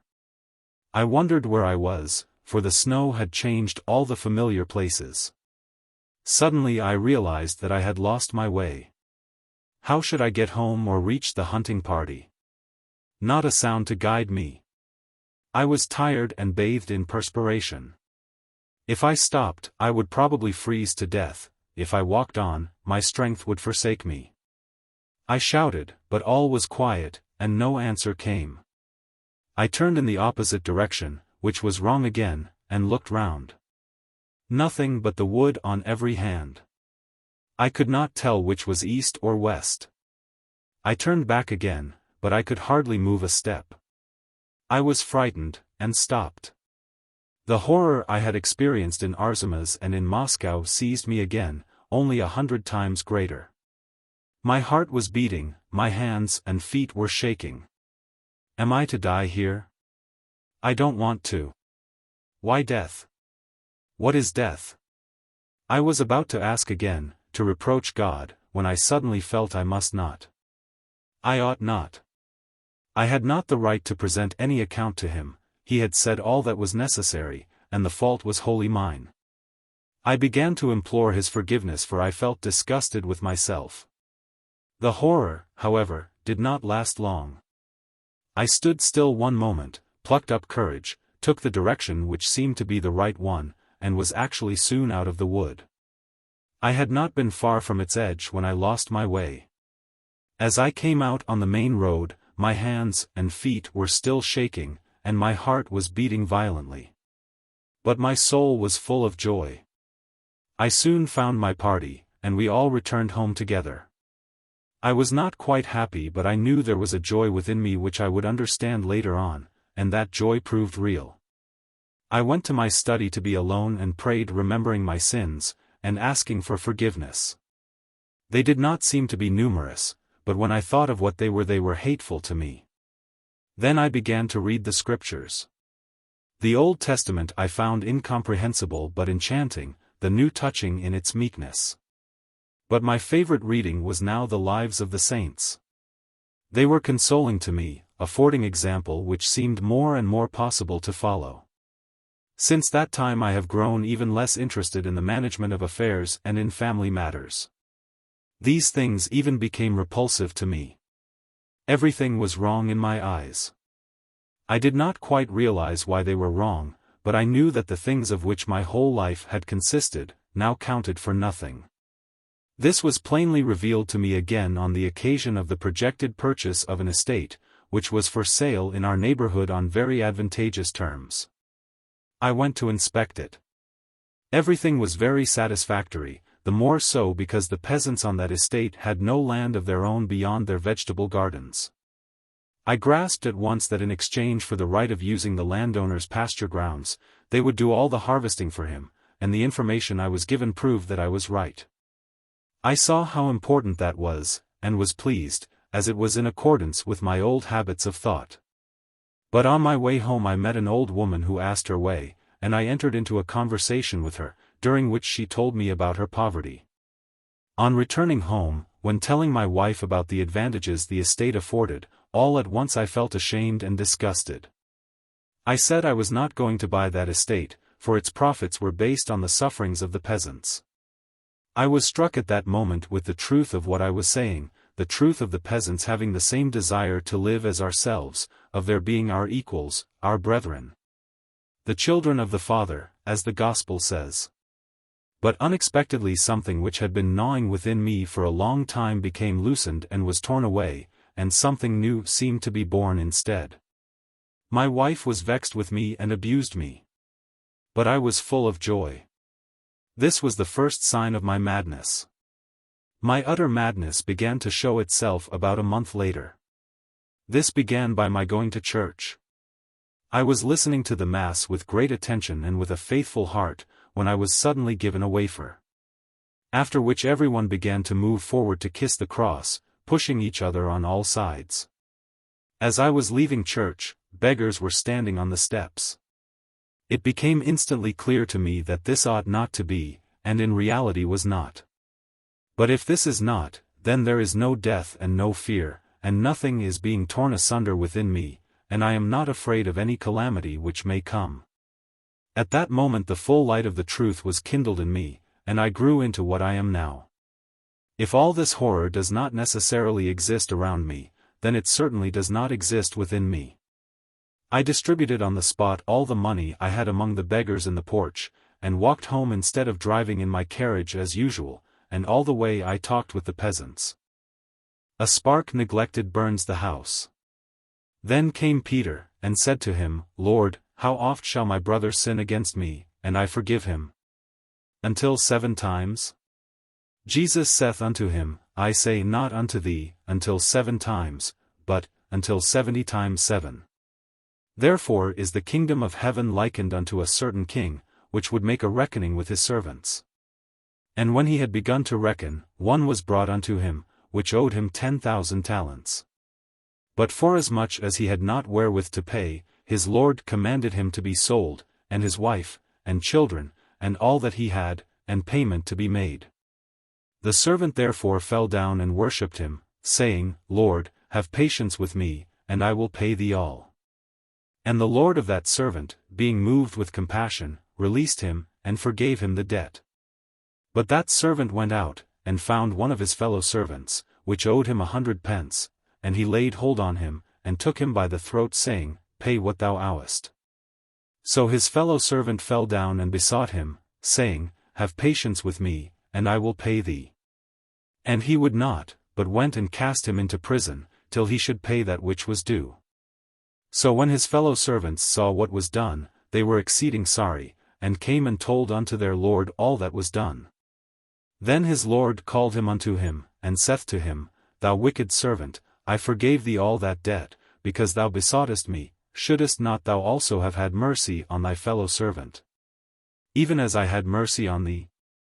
And his lord was wroth, and delivered him to the tormentors, till he should pay all that was due. So shall also my heavenly Father do unto you, if ye forgive not every one his brother from your hearts. Matthew 18 verse 21, 35. There once lived in a village a peasant named Iván Shcherbakov. He was comfortably off, in the prime of life, the best worker in the village, and had 3 sons all able to work.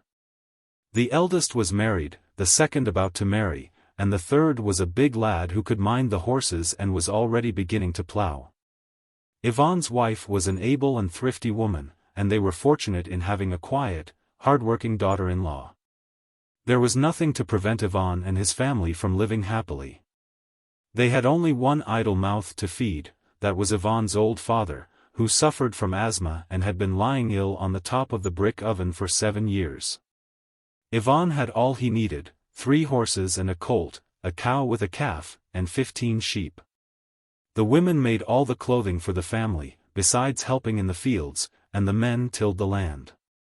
They always had grain enough of their own to last over beyond the next harvest and sold enough oats to pay the taxes and meet their other needs.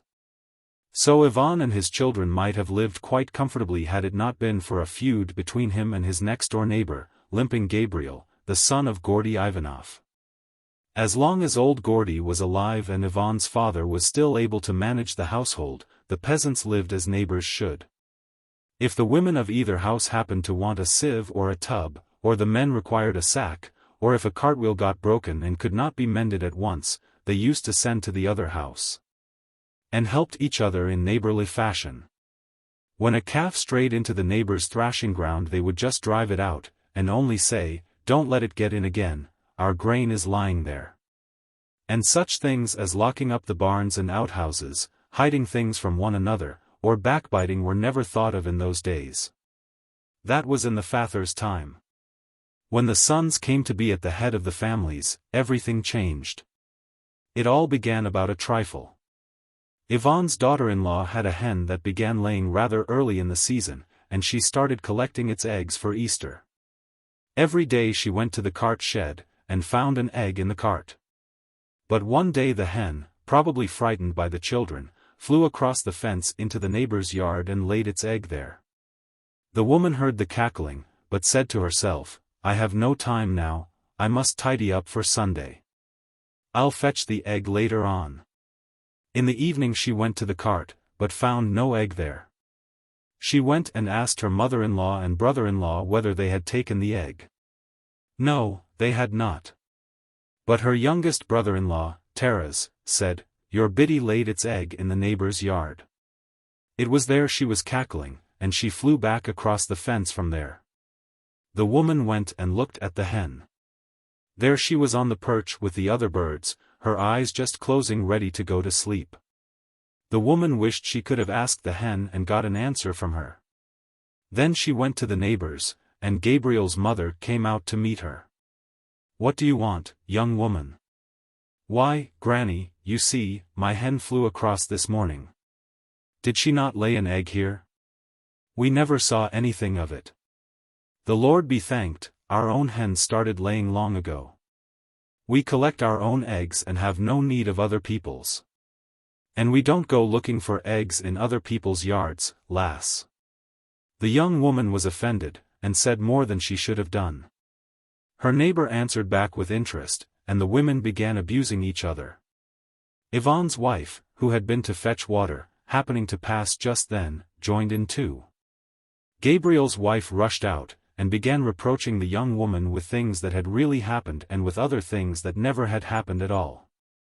Then a general uproar commenced, all shouting at once, trying to get out 2 words at a time, and not choice words either. "You're this, and you're that. You're a thief, and you're a slut. And you're starving your old father-in-law to death, and you're a good-for-nothing," and so on. "And you've made a hole in the sieve I lent you, you jade. And it's our yoke you're carrying your pails on, you just give back our yoke." Then they caught hold of the yoke, and spilt the water, snatched off one another's shawls, and began fighting. Gabriel, returning from the fields, stopped to take his wife's part. Out rushed Iván and his son and joined in with the rest. Iván was a strong fellow, he scattered the whole lot of them, and pulled a handful of hair out of Gabriel's beard. People came to see what was the matter, and the fighters were separated with difficulty. That was how it all began. Gabriel wrapped the hair torn from his beard in a paper, and went to the district court to have the law of Iván. "I didn't grow my beard," said he, for pockmarked Iván to pull it out. And his wife went bragging to the neighbors, saying they'd have Iván condemned and sent to Siberia. And so the feud grew. The old man, from where he lay on the top of the oven, tried from the very first to persuade them to make peace, but they would not listen. He told them, "It's a stupid thing you are after, children, picking quarrels about such a paltry matter. Just think. The whole thing began about an egg. The children may have taken it, well, what matter? What's the value of one egg? God sends enough for all. And suppose your neighbor did say an unkind word, put it right. Show her how to say a better one. If there has been a fight, well, such things will happen, we're all sinners, but make it up, and let there be an end of it. If you nurse your anger it will be worse for you yourselves." But the younger folk would not listen to the old man. They thought his words were mere senseless dotage. Iván would not humble himself before his neighbor. "I never pulled his beard," he said, "he pulled the hair out himself. But his son has burst all the fastenings on my shirt, and torn it. Look at it." And Iván also went to law. They were tried by the justice of the peace and by the district court. While all this was going on, the coupling pin of Gabriel's cart disappeared. Gabriel's womenfolk accused Iván's son of having taken it. They said, "We saw him in the night go past our window, towards the cart. And a neighbor says he saw him at the pub, offering the pin to the landlord." So they went to law about that. And at home not a day passed without a quarrel or even a fight.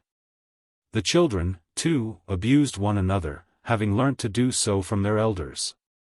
And when the women happened to meet by the riverside, where they went to rinse the clothes, their arms did not do as much wringing as their tongues did nagging, and every word was a bad one.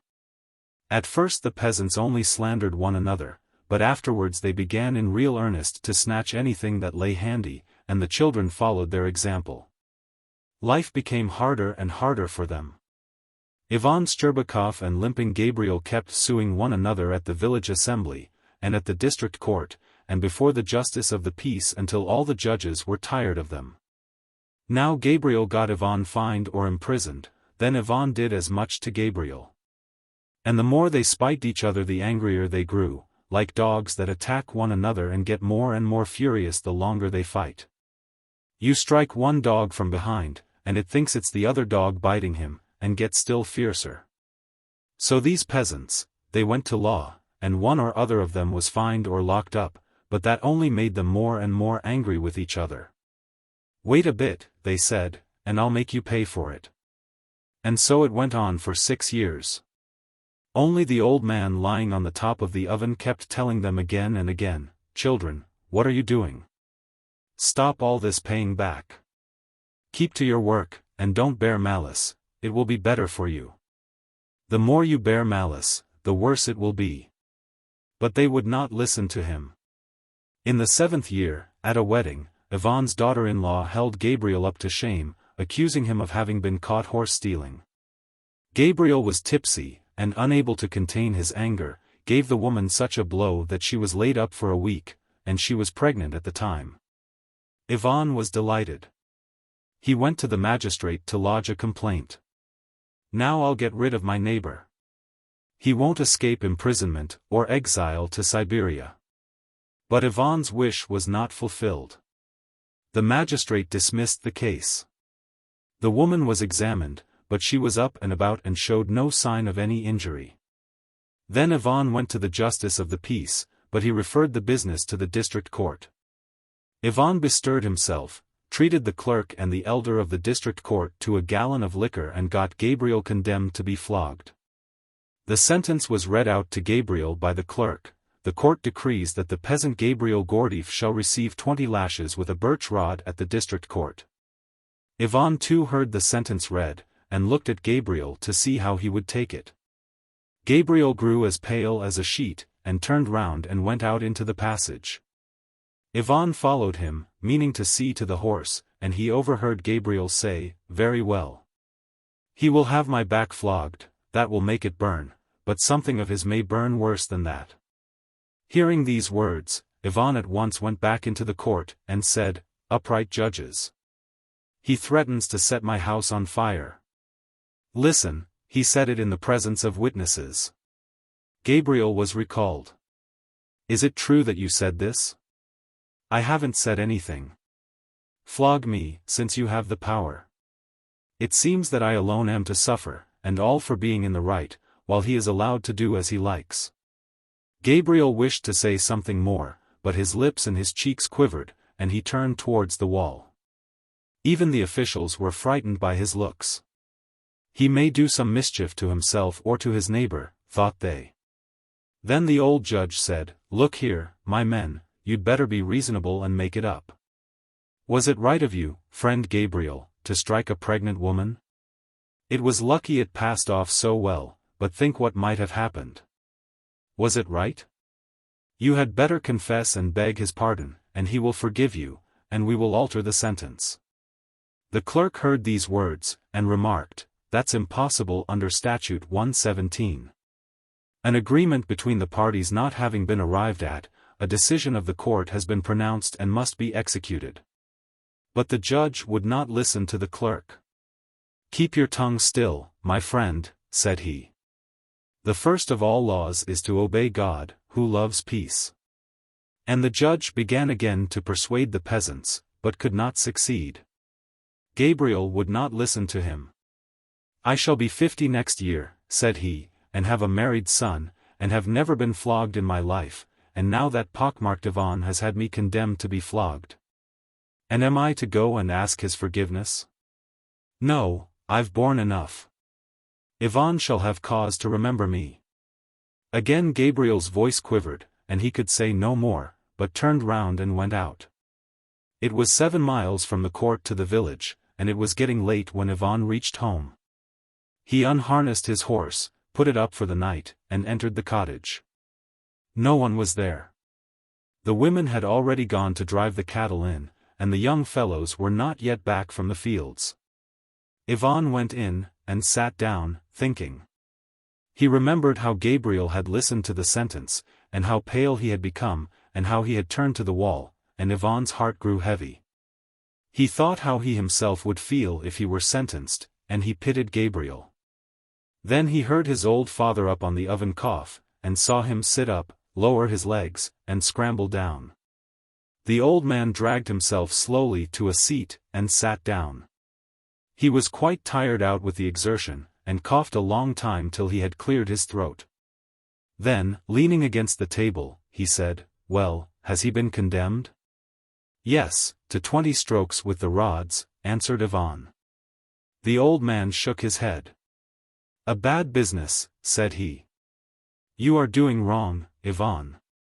"Ah. It's very bad, not for him so much as for yourself." "Well, they'll flog him, but will that do you any good?" "He'll not do it again," said Iván. "What is it he'll not do again?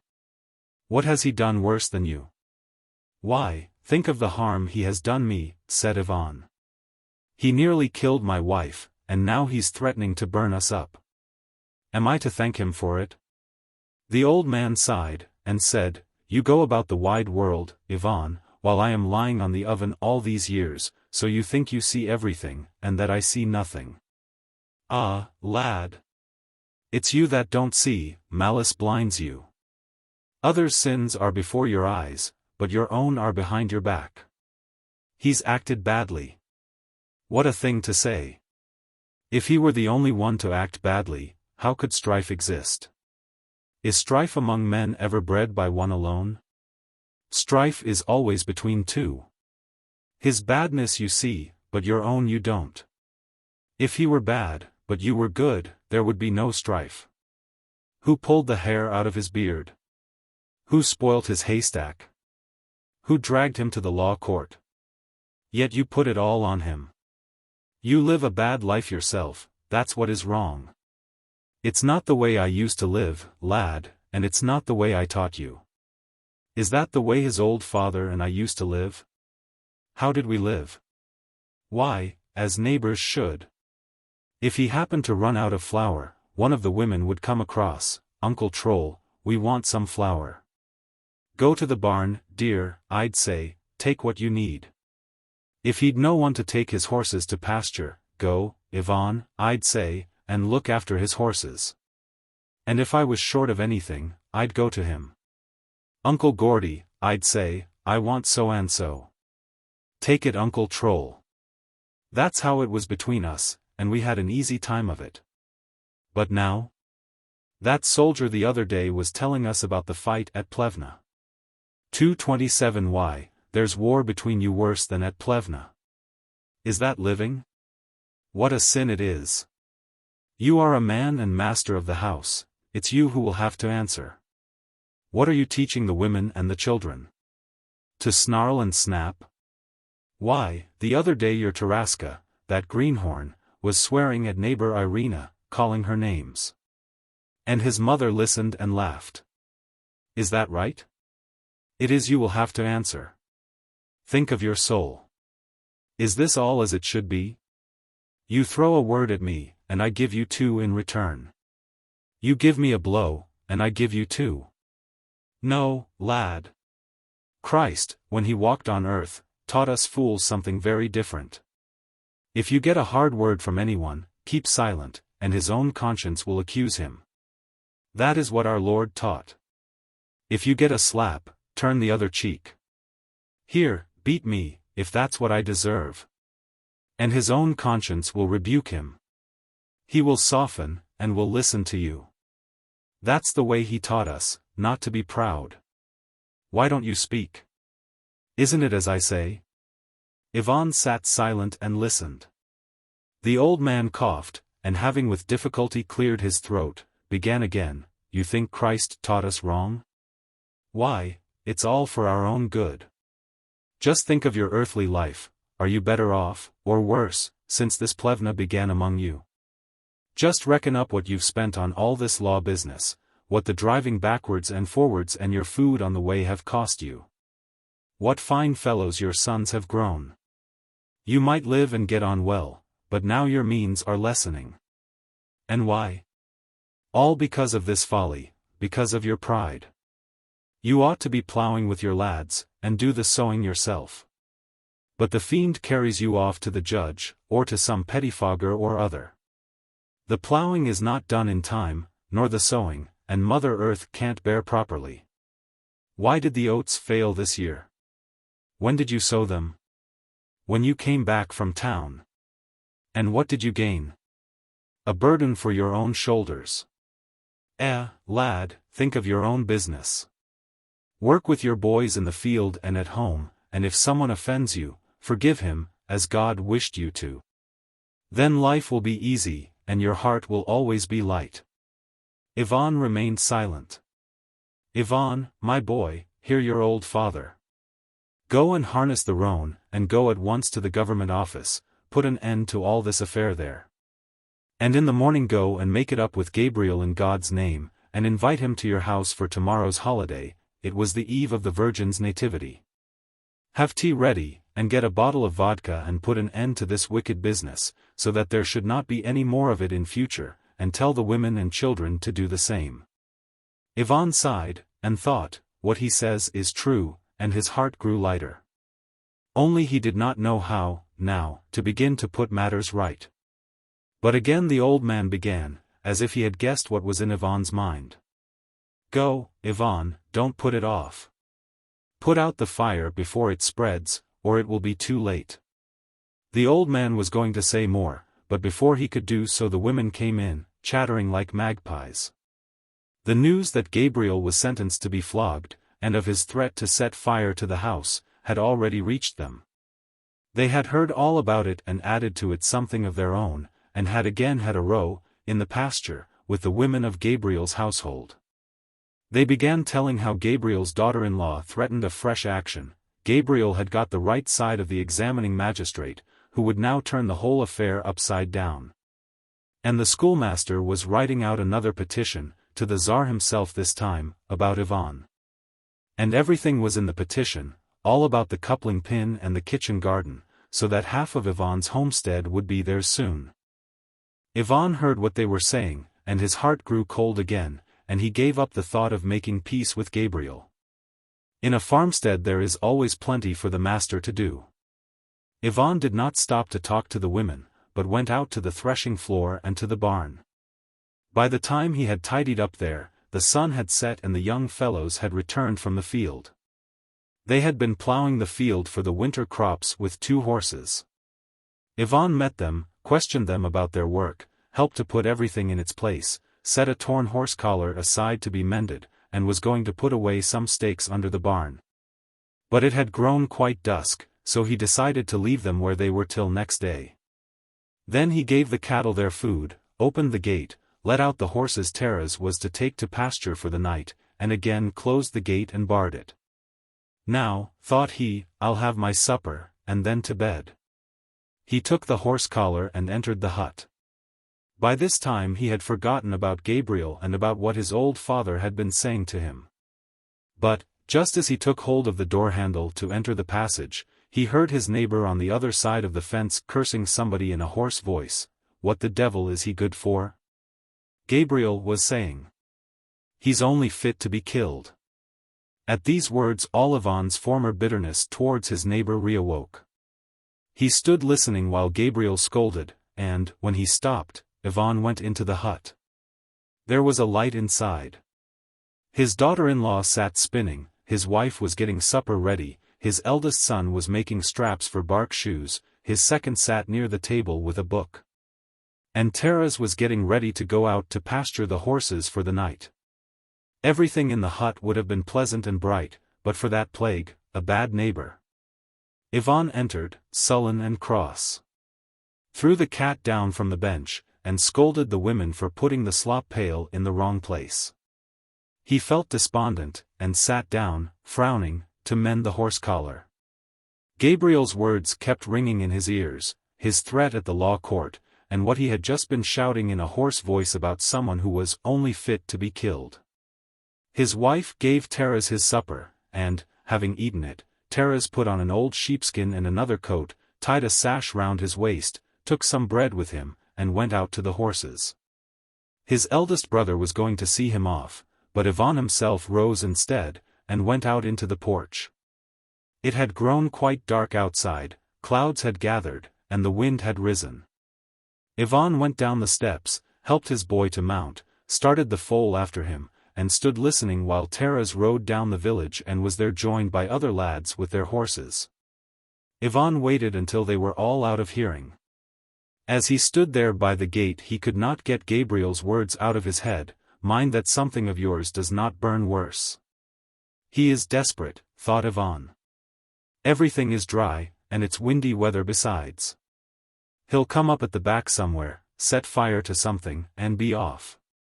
He'll burn the place and escape scot-free, the villain. There now, if one could but catch him in the act, he'd not get off then. And the thought fixed itself so firmly in his mind that he did not go up the steps but went out into the street and round the corner. I'll just walk round the buildings. Who can tell what he's after? And Iván, stepping softly, passed out of the gate. As soon as he reached the corner, he looked round along the fence, and seemed to see something suddenly move at the opposite corner, as if someone had come out and disappeared again. Iván stopped, and stood quietly, listening and looking. Everything was still, only the leaves of the willows fluttered in the wind, and the straws of the thatch rustled. At first it seemed pitch dark, but, when his eyes had grown used to the darkness, he could see the far corner, and a plough that lay there, and the eaves. He looked a while, but saw no one. "I suppose it was a mistake," thought Iván, "but still I will go round," and Iván went stealthily along by the shed. Iván stepped so softly in his bark shoes that he did not hear his own footsteps. As he reached the far corner, something seemed to flare up for a moment near the plough and to vanish again. Iván felt as if struck to the heart, and he stopped. Hardly had he stopped, when something flared up more brightly in the same place, and he clearly saw a man with a cap on his head, crouching down, with his back towards him. Lighting a bunch of straw he held in his hand. Iván's heart fluttered within him like a bird. Straining every nerve, he approached with great strides, hardly feeling his legs under him. "Ah," thought Iván, "now he won't escape. I'll catch him in the act." Iván was still some distance off, when suddenly he saw a bright light, but not in the same place as before, and not a small flame. The thatch had flared up at the eaves, the flames were reaching up to the roof, and, standing beneath it, Gabriel's whole figure was clearly visible. Like a hawk swooping down on a lark, Iván rushed at limping Gabriel. "Now I'll have him, he shan't escape me," thought Iván. But Gabriel must have heard his steps, and, however he managed it, glancing round, he scuttled away past the barn like a hare. "You shan't escape," shouted Iván, darting after him. Just as he was going to seize Gabriel, the latter dodged him, but Iván managed to catch the skirt of Gabriel's coat. It tore right off, and Iván fell down. He recovered his feet, and shouting, "Help! Seize him! Thieves! Murder!" ran on again. But meanwhile Gabriel had reached his own gate. There Iván overtook him and was about to seize him, when something struck Iván a stunning blow, as though a stone had hit his temple, quite deafening him. It was Gabriel who, seizing an oak wedge that lay near the gate, had struck out with all his might. Iván was stunned, sparks flew before his eyes, then all grew dark and he staggered. When he came to his senses Gabriel was no longer there, it was as light as day, and from the side where his homestead was, something roared and crackled like an engine at work. Iván turned round and saw that his back shed was all ablaze, and the side shed had also caught fire, and flames and smoke and bits of burning straw mixed with the smoke were being driven towards his hut. "What is this, friends?" cried Iván, lifting his arms and striking his thighs. "Why, all I had to do was just to snatch it out from under the eaves and trample on it. What is this, friends?" he kept repeating. He wished to shout, but his breath failed him, his voice was gone. He wanted to run, but his legs would not obey him, and got in each other's way. He moved slowly, but again staggered and again his breath failed. He stood still till he had regained breath, and then went on. Before he had got round the back shed to reach the fire, the side shed was also all ablaze, and the corner of the hut and the covered gateway had caught fire as well. The flames were leaping out of the hut, and it was impossible to get into the yard. A large crowd had collected, but nothing could be done. The neighbors were carrying their belongings out of their own houses, and driving the cattle out of their own sheds. After Iván's house, Gabriel's also caught fire, then, the wind rising, the flames spread to the other side of the street and half the village was burnt down. At Iván's house they barely managed to save his old father, and the family escaped in what they had on. Everything else, except the horses that had been driven out to pasture for the night, was lost. All the cattle, the fowls on their perches, the carts, ploughs, and harrows, the women's trunks with their clothes, and the grain in the granaries, all were burnt up. At Gabriel's, the cattle were driven out, and a few things saved from his house. The fire lasted all night. Iván stood in front of his homestead and kept repeating, "What is this? Friends. One need only have pulled it out and trampled on it." But when the roof fell in, Iván rushed into the burning place, and seizing a charred beam, tried to drag it out. The women saw him, and called him back, but he pulled out the beam, and was going in again for another when he lost his footing and fell among the flames. Then his son made his way in after him and dragged him out. Iván had singed his hair and beard and burnt his clothes and scorched his hands, but he felt nothing. "His grief has stupefied him," said the people. The fire was burning itself out, but Iván still stood repeating, "Friends. What is this? One need only have pulled it out." In the morning the village elder's son came to fetch Iván. "Daddy Iván, your father is dying. He has sent for you to say goodbye." Iván had forgotten about his father, and did not understand what was being said to him. "What father?" he said. "Whom has he sent for?" "He sent for you, to say goodbye. He is dying in our cottage." "Come along, Daddy Iván," said the elder's son, pulling him by the arm, and Iván followed the lad. When he was being carried out of the hut, some burning straw had fallen onto the old man and burnt him, and he had been taken to the village elders in the farther part of the village, which the fire did not reach. When Iván came to his father, there was only the elder's wife in the hut, besides some little children on the top of the oven. All the rest were still at the fire.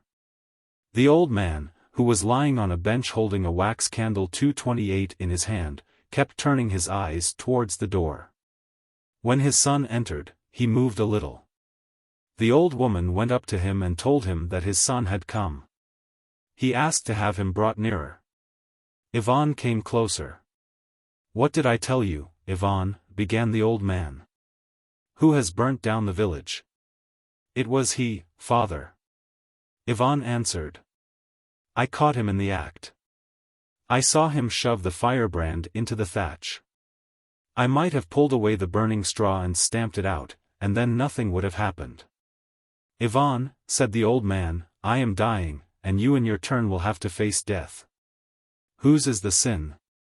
Iván gazed at his father in silence, unable to utter a word. "Now, before God, say whose is the sin? What did I tell you?" Only then Iván came to his senses and understood it all. He sniffed and said, "Mine, father." And he fell on his knees before his father, saying, "Forgive me, father. I am guilty before you and before God." The old man moved his hands, changed the candle from his right hand to his left, and tried to lift his right hand to his forehead to cross himself, but could not do it, and stopped. "Praise the Lord! Praise the Lord," said he, and again he turned his eyes towards his son. "Iván. I say, Iván." "What, father? What must you do now?" Iván was weeping. "I don't know how we are to live now, father," he said. The old man closed his eyes, moved his lips as if to gather strength, and opening his eyes again, said, "You'll manage. If you obey God's will, you'll manage." He paused, then smiled, and said, "Mind, Iván. Don't tell who started the fire. Hide another man's sin, and God will forgive two of yours." And the old man took the candle in both hands and, folding them on his breast, sighed, stretched out, and died. Iván did not say anything against Gabriel, and no one knew what had caused the fire. And Iván's anger against Gabriel passed away, and Gabriel wondered that Iván did not tell anybody. At first Gabriel felt afraid, but after a while he got used to it. The men left off quarreling, and then their families left off also. While rebuilding their huts, both families lived in one house. And when the village was rebuilt and they might have moved farther apart, Iván and Gabriel built next to each other, and remained neighbors as before. They lived as good neighbors should. Iván Shcherbakov remembered his old father's command to obey God's law, and quench a fire at the first spark. And if anyone does him an injury, he now tries not to revenge himself, but rather to set matters right again. And if anyone gives him a bad word, instead of giving a worse in return, he tries to teach the other not to use evil words, and so he teaches his womenfolk and children. And Ivan Shcherbakov has got on his feet again, and now lives better even than he did before. 1885. Two Old Men. Chapter 1. The woman saith unto him, Sir, I perceive that thou art a prophet. Our fathers worshipped in this mountain. And ye say, that in Jerusalem is the place where men ought to worship. Jesus saith unto her, Woman, believe me, the hour cometh when neither in this mountain, nor in Jerusalem, shall ye worship the Father. But the hour cometh, and now is, when the true worshippers shall worship the Father in spirit and truth, for such doth the Father seek to be his worshippers. John 4 verse 19, 21, 23. There were once two old men who decided to go on a pilgrimage to worship God at Jerusalem. One of them was a well-to-do peasant named Efim Tarasich Shevlev. The other, Elisha Bodrov, was not so well off. Efim was a staid man, serious and firm. He neither drank nor smoked nor took snuff, and had never used bad language in his life. He had twice served as village elder, and when he left office his accounts were in good order. He had a large family, 2 sons and a married grandson, all living with him. He was hale, long-bearded and erect, and it was only when he was past 60 that a little gray began to show itself in his beard. Elisha was neither rich nor poor. He had formerly gone out carpentering, but now that he was growing old he stayed at home and kept bees. One of his sons had gone away to find work, the other was living at home. Elisha was a kindly and cheerful old man. It is true he drank sometimes, and he took snuff, and was fond of singing. But he was a peaceable man, and lived on good terms with his family and with his neighbors. He was short and dark, with a curly beard, and, like his patron Saint Elisha, he was quite bald-headed. The two old men had taken a vow long since and had arranged to go on a pilgrimage to Jerusalem together, but Efim could never spare the time, he always had so much business on hand. As soon as one thing was finished he started another. First he had to arrange his grandson's marriage. Then to wait for his youngest son's return from the army, and after that he began building a new hut. One holiday the two old men met outside the hut and, sitting down on some timber, began to talk. Well, asked Elisha, when are we to fulfill our vow? Efim made a wry face. We must wait, he said. This year has turned out a hard one for me. I started building this hut thinking it would cost me something over 100 rubles, but now it's getting on for 300 and it's still not finished. We shall have to wait till the summer. In summer, God willing, we will go without fail. It seems to me we ought not to put it off, but should go at once, said Elisha. Spring is the best time. The time's right enough, but what about my building? How can I leave that? As if you had no one to leave in charge. Your son can look after it. But how? My eldest son is not trustworthy, he sometimes takes a glass too much. Ah, neighbor, when we die they'll get on without us. Let your son begin now to get some experience. That's true enough. But somehow when one begins a thing one likes to see it done. Friend, we can never get through all we have to do. The other day the women folk at home were washing and housecleaning for Easter. Here's something needed doing, there's something else, and they could not get everything done. So my eldest daughter-in-law, who's a sensible woman, says, we may be thankful the holiday comes without waiting for us, or however hard we worked we should never be ready for it. Efim became thoughtful. I've spent a lot of money on this building, he said, and one can't start on the journey with empty pockets. We shall want 100 rubles apiece, and it's no small sum. Elisha laughed. Now, come, old friend, he said, you have 10 times as much as I, and yet you talk about money. Only say when we are to start, and though I have nothing now I shall have enough by then. Efim also smiled. Dear me, I did not know you were so rich, said he. Why, where will you get it from? I can scrape some together at home, and if that's not enough, I'll sell half a score of hives to my neighbor. He's long been wanting to buy them. If they swarm well this year, you'll regret it. Regret it? Not I, neighbor.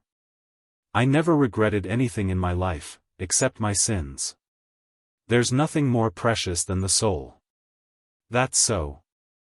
Still, it's not right to neglect things at home. But what if our souls are neglected? That's worse. We took the vow, so let us go. Now, seriously, let us go. Chapter 2. Elisha succeeded in persuading his comrade. In the morning, after thinking it well over, Ephraim came to Elisha. You are right, said he, let us go. Life and death are in God's hands. We must go now, while we are still alive and have the strength. A week later the old men were ready to start. Ephraim had money enough at hand. He took 100 rubles himself, and left 200 with his wife.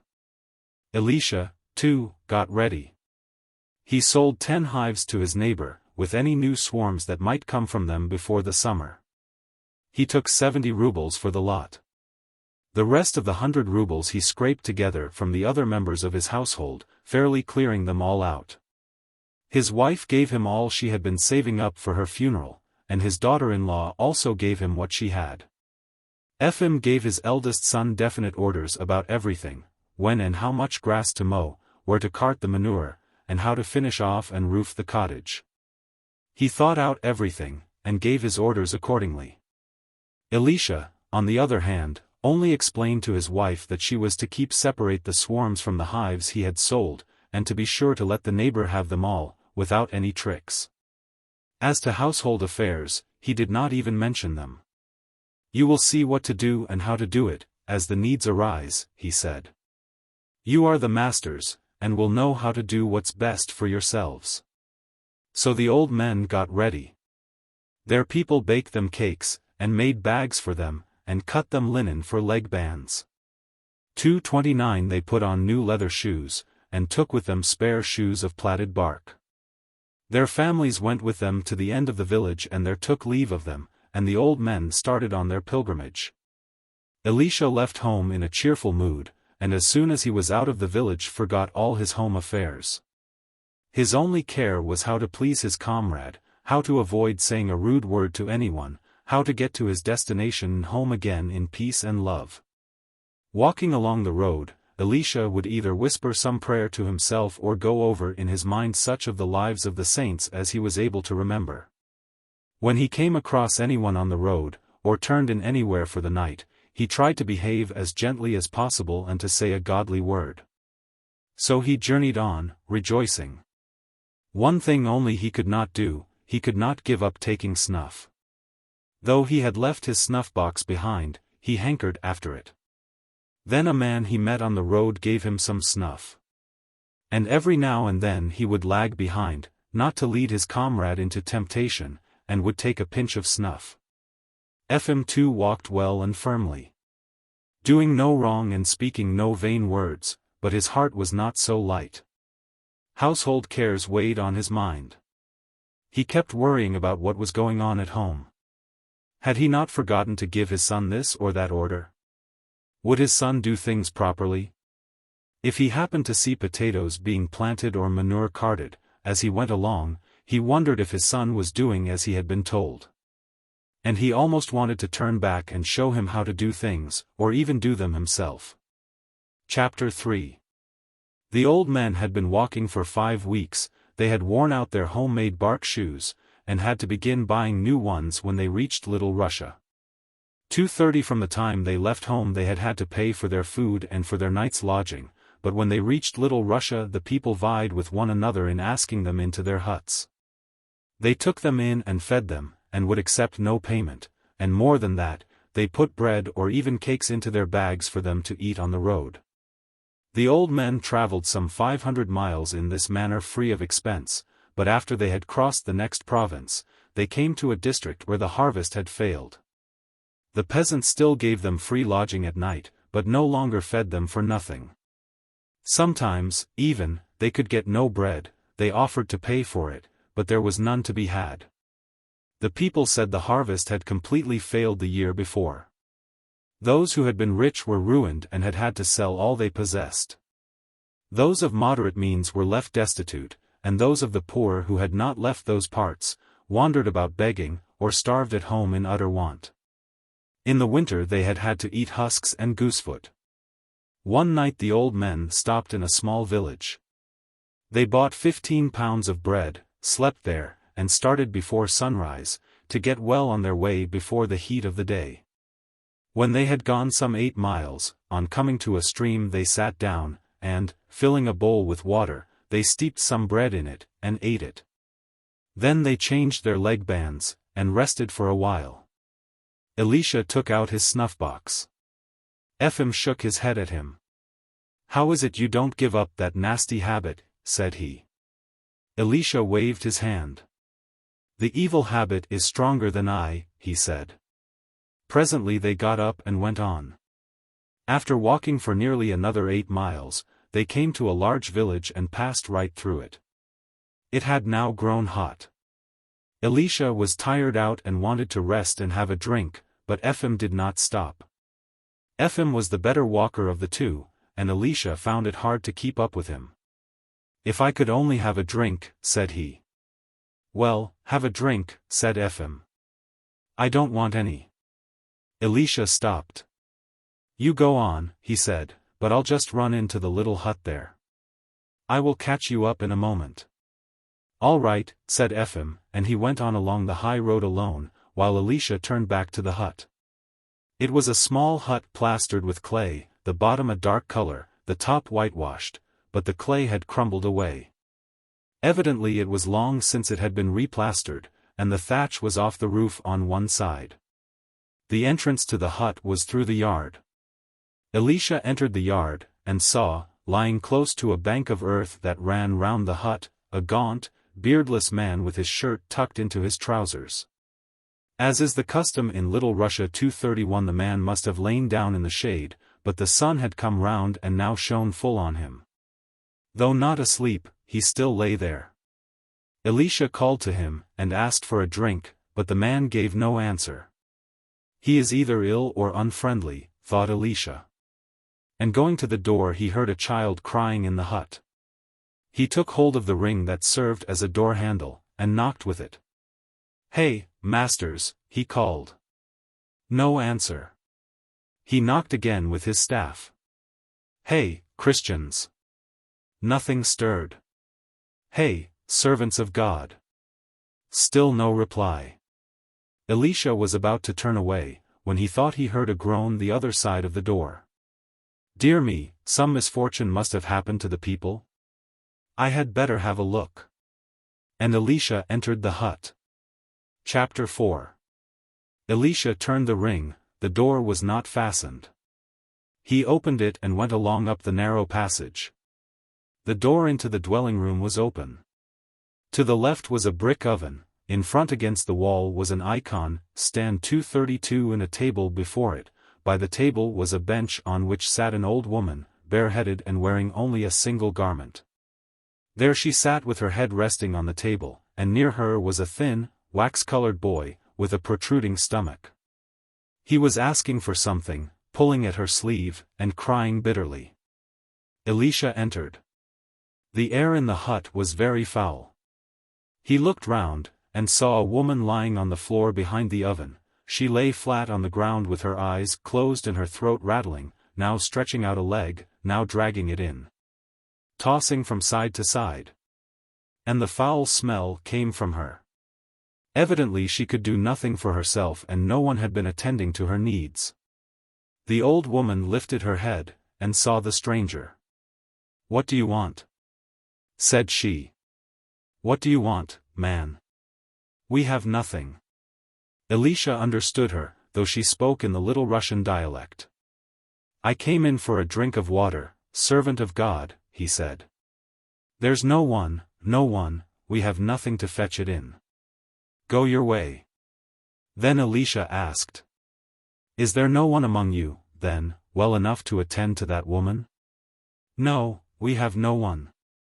My son is dying outside, and we are dying in here."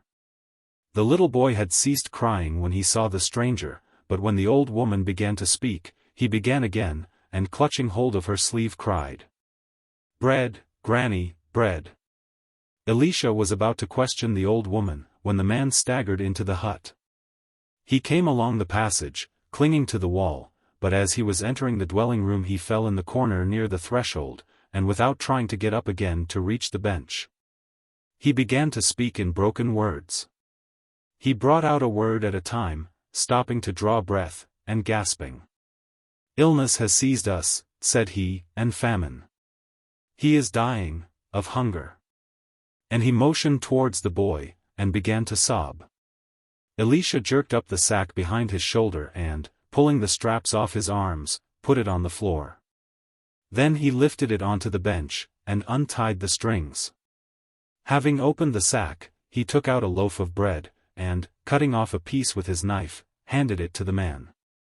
The man would not take it, but pointed to the little boy and to a little girl crouching behind the oven, as if to say, "Give it to them." Elisha held it out to the boy. When the boy smelt bread, he stretched out his arms, and seizing the slice with both his little hands, bit into it so that his nose disappeared in the chunk. The little girl came out from behind the oven and fixed her eyes on the bread.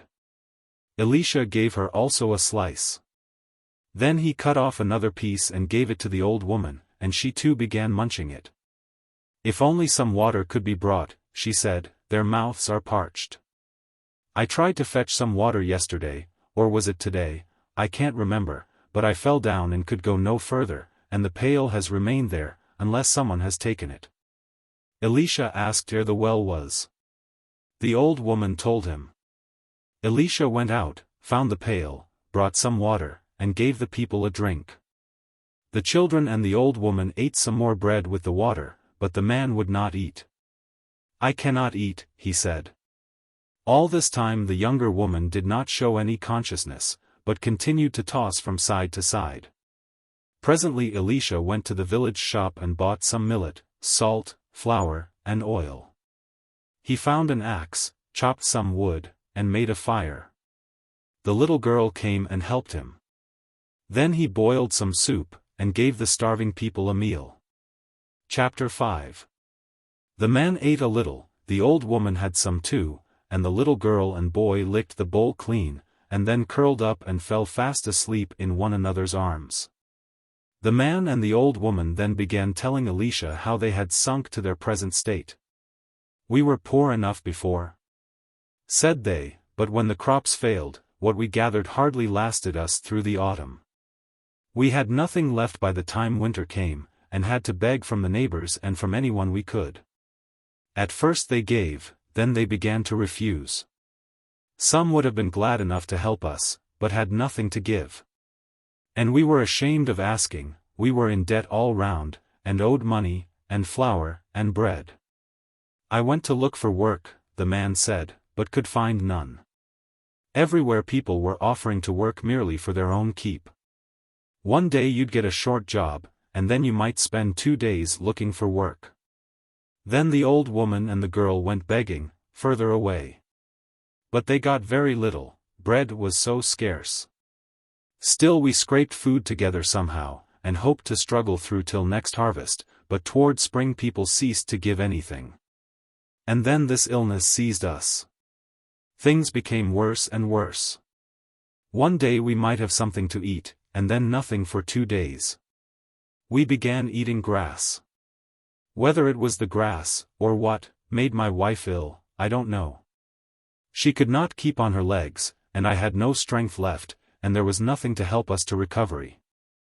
I struggled on alone for a while," said the old woman, "but at last I broke down too for want of food, and grew quite weak. The girl also grew weak and timid. I told her to go to the neighbors. She would not leave the hut, but crept into a corner and sat there. The day before yesterday a neighbor looked in, but seeing that we were ill and hungry she turned away and left us. Her husband has had to go away, and she has nothing for her own little ones to eat. And so we lay, waiting for death." Having heard their story, Elisha gave up the thought of overtaking his comrade that day, and remained with them all night. In the morning he got up and began doing the housework, just as if it were his own home. He kneaded the bread with the old woman's help, and lit the fire. Then he went with the little girl to the neighbors to get the most necessary things, for there was nothing in the hut, everything had been sold for bread, cooking utensils, clothing, and all. So Elisha began replacing what was necessary, making some things himself, and buying some. He remained there one day, then another, and then a third. The little boy picked up strength and, whenever Elisha sat down, crept along the bench and nestled up to him. The little girl brightened up and helped in all the work, running after Elisha and calling, "Daddy, Daddy." The old woman grew stronger, and managed to go out to see a neighbor. The man too improved, and was able to get about, holding on to the wall. Only the wife could not get up, but even she regained consciousness on the third day, and asked for food. Well, thought Elisha, I never expected to waste so much time on the way. Now I must be getting on. Chapter 6. The fourth day was the feast day after the summer fast, and Elisha thought, I will stay and break the fast with these people. I'll go and buy them something, and keep the feast with them, and tomorrow evening I will start. So Elisha went into the village, bought milk, wheat flour and dripping, and helped the old woman to boil and bake for the morrow. On the feast day Elisha went to church, and then broke the fast with his friends at the hut. That day the wife got up, and managed to move about a bit. The husband had shaved and put on a clean shirt, which the old woman had washed for him. And he went to beg for mercy of a rich peasant in the village to whom his ploughland and meadow were mortgaged. He went to beg the rich peasant to grant him the use of the meadow and field till after the harvest, but in the evening he came back very sad, and began to weep. The rich peasant had shown no mercy, but had said, Bring me the money. Elisha again grew thoughtful. How are they to live now, thought he to himself. Other people will go haymaking, but there will be nothing for these to mow, their grass land is mortgaged. The rye will ripen. Others will reap, and what a fine crop Mother Earth is giving this year, but they have nothing to look forward to. Their 3 acres are pledged to the rich peasant. When I am gone, they'll drift back into the state I found them in. Elisha was in 2 minds, but finally decided not to leave that evening, but to wait until the morrow. He went out into the yard to sleep. He said his prayers, and lay down, but he could not sleep. On the one hand he felt he ought to be going, for he had spent too much time and money as it was. On the other hand he felt sorry for the people. There seems to be no end to it, he said. First I only meant to bring them a little water and give them each a slice of bread, and just see where it has landed me. It's a case of redeeming the meadow and the cornfield. And when I have done that, I shall have to buy a cow for them, and a horse for the man to cart his sheaves. A nice coil you've got yourself into, brother Elisha. You've slipped your cables and lost your reckoning.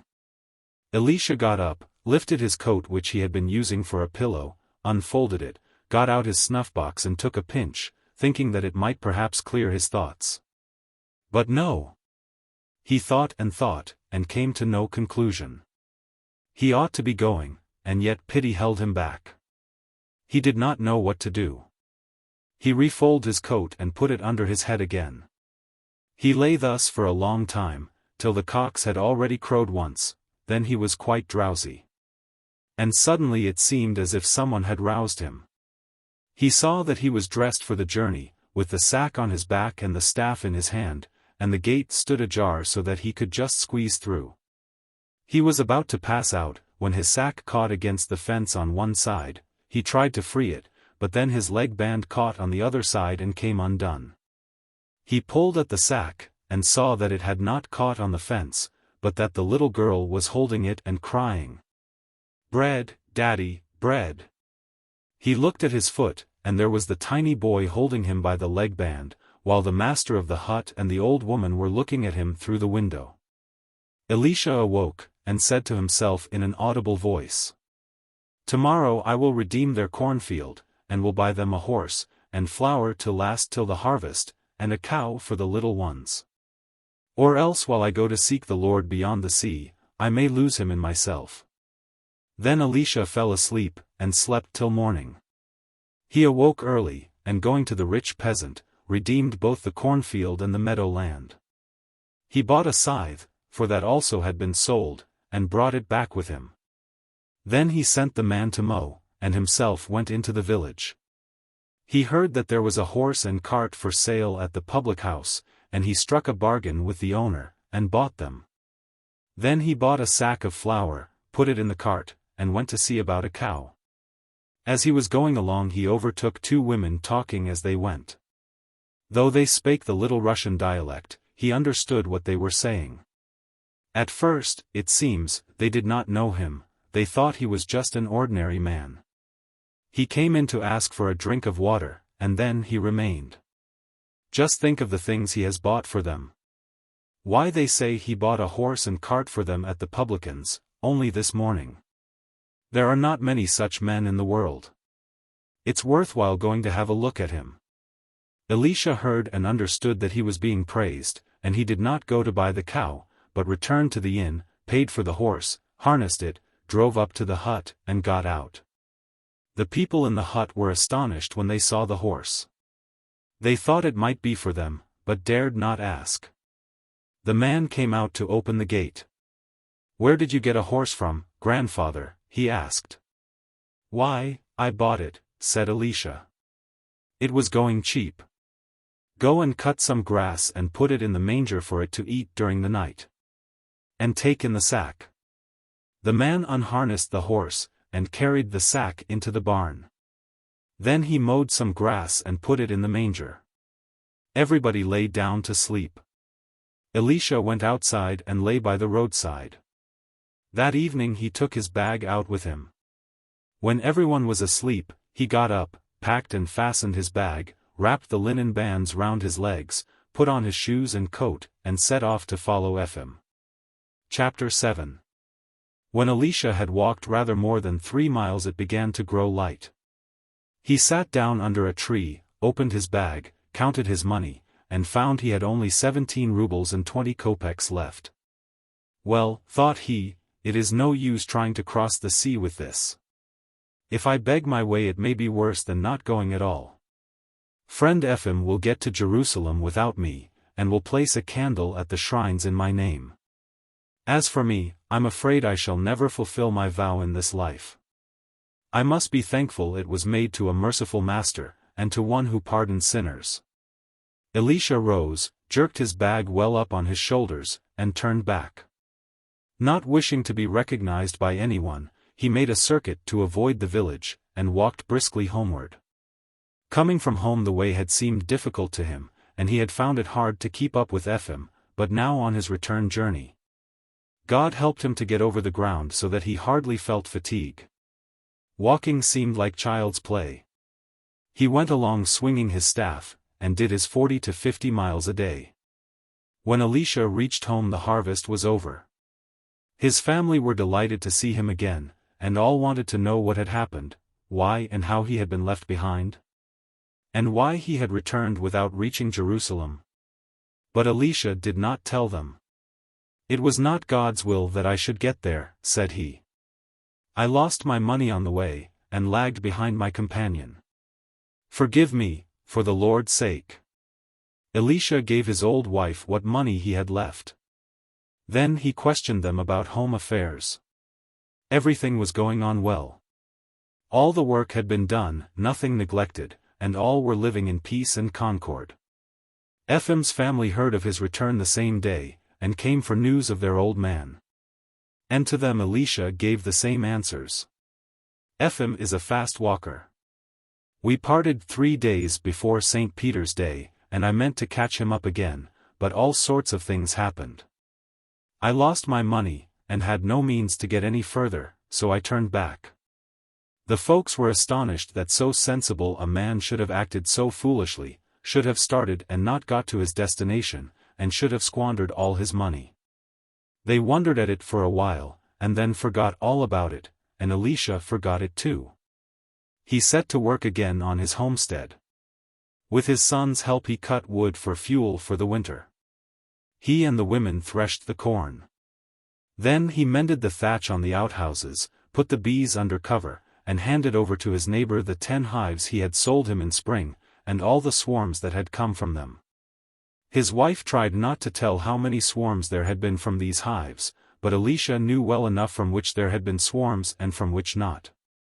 And instead of 10, he handed over 17 swarms to his neighbor. Having got everything ready for the winter, Elisha sent his son away to find work, while he himself took to plaiting shoes of bark, and hollowing out logs for hives. Chapter 8. All that day while Elisha stopped behind in the hut with the sick people, Ephraim waited for him. He only went on a little way before he sat down. He waited and waited, had a nap, woke up again, and again sat waiting, but his comrade did not come. He gazed till his eyes ached. The sun was already sinking behind a tree, and still no Elisha was to be seen. Perhaps he has passed me, thought Ephraim, or perhaps someone gave him a lift and he drove by while I slept, and did not see me. But how could he help seeing me? One can see so far here in the steppe. Shall I go back? Suppose he is on in front, we shall then miss each other completely and it will be still worse. I had better go on, and we shall be sure to meet where we put up for the night. He came to a village, and told the watchman, if an old man of a certain description came along, to bring him to the hut where Ephraim stopped. But Elisha did not turn up that night. Ephraim went on, asking all he met whether they had not seen a little, bald-headed, old man. No one had seen such a traveler. Ephraim wondered, but went on alone, saying, we shall be sure to meet in Odessa, or on board the ship, and he did not trouble more about it. On the way, he came across a pilgrim wearing a priest's coat, with long hair and a skullcap such as priests wear. This pilgrim had been to Mount Athos, and was now going to Jerusalem for the second time. They both stopped at the same place one night, and, having met, they traveled on together. They got safely to Odessa, and there had to wait 3 days for a ship. Many pilgrims from many different parts were in the same case. Again Ephraim asked about Elisha, but no one had seen him. Ephraim got himself a foreign passport, which cost him 5 rubles. He paid 40 rubles for a return ticket to Jerusalem, and bought a supply of bread and herrings for the voyage. The pilgrim began explaining to Ephraim how he might get onto the ship without paying his fare, but Ephraim would not listen. No, I came prepared to pay, and I shall pay, said he. The ship was freighted, and the pilgrims went on board, Ephraim and his new comrade among them. The anchors were weighed, and the ship put out to sea. All day they sailed smoothly, but towards night a wind arose, rain came on, and the vessel tossed about and shipped water. The people were frightened, the women wailed and screamed, and some of the weaker men ran about the ship looking for shelter. Ephraim too was frightened, but he would not show it, and remained at the place on deck where he had settled down when first he came on board, beside some old men from Tambov.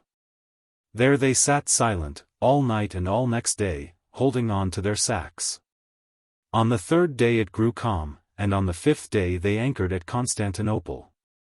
Some of the pilgrims went on shore to visit the church of Saint Sophia, now held by the Turks. Ephraim remained on the ship, and only bought some white bread. They lay there for 24 hours, and then put to sea again. At Smyrna they stopped again, and at Alexandria, but at last they arrived safely at Jaffa, where all the pilgrims had to disembark.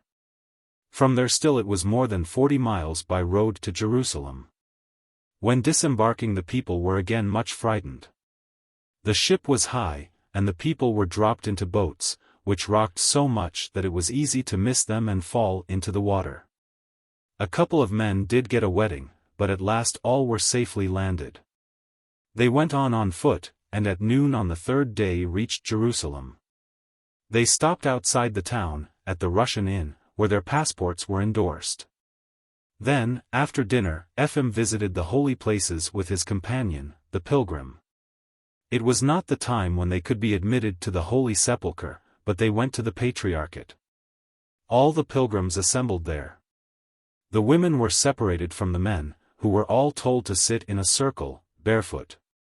Then a monk came in with a towel to wash their feet. He washed, wiped, and then kissed their feet, and did this to everyone in the circle. Ephem's feet were washed and kissed, with the rest. He stood through vespers and matins, prayed, placed candles at the shrines, handed in booklets inscribed with his parents' names, that they might be mentioned in the church prayers. Here at the Patriarchate food and wine were given them. Next morning they went to the cell of Mary of Egypt, where she had lived doing penance. Here too they placed candles and had prayers read. From there they went to Abraham's monastery, and saw the place where Abraham intended to slay his son as an offering to God. Then they visited the spot where Christ appeared to Mary Magdalene, and the church of James, the Lord's brother. The pilgrim showed Ephem all these places, and told him how much money to give at each place.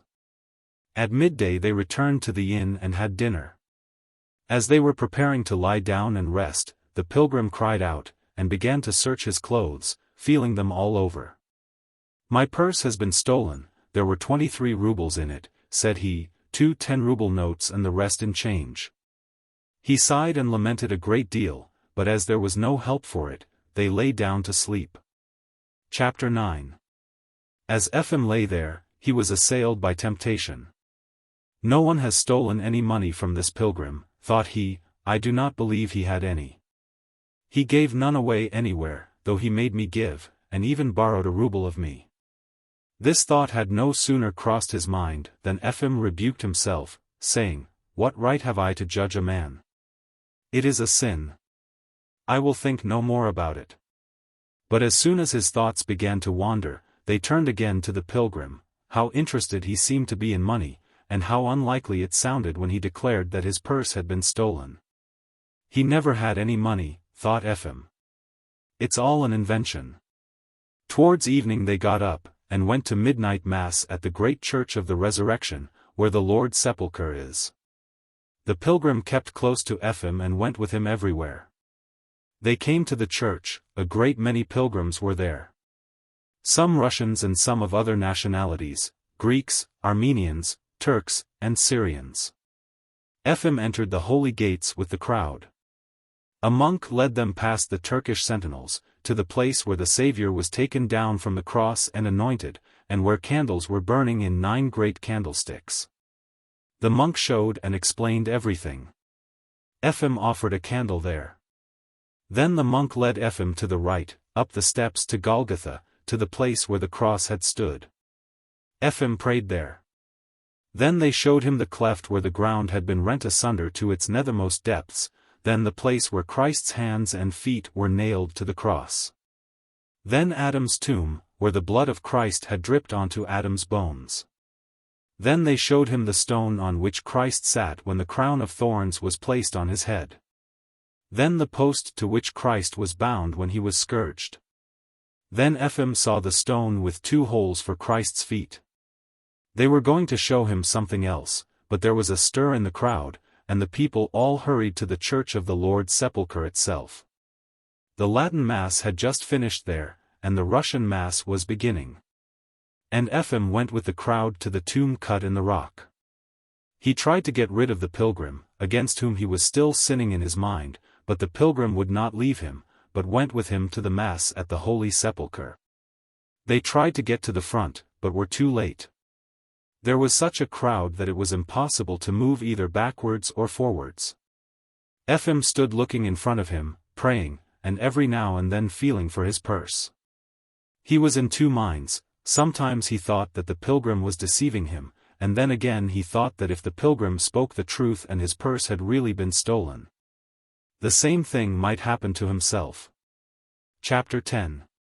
Ephem stood there gazing into the little chapel in which was the Holy Sepulchre itself with 36 lamps burning above it. As he stood looking over the people's heads, he saw something that surprised him. Just beneath the lamps in which the sacred fire burns, and in front of everyone, Ephem saw an old man in a grey coat, whose bald, shining head was just like Elisha Bodrov. It is like him, thought Ephem, but it cannot be Elisha. He could not have got ahead of me. The ship before ours started a week sooner. He could not have caught that. And he was not on ours, for I saw every pilgrim on board. Hardly had Ephem thought this, when the little old man began to pray, and bowed 3 times, once forwards to God, then once on each side, to the brethren. And as he turned his head to the right, Ephem recognized him. It was Elisha Bodrov himself, with his dark, curly beard turning gray at the cheeks, with his brows, his eyes and nose, and his expression of face. Yes, it was he. Ephem was very pleased to have found his comrade again, and wondered how Elisha had got ahead of him. Well done, Elisha, thought he. See how he has pushed ahead. He must have come across someone who showed him the way. When we get out, I will find him, get rid of this fellow in the skullcap, and keep to Elisha. Perhaps he will show me how to get to the front also. Ephem kept looking out, so as not to lose sight of Elisha.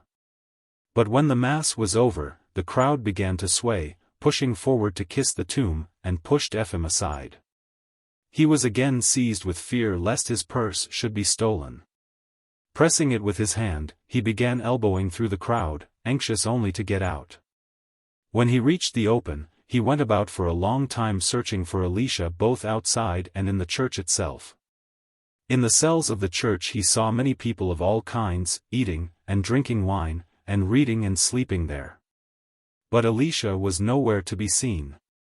So Ephem returned to the inn without having found his comrade. That evening the pilgrim in the skullcap did not turn up. He had gone off without repaying the ruble, and Ephem was left alone. The next day Ephem went to the Holy Sepulchre again, with an old man from Tambov, whom he had met on the ship.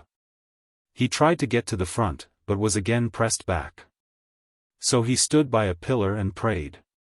He looked before him, and there in the foremost place under the lamps, close to the very sepulchre of the Lord, stood Elisha, with his arms spread out like a priest at the altar. And with his bald head all shining. Well, now, thought Ephem, I won't lose him. He pushed forward to the front, but when he got there was no Elisha, he had evidently gone away. Again on the 3rd day Ephem looked, and saw at the sepulchre, in the holiest place, Elisha standing in the sight of all men, his arms outspread. And his eyes gazing upwards as if he saw something above. And his bald head was all shining. Well, this time, thought Ephem, he shall not escape me. I will go and stand at the door, then we can't miss one another. Ephem went out and stood by the door till past noon. Everyone had passed out, but still Elisha did not appear. Ephem remained 6 weeks in Jerusalem, and went everywhere, to Bethlehem, and to Bethany, and to the Jordan. He had a new shirt sealed at the Holy Sepulchre for his burial, and he took a bottle of water from the Jordan, and some holy earth, and bought candles that had been lit at the sacred flame. In 8 places he inscribed names to be prayed for, and he spent all his money, except just enough to get home with. Then he started homeward. He walked to Jaffa, sailed thence to Odessa, and walked home from there on foot. Chapter 11. Ephem traveled the same road he had come by. And as he drew nearer home his former anxiety returned as to how affairs were getting on in his absence. Much water flows away in a year, the proverb says. It takes a lifetime to build up a homestead, but not long to ruin it, thought he. And he wondered how his son had managed without him, what sort of spring they were having, how the cattle had wintered, and whether the cottage was well finished. When Ephem came to the district where he had parted from Elisha the summer before, he could hardly believe that the people living there were the same. The year before they had been starving, but now they were living in comfort. The harvest had been good, and the people had recovered, and had forgotten their former misery. One evening Ephem reached the very place where Elisha had remained behind, and as he entered the village, a little girl in a white smock ran out of a hut. "Daddy, Daddy, come to our house." Ephem meant to pass on, but the little girl would not let him. She took hold of his coat, laughing, and pulled him towards the hut, where a woman with a small boy came out into the porch and beckoned to him. "Come in, grandfather," she said. "Have supper and spend the night with us." So Ephem went in. I may as well ask about Elisha, he thought. I fancy this is the very hut he went to for a drink of water. The woman helped him off with the bag he carried, and gave him water to wash his face. Then she made him sit down to table, and set milk, curd cakes and porridge before him. Ephem thanked her, and praised her for her kindness to a pilgrim. The woman shook her head. We have good reason to welcome pilgrims, she said. It was a pilgrim who showed us what life is. We were living forgetful of God, and God punished us almost to death. We reached such a pass last summer, that we all lay ill and helpless with nothing to eat. And we should have died, but that God sent an old man to help us, just such a one as you. He came in one day to ask for a drink of water, saw the state we were in, took pity on us, and remained with us. He gave us food and drink, and set us on our feet again. And he redeemed our land, and bought a cart and horse and gave them to us. Here the old woman entering the hut, interrupted the younger one and said, We don't know whether it was a man, or an angel from God. He loved us all, pitied us all, and went away without telling us his name, so that we don't even know whom to pray for. I can see it all before me now. There I lay waiting for death, when in comes a bald-headed old man. He was not anything much to look at, and he asked for a drink of water. I, sinner that I am, thought to myself, what does he come prowling about here for? And just think what he did. As soon as he saw us, he let down his bag, on this very spot, and untied it. Here the little girl joined in. No, Granny, said she, first he put it down here in the middle of the hut, and then he lifted it onto the bench. And they began discussing and recalling all he had said and done, where he sat and slept, and what he had said to each of them.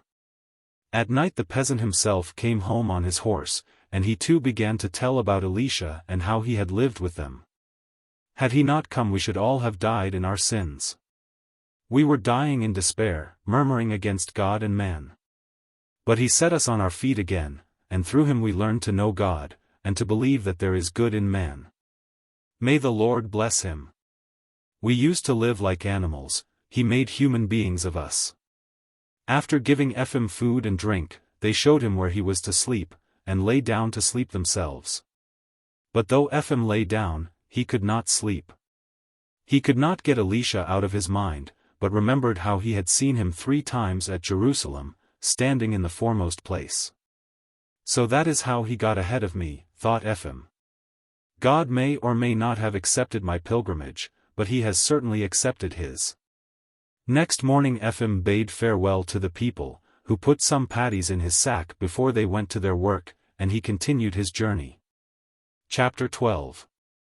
Ephem had been away just a year, and it was spring again when he reached home one evening. His son was not at home, but had gone to the public house, and when he came back, he had had a drop too much. Ephem began questioning him. Everything showed that the young fellow had been unsteady during his father's absence. The money had all been wrongly spent, and the work had been neglected. The father began to upbraid the son. And the son answered rudely. Why didn't you stay and look after it yourself, he said. You go off, taking the money with you, and now you demand it of me. The old man grew angry, and struck his son. In the morning Ephem went to the village elder to complain of his son's conduct. As he was passing Elisha's house, his friend's wife greeted him from the porch. How do you do, neighbor, she said. How do you do, dear friend? Did you get to Jerusalem safely? Ephem stopped. Yes, thank God, he said. I have been there. I lost sight of your old man, but I hear he got home safely. The old woman was fond of talking. Yes, neighbor, he has come back, said she. He's been back a long time. Soon after Assumption, I think it was, he returned. And we were glad the Lord had sent him back to us. We were dull without him. We can't expect much work from him any more, his years for work are past, but still he is the head of the household and it's more cheerful when he's at home. And how glad our lad was. He said, it's like being without sunlight, when father's away. It was dull without him, dear friend. We're fond of him, and take good care of him. Is he at home now? He is, dear friend. He is with his bees. He is hiving the swarms. He says they are swarming well this year. The Lord has given such strength to the bees that my husband doesn't remember the like. The Lord is not rewarding us according to our sins, he says. Come in, dear neighbor, he will be so glad to see you again. Ephraim passed through the passage into the yard and to the apiary, to see Elisha. There was Elisha in his grey coat, without any face net or gloves, standing, under the birch trees, looking upwards, his arms stretched out and his bald head shining. As Ephraim had seen him at the Holy Sepulchre in Jerusalem, and above him the sunlight shone through the birches as the flames of fire had done in the holy place. And the golden bees flew round his head like a halo, and did not sting him. Ephraim stopped. The old woman called to her husband. Here's your friend come, she cried. Elisha looked round with a pleased face, and came towards Ephraim, gently picking bees out of his own beard. Good day, neighbor, good day, dear friend. Did you get there safely? My feet walked there, and I have brought you some water from the river Jordan. You must come to my house for it. But whether the Lord accepted my efforts? Well, the Lord be thanked. May Christ bless you, said Elisha. Ephraim was silent for a while, and then added. My feet have been there, but whether my soul, or another's, has been there more truly. That's God's business, neighbor, God's business. Interrupted Elisha. On my return journey I stopped at the hut where you remained behind. Elisha was alarmed, and said hurriedly. God's business, neighbor, God's business. Come into the cottage, I'll give you some of our honey. And Elisha changed the conversation, and talked of home affairs. Ephraim sighed, and did not speak to Elisha of the people in the hut, nor of how he had seen him in Jerusalem. But he now understood that the best way to keep one's vows to God and to do his will, is for each man while he lives to show love and do good to others. 1885. Where love is, God is. In a certain town there lived a cobbler, Martin Avdiich by name. He had a tiny room in a basement, the one window of which looked out onto the street. Through it one could only see the feet of those who passed by, but Martin recognized the people by their boots. He had lived long in the place and had many acquaintances. There was hardly a pair of boots in the neighborhood that had not been once or twice through his hands, so he often saw his own handiwork through the window. Some he had resoled, some patched, some stitched up, and to some he had even put fresh uppers. He had plenty to do, for he worked well, used good material, did not charge too much, and could be relied on. If he could do a job by the day required, he undertook it. If not, he told the truth and gave no false promises, so he was well known and never short of work. Martin had always been a good man. But in his old age he began to think more about his soul and to draw nearer to God. While he still worked for a master, before he set up on his own account, his wife had died, leaving him with a 3-year-old son. None of his elder children had lived, they had all died in infancy. At first Martin thought of sending his little son to his sisters in the country, but then he felt sorry to part with the boy. Thinking, it would be hard for my little Capitan to have to grow up in a strange family. I will keep him with me. Martin left his master and went into lodgings with his little son. But he had no luck with his children. No sooner had the boy reached an age when he could help his father and be a support as well as a joy to him, than he fell ill and, after being laid up for a week with a burning fever, died. Martin buried his son, and gave way to despair so great and overwhelming that he murmured against God. In his sorrow he prayed again and again that he too might die, reproaching God for having taken the son he loved, his only son, while he, old as he was, remained alive. After that Martin left off going to church. One day an old man from Martin's native village, who had been a pilgrim for the last 8 years, called in on his way from Troitsa monastery. Martin opened his heart to him, and told him of his sorrow. I no longer even wish to live, holy man, he said. All I ask of God is that I soon may die. I am now quite without hope in the world. The old man replied, You have no right to say such things, Martin. We cannot judge God's ways. Not our reasoning, but God's will, decides. If God willed that your son should die and you should live, it must be best so. As to your despair, that comes because you wish to live for your own happiness. What else should one live for? Asked Martin. For God, Martin, said the old man. He gives you life, and you must live for him. When you have learnt to live for him, you will grieve no more, and all will seem easy to you. Martin was silent a while, and then asked, But how is one to live for God?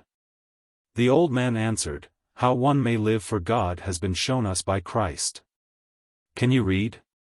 Then buy the Gospels, and read them, there you will see how God would have you live. You have it all there. These words sank deep into Martin's heart, and that same day he went and bought himself a testament in large print, and began to read. At first he meant only to read on holidays, but having once begun he found it made his heart so light that he read every day. Sometimes he was so absorbed in his reading that the oil in his lamp burnt out before he could tear himself away from the book. He continued to read every night, and the more he read the more clearly he understood what God required of him, and how he might live for God. And his heart grew lighter and lighter. Before, when he went to bed he used to lie with a heavy heart, moaning as he thought of his little Capitan, but now he only repeated again and again, Glory to thee, O Lord. Thy will be done. From that time Martin's whole life changed. Formerly, on holidays he used to go and have tea at the public house, and did not even refuse a glass or two of vodka. Sometimes, after having had a drop with a friend, he left the public house not drunk, but rather merry, and would say foolish things, shout at a man, or abuse him. Now, all that sort of thing passed away from him. His life became peaceful and joyful. He sat down to his work in the morning, and when he had finished his day's work he took the lamp down from the wall, stood it on the table, fetched his book from the shelf, opened it, and sat down to read. The more he read the better he understood, and the clearer and happier he felt in his mind. It happened once that Martin sat up late, absorbed in his book. He was reading Luke's Gospel. And in the 6th chapter he came upon the verses.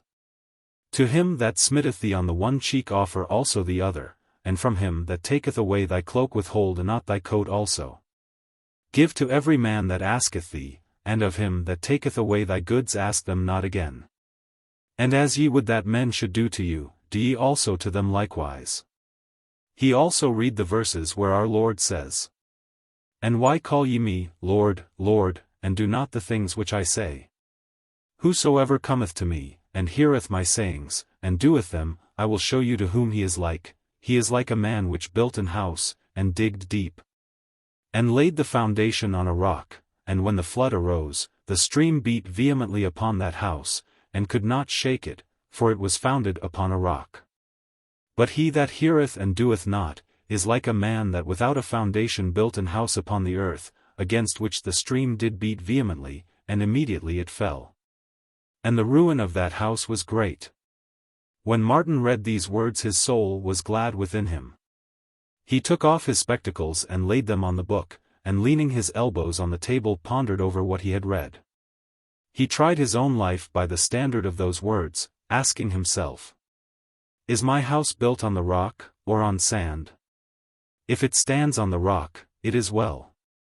It seems easy enough while one sits here alone, and one thinks one has done all that God commands, but as soon as I cease to be on my guard, I sin again. Still I will persevere. It brings such joy. Help me, O Lord. He thought all this, and was about to go to bed, but was loath to leave his book. So he went on reading the 7th chapter, about the centurion, the widow's son, and the answer to John's disciples, and he came to the part where a rich Pharisee invited the Lord to his house. And he read how the woman who was a sinner, anointed his feet and washed them with her tears, and how he justified her. Coming to the 44th verse, he read. And turning to the woman, he said unto Simon, Sayest thou this, woman? I entered into thine house, thou gavest me no water for my feet, but she hath wetted my feet with her tears, and wiped them with her hair. Thou gavest me no kiss. But she, since the time I came in, hath not ceased to kiss my feet. My head with oil thou didst not anoint, but she hath anointed my feet with ointment. He read these verses and thought, he gave no water for his feet, gave no kiss, his head with oil he did not anoint. And Martin took off his spectacles once more, laid them on his book, and pondered.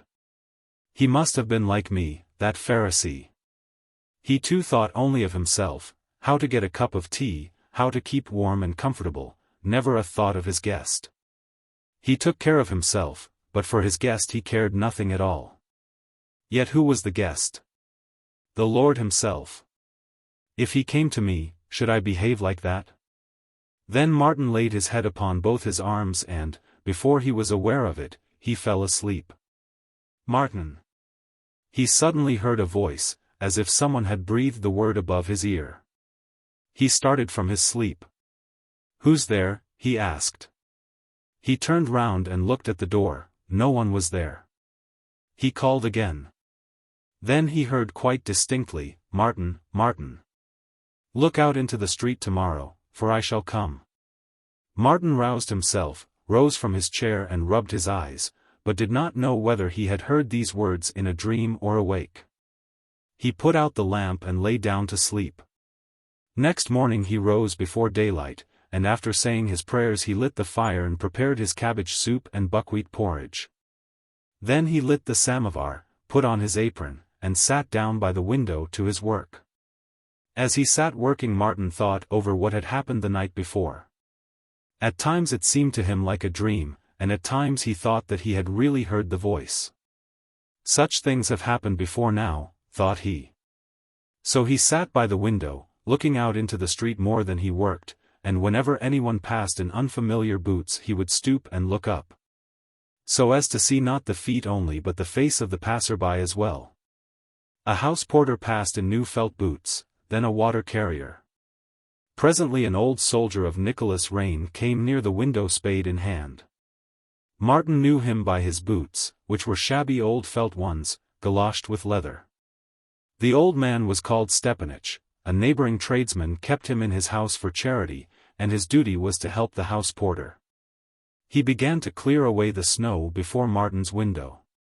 Martin glanced at him and then went on with his work.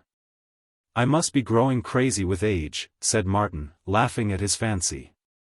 Stepanich comes to clear away the snow, and I must needs imagine it's Christ coming to visit me. Old dotard that I am. Yet after he had made a dozen stitches he felt drawn to look out of the window again.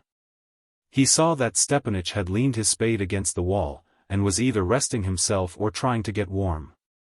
The man was old and broken down, and had evidently not enough strength even to clear away the snow. What if I called him in and gave him some tea, thought Martin. The samovar is just on the boil. He stuck his awl in its place, and rose, and putting the samovar on the table, made tea. Then he tapped the window with his fingers. Stepanich turned and came to the window. Martin beckoned to him to come in, and went himself to open the door. Come in, he said, and warm yourself a bit. I'm sure you must be cold. May God bless you. Stepanich answered. My bones do ache to be sure. He came in, first shaking off the snow, and lest he should leave marks on the floor he began wiping his feet. But as he did so he tottered and nearly fell. Don't trouble to wipe your feet, said Martin, I'll wipe up the floor, it's all in the day's work. Come, friend, sit down and have some tea. Filling 2 tumblers, he passed one to his visitor, and pouring his own out into the saucer, began to blow on it. Stepanich emptied his glass, and, turning it upside down, put the remains of his piece of sugar on the top. He began to express his thanks, but it was plain that he would be glad of some more. Have another glass, said Martin, refilling the visitor's tumbler and his own. But while he drank his tea Martin kept looking out into the street. "Are you expecting anyone?" asked the visitor. "Am I expecting anyone? Well, now, I'm ashamed to tell you. It isn't that I really expect anyone, but I heard something last night which I can't get out of my mind. Whether it was a vision, or only a fancy, I can't tell. You see, friend, last night I was reading the Gospel, about Christ the Lord, how he suffered, and how he walked on earth. You have heard tell of it, I dare say." "I have heard tell of it," answered Stepanich, "but I'm an ignorant man and not able to read." "Well, you see, I was reading of how he walked on earth. I came to that part, you know, where he went to a Pharisee who did not receive him well. Well, friend, as I read about it, I thought how that man did not receive Christ the Lord with proper honor. Suppose such a thing could happen to such a man as myself, I thought, what would I not do to receive him? But that man gave him no reception at all. Well, friend, as I was thinking of this, I began to doze, and as I dozed I heard someone call me by name. I got up, and thought I heard someone whispering, 'Expect me, I will come tomorrow.' This happened twice over. And to tell you the truth, it sank so into my mind that, though I am ashamed of it myself, I keep on expecting him, the dear Lord." Stepanich shook his head in silence, finished his tumbler and laid it on its side, but Martin stood it up again and refilled it for him. "Here, drink another glass, bless you. And I was thinking, too, how he walked on earth and despised no one, but went mostly among common folk. He went with plain people, and chose his disciples from among the likes of us, from workmen like us, sinners that we are. He who raises himself, he said, shall be humbled, and he who humbles himself shall be raised. You call me Lord, he said, and I will wash your feet. He who would be first, he said, let him be the servant of all, because, he said, blessed are the poor, the humble, the meek, and the merciful." Stepanich forgot his tea. He was an old man, easily moved to tears, and as he sat and listened the tears ran down his cheeks. "Come, drink some more," said Martin.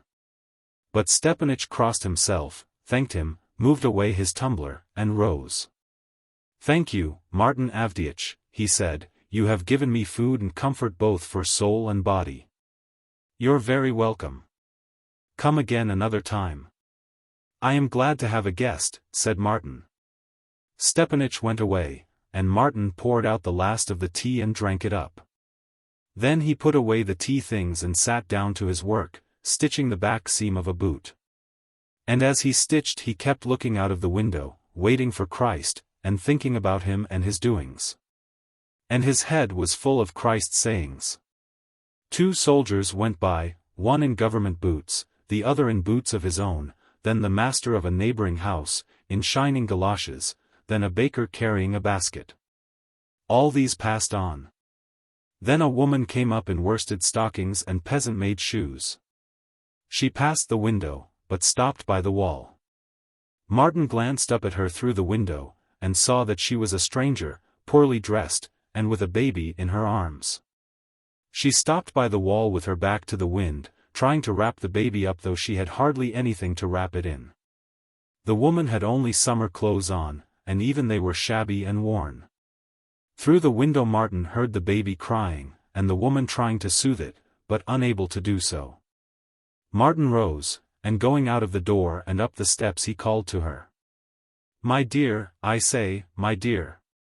The woman heard, and turned round. "Why do you stand out there with the baby in the cold? Come inside. You can wrap him up better in a warm place. Come this way." The woman was surprised to see an old man in an apron, with spectacles on his nose, calling to her, but she followed him in. They went down the steps, entered the little room, and the old man led her to the bed. "There, sit down, my dear, near the stove. Warm yourself, and feed the baby. Haven't any milk?" "I have eaten nothing myself since early morning," said the woman, but still she took the baby to her breast. Martin shook his head. He brought out a basin and some bread. Then he opened the oven door and poured some cabbage soup into the basin. He took out the porridge pot also, but the porridge was not yet ready, so he spread a cloth on the table and served only the soup and bread. "Sit down and eat, my dear, and I'll mind the baby." "Why, bless me, I've had children of my own, I know how to manage them." The woman crossed herself, and sitting down at the table began to eat, while Martin put the baby on the bed and sat down by it. He chucked and chucked, but having no teeth he could not do it well and the baby continued to cry. Then Martin tried poking at him with his finger. He drove his finger straight at the baby's mouth and then quickly drew it back, and did this again and again. He did not let the baby take his finger in its mouth, because it was all black with cobbler's wax. But the baby first grew quiet watching the finger, and then began to laugh. And Martin felt quite pleased. The woman sat eating and talking, and told him who she was, and where she had been. "I'm a soldier's wife," said she. "They sent my husband somewhere, far away, 8 months ago, and I have heard nothing of him since. I had a place as cook till my baby was born, but then they would not keep me with a child. For 3 months now I have been struggling, unable to find a place, and I've had to sell all I had for food. I tried to go as a wet nurse, but no one would have me. They said I was too starved looking and thin. Now I have just been to see a tradesman's wife, a woman from our village is in service with her, and she has promised to take me. I thought it was all settled at last, but she tells me not to come till next week. It is far to her place, and I am faggied out, and baby is quite starved, poor mite. Fortunately our landlady has pity on us, and lets us lodge free, else I don't know what we should do." Martin sighed. "Haven't you any warmer clothing?" he asked. "How could I get warm clothing?" said she. "Why, I pawned my last shawl for 6 pence yesterday." Then the woman came and took the child, and Martin got up. He went and looked among some things that were hanging on the wall, and brought back an old cloak. "Here," he said, "though it's a worn-out old thing, it will do to wrap him up in." The woman looked at the cloak, then at the old man, and taking it, burst into tears. Martin turned away, and groping under the bed brought out a small trunk. He fumbled about in it, and again sat down opposite the woman. And the woman said, "The Lord bless you, friend. Surely Christ must have sent me to your window, else the child would have frozen. It was mild when I started, but now see how cold it has turned. Surely it must have been Christ who made you look out of your window and take pity on me, poor wretch." Martin smiled and said, "It is quite true, it was he made me do it. It was no mere chance made me look out." And he told the woman his dream, and how he had heard the Lord's voice promising to visit him that day. "Who knows? All things are possible," said the woman. And she got up and threw the cloak over her shoulders, wrapping it round herself and round the baby.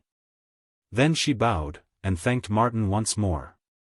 "Take this for Christ's sake," said Martin, and gave her 6 pence to get her shawl out of pawn. The woman crossed herself, and Martin did the same, and then he saw her out. After the woman had gone, Martin ate some cabbage soup, cleared the things away, and sat down to work again. He sat and worked, but did not forget the window, and every time a shadow fell on it he looked up at once to see who was passing. People he knew and strangers passed by, but no one remarkable. After a while Martin saw an apple woman stop just in front of his window. She had a large basket, but there did not seem to be many apples left in it, she had evidently sold most of her stock. On her back she had a sack full of chips, which she was taking home. No doubt she had gathered them at some place where building was going on. The sack evidently hurt her, and she wanted to shift it from one shoulder to the other, so she put it down on the footpath and, placing her basket on a post, began to shake down the chips in the sack. While she was doing this a boy in a tattered cap ran up, snatched an apple out of the basket, and tried to slip away, but the old woman noticed it, and turning, caught the boy by his sleeve. He began to struggle, trying to free himself, but the old woman held on with both hands, knocked his cap off his head, and seized hold of his hair. The boy screamed and the old woman scolded. Martin dropped his awl, not waiting to stick it in its place, and rushed out of the door. Stumbling up the steps, and dropping his spectacles in his hurry, he ran out into the street. The old woman was pulling the boy's hair and scolding him, and threatening to take him to the police. The lad was struggling and protesting, saying, "I did not take it. What are you beating me for? Let me go." Martin separated them. He took the boy by the hand and said, "Let him go, Granny. Forgive him for Christ's sake. I'll pay him out, so that he won't forget it for a year. I'll take the rascal to the police." Martin began entreating the old woman. "Let him go, Granny. He won't do it again. Let him go for Christ's sake." The old woman let go, and the boy wished to run away, but Martin stopped him. "Ask the granny's forgiveness," said he. "And don't do it another time. I saw you take the apple." The boy began to cry and to beg pardon. "That's right. And now here's an apple for you," and Martin took an apple from the basket and gave it to the boy, saying, "I will pay you, Granny." "You will spoil them that way, the young rascals," said the old woman. "He ought to be whipped so that he should remember it for a week." "Oh, Granny, Granny," said Martin, "that's our way, but it's not God's way. If he should be whipped for stealing an apple, what should be done to us for our sins?" The old woman was silent. And Martin told her the parable of the Lord who forgave his servant a large debt, and how the servant went out and seized his debtor by the throat. The old woman listened to it all, and the boy, too, stood by and listened. "God bids us forgive," said Martin, "or else we shall not be forgiven. Forgive everyone. And a thoughtless youngster most of all." The old woman wagged her head and sighed. "It's true enough," said she, "but they are getting terribly spoilt." "Then we old ones must show them better ways," Martin replied. "That's just what I say," said the old woman. "I have had 7 of them myself, and only 1 daughter is left." And the old woman began to tell how and where she was living with her daughter, and how many grandchildren she had. "There now," she said, "I have but little strength left, yet I work hard for the sake of my grandchildren, and nice children they are, too. No one comes out to meet me but the children. Little Annie, now, won't leave me for anyone. It's grandmother, dear grandmother, darling grandmother." And the old woman completely softened at the thought. "Of course, it was only his childishness, God help him," said she, referring to the boy. As the old woman was about to hoist her sack on her back, the lad sprang forward to her, saying, "Let me carry it for you, Granny. I'm going that way." The old woman nodded her head, and put the sack on the boy's back, and they went down the street together, the old woman quite forgetting to ask Martin to pay for the apple. Martin stood and watched them as they went along talking to each other. When they were out of sight, Martin went back to the house. Having found his spectacles unbroken on the steps, he picked up his awl and sat down again to work. He worked a little, but could soon not see to pass the bristle through the holes in the leather. And presently he noticed the lamplighter passing on his way to light the street lamps. "Seems it's time to light up," thought he. So he trimmed his lamp, hung it up, and sat down again to work. He finished off 1 boot and, turning it about, examined it. It was all right. Then he gathered his tools together, swept up the cuttings, put away the bristles and the thread and the awls, and, taking down the lamp, placed it on the table. Then he took the Gospels from the shelf. He meant to open them at the place he had marked the day before with a bit of morocco, but the book opened at another place. As Martin opened it, his yesterday's dream came back to his mind, and no sooner had he thought of it than he seemed to hear footsteps, as though someone were moving behind him. Martin turned round, and it seemed to him as if people were standing in the dark corner, but he could not make out who they were. And a voice whispered in his ear, "Martin, Martin, don't you know me?" "Who is it?" muttered Martin. "It is I," said the voice. And out of the dark corner stepped Stepanich, who smiled, and vanishing like a cloud was seen no more. "It is I," said the voice again. And out of the darkness stepped the woman with the baby in her arms, and the woman smiled and the baby laughed, and they too vanished. "It is I," said the voice once more.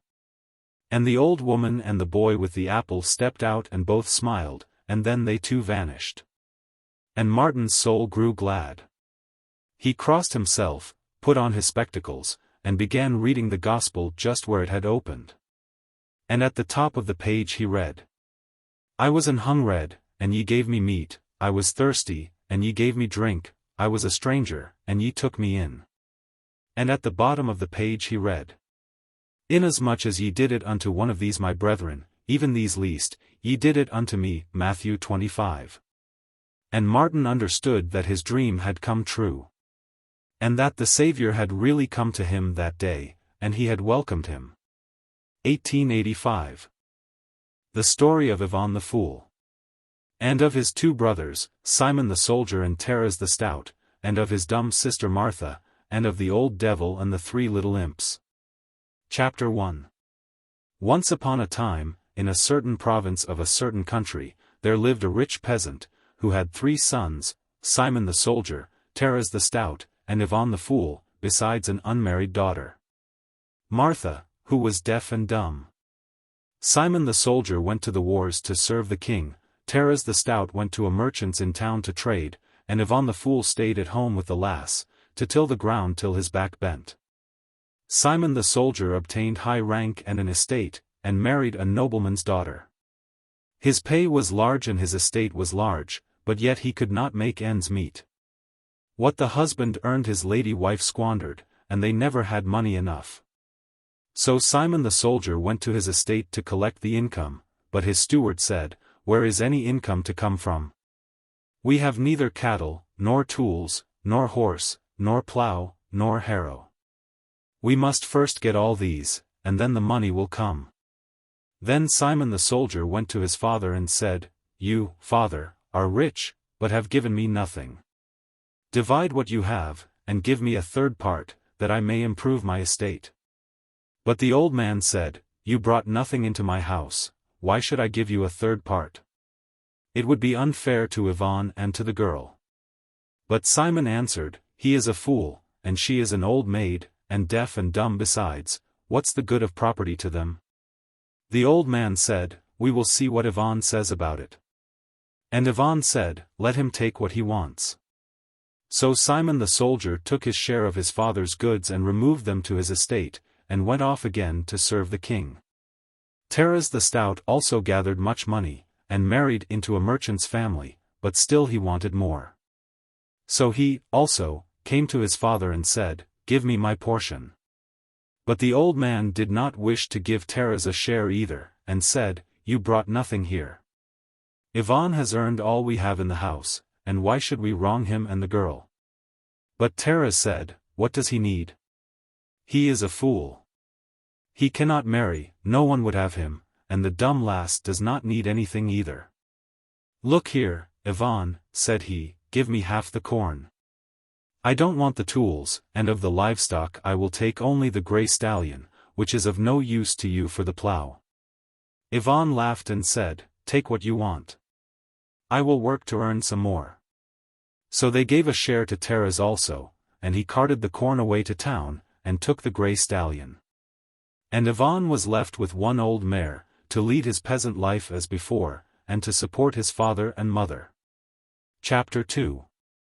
Now the old devil was vexed that the brothers had not quarreled over the division, but had parted peacefully, and he summoned 3 imps. "Look here," said he, "there are 3 brothers, Simon the soldier, Taras the stout, and Iván the fool. They should have quarreled, but are living peaceably and meet on friendly terms. The fool Iván has spoilt the whole business for me. Now you 3 go and tackle those 3 brothers, and worry them till they scratch each other's eyes out. Do you think you can do it?" "Yes, we'll do it," said they. "How will you set about it?" "Why," said they, "first we'll ruin them. And when they haven't a crust to eat we'll tie them up together, and then they'll fight each other, sure enough." "That's capital, I see you understand your business. Go, and don't come back till you've set them by the ears, or I'll skin you alive." The imps went off into a swamp, and began to consider how they should set to work. They disputed and disputed, each wanting the lightest job, but at last they decided to cast lots which of the brothers each imp should tackle. If one imp finished his task before the others, he was to come and help them. So the imps cast lots, and appointed a time to meet again in the swamp to learn who had succeeded and who needed help. The appointed time came round, and the imps met again in the swamp as agreed. And each began to tell how matters stood. The first, who had undertaken Simon the soldier, began, "My business is going on well. Tomorrow Simon will return to his father's house." His comrades asked, "How did you manage it?" "First," says he, "I made Simon so bold that he offered to conquer the whole world for his king, and the king made him his general and sent him to fight the king of India. They met for battle, but the night before, I damped all the powder in Simon's camp, and made more straw soldiers for the Indian king than you could count. And when Simon's soldiers saw the straw soldiers surrounding them, they grew frightened. Simon ordered them to fire, but their cannons and guns would not go off. Then Simon's soldiers were quite frightened, and ran like sheep, and the Indian king slaughtered them. Simon was disgraced. He has been deprived of his estate, and tomorrow they intend to execute him. There is only one day's work left for me to do. I have just to let him out of prison that he may escape home. Tomorrow I shall be ready to help whichever of you needs me." Then the second imp, who had tares in hand, began to tell how he had fared. "I don't want any help," said he, "my job is going all right. Tares can't hold out for more than a week. First I caused him to grow greedy and fat. His covetousness became so great that whatever he saw he wanted to buy. He has spent all his money in buying immense lots of goods, and still continues to buy. Already he has begun to use borrowed money. His debts hang like a weight round his neck, and he is so involved that he can never get clear. In a week his bills come due, and before then I will spoil all his stock. He will be unable to pay and will have to go home to his father." Then they asked the third imp, Iván's, "And how are you getting on?" "Well," said he, "my affair goes badly. First I spat into his drink to make his stomach ache, and then I went into his field and hammered the ground hard as a stone that he should not be able to till it. I thought he wouldn't plow it, but like the fool that he is, he came with his plow and began to make a furrow. He groaned with the pain in his stomach, but went on plowing. I broke his plow for him, but he went home, got out another, and again started plowing. I crept under the earth and caught hold of the plowshares, but there was no holding them. He leant heavily upon the plow, and the plowshare was sharp and cut my hands. He has all but finished plowing the field, only one little strip is left. Come, brothers, and help me. For if we don't get the better of him, all our labor is lost. If the fool holds out and keeps on working the land, his brothers will never know want, for he will feed them both." Simon the soldier's imp promised to come next day to help, and so they parted. Chapter 3. Iván had plowed up the whole fallow, all but one little strip. He came to finish it. Though his stomach ached, the plowing must be done. He freed the harness ropes, turned the plow, and began to work. He drove one furrow, but coming back the plow began to drag as if it had caught in a root. It was the imp, who had twisted his legs round the plowshare and was holding it back. "What a strange thing," thought Iván. "There were no roots here at all, and yet here's a root." Iván pushed his hand deep into the furrow, groped about, and, feeling something soft, seized hold of it and pulled it out. It was black like a root, but it wriggled. Why, it was a live imp. "What a nasty thing," said Iván, and he lifted his hand to dash it against the plow, but the imp squealed out. "Don't hurt me, and I'll do anything you tell me to." "What can you do?" "Anything you tell me to." Iván scratched his head. "My stomach aches," said he, "can you cure that?" "Certainly I can." "Well then, do so." The imp went down into the furrow, searched about, scratched with his claws, and pulled out a bunch of 3 little roots, which he handed to Iván. "Here," says he, "whoever swallows one of these will be cured of any illness." Iván took the roots, separated them, and swallowed one. The pain in his stomach was cured at once. The imp again begged to be let off. "I will jump right into the earth, and never come back," said he. "All right," said Iván, "begone, and God be with you." And as soon as Iván mentioned God, the imp plunged into the earth like a stone thrown into the water. Only a hole was left. Iván put the other 2 pieces of root into his cap and went on with his ploughing. He ploughed the strip to the end, turned his plough over, and went home. He unharnessed the horse, entered the hut, and there he saw his elder brother, Simon the soldier, and his wife, sitting at supper. Simon's estate had been confiscated, he himself had barely managed to escape from prison, and he had come back to live in his father's house. Simon saw Iván, and said, "I have come to live with you. Feed me and my wife till I get another appointment." "All right," said Iván, "you can stay with us." But when Iván was about to sit down on the bench, the lady disliked the smell, and said to her husband, "I cannot sup with a dirty peasant." So Simon the soldier said, "My lady says you don't smell nice. You'd better go and eat outside."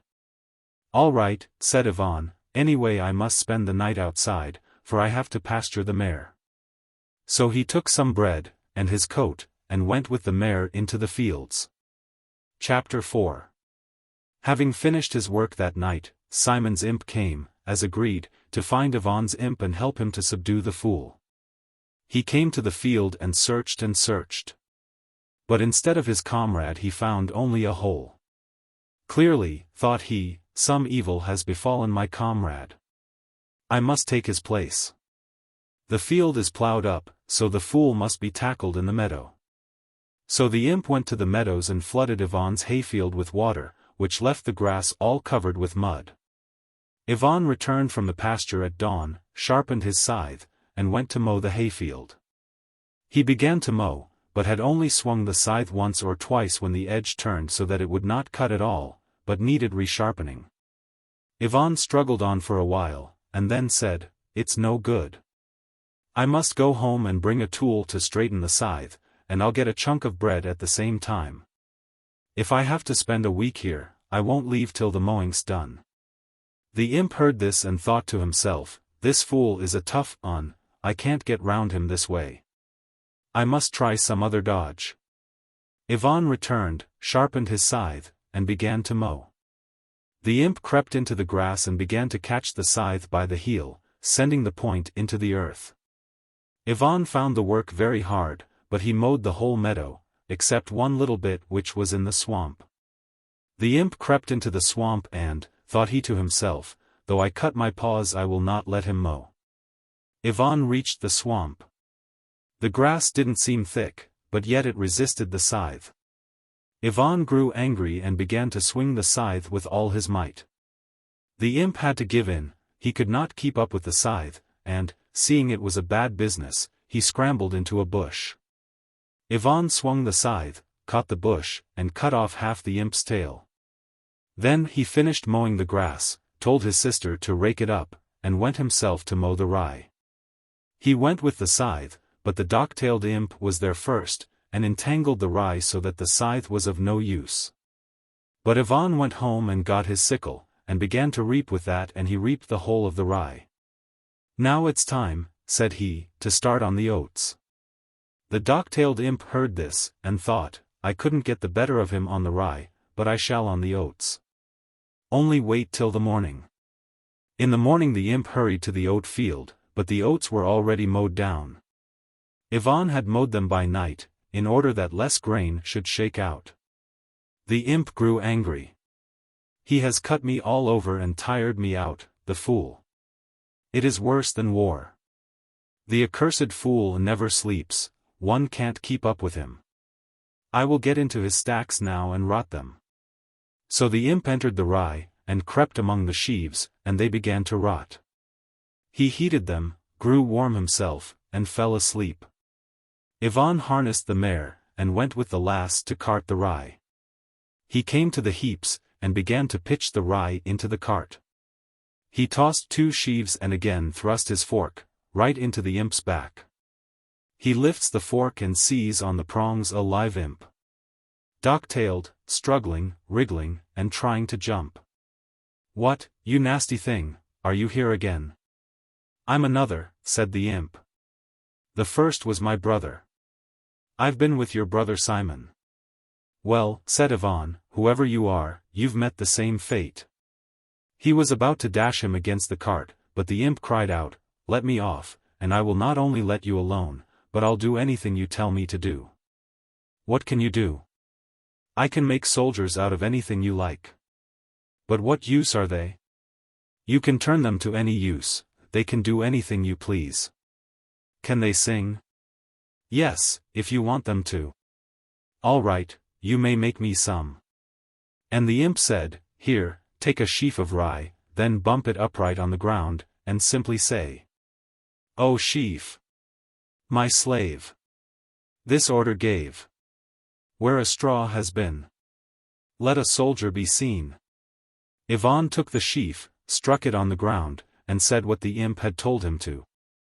The sheaf fell asunder, and all the straws changed into soldiers, with a trumpeter and a drummer playing in front, so that there was a whole regiment. Iván laughed. "How clever," said he. "This is fine. How pleased the girls will be." "Now let me go," said the imp. "No," said Iván, "I must make my soldiers of thrashed straw, otherwise good grain will be wasted. Teach me how to change them back again into the sheaf. I want to thrash it." And the imp said, "Repeat. Let each be a straw. Who was soldier before? For my true slave. This order gave." Iván said this, and the sheaf reappeared. Again the imp began to beg, "Now let me go." "All right." And Iván pressed him against the side of the cart, held him down with his hand, and pulled him off the fork. "God be with you," said he. And as soon as he mentioned God, the imp plunged into the earth like a stone into water. Only a hole was left. Iván returned home, and there was his other brother, Taras with his wife, sitting at supper. Taras the Stout had failed to pay his debts, had run away from his creditors, and had come home to his father's house. When he saw Iván, "Look here," said he, "till I can start in business again, I want you to keep me and my wife." "All right," said Iván, "you can live here, if you like." Iván took off his coat and sat down to table, but the merchant's wife said, "I cannot sit at table with this clown, he smells of perspiration." Then Taras the Stout said, "Iván, you smell too strong. Go and eat outside."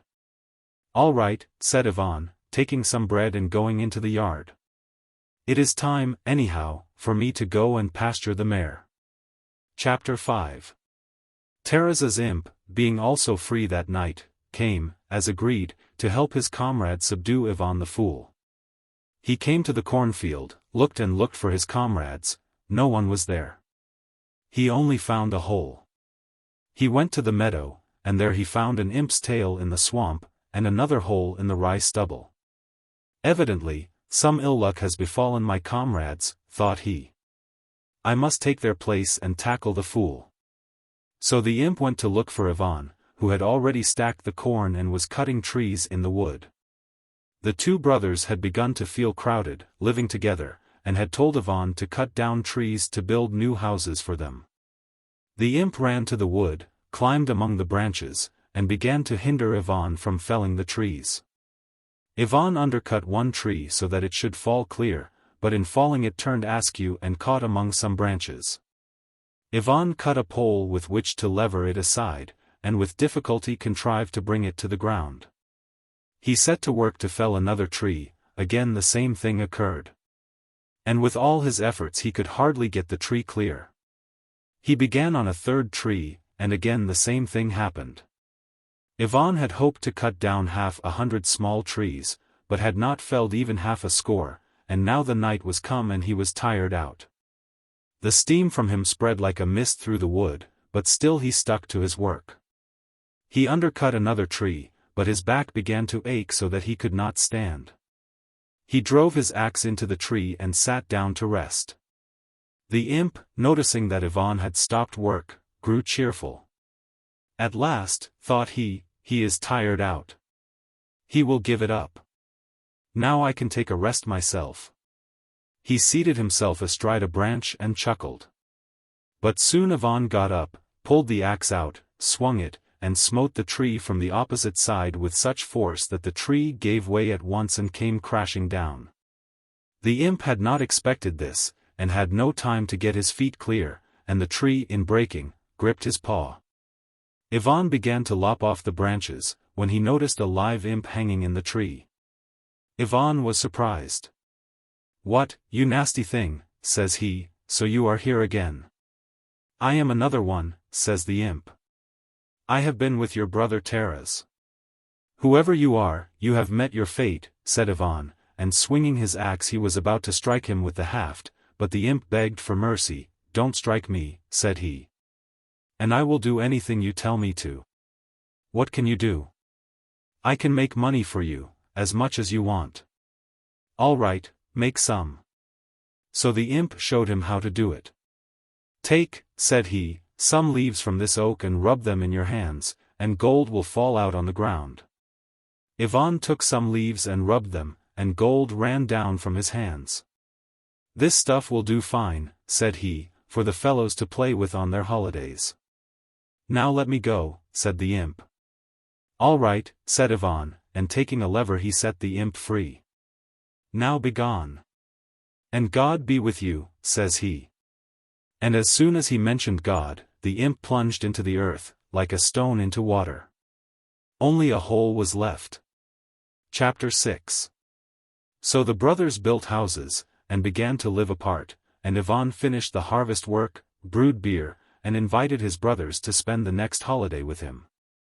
His brothers would not come. "We don't care about peasant feasts," said they. So Iván entertained the peasants and their wives, and drank until he was rather tipsy. Then he went into the street to a ring of dancers. And going up to them he told the women to sing a song in his honor, "For," said he, "I will give you something you never saw in your lives before." The women laughed and sang his praises, and when they had finished they said, "Now let us have your gift." "I will bring it directly," said he. He took a seed basket and ran into the woods. The women laughed. "He is a fool," said they, and they began to talk of something else. But soon Iván came running back, carrying the basket full of something heavy. "Shall I give it you?" "Yes." "Give it to us." Iván took a handful of gold and threw it to the women. You should have seen them throw themselves upon it to pick it up. And the men around scrambled for it, and snatched it from one another. One old woman was nearly crushed to death. Iván laughed. "Oh, you fools," says he. "Why did you crush the old grandmother? Be quiet, and I will give you some more," and he threw them some more. The people all crowded round, and Iván threw them all the gold he had. They asked for more, but Iván said, "I have no more just now. Another time I'll give you some more. Now let us dance, and you can sing me your songs." The women began to sing. "Your songs are no good," says he. "Where will you find better ones?" say they. "I'll soon show you," says he. He went to the barn, took a sheaf, thrashed it, stood it up, and bumped it on the ground. "Now," said he. "O sheaf, my slave, this order gave. Where a straw has been, let a soldier be seen." And the sheaf fell asunder and became so many soldiers. The drums and trumpets began to play. Iván ordered the soldiers to play and sing. He led them out into the street, and the people were amazed. The soldiers played and sang, and then Iván, forbidding anyone to follow him, led them back to the thrashing ground, changed them into a sheaf again, and threw it in its place. He then went home and lay down in the stables to sleep. Chapter 7. Simon the soldier heard of all these things next morning, and went to his brother. "Tell me," says he, where you got those soldiers from, and where you have taken them to? What does it matter to you? Said Iván. What does it matter? Why, with soldiers one can do anything. One can win a kingdom. Iván wondered. Really, said he, why didn't you say so before? I'll make you as many as you like. It's well the lass and I have thrashed so much straw. Iván took his brother to the barn and said. Look here, if I make you some soldiers, you must take them away at once, for if we have to feed them, they will eat up the whole village in a day. Simon the soldier promised to lead the soldiers away, and Iván began to make them. He bumped a sheaf on the thrashing floor, a company appeared. He bumped another sheaf, and there was a second company. He made so many that they covered the field. Will that do? He asked. Simon was overjoyed, and said, That will do. Thank you, Iván. All right, said Iván. If you want more, come back, and I'll make them. There is plenty of straw this season. Simon the soldier at once took command of his army, collected and organized it, and went off to make war. Hardly had Simon the soldier gone, when Taras the stout came along. He, too, had heard of yesterday's affair, and he said to his brother, Show me where you get gold money.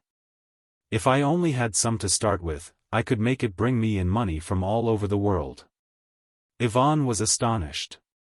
Really, said he. You should have told me sooner. I will make you as much as you like.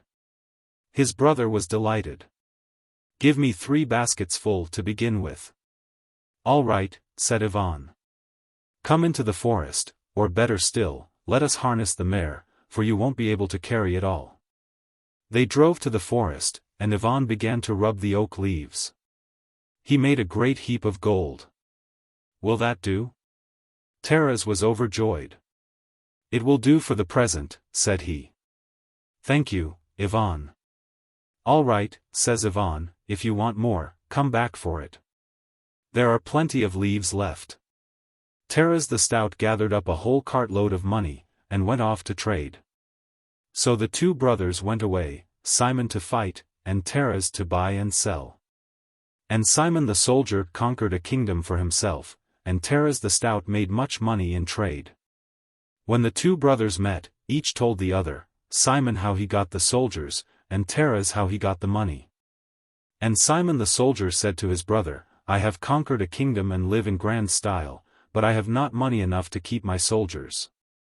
And Taras the stout said, And I have made much money, but the trouble is, I have no one to guard it.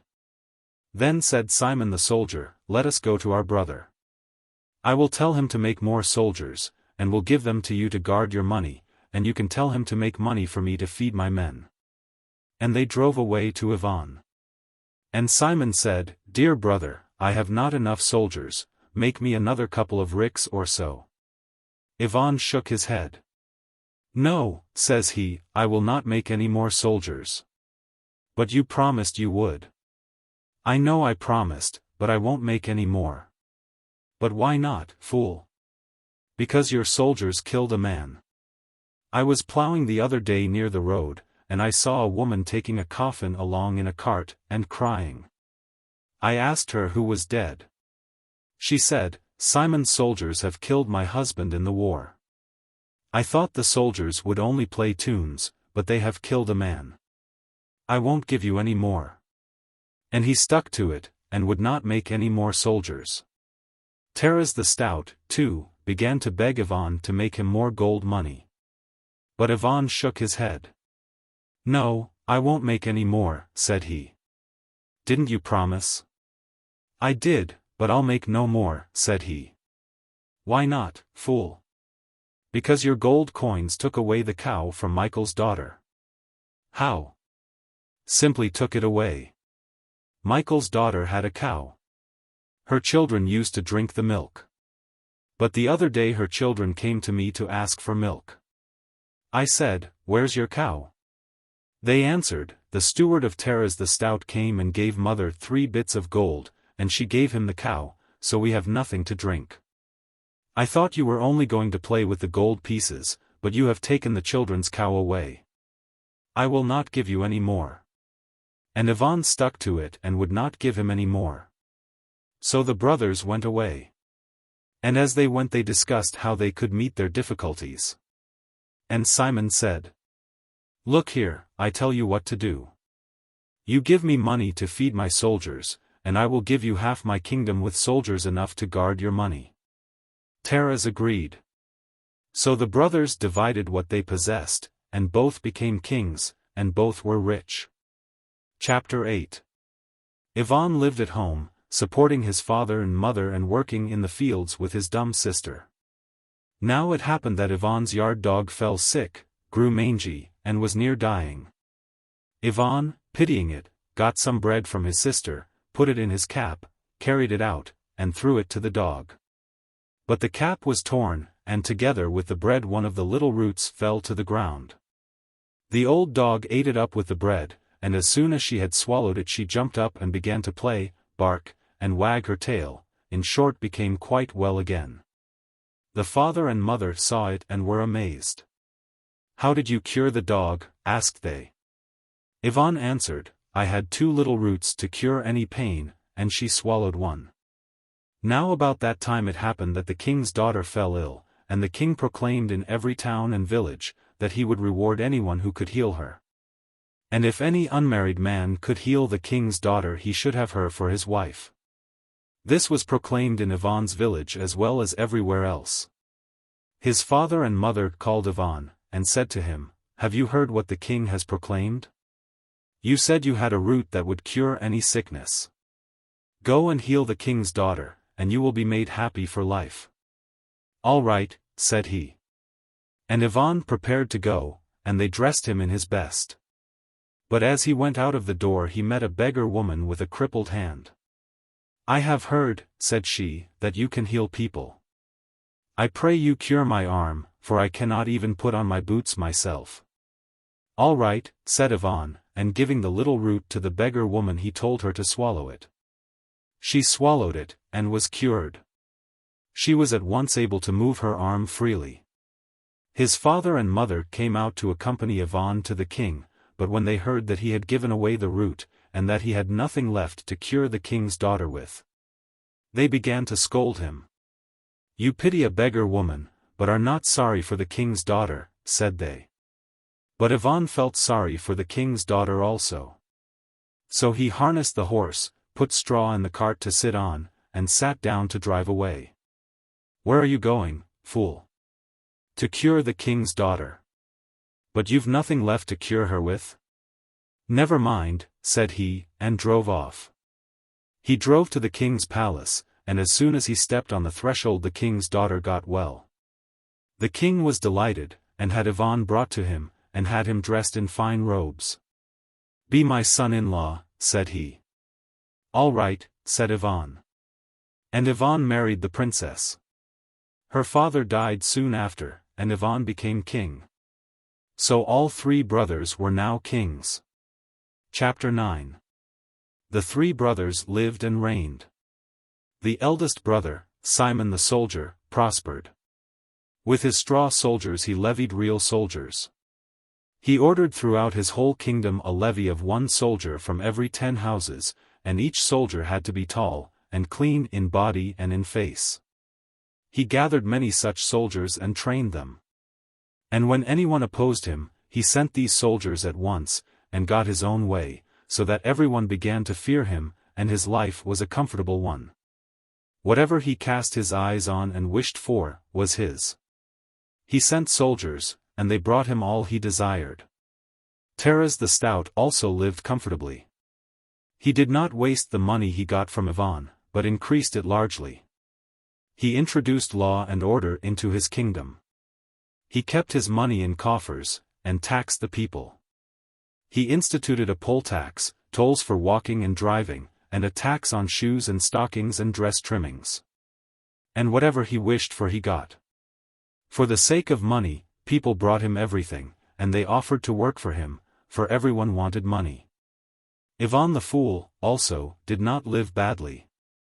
As soon as he had buried his father-in-law, he took off all his royal robes and gave them to his wife to put away in a chest.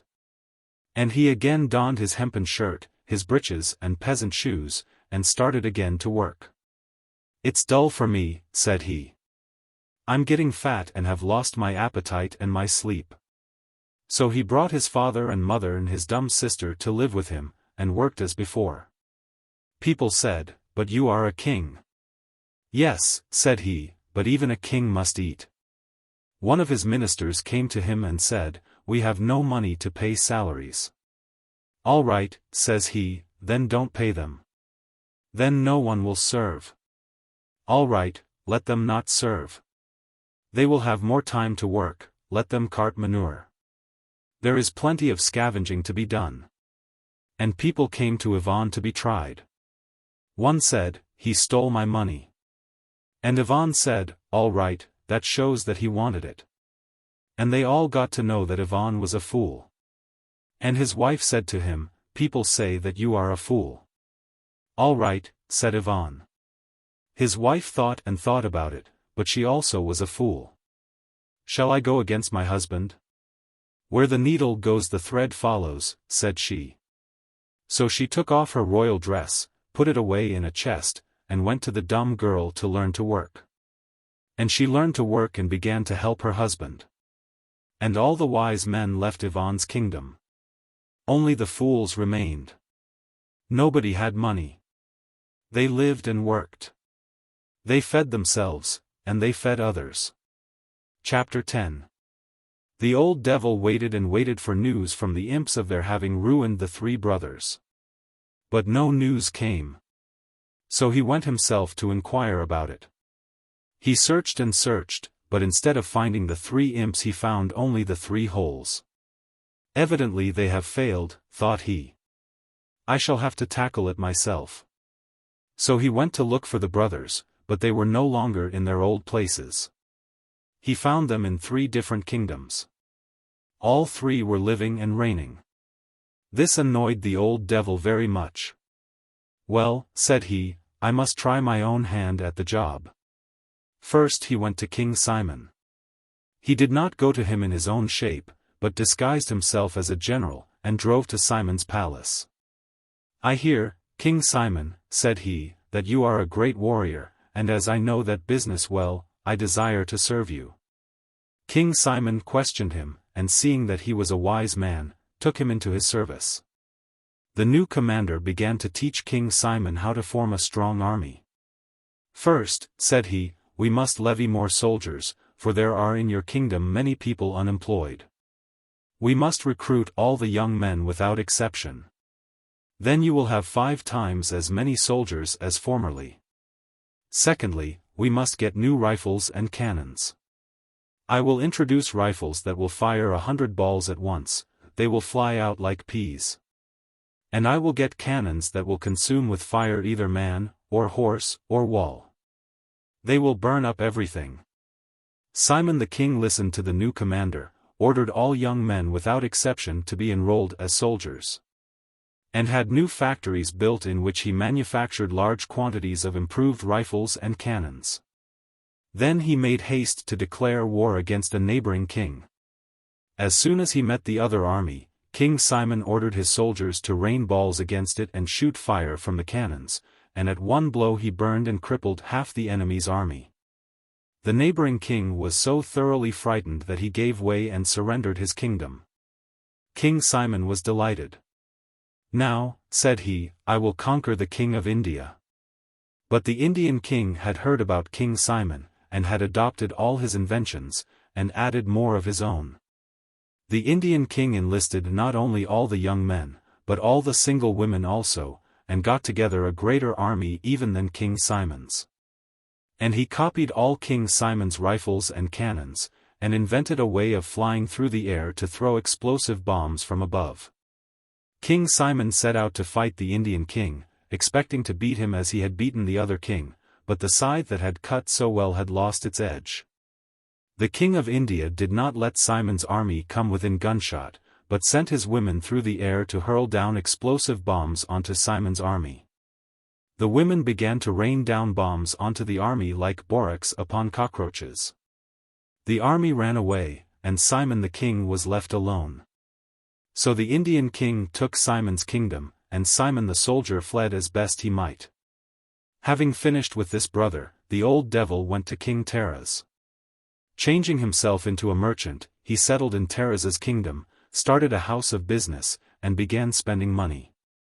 He paid high prices for everything, and everybody hurried to the new merchants to get money.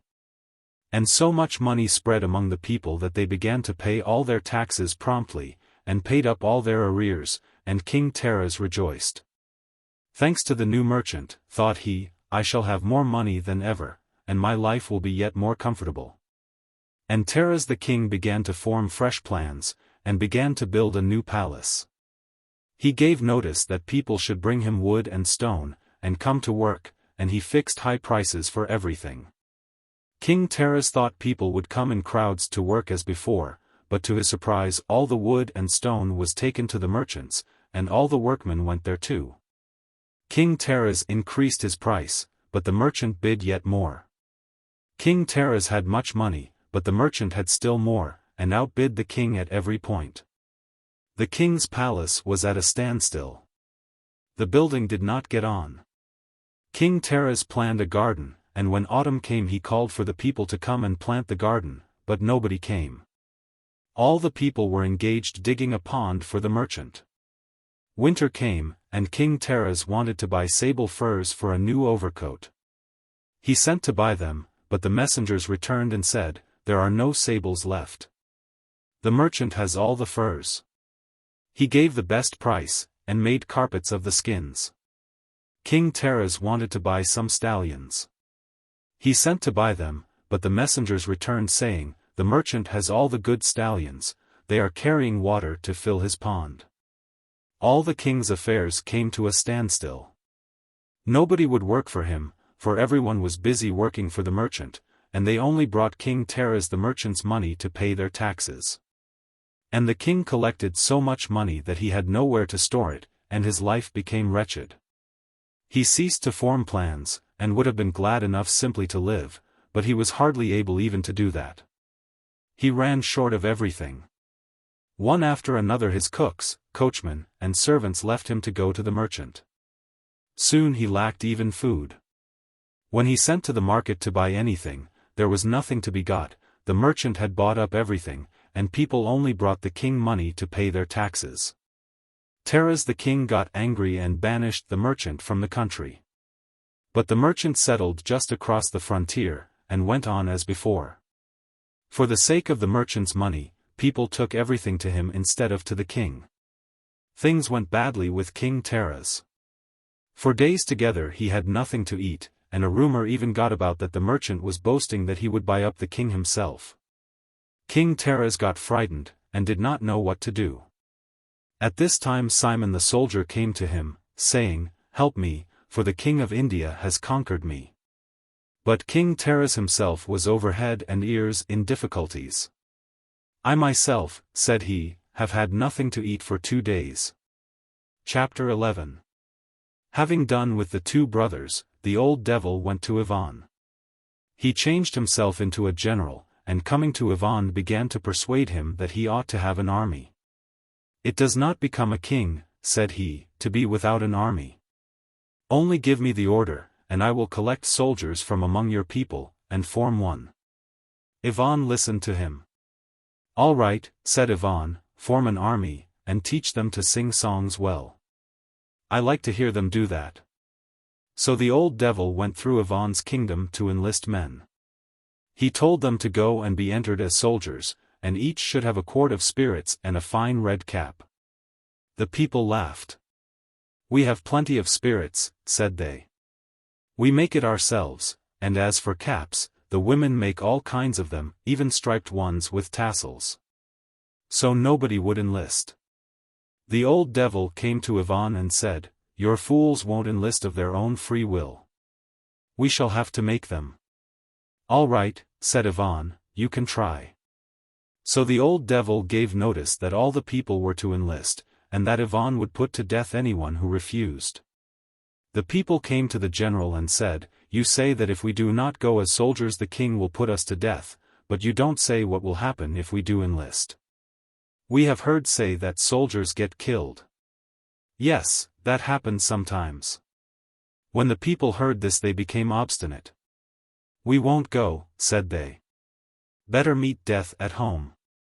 Either way we must die. Fools. You are fools, said the old devil. A soldier may be killed or he may not, but if you don't go, King Iván will have you killed for certain. The people were puzzled, and went to Iván the Fool to consult him. A general has come, said they, who says we must all become soldiers. If you go as soldiers, says he, you may be killed or you may not, but if you don't go, King Iván will certainly kill you. Is this true? Iván laughed and said, how can I, alone, put all you to death? If I were not a fool I would explain it to you, but as it is, I don't understand it myself. Then, said they, we will not serve. All right, says he, don't.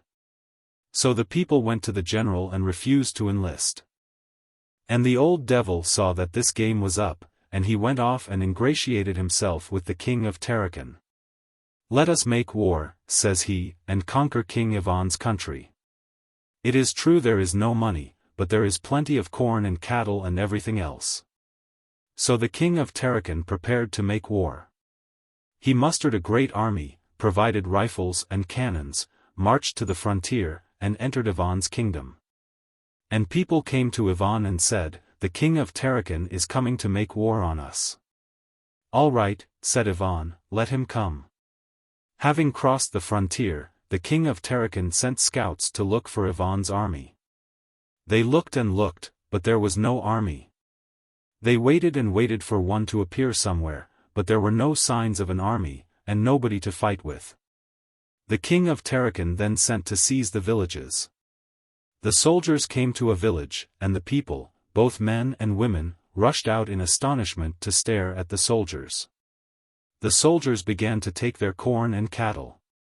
The people let them have it, and did not resist. The soldiers went on to another village, the same thing happened again. The soldiers went on for 1 day, and for 2 days, and everywhere the same thing happened. The people let them have everything, and no one resisted, but only invited the soldiers to live with them. Poor fellows, said they, if you have a hard life in your own land, why don't you come and stay with us altogether?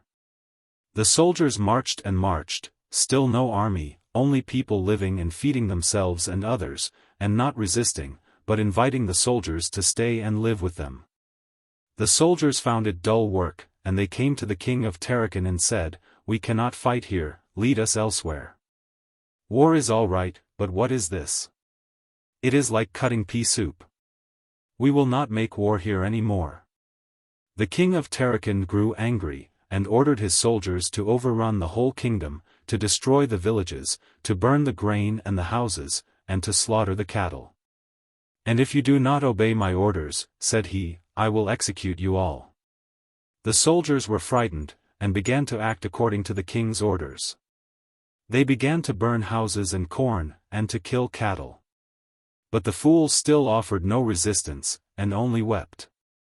The old men wept, and the old women wept, and the young people wept. Why do you harm us, they said. Why do you waste good things? If you need them, why do you not take them for yourselves? At last the soldiers could stand it no longer. They refused to go any further, and the army disbanded and fled. Chapter 12. The old devil had to give it up. He could not get the better of Iván with soldiers. So he changed himself into a fine gentleman, and settled down in Iván's kingdom. He meant to overcome him by means of money, as he had overcome Taras the Stout. I wish, says he, to do you a good turn, to teach you sense and reason. I will build a house among you and organize a trade. All right, said Iván, come and live among us if you like. Next morning the fine gentleman went out into the public square with a big sack of gold and a sheet of paper, and said, you all live like swine. I wish to teach you how to live properly. Build me a house according to this plan. You shall work, I will tell you how, and I will pay you with gold coins. And he showed them the gold. The fools were astonished. There was no money in use among them, they bartered their goods, and paid one another with labor. They looked at the gold coins with surprise. "What nice little things they are," said they. And they began to exchange their goods and labor for the gentleman's gold pieces. And the old devil began, as in Teresa's kingdom, to be free with his gold, and the people began to exchange everything for gold and to do all sorts of work for it. The old devil was delighted, and thought he to himself, "Things are going right this time. Now I shall ruin the fool as I did Teres, and I shall buy him up body and soul." But as soon as the fools had provided themselves with gold pieces, they gave them to the women for necklaces. The lasses plaited them into their tresses, and at last the children in the street began to play with the little pieces. Everybody had plenty of them, and they stopped taking them. But the fine gentleman's mansion was not yet half built, and the grain and cattle for the year were not yet provided. So he gave notice that he wished people to come and work for him, and that he wanted cattle and grain, for each thing, and for each service, he was ready to give many more pieces of gold. But nobody came to work and nothing was brought. Only sometimes a boy or a little girl would run up to exchange an egg for a gold coin, but nobody else came, and he had nothing to eat. And being hungry, the fine gentleman went through the village to try and buy something for dinner. He tried at one house, and offered a gold piece for a fowl, but the housewife wouldn't take it. "I have a lot already," said she. He tried at a widow's house to buy a herring, and offered a gold piece. "I don't want it, my good sir," said she. "I have no children to play with it, and I myself already have 3 coins as curiosities." He tried at a peasant's house to get bread, but neither would the peasant take money. "I don't need it," said he, "but if you are begging, for Christ's sake, 233 wait a bit and I'll tell the housewife to cut you a piece of bread." At that the devil spat, and ran away. To hear Christ's name mentioned, let alone receiving anything for Christ's sake, hurt him more than sticking a knife into him. And so he got no bread. Everyone had gold, and no matter where the old devil went, nobody would give anything for money, but everyone said, "Either bring something else, or come and work. Or receive what you want in charity for Christ's sake." But the old devil had nothing but money, for work he had no liking, and as for taking anything, for Christ's sake, he could not do that. The old devil grew very angry. "What more do you want, when I give you money?" said he. "You can buy everything with gold, and hire any kind of laborer." But the fools did not heed him. "No, we do not want money," said they. "We have no payments to make, and no taxes, so what should we do with it?" The old devil lay down to sleep, supperless. The affair was told to Iván the fool. People came and asked him, "What are we to do? A fine gentleman has turned up, who likes to eat and drink and dress well, but he does not like to work, does not beg in Christ's name, but only offers gold pieces to everyone." At first people gave him all he wanted, until they had plenty of gold pieces, but now no one gives him anything. What's to be done with him? He will die of hunger before long. Iván listened. "All right," says he, "we must feed him. Let him live by turn at each house as a shepherd 234 does." There was no help for it. The old devil had to begin making the round. In due course the turn came for him to go to Iván's house. The old devil came in to dinner, and the dumb girl was getting it ready.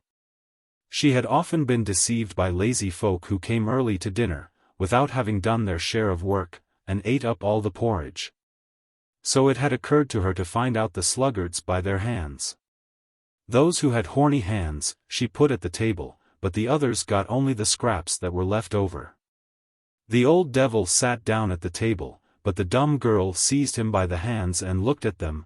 There were no hard places there, the hands were clean and smooth, with long nails. The dumb girl gave a grunt and pulled the devil away from the table. And Iván's wife said to him, "Don't be offended, fine gentleman. My sister-in-law does not allow anyone to come to table who hasn't horny hands. But wait a while, after the folk have eaten you shall have what is left." The old devil was offended that in the king's house they wished him to feed like a pig. He said to Iván, "It is a foolish law you have in your kingdom that everyone must work with his hands. It's your stupidity that invented it. Do people work only with their hands? What do you think wise men work with?"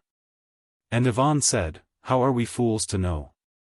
We do most of our work with our hands and our backs. That is because you are fools.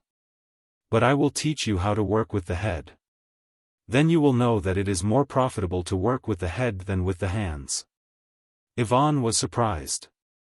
"If that is so," said he, "then there is some sense in calling us fools."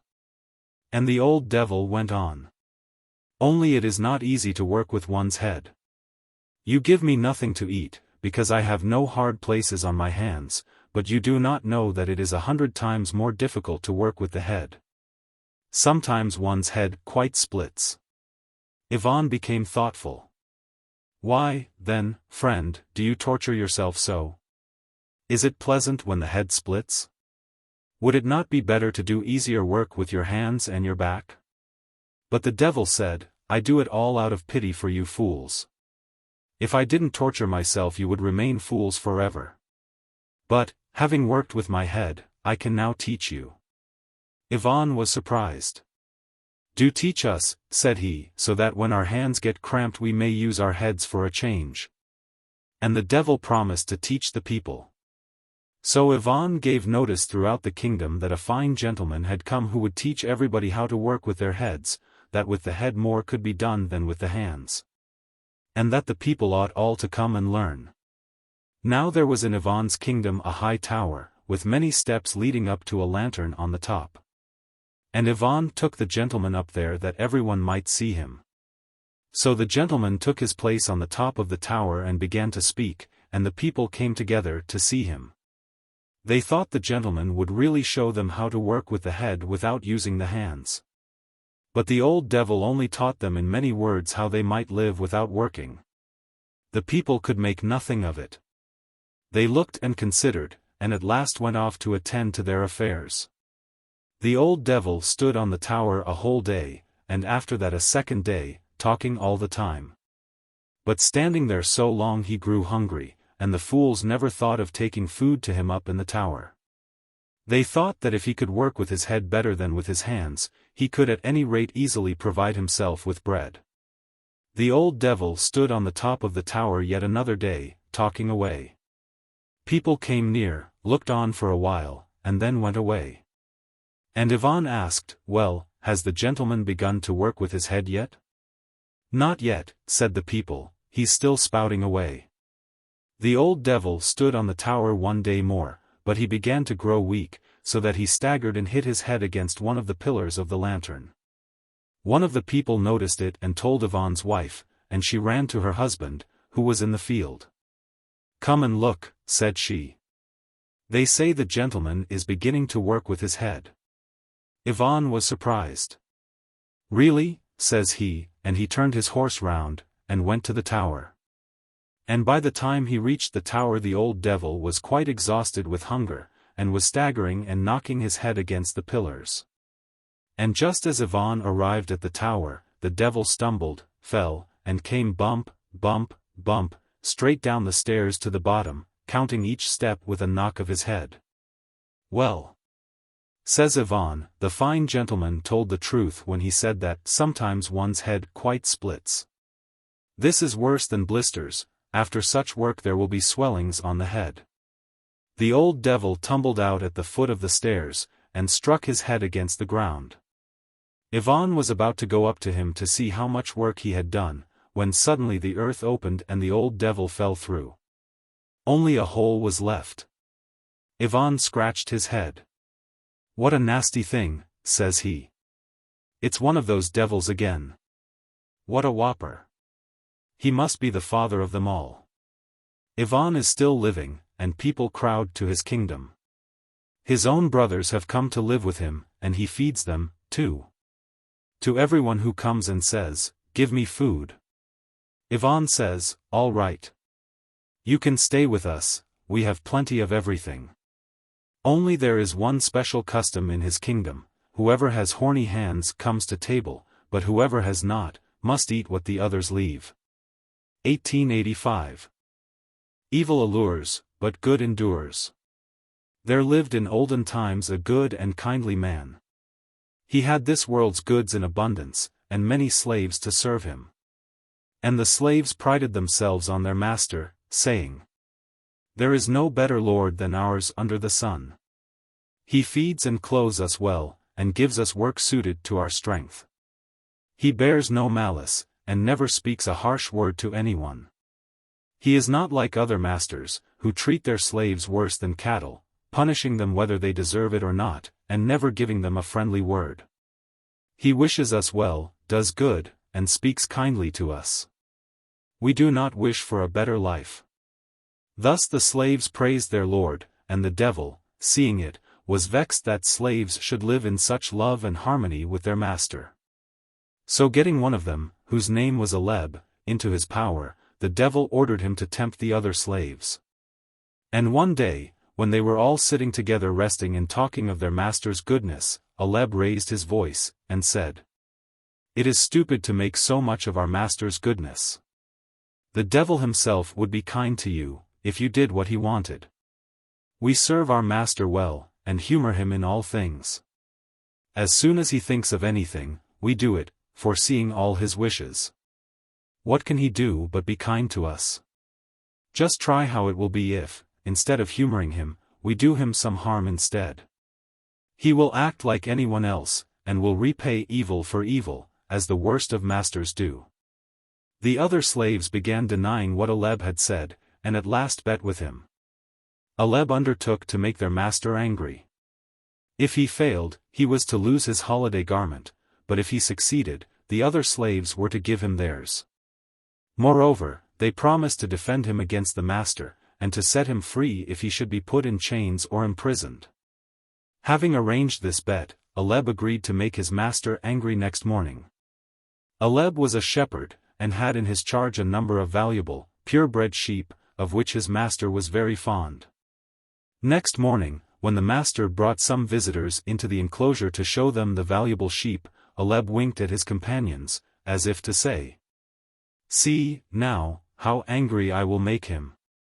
All the other slaves assembled, looking in at the gates or over the fence, and the devil climbed a tree nearby to see how his servant would do his work. The master walked about the enclosure, showing his guests the ewes and lambs, and presently he wished to show them his finest ram. "All the rams are valuable," said he, "but I have one with closely twisted horns, which is priceless. I prize him as the apple of my eye." Startled by the strangers, the sheep rushed about the enclosure, so that the visitors could not get a good look at the ram. As soon as it stood still, Aleb startled the sheep as if by accident, and they all got mixed up again. The visitors could not make out which was the priceless ram. At last the master got tired of it. "Aleb, dear friend," he said, "pray catch our best ram for me, the one with the tightly twisted horns. Catch him very carefully, and hold him still for a moment." Scarcely had the master said this, when Aleb rushed in among the sheep like a lion, and clutched the priceless ram. Holding him fast by the wool, he seized the left hind leg with one hand, and, before his master's eyes, lifted it and jerked it so that it snapped like a dry branch. He had broken the ram's leg, and it fell bleeding onto its knees. Then Aleb seized the right hind leg, while the left twisted round and hung quite limp. The visitors and the slaves exclaimed in dismay, and the devil, sitting up in the tree, rejoiced that Aleb had done his task so cleverly. The master looked as black as thunder, frowned, bent his head, and did not say a word. The visitors and the slaves were silent, too, waiting to see what would follow. After remaining silent for a while, the master shook himself as if to throw off some burden. Then he lifted his head, and raising his eyes heavenward, remained so for a short time. Presently the wrinkles passed from his face, and he looked down at Aleb with a smile, saying, "Oh, Aleb, Aleb!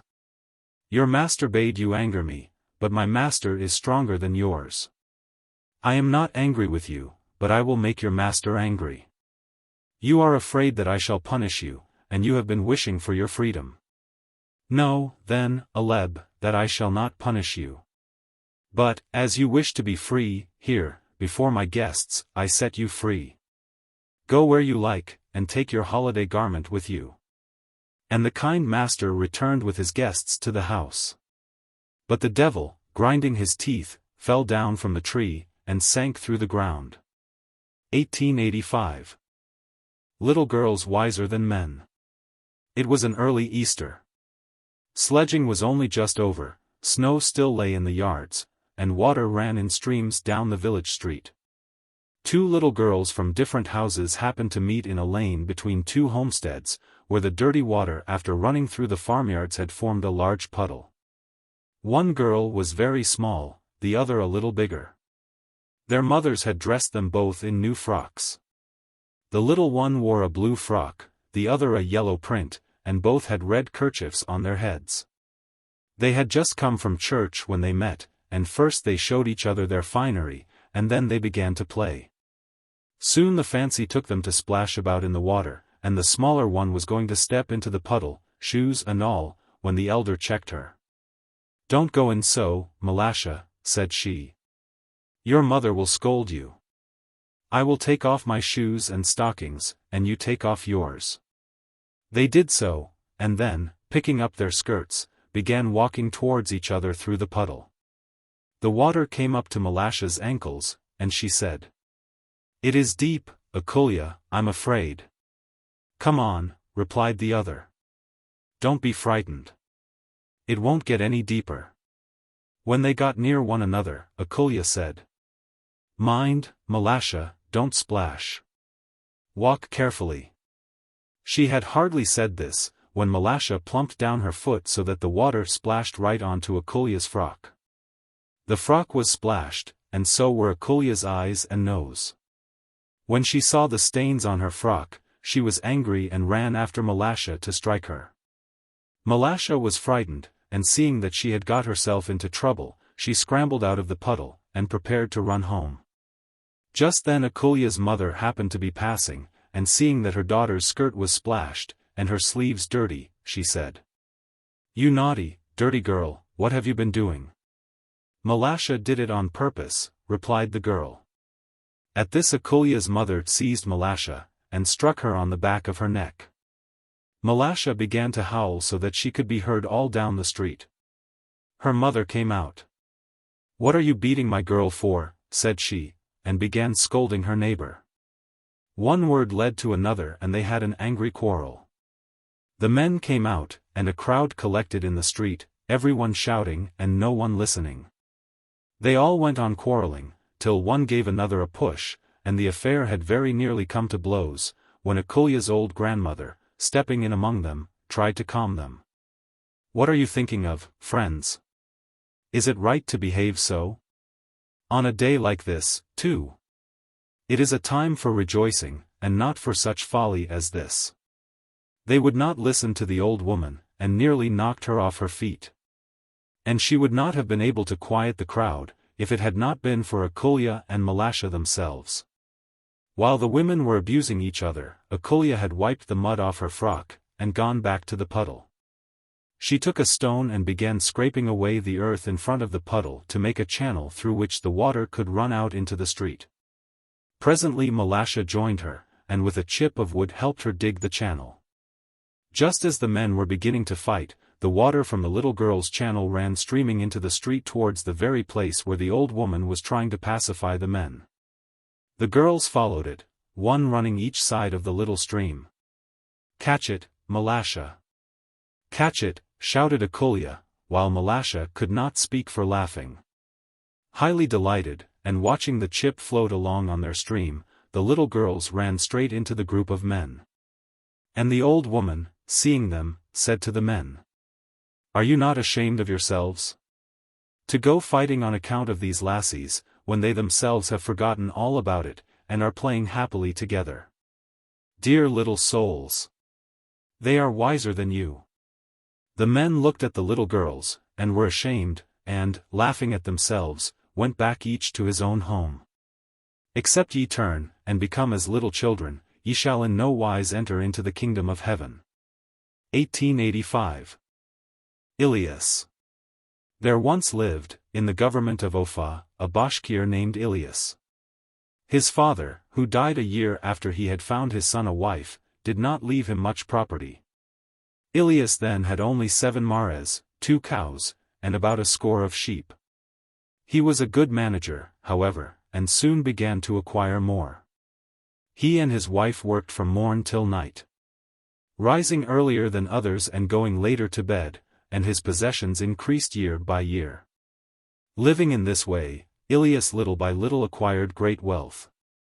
At the end of 35 years he had 200 horses, 150 head of cattle, and 1,200 sheep.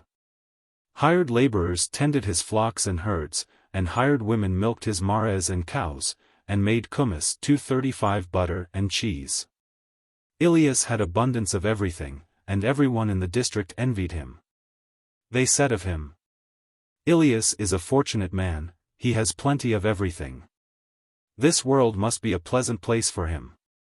People of position heard of Ilyas and sought his acquaintance.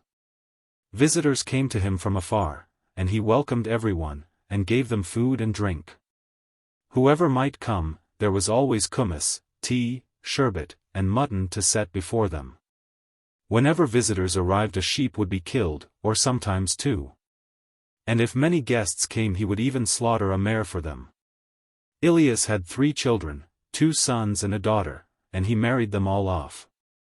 While he was poor, his sons worked with him, and looked after the flocks and herds themselves, but when he grew rich they got spoiled, and one of them took to drink.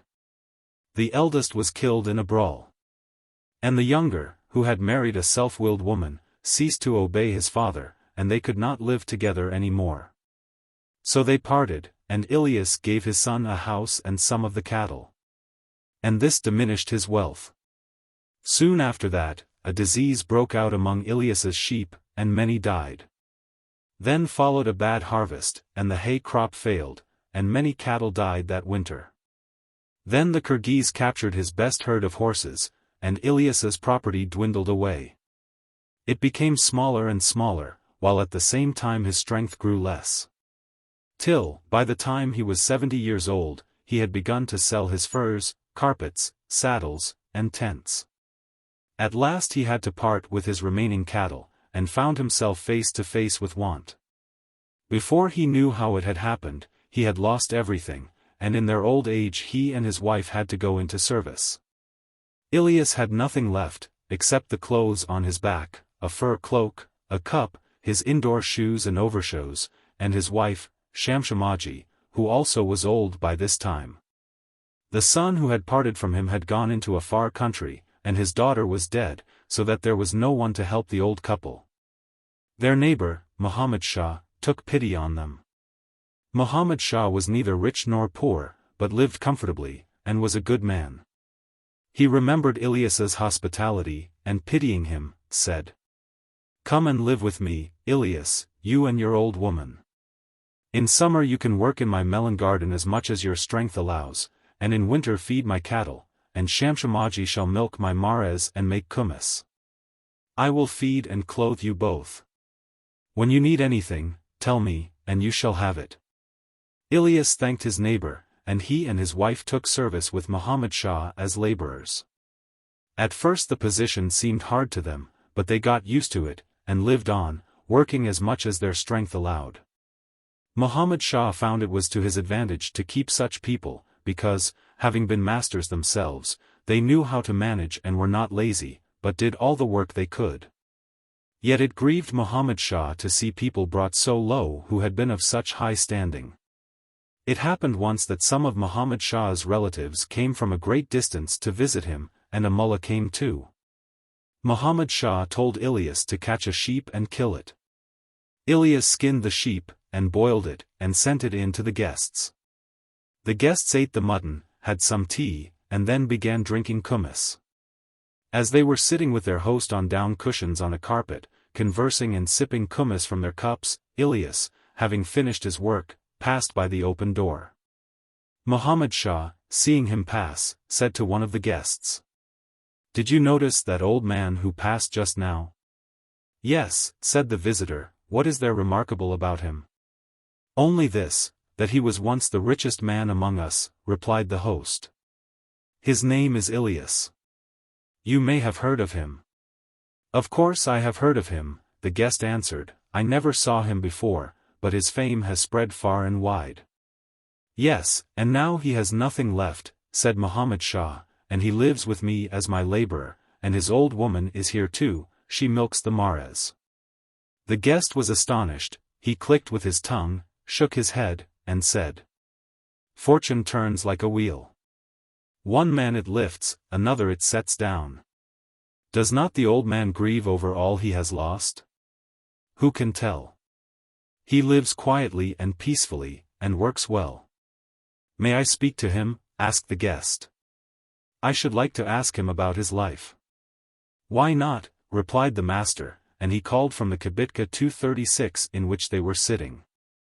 "Baba," which in the Bashkir tongue means, "Grandfather, come in and have a cup of kumis with us, and call your wife here also." Ilias entered with his wife. And after exchanging greetings with his master and the guests, he repeated a prayer, and seated himself near the door. His wife passed in behind the curtain and sat down with her mistress. A cup of kumis was handed to Ilias, he wished the guests and his master good health, bowed, drank a little, and put down the cup. "Well, Daddy," said the guest who had wished to speak to him, "I suppose you feel rather sad at the sight of us. It must remind you of your former prosperity, and of your present sorrows." Ilias smiled, and said, "If I were to tell you what is happiness and what is misfortune, you would not believe me. You had better ask my wife.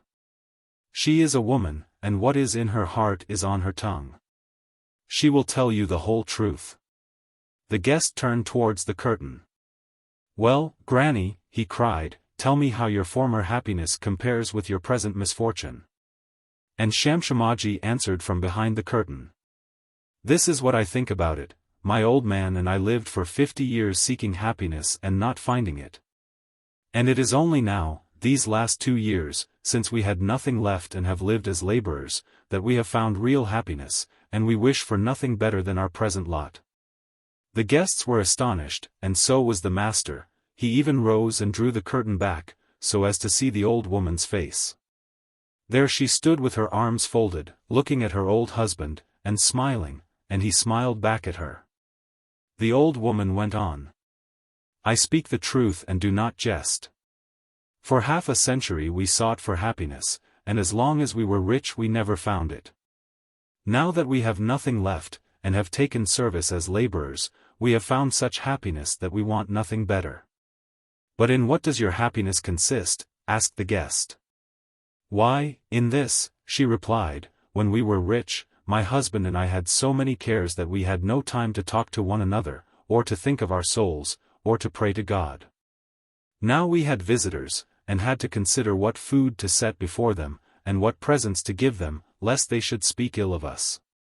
When they left, we had to look after our laborers, who were always trying to shirk work and get the best food, while we wanted to get all we could out of them. So we sinned. Then we were in fear lest a wolf should kill a foal or a calf, or thieves steal our horses. We lay awake at night, worrying lest the ewes should overlie their lambs, and we got up again and again to see that all was well. One thing attended to, another care would spring up, how, for instance, to get enough fodder for the winter. And besides that, my old man and I used to disagree. He would say we must do so, and I would differ from him, and then we disputed, sinning again. So we passed from one trouble to another, from one sin to another, and found no happiness. Well, and now? Now, when my husband and I wake in the morning, we always have a loving word for one another, and we live peacefully, having nothing to quarrel about. We have no care but how best to serve our master. We work as much as our strength allows, and do it with a will, that our master may not lose, but profit by us. When we come in, dinner or supper is ready and there is kumis to drink. We have fuel to burn when it is cold, and we have our fur cloak. And we have time to talk, time to think of our souls, and time to pray. For 50 years we sought happiness, but only now at last have we found it. The guests laughed. But Ilias said, "Do not laugh, friends. It is not a matter for jesting, it is the truth of life. We also were foolish at first, and wept at the loss of our wealth.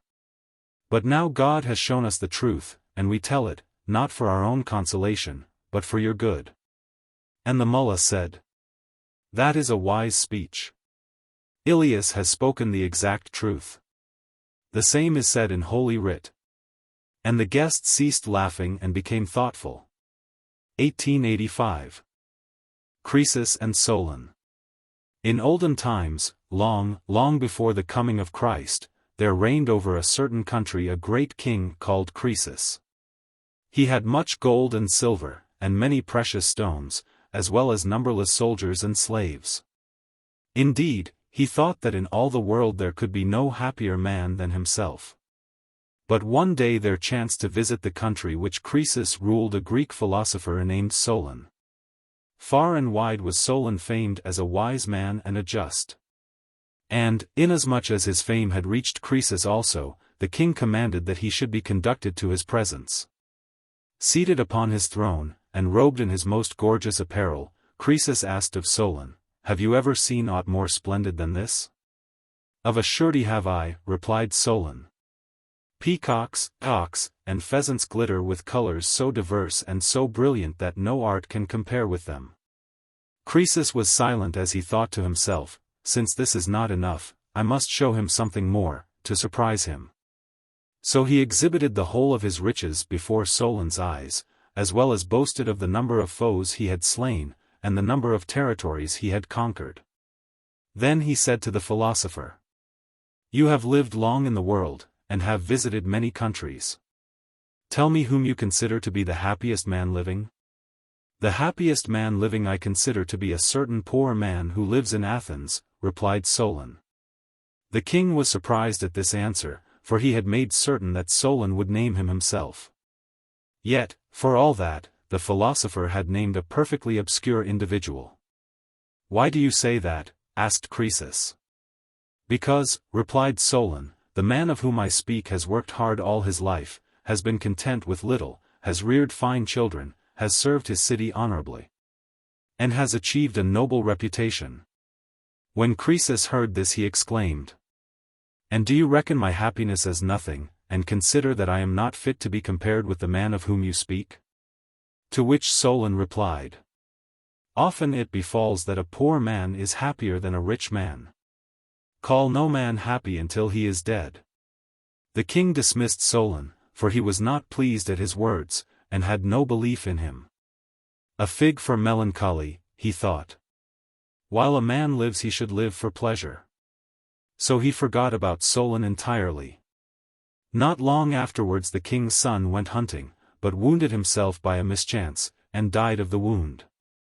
Next, it was told to Croesus that the powerful emperor Cyrus was coming to make war upon him. So Croesus went out against Cyrus with a great army, but the enemy proved the stronger, and, having won the battle and shattered Croesus' forces, penetrated to the capital. Then the foreign soldiers began to pillage all King Croesus' riches, and to slay the inhabitants, and to sack and fire the city.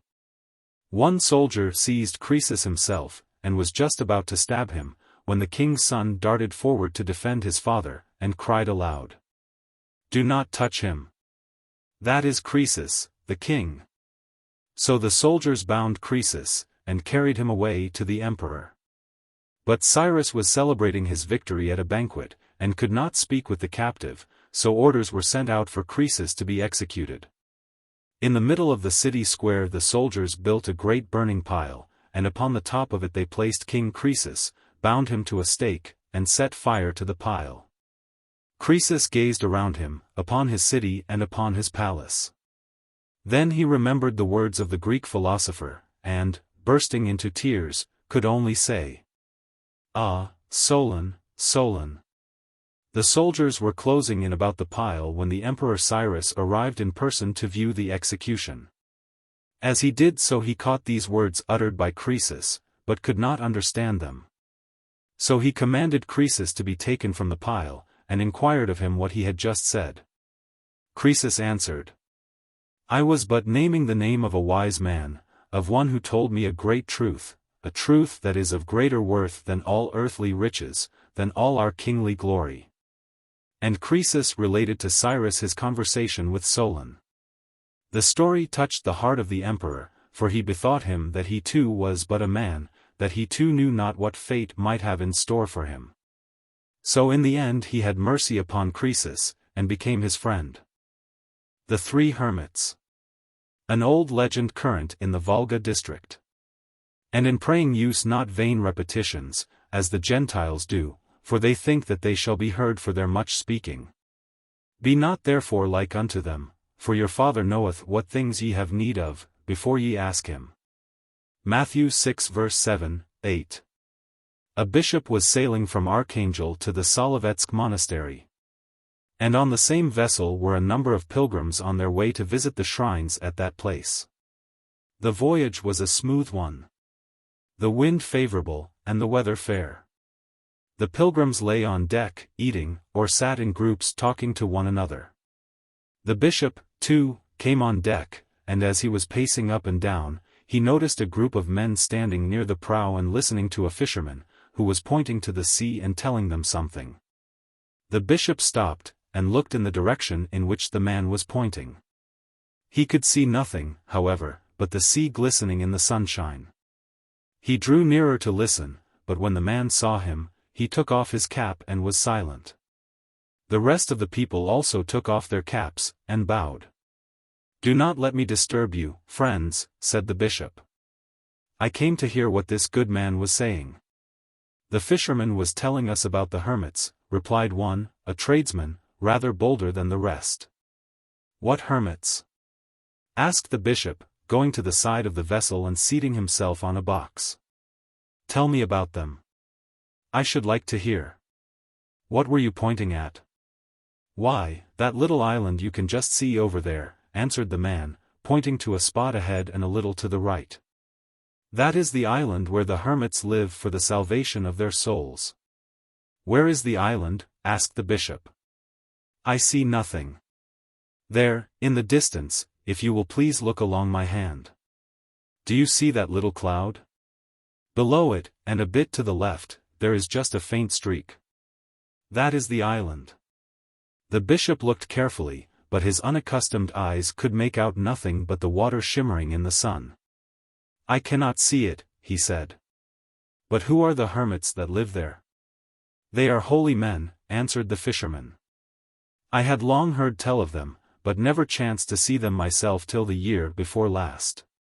And the fisherman related how once, when he was out fishing, he had been stranded at night upon that island, not knowing where he was. In the morning, as he wandered about the island, he came across an earth hut, and met an old man standing near it. Presently 2 others came out, and after having fed him, and dried his things, they helped him mend his boat. "And what are they like?" asked the bishop. "One is a small man and his back is bent. He wears a priest's cassock and is very old, he must be more than 100, I should say. He is so old that the white of his beard is taking a greenish tinge, but he is always smiling, and his face is as bright as an angel's from heaven. The second is taller, but he also is very old. He wears a tattered, peasant coat. His beard is broad, and of a yellowish-gray color. He is a strong man. Before I had time to help him, he turned my boat over as if it were only a pail. He too, is kindly and cheerful. The third is tall, and has a beard as white as snow and reaching to his knees. He is stern, with overhanging eyebrows. And he wears nothing but a mat tied round his waist." "And did they speak to you?" asked the bishop. "For the most part they did everything in silence, and spoke but little even to one another. One of them would just give a glance, and the others would understand him. I asked the tallest whether they had lived there long. He frowned, and muttered something as if he were angry. But the oldest one took his hand and smiled, and then the tall one was quiet. The oldest one only said, 'Have mercy upon us,' and smiled." While the fisherman was talking, the ship had drawn nearer to the island. "There, now you can see it plainly, if your grace will please to look, said the tradesman, pointing with his hand. The bishop looked, and now he really saw a dark streak, which was the island. Having looked at it a while, he left the prow of the vessel, and going to the stern, asked the helmsman, "What island is that?" "That one," replied the man, "has no name. There are many such in this sea." "Is it true that there are hermits who live there for the salvation of their souls?" "So it is said, your grace, but I don't know if it's true. Fishermen say they have seen them, but of course they may only be spinning yarns." "I should like to land on the island and see these men," said the bishop. "How could I manage it?" "The ship cannot get close to the island," replied the helmsman, "but you might be rowed there in a boat." "You had better speak to the captain." The captain was sent for and came. "I should like to see these hermits," said the bishop. "Could I not be rowed ashore?" The captain tried to dissuade him. "Of course it could be done," said he, "but we should lose much time. And if I might venture to say so to your grace, the old men are not worth your pains. I have heard say that they are foolish old fellows, who understand nothing, and never speak a word, any more than the fish in the sea." "I wish to see them," said the bishop, "and I will pay you for your trouble and loss of time. Please let me have a boat." There was no help for it, so the order was given. The sailors trimmed the sails, the steersman put up the helm, and the ship's course was set for the island. A chair was placed at the prow for the bishop, and he sat there, looking ahead. The passengers all collected at the prow, and gazed at the island. Those who had the sharpest eyes could presently make out the rocks on it, and then a mud hut was seen. At last one man saw the hermits themselves. The captain brought a telescope and, after looking through it, handed it to the bishop. "It's right enough. There are 3 men standing on the shore. There, a little to the right of that big rock." The bishop took the telescope, got it into position, and he saw the 3 men, a tall one, a shorter one, and one very small and bent, standing on the shore and holding each other by the hand. The captain turned to the bishop. "The vessel can get no nearer in than this, your grace. If you wish to go ashore, we must ask you to go in the boat, while we anchor here." The cable was quickly let out, the anchor cast, and the sails furled. There was a jerk, and the vessel shook. Then a boat having been lowered, the oarsman jumped in, and the bishop descended the ladder and took his seat. The men pulled at their oars, and the boat moved rapidly towards the island. When they came within a stone's throw, they saw 3 old men, a tall one with only a mat tied round his waist, a shorter one in a tattered peasant coat, and a very old one bent with age and wearing an old cassock, all 3 standing hand in hand. The oarsman pulled into the shore, and held on with the boat hook while the bishop got out. The old men bowed to him, and he gave them his benediction, at which they bowed still lower. Then the bishop began to speak to them. "I have heard," he said, "that you, godly men, live here saving your own souls, and praying to our Lord Christ for your fellow men. I, an unworthy servant of Christ, am called, by God's mercy, to keep and teach his flock. I wish to see you, servants of God, and to do what I can to teach you, also." The old men looked at each other smiling, but remained silent. "Tell me," said the bishop, "what you are doing to save your souls, and how you serve God on this island." The second hermit sighed, and looked at the oldest, the very ancient one. The latter smiled, and said, "We do not know how to serve God. We only serve and support ourselves, servant of God." "But how do you pray to God?" asked the bishop. "We pray in this way," replied the hermit. "Three are ye, 3 are we, have mercy upon us." And when the old man said this, all 3 raised their eyes to heaven, and repeated, "3 are ye, 3 are we, have mercy upon us." The bishop smiled. "You have evidently heard something about the Holy Trinity," said he. "But you do not pray aright. You have won my affection, godly men. I see you wish to please the Lord, but you do not know how to serve him. That is not the way to pray, but listen to me, and I will teach you. I will teach you, not a way of my own, but the way in which God in the Holy Scriptures has commanded all men to pray to him." And the bishop began explaining to the hermits how God had revealed himself to men, telling them of God the Father, and God the Son, and God the Holy Ghost. "God the Son came down on earth," said he, "to save men, and this is how he taught us all to pray. Listen, and repeat after me, Our Father." And the first old man repeated after him, Our Father, and the second said, Our Father, and the third said, Our Father, which art in heaven, continued the bishop. The first hermit repeated, Which art in heaven, but the second blundered over the words, and the tall hermit could not say them properly. His hair had grown over his mouth so that he could not speak plainly. The very old hermit, having no teeth, also mumbled indistinctly. The bishop repeated the words again, and the old men repeated them after him. The bishop sat down on a stone, and the old men stood before him, watching his mouth, and repeating the words as he uttered them. And all day long the bishop labored, saying a word 20, 30, 100 times over, and the old men repeated it after him. They blundered, and he corrected them, and made them begin again. The bishop did not leave off till he had taught them the whole of the Lord's Prayer so that they could not only repeat it after him, but could say it by themselves. The middle one was the first to know it, and to repeat the whole of it alone. The bishop made him say it again, and at last the others could say it too. It was getting dark, and the moon was appearing over the water, before the bishop rose to return to the vessel. When he took leave of the old men, they all bowed down to the ground before him. He raised them, and kissed each of them, telling them to pray as he had taught them. Then he got into the boat and returned to the ship. And as he sat in the boat and was rowed to the ship, he could hear the three voices of the hermits loudly repeating the Lord's Prayer.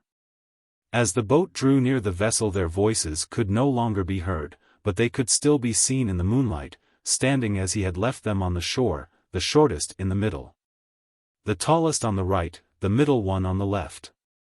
As soon as the bishop had reached the vessel and got on board, the anchor was weighed and the sails unfurled. The wind filled them, and the ship sailed away, and the bishop took a seat in the stern and watched the island they had left. For a time he could still see the hermits, but presently they disappeared from sight, though the island was still visible. At last it too vanished, and only the sea was to be seen, rippling in the moonlight. The pilgrims lay down to sleep, and all was quiet on deck. The bishop did not wish to sleep, but sat alone at the stern, gazing at the sea where the island was no longer visible, and thinking of the good old men. He thought how pleased they had been to learn the Lord's Prayer, and he thanked God for having sent him to teach and help such godly men. So the bishop sat, thinking, and gazing at the sea where the island had disappeared. And the moonlight flickered before his eyes, sparkling, now here, now there, upon the waves. Suddenly he saw something white and shining, on the bright path which the moon cast across the sea. Was it a seagull, or the little gleaming sail of some small boat? The bishop fixed his eyes on it, wondering. It must be a boat sailing after us, thought he, but it is overtaking us very rapidly. It was far, far away a minute ago, but now it is much nearer. It cannot be a boat, for I can see no sail, but whatever it may be, it is following us, and catching us up. And he could not make out what it was. Not a boat, nor a bird, nor a fish. It was too large for a man, and besides a man could not be out there in the midst of the sea.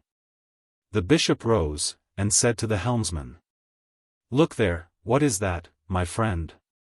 What is it?" The bishop repeated, though he could now see plainly what it was, the three hermits running upon the water, all gleaming white, their grey beards shining, and approaching the ship as quickly as though it were not moving. The steersman looked and let go the helm in terror. "O Lord! The hermits are running after us on the water as though it were dry land." The passengers, hearing him, jumped up, and crowded to the stern. They saw the hermits coming along hand in hand, and the two outer ones beckoning the ship to stop. All three were gliding along upon the water without moving their feet. Before the ship could be stopped, the hermits had reached it, and raising their heads, all three as with one voice, began to say, "We have forgotten your teaching, servant of God." As long as we kept repeating it we remembered, but when we stopped saying it for a time, a word dropped out, and now it has all gone to pieces. We can remember nothing of it. Teach us again. The bishop crossed himself, and leaning over the ship's side, said, "Your own prayer will reach the Lord, men of God. It is not for me to teach you. Pray for us sinners." And the bishop bowed low before the old men, and they turned and went back across the sea. And a light shone until daybreak on the spot where they were lost to sight. 1886. The Imp and the Crust. A poor peasant set out early one morning to plough, taking with him for his breakfast a crust of bread. He got his plough ready, wrapped the bread in his coat, put it under a bush, and set to work. After a while, when his horse was tired and he was hungry, the peasant fixed the plough, let the horse loose to graze, and went to get his coat and his breakfast. He lifted the coat, but the bread was gone. He looked and looked, turned the coat over, shook it out, but the bread was gone. The peasant could not make this out at all. "That's strange," thought he, "I saw no one, but all the same someone has been here and has taken the bread." It was an imp who had stolen the bread while the peasant was ploughing, and at that moment he was sitting behind the bush, waiting to hear the peasant swear and call on the devil. The peasant was sorry to lose his breakfast, but "It can't be helped," said he. "After all, I shan't die of hunger. No doubt whoever took the bread needed it. May it do him good." And he went to the well, had a drink of water, and rested a bit. Then he caught his horse, harnessed it, and began ploughing again. The imp was crestfallen at not having made the peasant sin, and he went to report what had happened to the devil, his master. He came to the devil and told how he had taken the peasant's bread, and how the peasant instead of cursing had said, "May it do him good." The devil was angry, and replied, "If the man got the better of you, it was your own fault, you don't understand your business. If the peasants, and their wives after them, take to that sort of thing, it will be all up with us. The matter can't be left like that. Go back at once," said he, "and put things right. If in 3 years you don't get the better of that peasant, I'll have you ducked in holy water." The imp was frightened. He scampered back to earth, thinking how he could redeem his fault. He thought, and at last hit upon a good plan. He turned himself into a laboring man, and went and took service with the poor peasant. The first year he advised the peasant to sow corn in a marshy place. The peasant took his advice, and sowed in the marsh. The year turned out a very dry one, and the crops of the other peasants were all scorched by the sun, but the poor peasant's corn grew thick and tall and full-eared. Not only had he grain enough to last him for the whole year, but he had much left over besides. The next year the imp advised the peasant to sow on the hill, and it turned out a wet summer. Other people's corn was beaten down and rotted and the ears did not fill, but the peasant's crop, up on the hill, was a fine one. He had more grain left over than before, so that he did not know what to do with it all. Then the imp showed the peasant how he could mash the grain and distill spirit from it. And the peasant made strong drink, and began to drink it himself and to give it to his friends. So the imp went to the devil, his master, and boasted that he had made up for his failure. The devil said that he would come and see for himself how the case stood. He came to the peasant's house, and saw that the peasant had invited his well-to-do neighbors and was treating them to drink. His wife was offering the drink to the guests, and as she handed it round she tumbled against the table and spilt a glassful. The peasant was angry, and scolded his wife, "What do you mean, you slut? Do you think it's ditch water, you cripple, that you must go pouring good stuff like that over the floor?" The imp nudged the devil, his master, with his elbow. "See," said he, "that's the man who did not grudge his last crust." The peasant, still railing at his wife, began to carry the drink round himself. Just then a poor peasant returning from work came in uninvited. He greeted the company, sat down, and saw that they were drinking. Tired with his day's work, he felt that he too would like a drop. He sat, and his mouth kept watering, but the host, instead of offering him any, only muttered, "I can't find drink for everyone who comes along." This pleased the devil. But the imp chuckled and said, "Wait a bit, there's more to come yet." The rich peasants drank, and their host drank too. And they began to make false, oily speeches to one another. The devil listened, and praised the imp. "If," said he, "the drink makes them so foxy that they begin to cheat each other, they will soon all be in our hands." "Wait for what's coming," said the imp. "Let them have another glass all round. Now they are like foxes, wagging their tails and trying to get round one another. But presently you will see them like savage wolves." The peasants had another glass each, and their talk became wilder and rougher. Instead of oily speeches, they began to abuse and snarl at one another. Soon they took to fighting, and punched one another's noses. And the host joined in the fight, and he too got well beaten. The devil looked on and was much pleased at all this. "This is first rate," said he. But the imp replied, "Wait a bit, the best is yet to come. Wait till they have had a third glass. Now they are raging like wolves, but let them have one more glass, and they will be like swine." The peasants had their third glass, and became quite like brutes. They muttered and shouted, not knowing why, and not listening to one another. Then the party began to break up. Some went alone, some in twos, and some in threes, all staggering down the street. The host went out to speed his guests, but he fell on his nose into a puddle, smeared himself from top to toe, and lay there grunting like a hog. This pleased the devil still more. "Well," said he, "you have hit on a first-rate drink, and have quite made up for your blunder about the bread. But now tell me how this drink is made. You must first have put in fox's blood, that was what made the peasants sly as foxes. Then, I suppose, you added wolf's blood, that is what made them fierce like wolves. And you must have finished off with swine's blood, to make them behave like swine." "No," said the imp, "that was not the way I did it. All I did was to see that the peasant had more corn than he needed.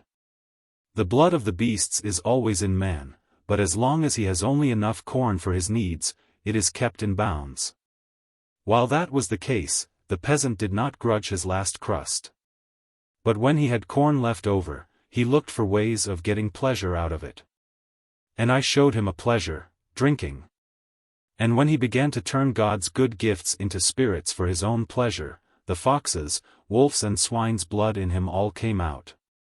If only he goes on drinking, he will always be a beast." The devil praised the imp, forgave him for his former blunder, and advanced him to a post of high honor. 1886